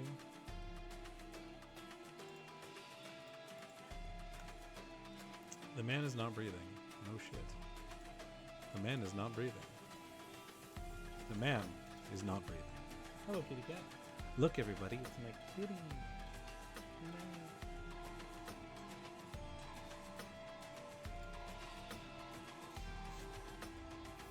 Sort of like a medical kit thing. March 7th is the sorrowful thing what befell Walter Keane. Oh, that's a name I know from the previous DLCs. I liked him. He never hit me, not even once. Drowsiness doth overtake me, and then the witch proclaims herself stricken with illness. There's such a rich story to this. There's all Rise of the Golden Idol, Case of the Golden Idol, and they all merge together. All the DLCs, all have the same characters. Oh, it's so good. Almighty Dagon, as in Children of Dagon and Innsmouth. I saw the dreaded Spitflies again. Avert marks of the deadly disease from my body. Take others. The witch claims she has a preventative cure for the fever in her kit. If this is true, give poor Tom a sign. Dagon. Apparently.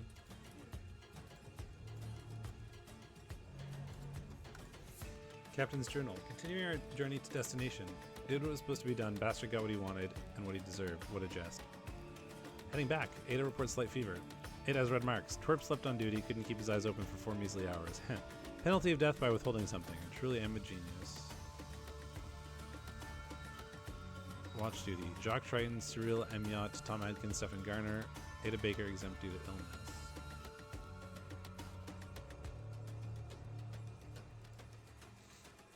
There's nothing else I can click on.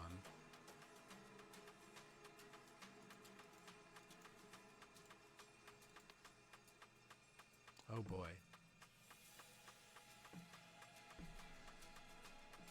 Gotta figure out who went to what tent. Is there oh, there's 1927, I see. 1797. 1927. But the man is not breathing. Ruby Ring, AS. Spirit Journey with Don Hernan. Yellow Montia. Low levels of Neurozinth. Calming effect is suitable for loving kindness meditation. Not to be confused with Wizard's Hat. Wizard's Hat. High levels of Neurozinth. Beware, you can meet your shadow for experienced practitioners only. He ate the wrong mushroom. Gently discover your connection with the living cosmos. It's the contract. Oh, and he's dead from the boat. The man is not breathing. No, it's okay. Black Raven Whiskey. Come quick, maybe we can still save him. Let's see, ring. Oh boy. First aid 101. Hallucinogen overgas, suffocation. Presence of nerve agent or head trauma. Dilated pupils. Mixed up or heightened sensory inputs. So you probably...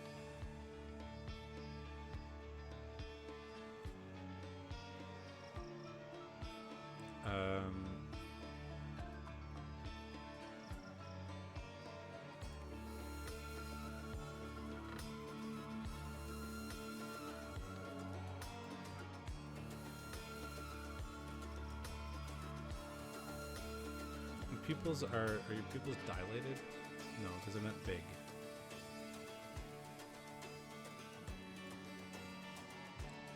Blue skin tone. Oxygen over. You got a red. You got kind of a red skin tone.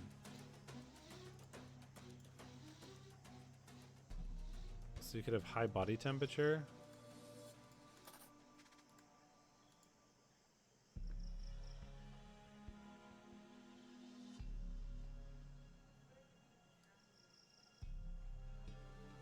So it could have been Morticum or Firaxin, suffocation. Cools body, damages livers, fatal. So it's not one of those. Thank you.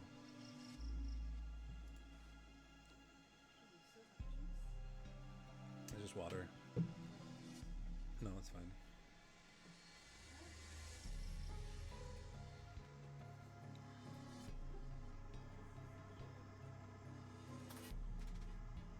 Oh, what was that? Listen, overdose leads to extreme nausea, non-fatal, so it wasn't the mushroom that did it. It weren't the mushroom that did it. And your eyes aren't dilated, but you do have a blue tongue. And like kind of a red body.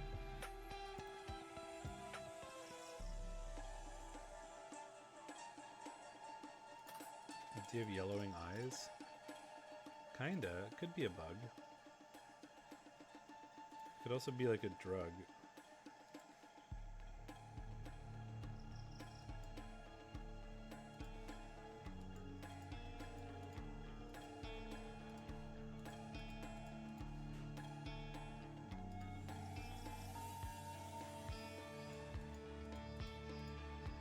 You get cigars.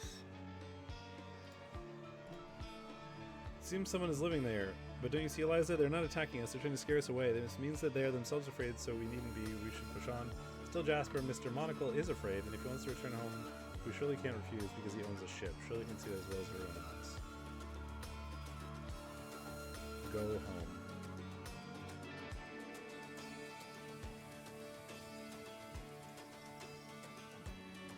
Mustache wax? So I wonder if that's you.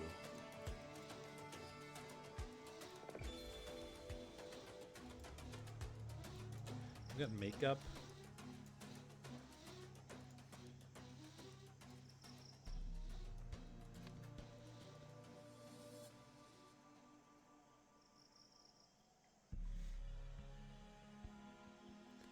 So you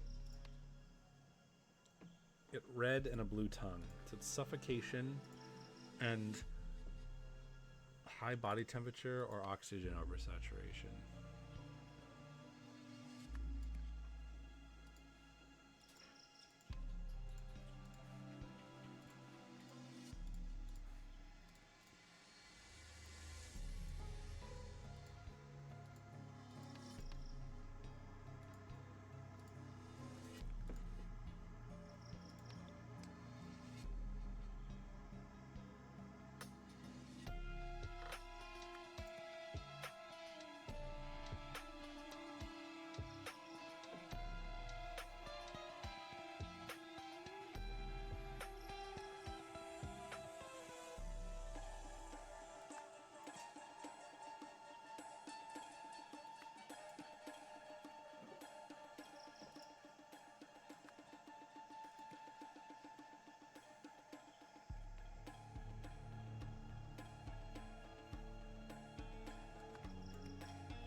don't know how he could have gotten high oxygen in his blood.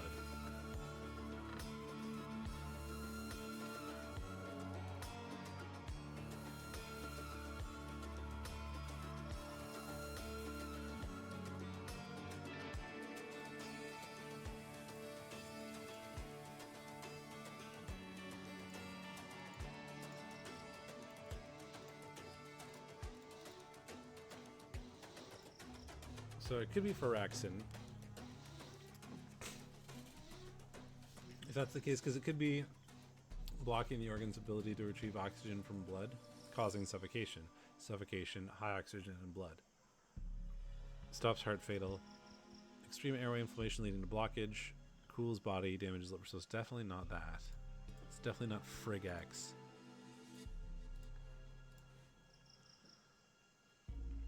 High temperature.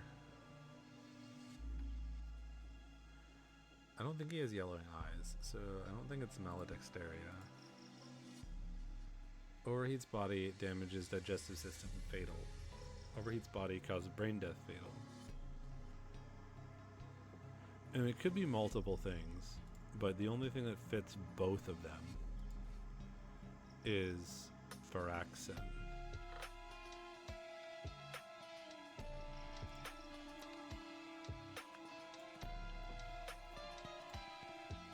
If you look at the pirate crew, they've got like blue skin.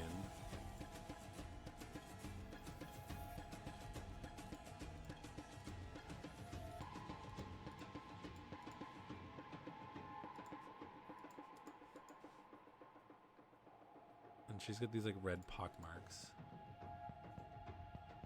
My punishment is the only reason I'm alive.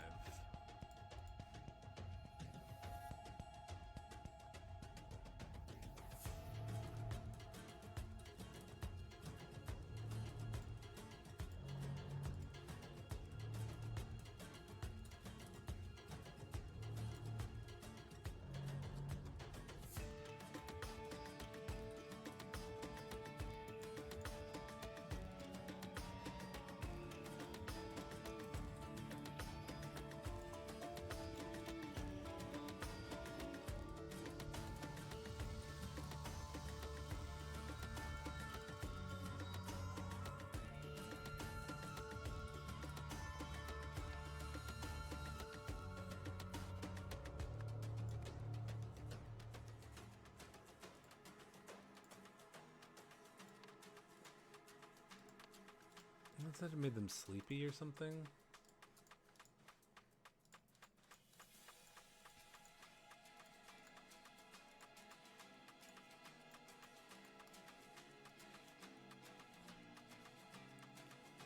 Slept on duty, couldn't keep his eyes open.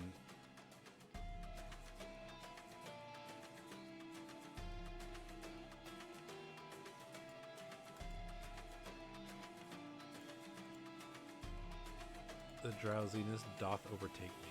So my assumption is it's what, maybe nerve agent presence? Because they're blue and sleepy. What causes blue and sleepy? I don't see any of their tongues, so I can't really tell if it's any of those things. Hear no evil, speak no evil, see no evil is the thing that's going on there.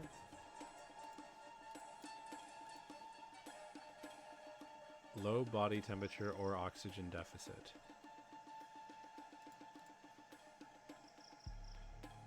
So it could be both.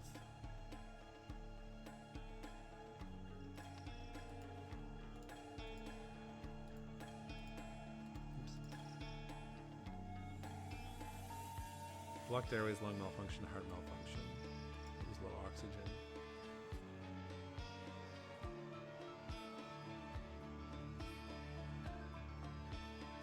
Could be a sleep drug.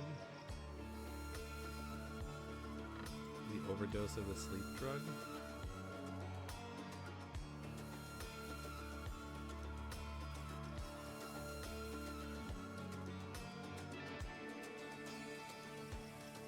Could be the Frigax, the white pills. Those look like white pills.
I mean, Frig X doesn't make any sense. I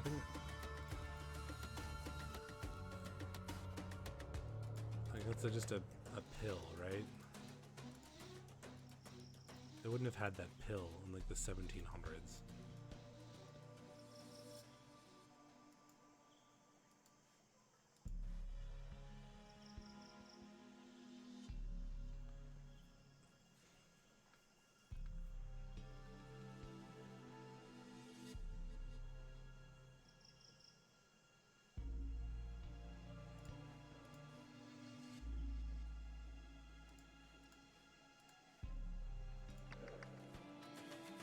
Well, their pupils are dilated.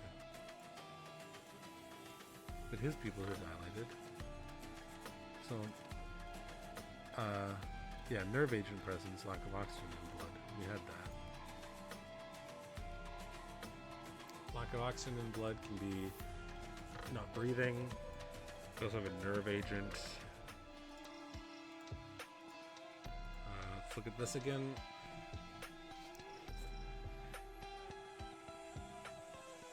It's not Frig X.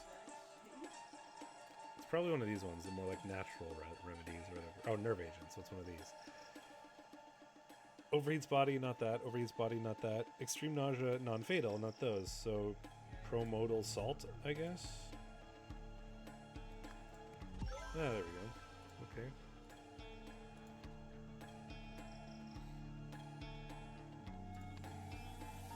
I'm like reasonably confident about those. So we need to figure out the old ones. My punishment is the only reason I'm alive.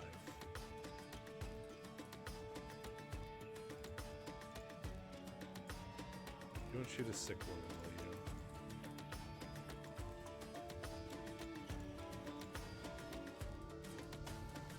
Avert marks the deadly disease from my body. Take others. The witch claims she has a preventative cure for the fever in her sight. If this is true, give poor Tom a sign. So who's Tom? Jacques Triton, Cyril Amiot, Tom Aitken, Stefan Garner. Ada Baker exempt due to illness. White liquid.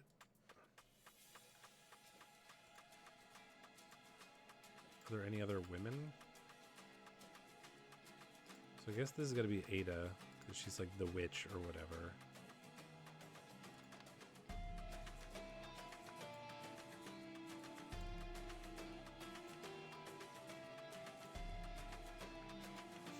Captain's journal. Who is the captain? You get the fanciest sword. So I'm gonna go with you being the captain.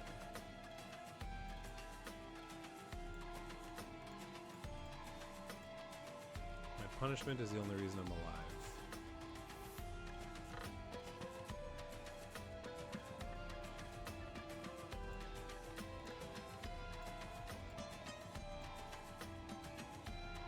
Oh, this guy's not wearing shoes. So those are probably his shoes. Return of the Oberdin vibes. So now my guess is that you're the one who like didn't get the cure and you're trying to do something weird. Nope. Okay, so you're the one who wants the sign. Oh, because you got like little marks. Oh, you got little marks in your hands. That's what that's about. So then you're the guy with the book.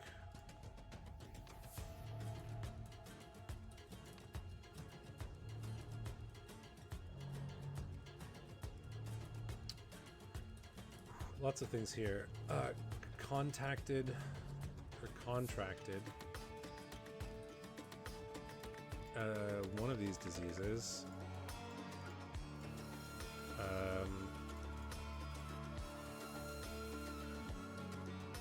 Red pockmarks. So scarlet fever. They contracted scarlet fever.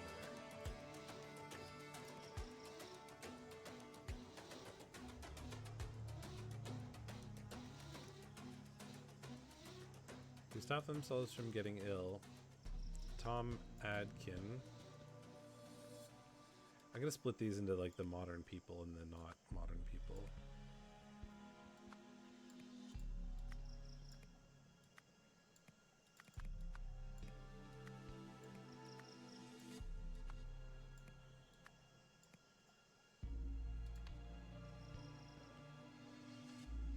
Must be Stephen Garner.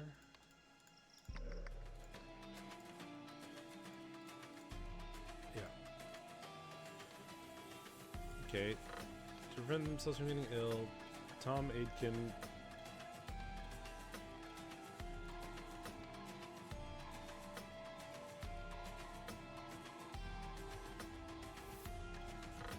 So it's not Ada. Jack Cyril Stefan.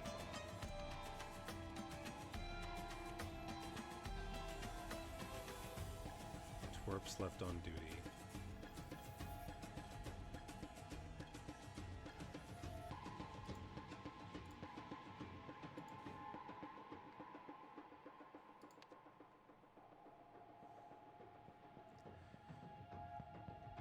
One, two, 3. So they all had to do it.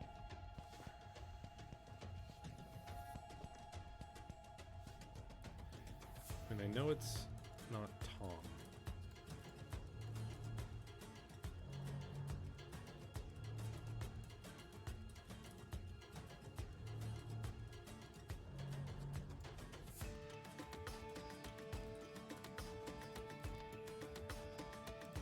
Twerp slept on duty. How can I figure this out?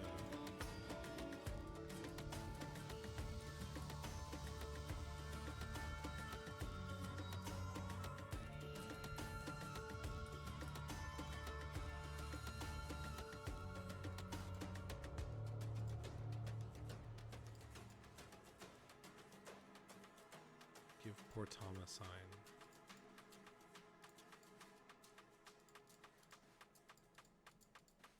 Captain's journal. How can I possibly figure out these names?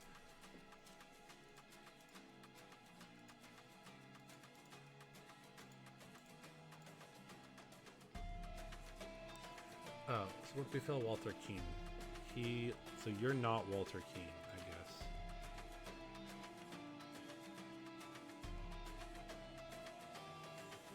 Oh, but that's not a name here.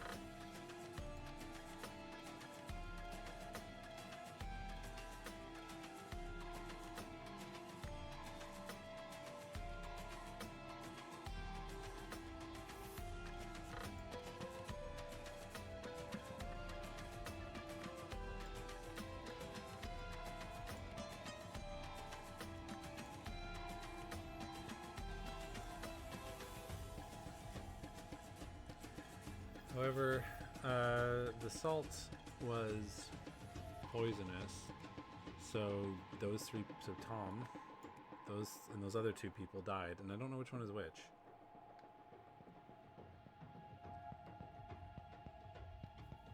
How do I figure out who you are?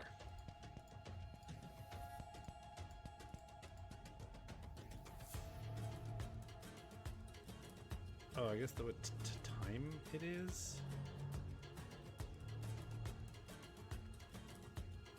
It's like almost 10.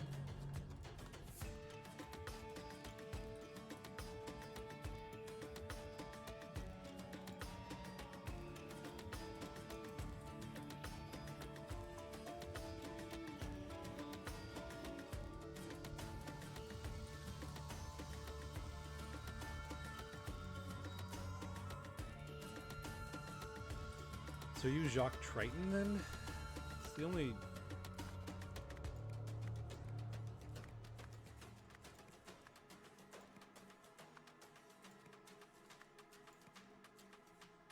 And the only reason I'm thinking that is because, like, he's already out of his tent. Probably on watch duty or whatever with the watch. And it's not nighttime yet. And it looks like he's on first. And these people like crawled out of their tents and died or whatever.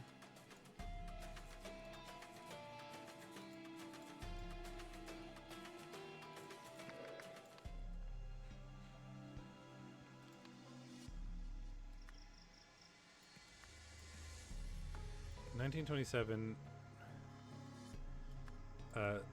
fancy person, the guy who owns the boat, Mr. Monocle, is afraid. A.S., who is the one like in charge of the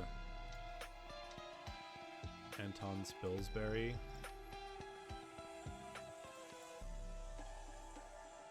Wanted the expedition termination after the body of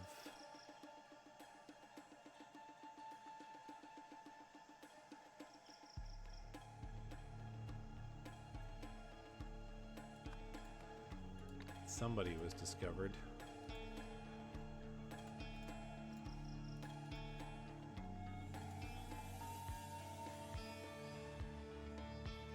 Are you the like the sea captain or whatever? Yes, yeah, because those people on the island must have killed him with the net. So that is Radigan Lydia. To ensure the expedition continued,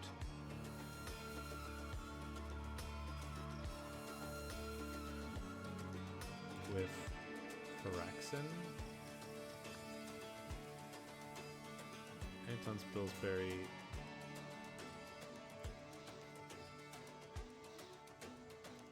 killed. I'm about terminated right there too. So who did it?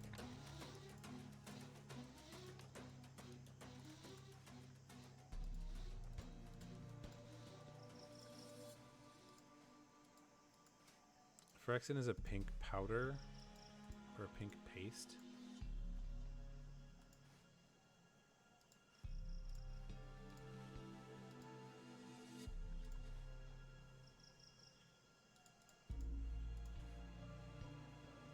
That looks like a pink paste to me.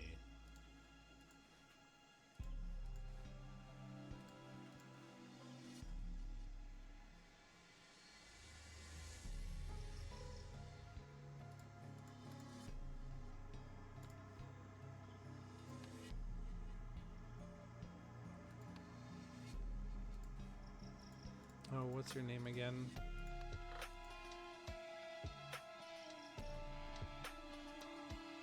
That's Ivan Kearns.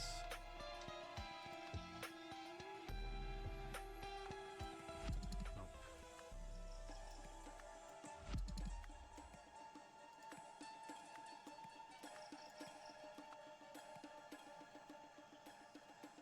So I guess that it's these maybe that I have wrong. So let's try Cyril being the person alone.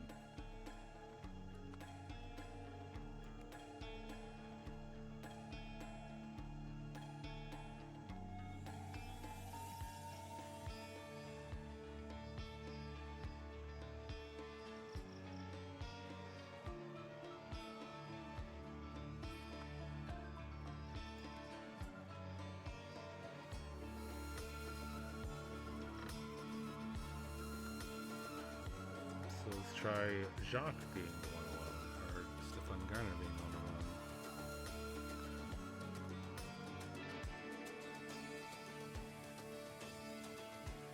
And then Cyril, Tom.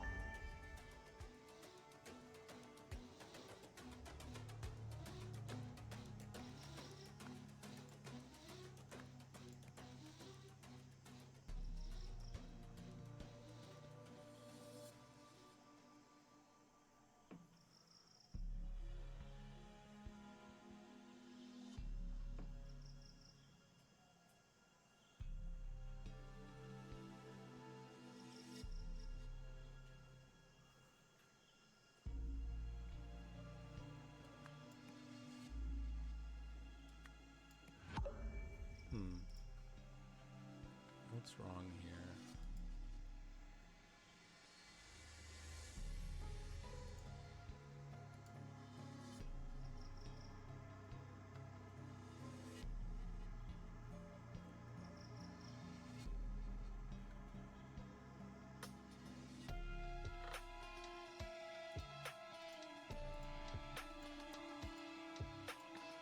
Why didn't she?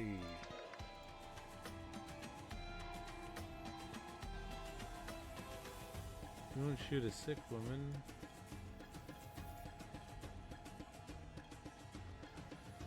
She's got a little paintbrush. She could like paint spots on herself.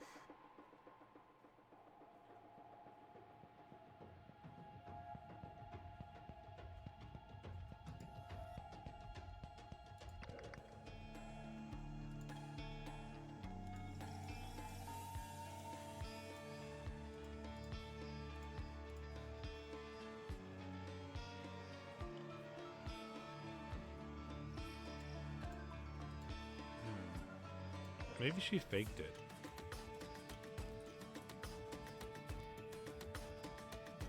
Yeah, the pockmarks are like running. Look. It looks like it's makeup. And she would have had yellowing eyes, which she doesn't.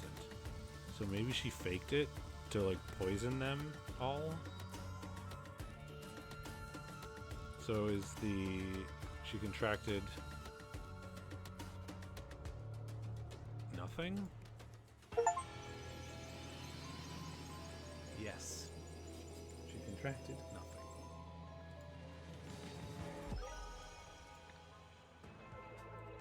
Painted red spots on her face to even secure she had scarlet fever. As a ship surgeon, she prescribed them all a prophylactic antidote, which was actually poison.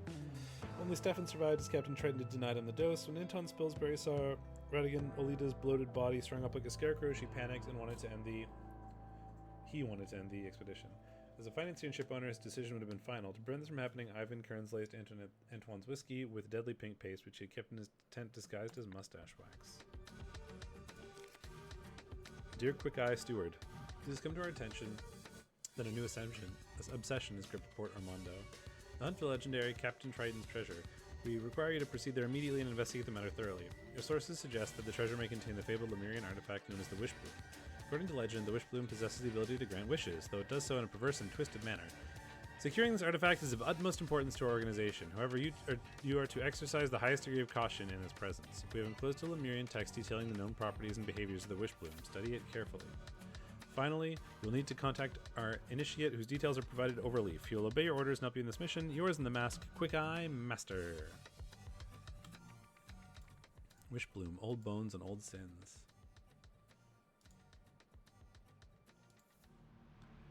Ooh dear, that's spookin'.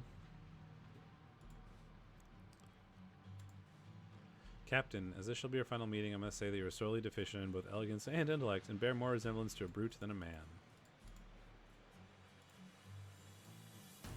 Boots. Broken jar. Can't bear to sniff part with the treasure, eh? Then you can stay with it forever. Aha, achoo, aha. Didn't you die, though? Yeah, these people all died. Captain's Journal. A raid with an off without a hitch. The Lemurians are no match for our steel. The treasure is ours. I cracked open the chest, a potent sweet scent poured out and filled the room. Pleasant though it was, it set me off in a fit of sneezing. Word of our attack is circulated. I have learned that the Seven Seas Company has ordered its naval forces to search all ships entering the company's harbors and seize any Lemurian artifacts found on board. I know a place where we can hide the chest till this blows over. We set sail tomorrow. So you're the captain. And you got your map. Yeah. Please, Triton, if you must be sentenced to death, can we at least allow him a quick and painless end? Please don't leave him in that hellhole. Don't fret, Ada. If you told Truba those man-eating white alligators attacking them, his death will be quick. Otherwise, the Burke will get what he deserves. I think the alligators might have been a lie, Tom. Then maybe Jimpo is alive. Shouldn't we check it? What do you think, Cyril?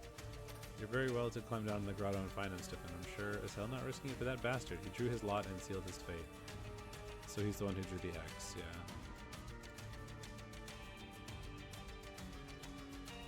Wishbloom. Sir Walter Keane, Esquire. Oh, hello.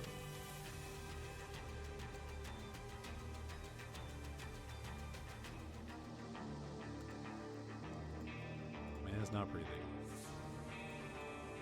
Similar shoes. Got an X.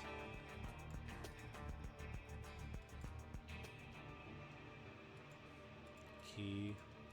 Treasure chest.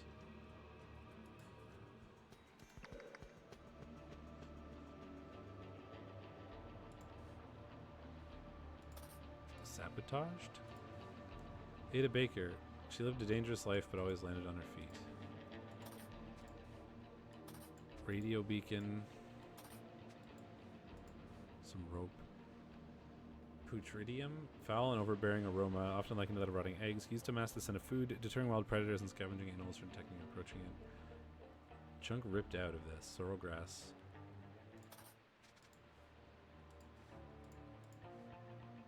Fancy line. 100 kilogram line. Are they tied up using different line? No, they're not.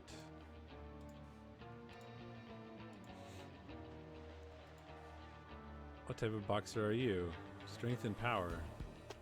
Heavyweight. Tire my opponent then strike. The ogre. 3, 6, 7 though? You should be the wise man. You added it up wrong.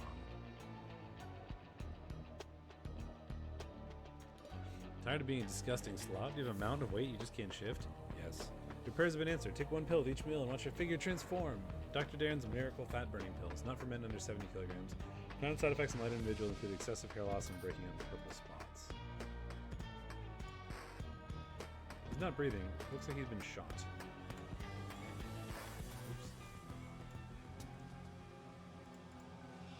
Hydrogen, air balloon, envelope, pump. Use the left-right engine outputs to steer. Hydrogen provides lift, less dense than air. Air balloon to regulate altitude. Max carry weight 300 QFS. 1.5 QFS is 1 kilogram. 300 times 1.5 is 450 kilograms. Should be plenty. That is incorrect.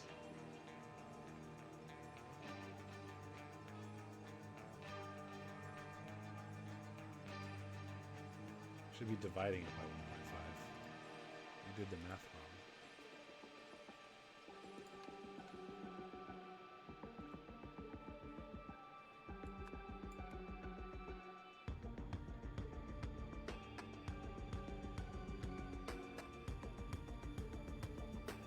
Engine power output. Determine left engine output. To turn right, ensure left engine power output is greater than right engine power output. To ascend, inflate balloon. To descend, deflate balloon. It's all sort of logic. Weight limit in QFS, it said 300.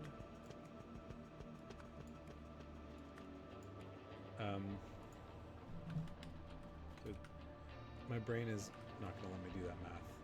I think it's 200.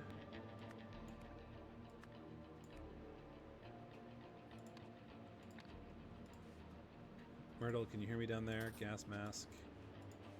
We've made it down. This place is teeming with that awful weed Myrtle showed us. Thank God she brought protective gear.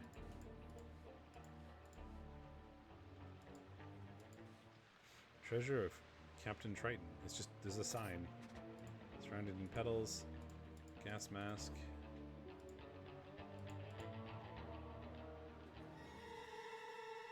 Okay.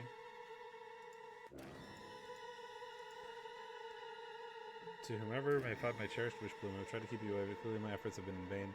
So concludes an explanation of the wish bloom's effect and the medium through which it acts upon the subjects. If you doubt what I've written here, brace yourself.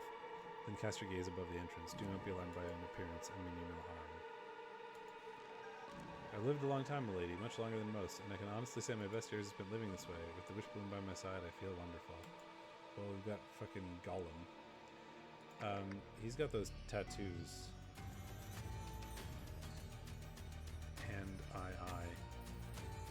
But it could be any one of these people.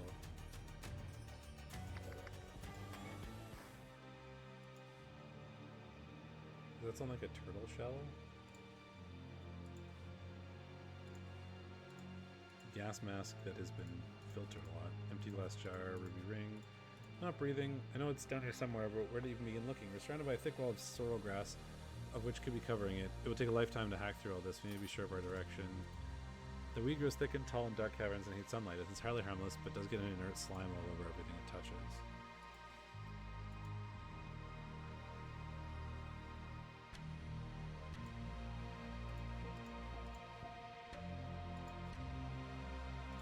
Five of 6 bullets remain.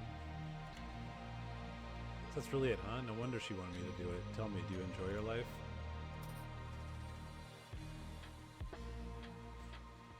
I am Myrtle Song, hereby promise to give my share of the treasure to Eliza Swan if she's able to find the wish bloom.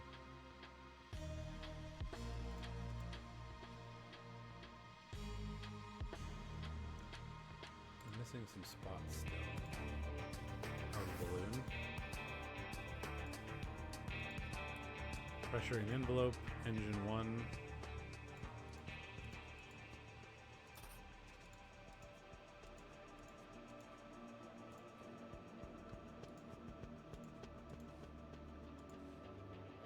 Dr. Darren's Grasslin, so he's taking the pills.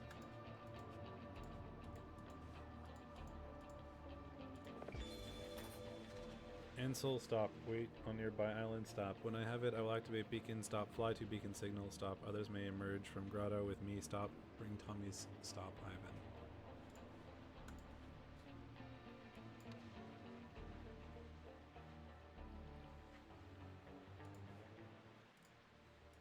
I have no idea how to figure out the weights of these things.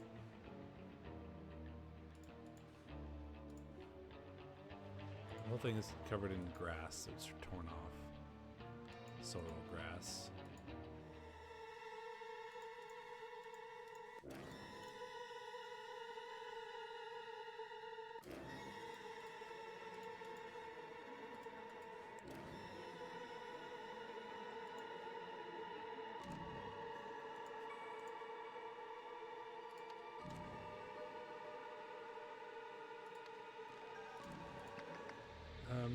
Okay, so who are you?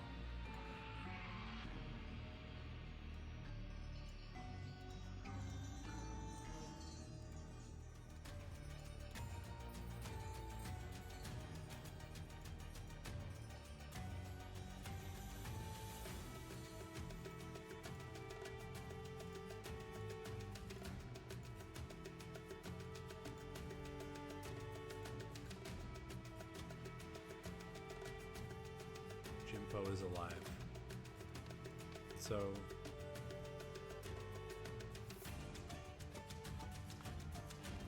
I'm gonna do the thing where I separate them.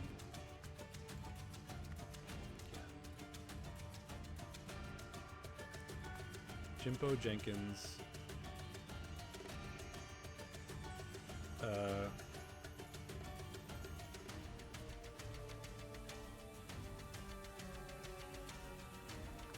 Lost the lots, so he was tested entering the grotto together with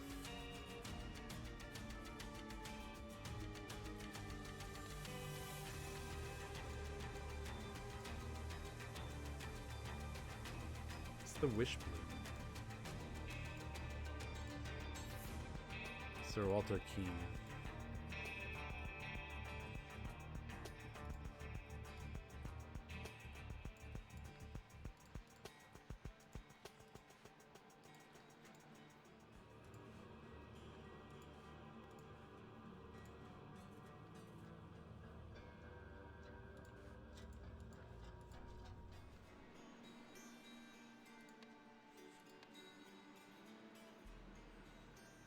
that's Walter Keane. Hid the treasure in the cave.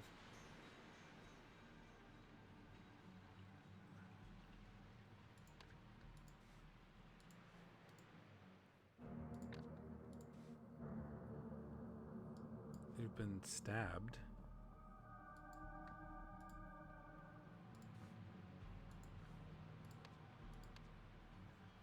My guess is that's Walter Keane killed Jimbo Jenkins.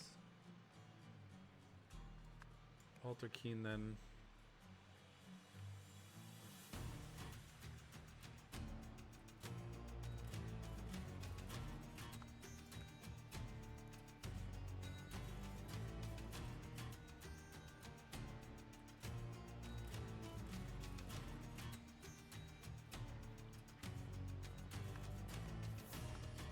activated the Wish Bloom, maybe?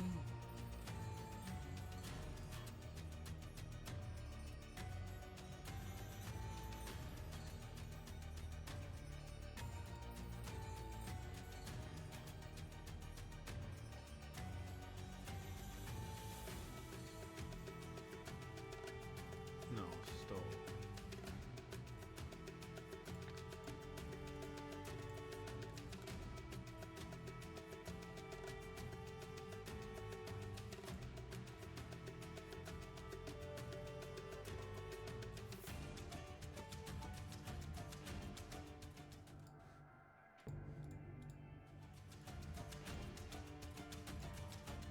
Oh, see, they've all got lots, but they've got cuts out of them.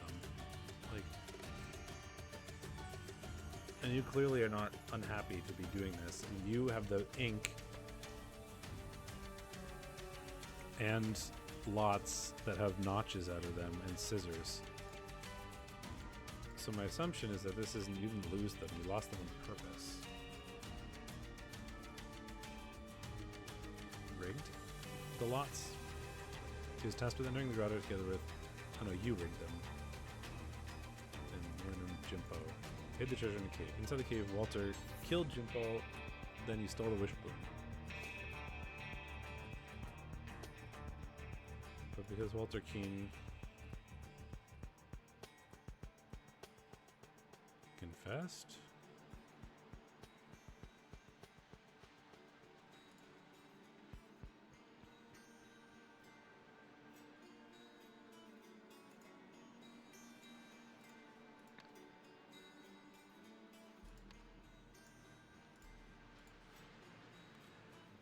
Oh, the Wish Bloom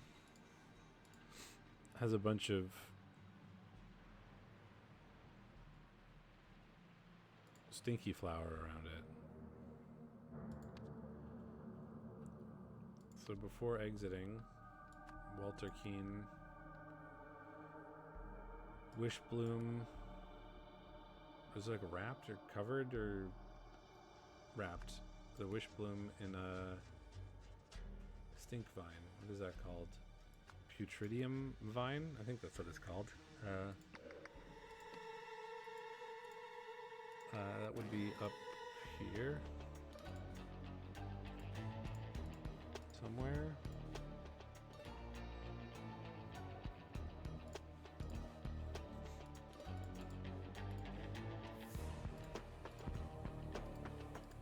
Oh, it's in here.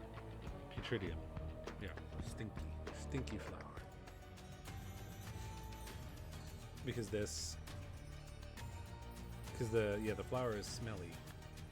So this would hide the smell.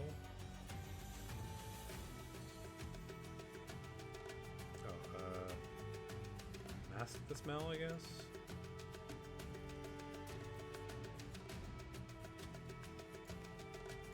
Oh, and this guy, yeah, you're sneezing.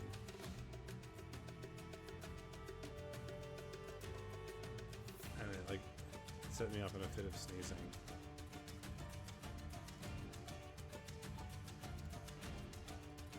So, but because Captain Jock Triton sneezed. Yeah, Walter Keane was caught and sentenced to death. And his death was to be lowered inside the cave.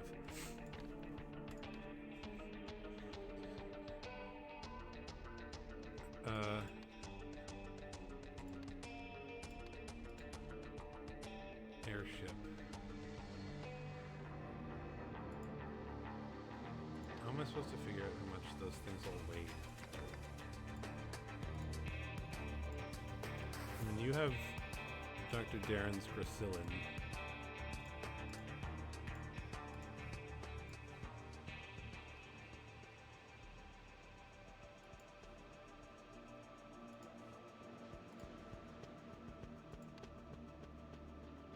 The Gracillin says something like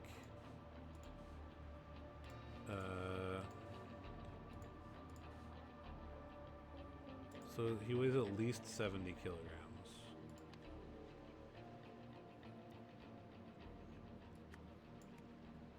I think that's Ivan, right?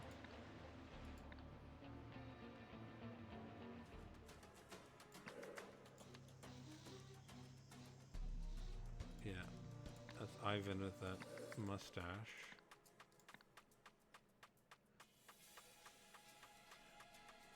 Oof, I'm getting tired. So that's Ivan with the mustache, and he's taking the pills. So he's gonna be at least 70.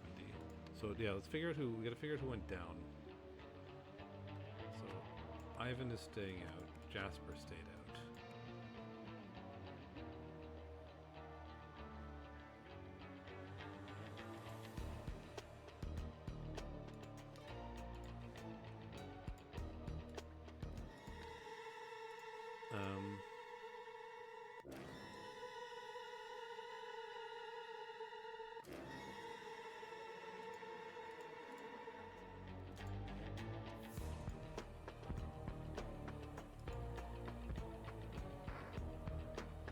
You were in the airship, I guess?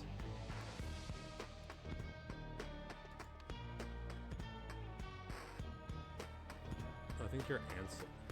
Yeah, you're the goateed guy from the, So you guys are in the ship. Jasper was up top.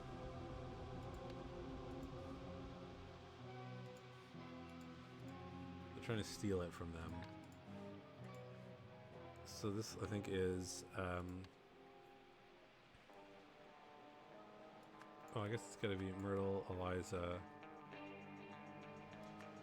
Ivan, and Jasper entered the grotto, and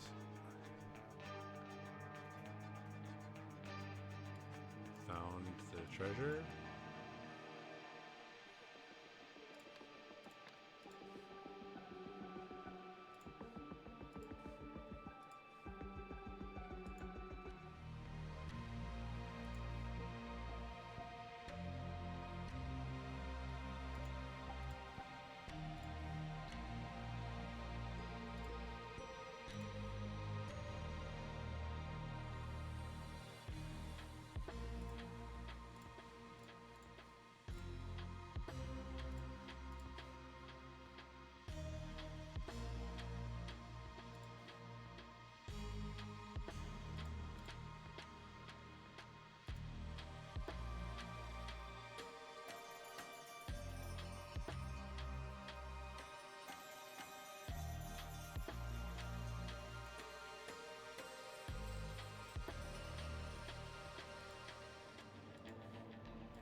Ansel, wait on nearby island. When I have it, I will activate beacon. Fly to beacon. Stop others. Fly to beacon signal. Others may emerge from grotto with me. Bring Tommy. The Tommy gun. So I guess my assumption, so I think the airship is what Ansel had. Yeah, so because he's got the airship manual. So they brought up the treasure, Ivan signaled Tommy to like come get it. Radio beacon. Do you like a radio beacon thing? R104 RA2Q.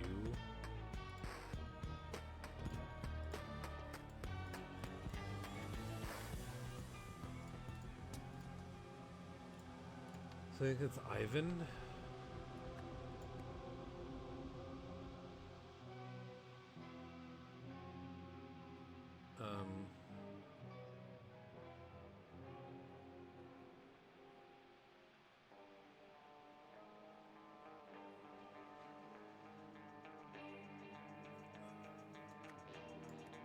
Oh, beacon? Activated a beacon. Activated the beacon, yes. So when Jasper climbed out, Ivan and Ansel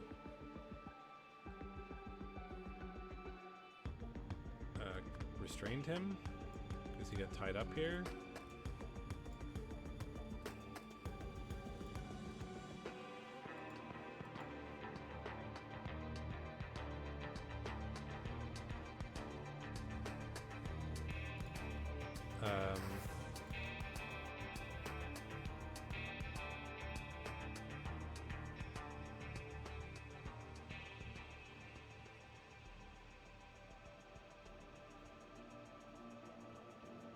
But because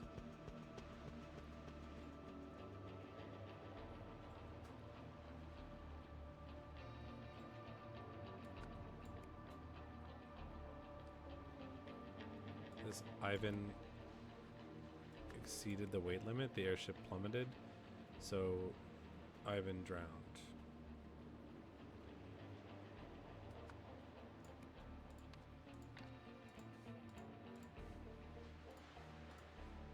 Airship.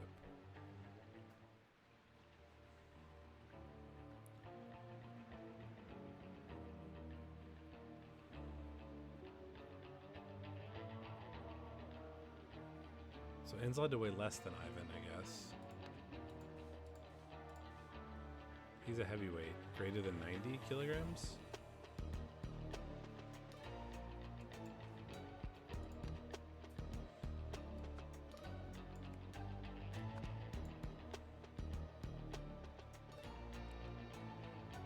So he was fine.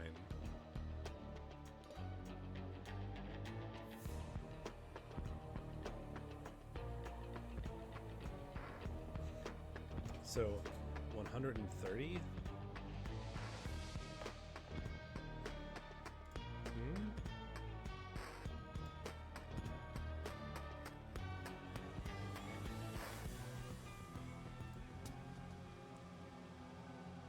Or so 100, so they're 160.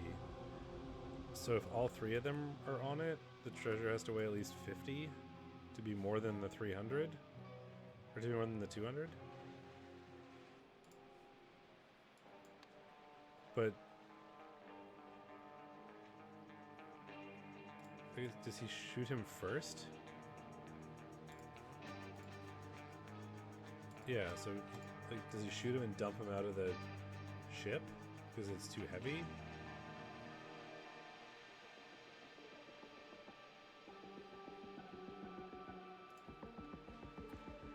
That doesn't really track with me. Ivan Krenz and Ansel Marsh restrained him.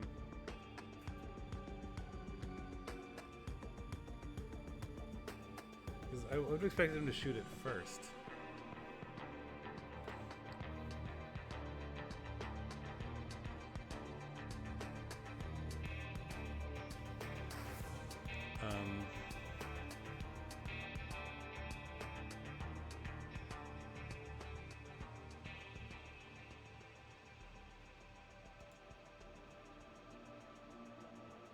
No, so this can't have happened.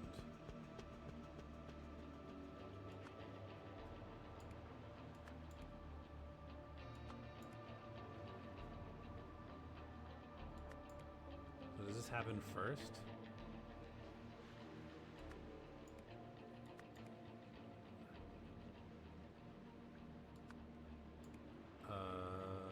Ansel Marsh. So he shot him because he exceeded the weight limit, because the three of them would have been too heavy, right? That's 210 kilograms.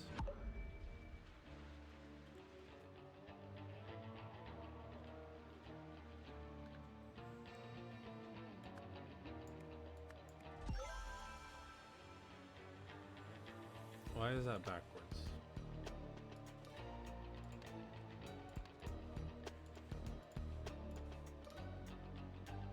Oh, because the balloon, yeah. So you inflate the balloon and it'll push the hydrogen out.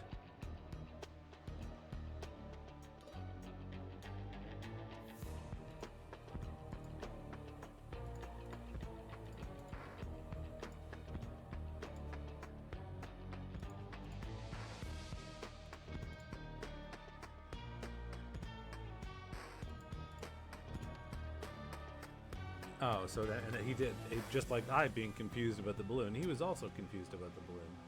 Because you look at those controls, Ivan Kearns inflated the balloon. The airship plummeted, so he drowned. Hell yeah, let's go. So while that's happening, we're in the grotto.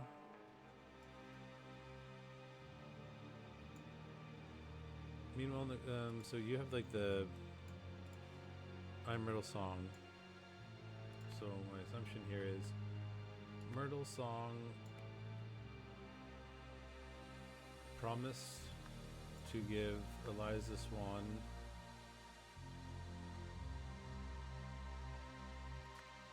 treasure? That feels weird. My share of the treasure. It feels like incorrect grammar, but we'll take it. If she did what?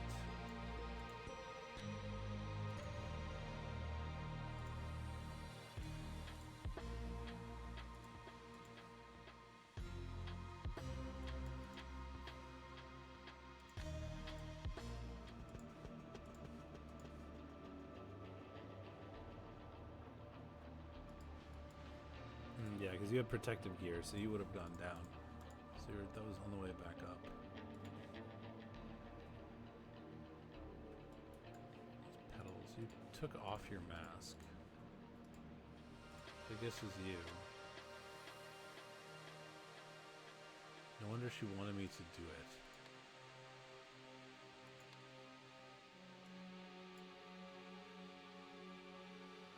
If she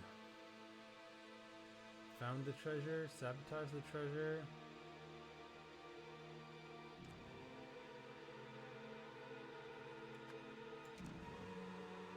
Removed the gas mask? I mean, that's what she did.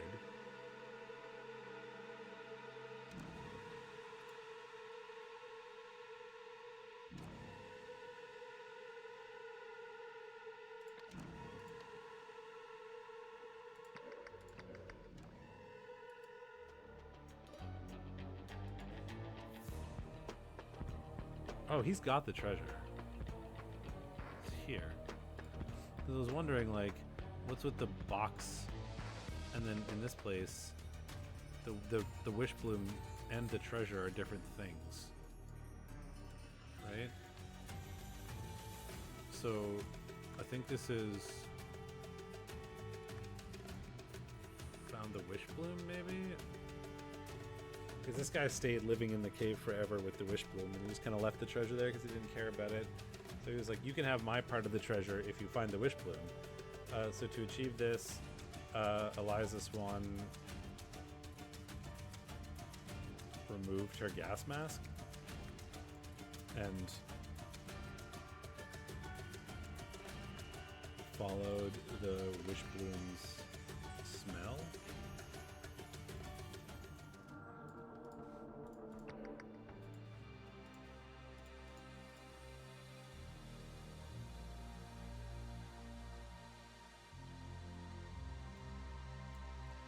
But after reading Walter Keane's letter, maybe Eliza Swan realized that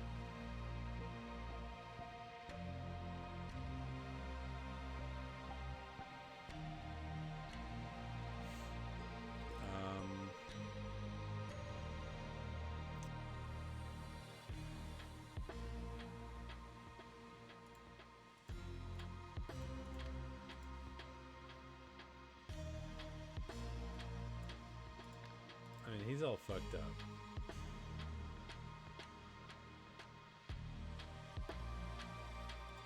he wrote that letter.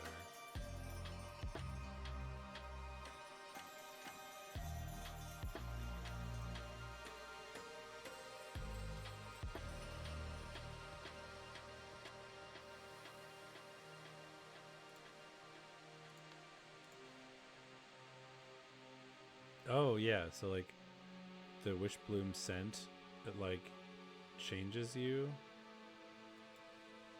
and she knew that. Oh, and she wanted people to wear gas masks down there because she tore off the thing that's like this this weed is harmless, because if we look at the other one, this book is torn.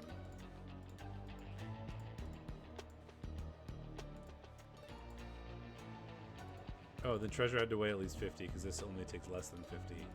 I was doing the math because I knew this had to crash. But that explains that. You know, this can cause tissue scarring and damage, so she ripped off the bottom so that people thought this sorrel grass was that, to force people to wear the gas mask going down. Because she didn't want to smell it, so she knew that smelling it was bad. That's why she wanted everyone to wear the gas mask. So she realized that Myrtle's song knew the Wishbloom's smell. Transformed. Doesn't like mutate or anything. People. So Eliza Swan shot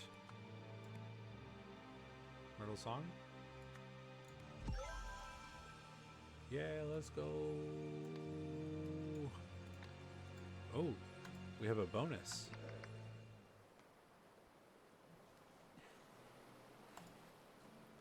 No, darling, I already got my wish and much more besides. Do you ever wish you could change the past, my love? Oh dear. This is... Okay, so on February 27th, 1979, or 1797, Jack Taryn and his crew pillaged a Lemurian ship after somebody tipped him off.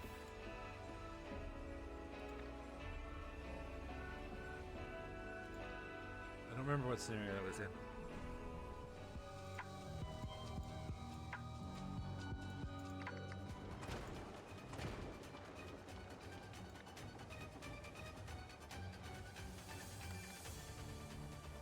One of these scenarios, somebody told, like, there's like a note that says he got told.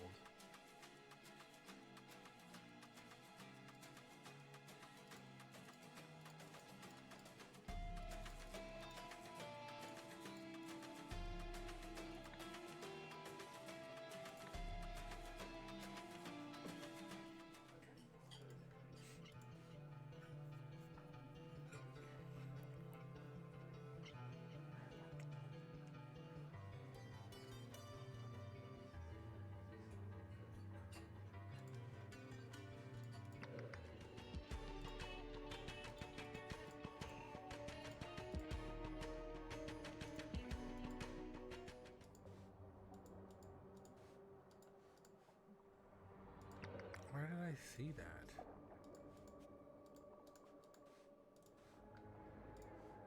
That was somewhere. It was like a letter. Oh, was it one of the like main screen things here?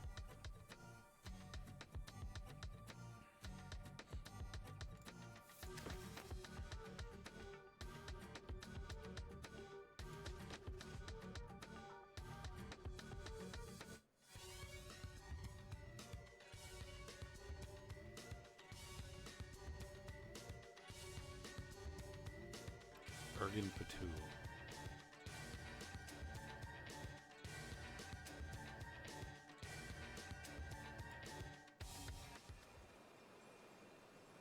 So is it...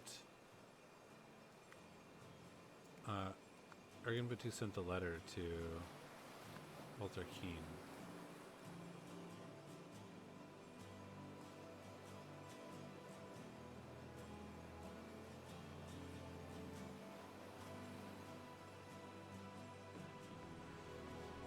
Oh, with the treasure in the possession, the crew got infected by the Wishbloom's smell, except for what's his name? Elazar Gardner, because he had no nose. He was the guy with the wooden nose, the bosun or whatever. Meanwhile, the 70 Seas Company searched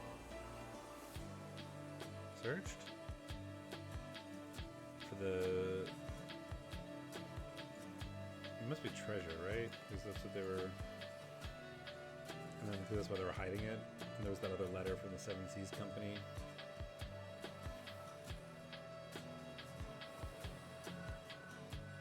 So the crew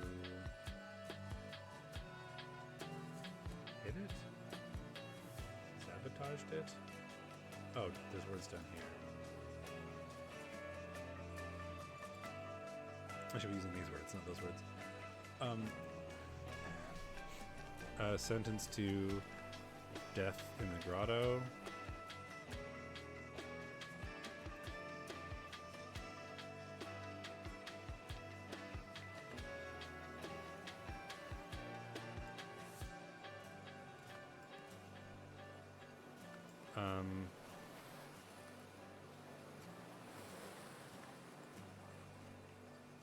Tried to steal the Wishbloom. That was Walter Keane stole the Wishbloom. Yeah, he was caught and sentenced to death in the grotto.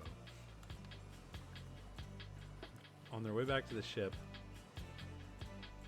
I think it's well, Ada Baker successfully poisoned everyone except for what was his name?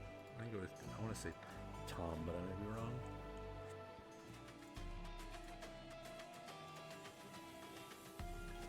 No, Stefan.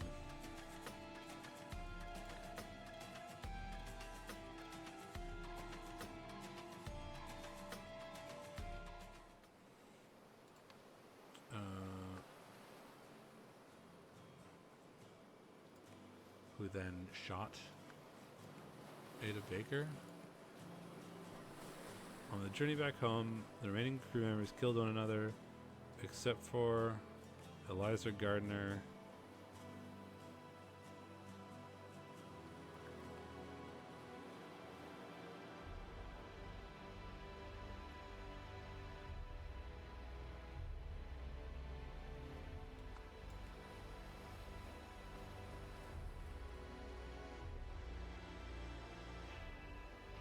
That's his.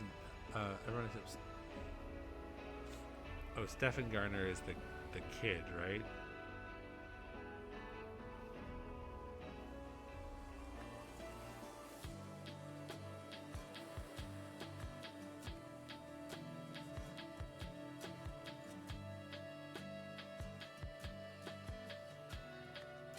I escaped with the map.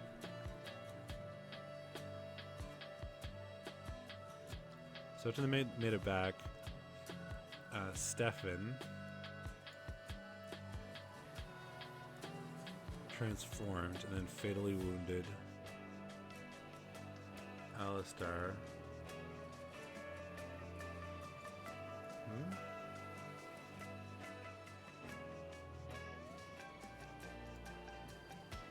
Oh right, yeah, because he shot him. And then so he transformed and wounded. And then shot Stefan, who like ran out, and then the skeleton washed up on the shore with like his weird claw things.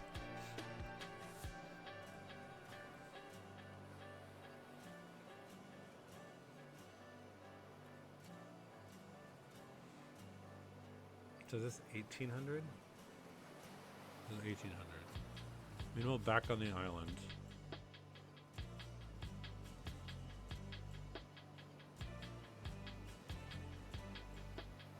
Also escaped.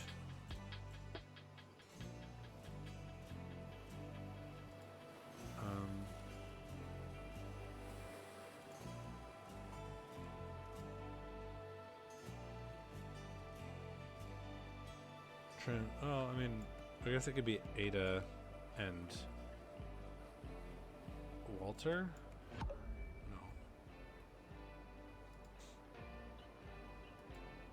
No. Oh, not Ada. She died. What's her name?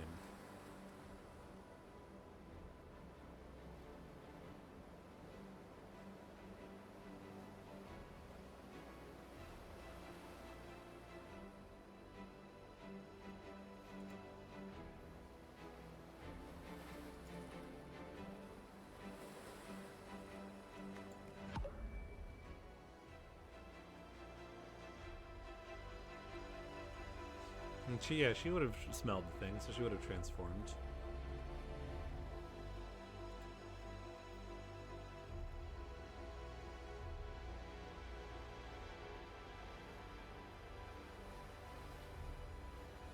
Stefan Erner transformed.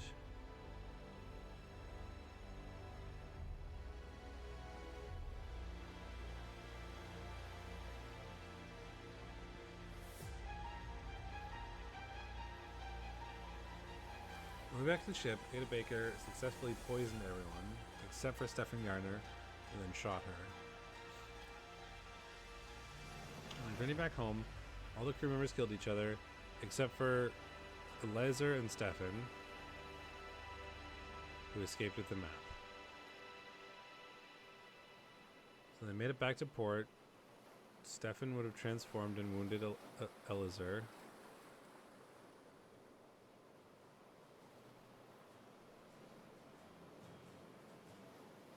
And in turn killed Stefan.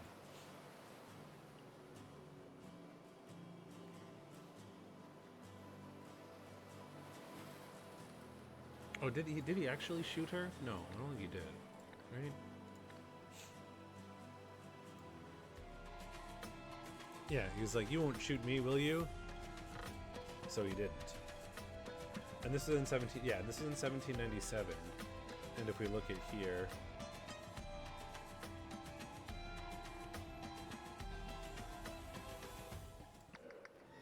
in 1927, 1805. So she died. Oh, this is Ada. She transformed.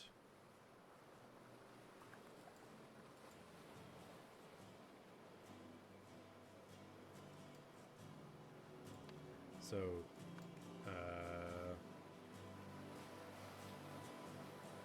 sabotaged? Oh, I keep looking at this. I should be looking at this. Spared. Yay! We did it.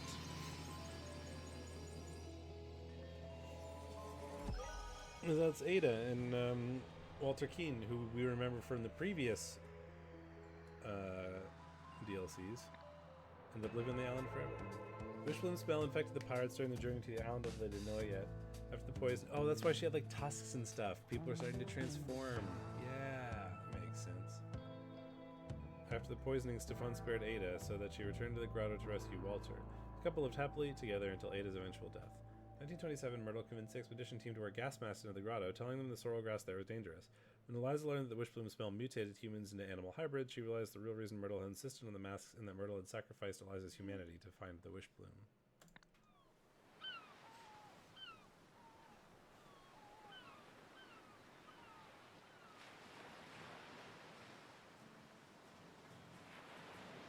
Five years later.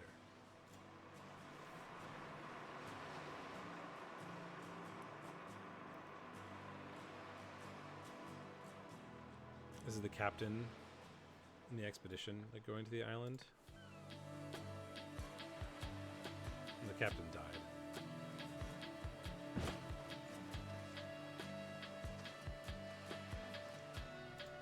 Leaving his box with all the stuff on the island. So there's more to go. We did it. And it's all the DLCs. I'm very tired. That was a lot. We did all of them. We did all 3 of these. It took us like 9 hours. So I'm done. That was really fun. I'm glad I did it because I love this game and I'm happy to have finished it. And thank you for hanging out while I did it, if you were here for any amount of time. I don't know when we'll be back. I do this whenever I feel like it. It might be next week. It might be several months from now. But I'd like to stream puzzle games or story games like this, so there'll probably be more for me. Whenever I feel like playing another one, I will stream it. So, thanks very much for hanging out. Yeah, I know like the lack of a schedule or whatever makes it really hard to actually like catch me live or whatever. So like following is not going to be that helpful.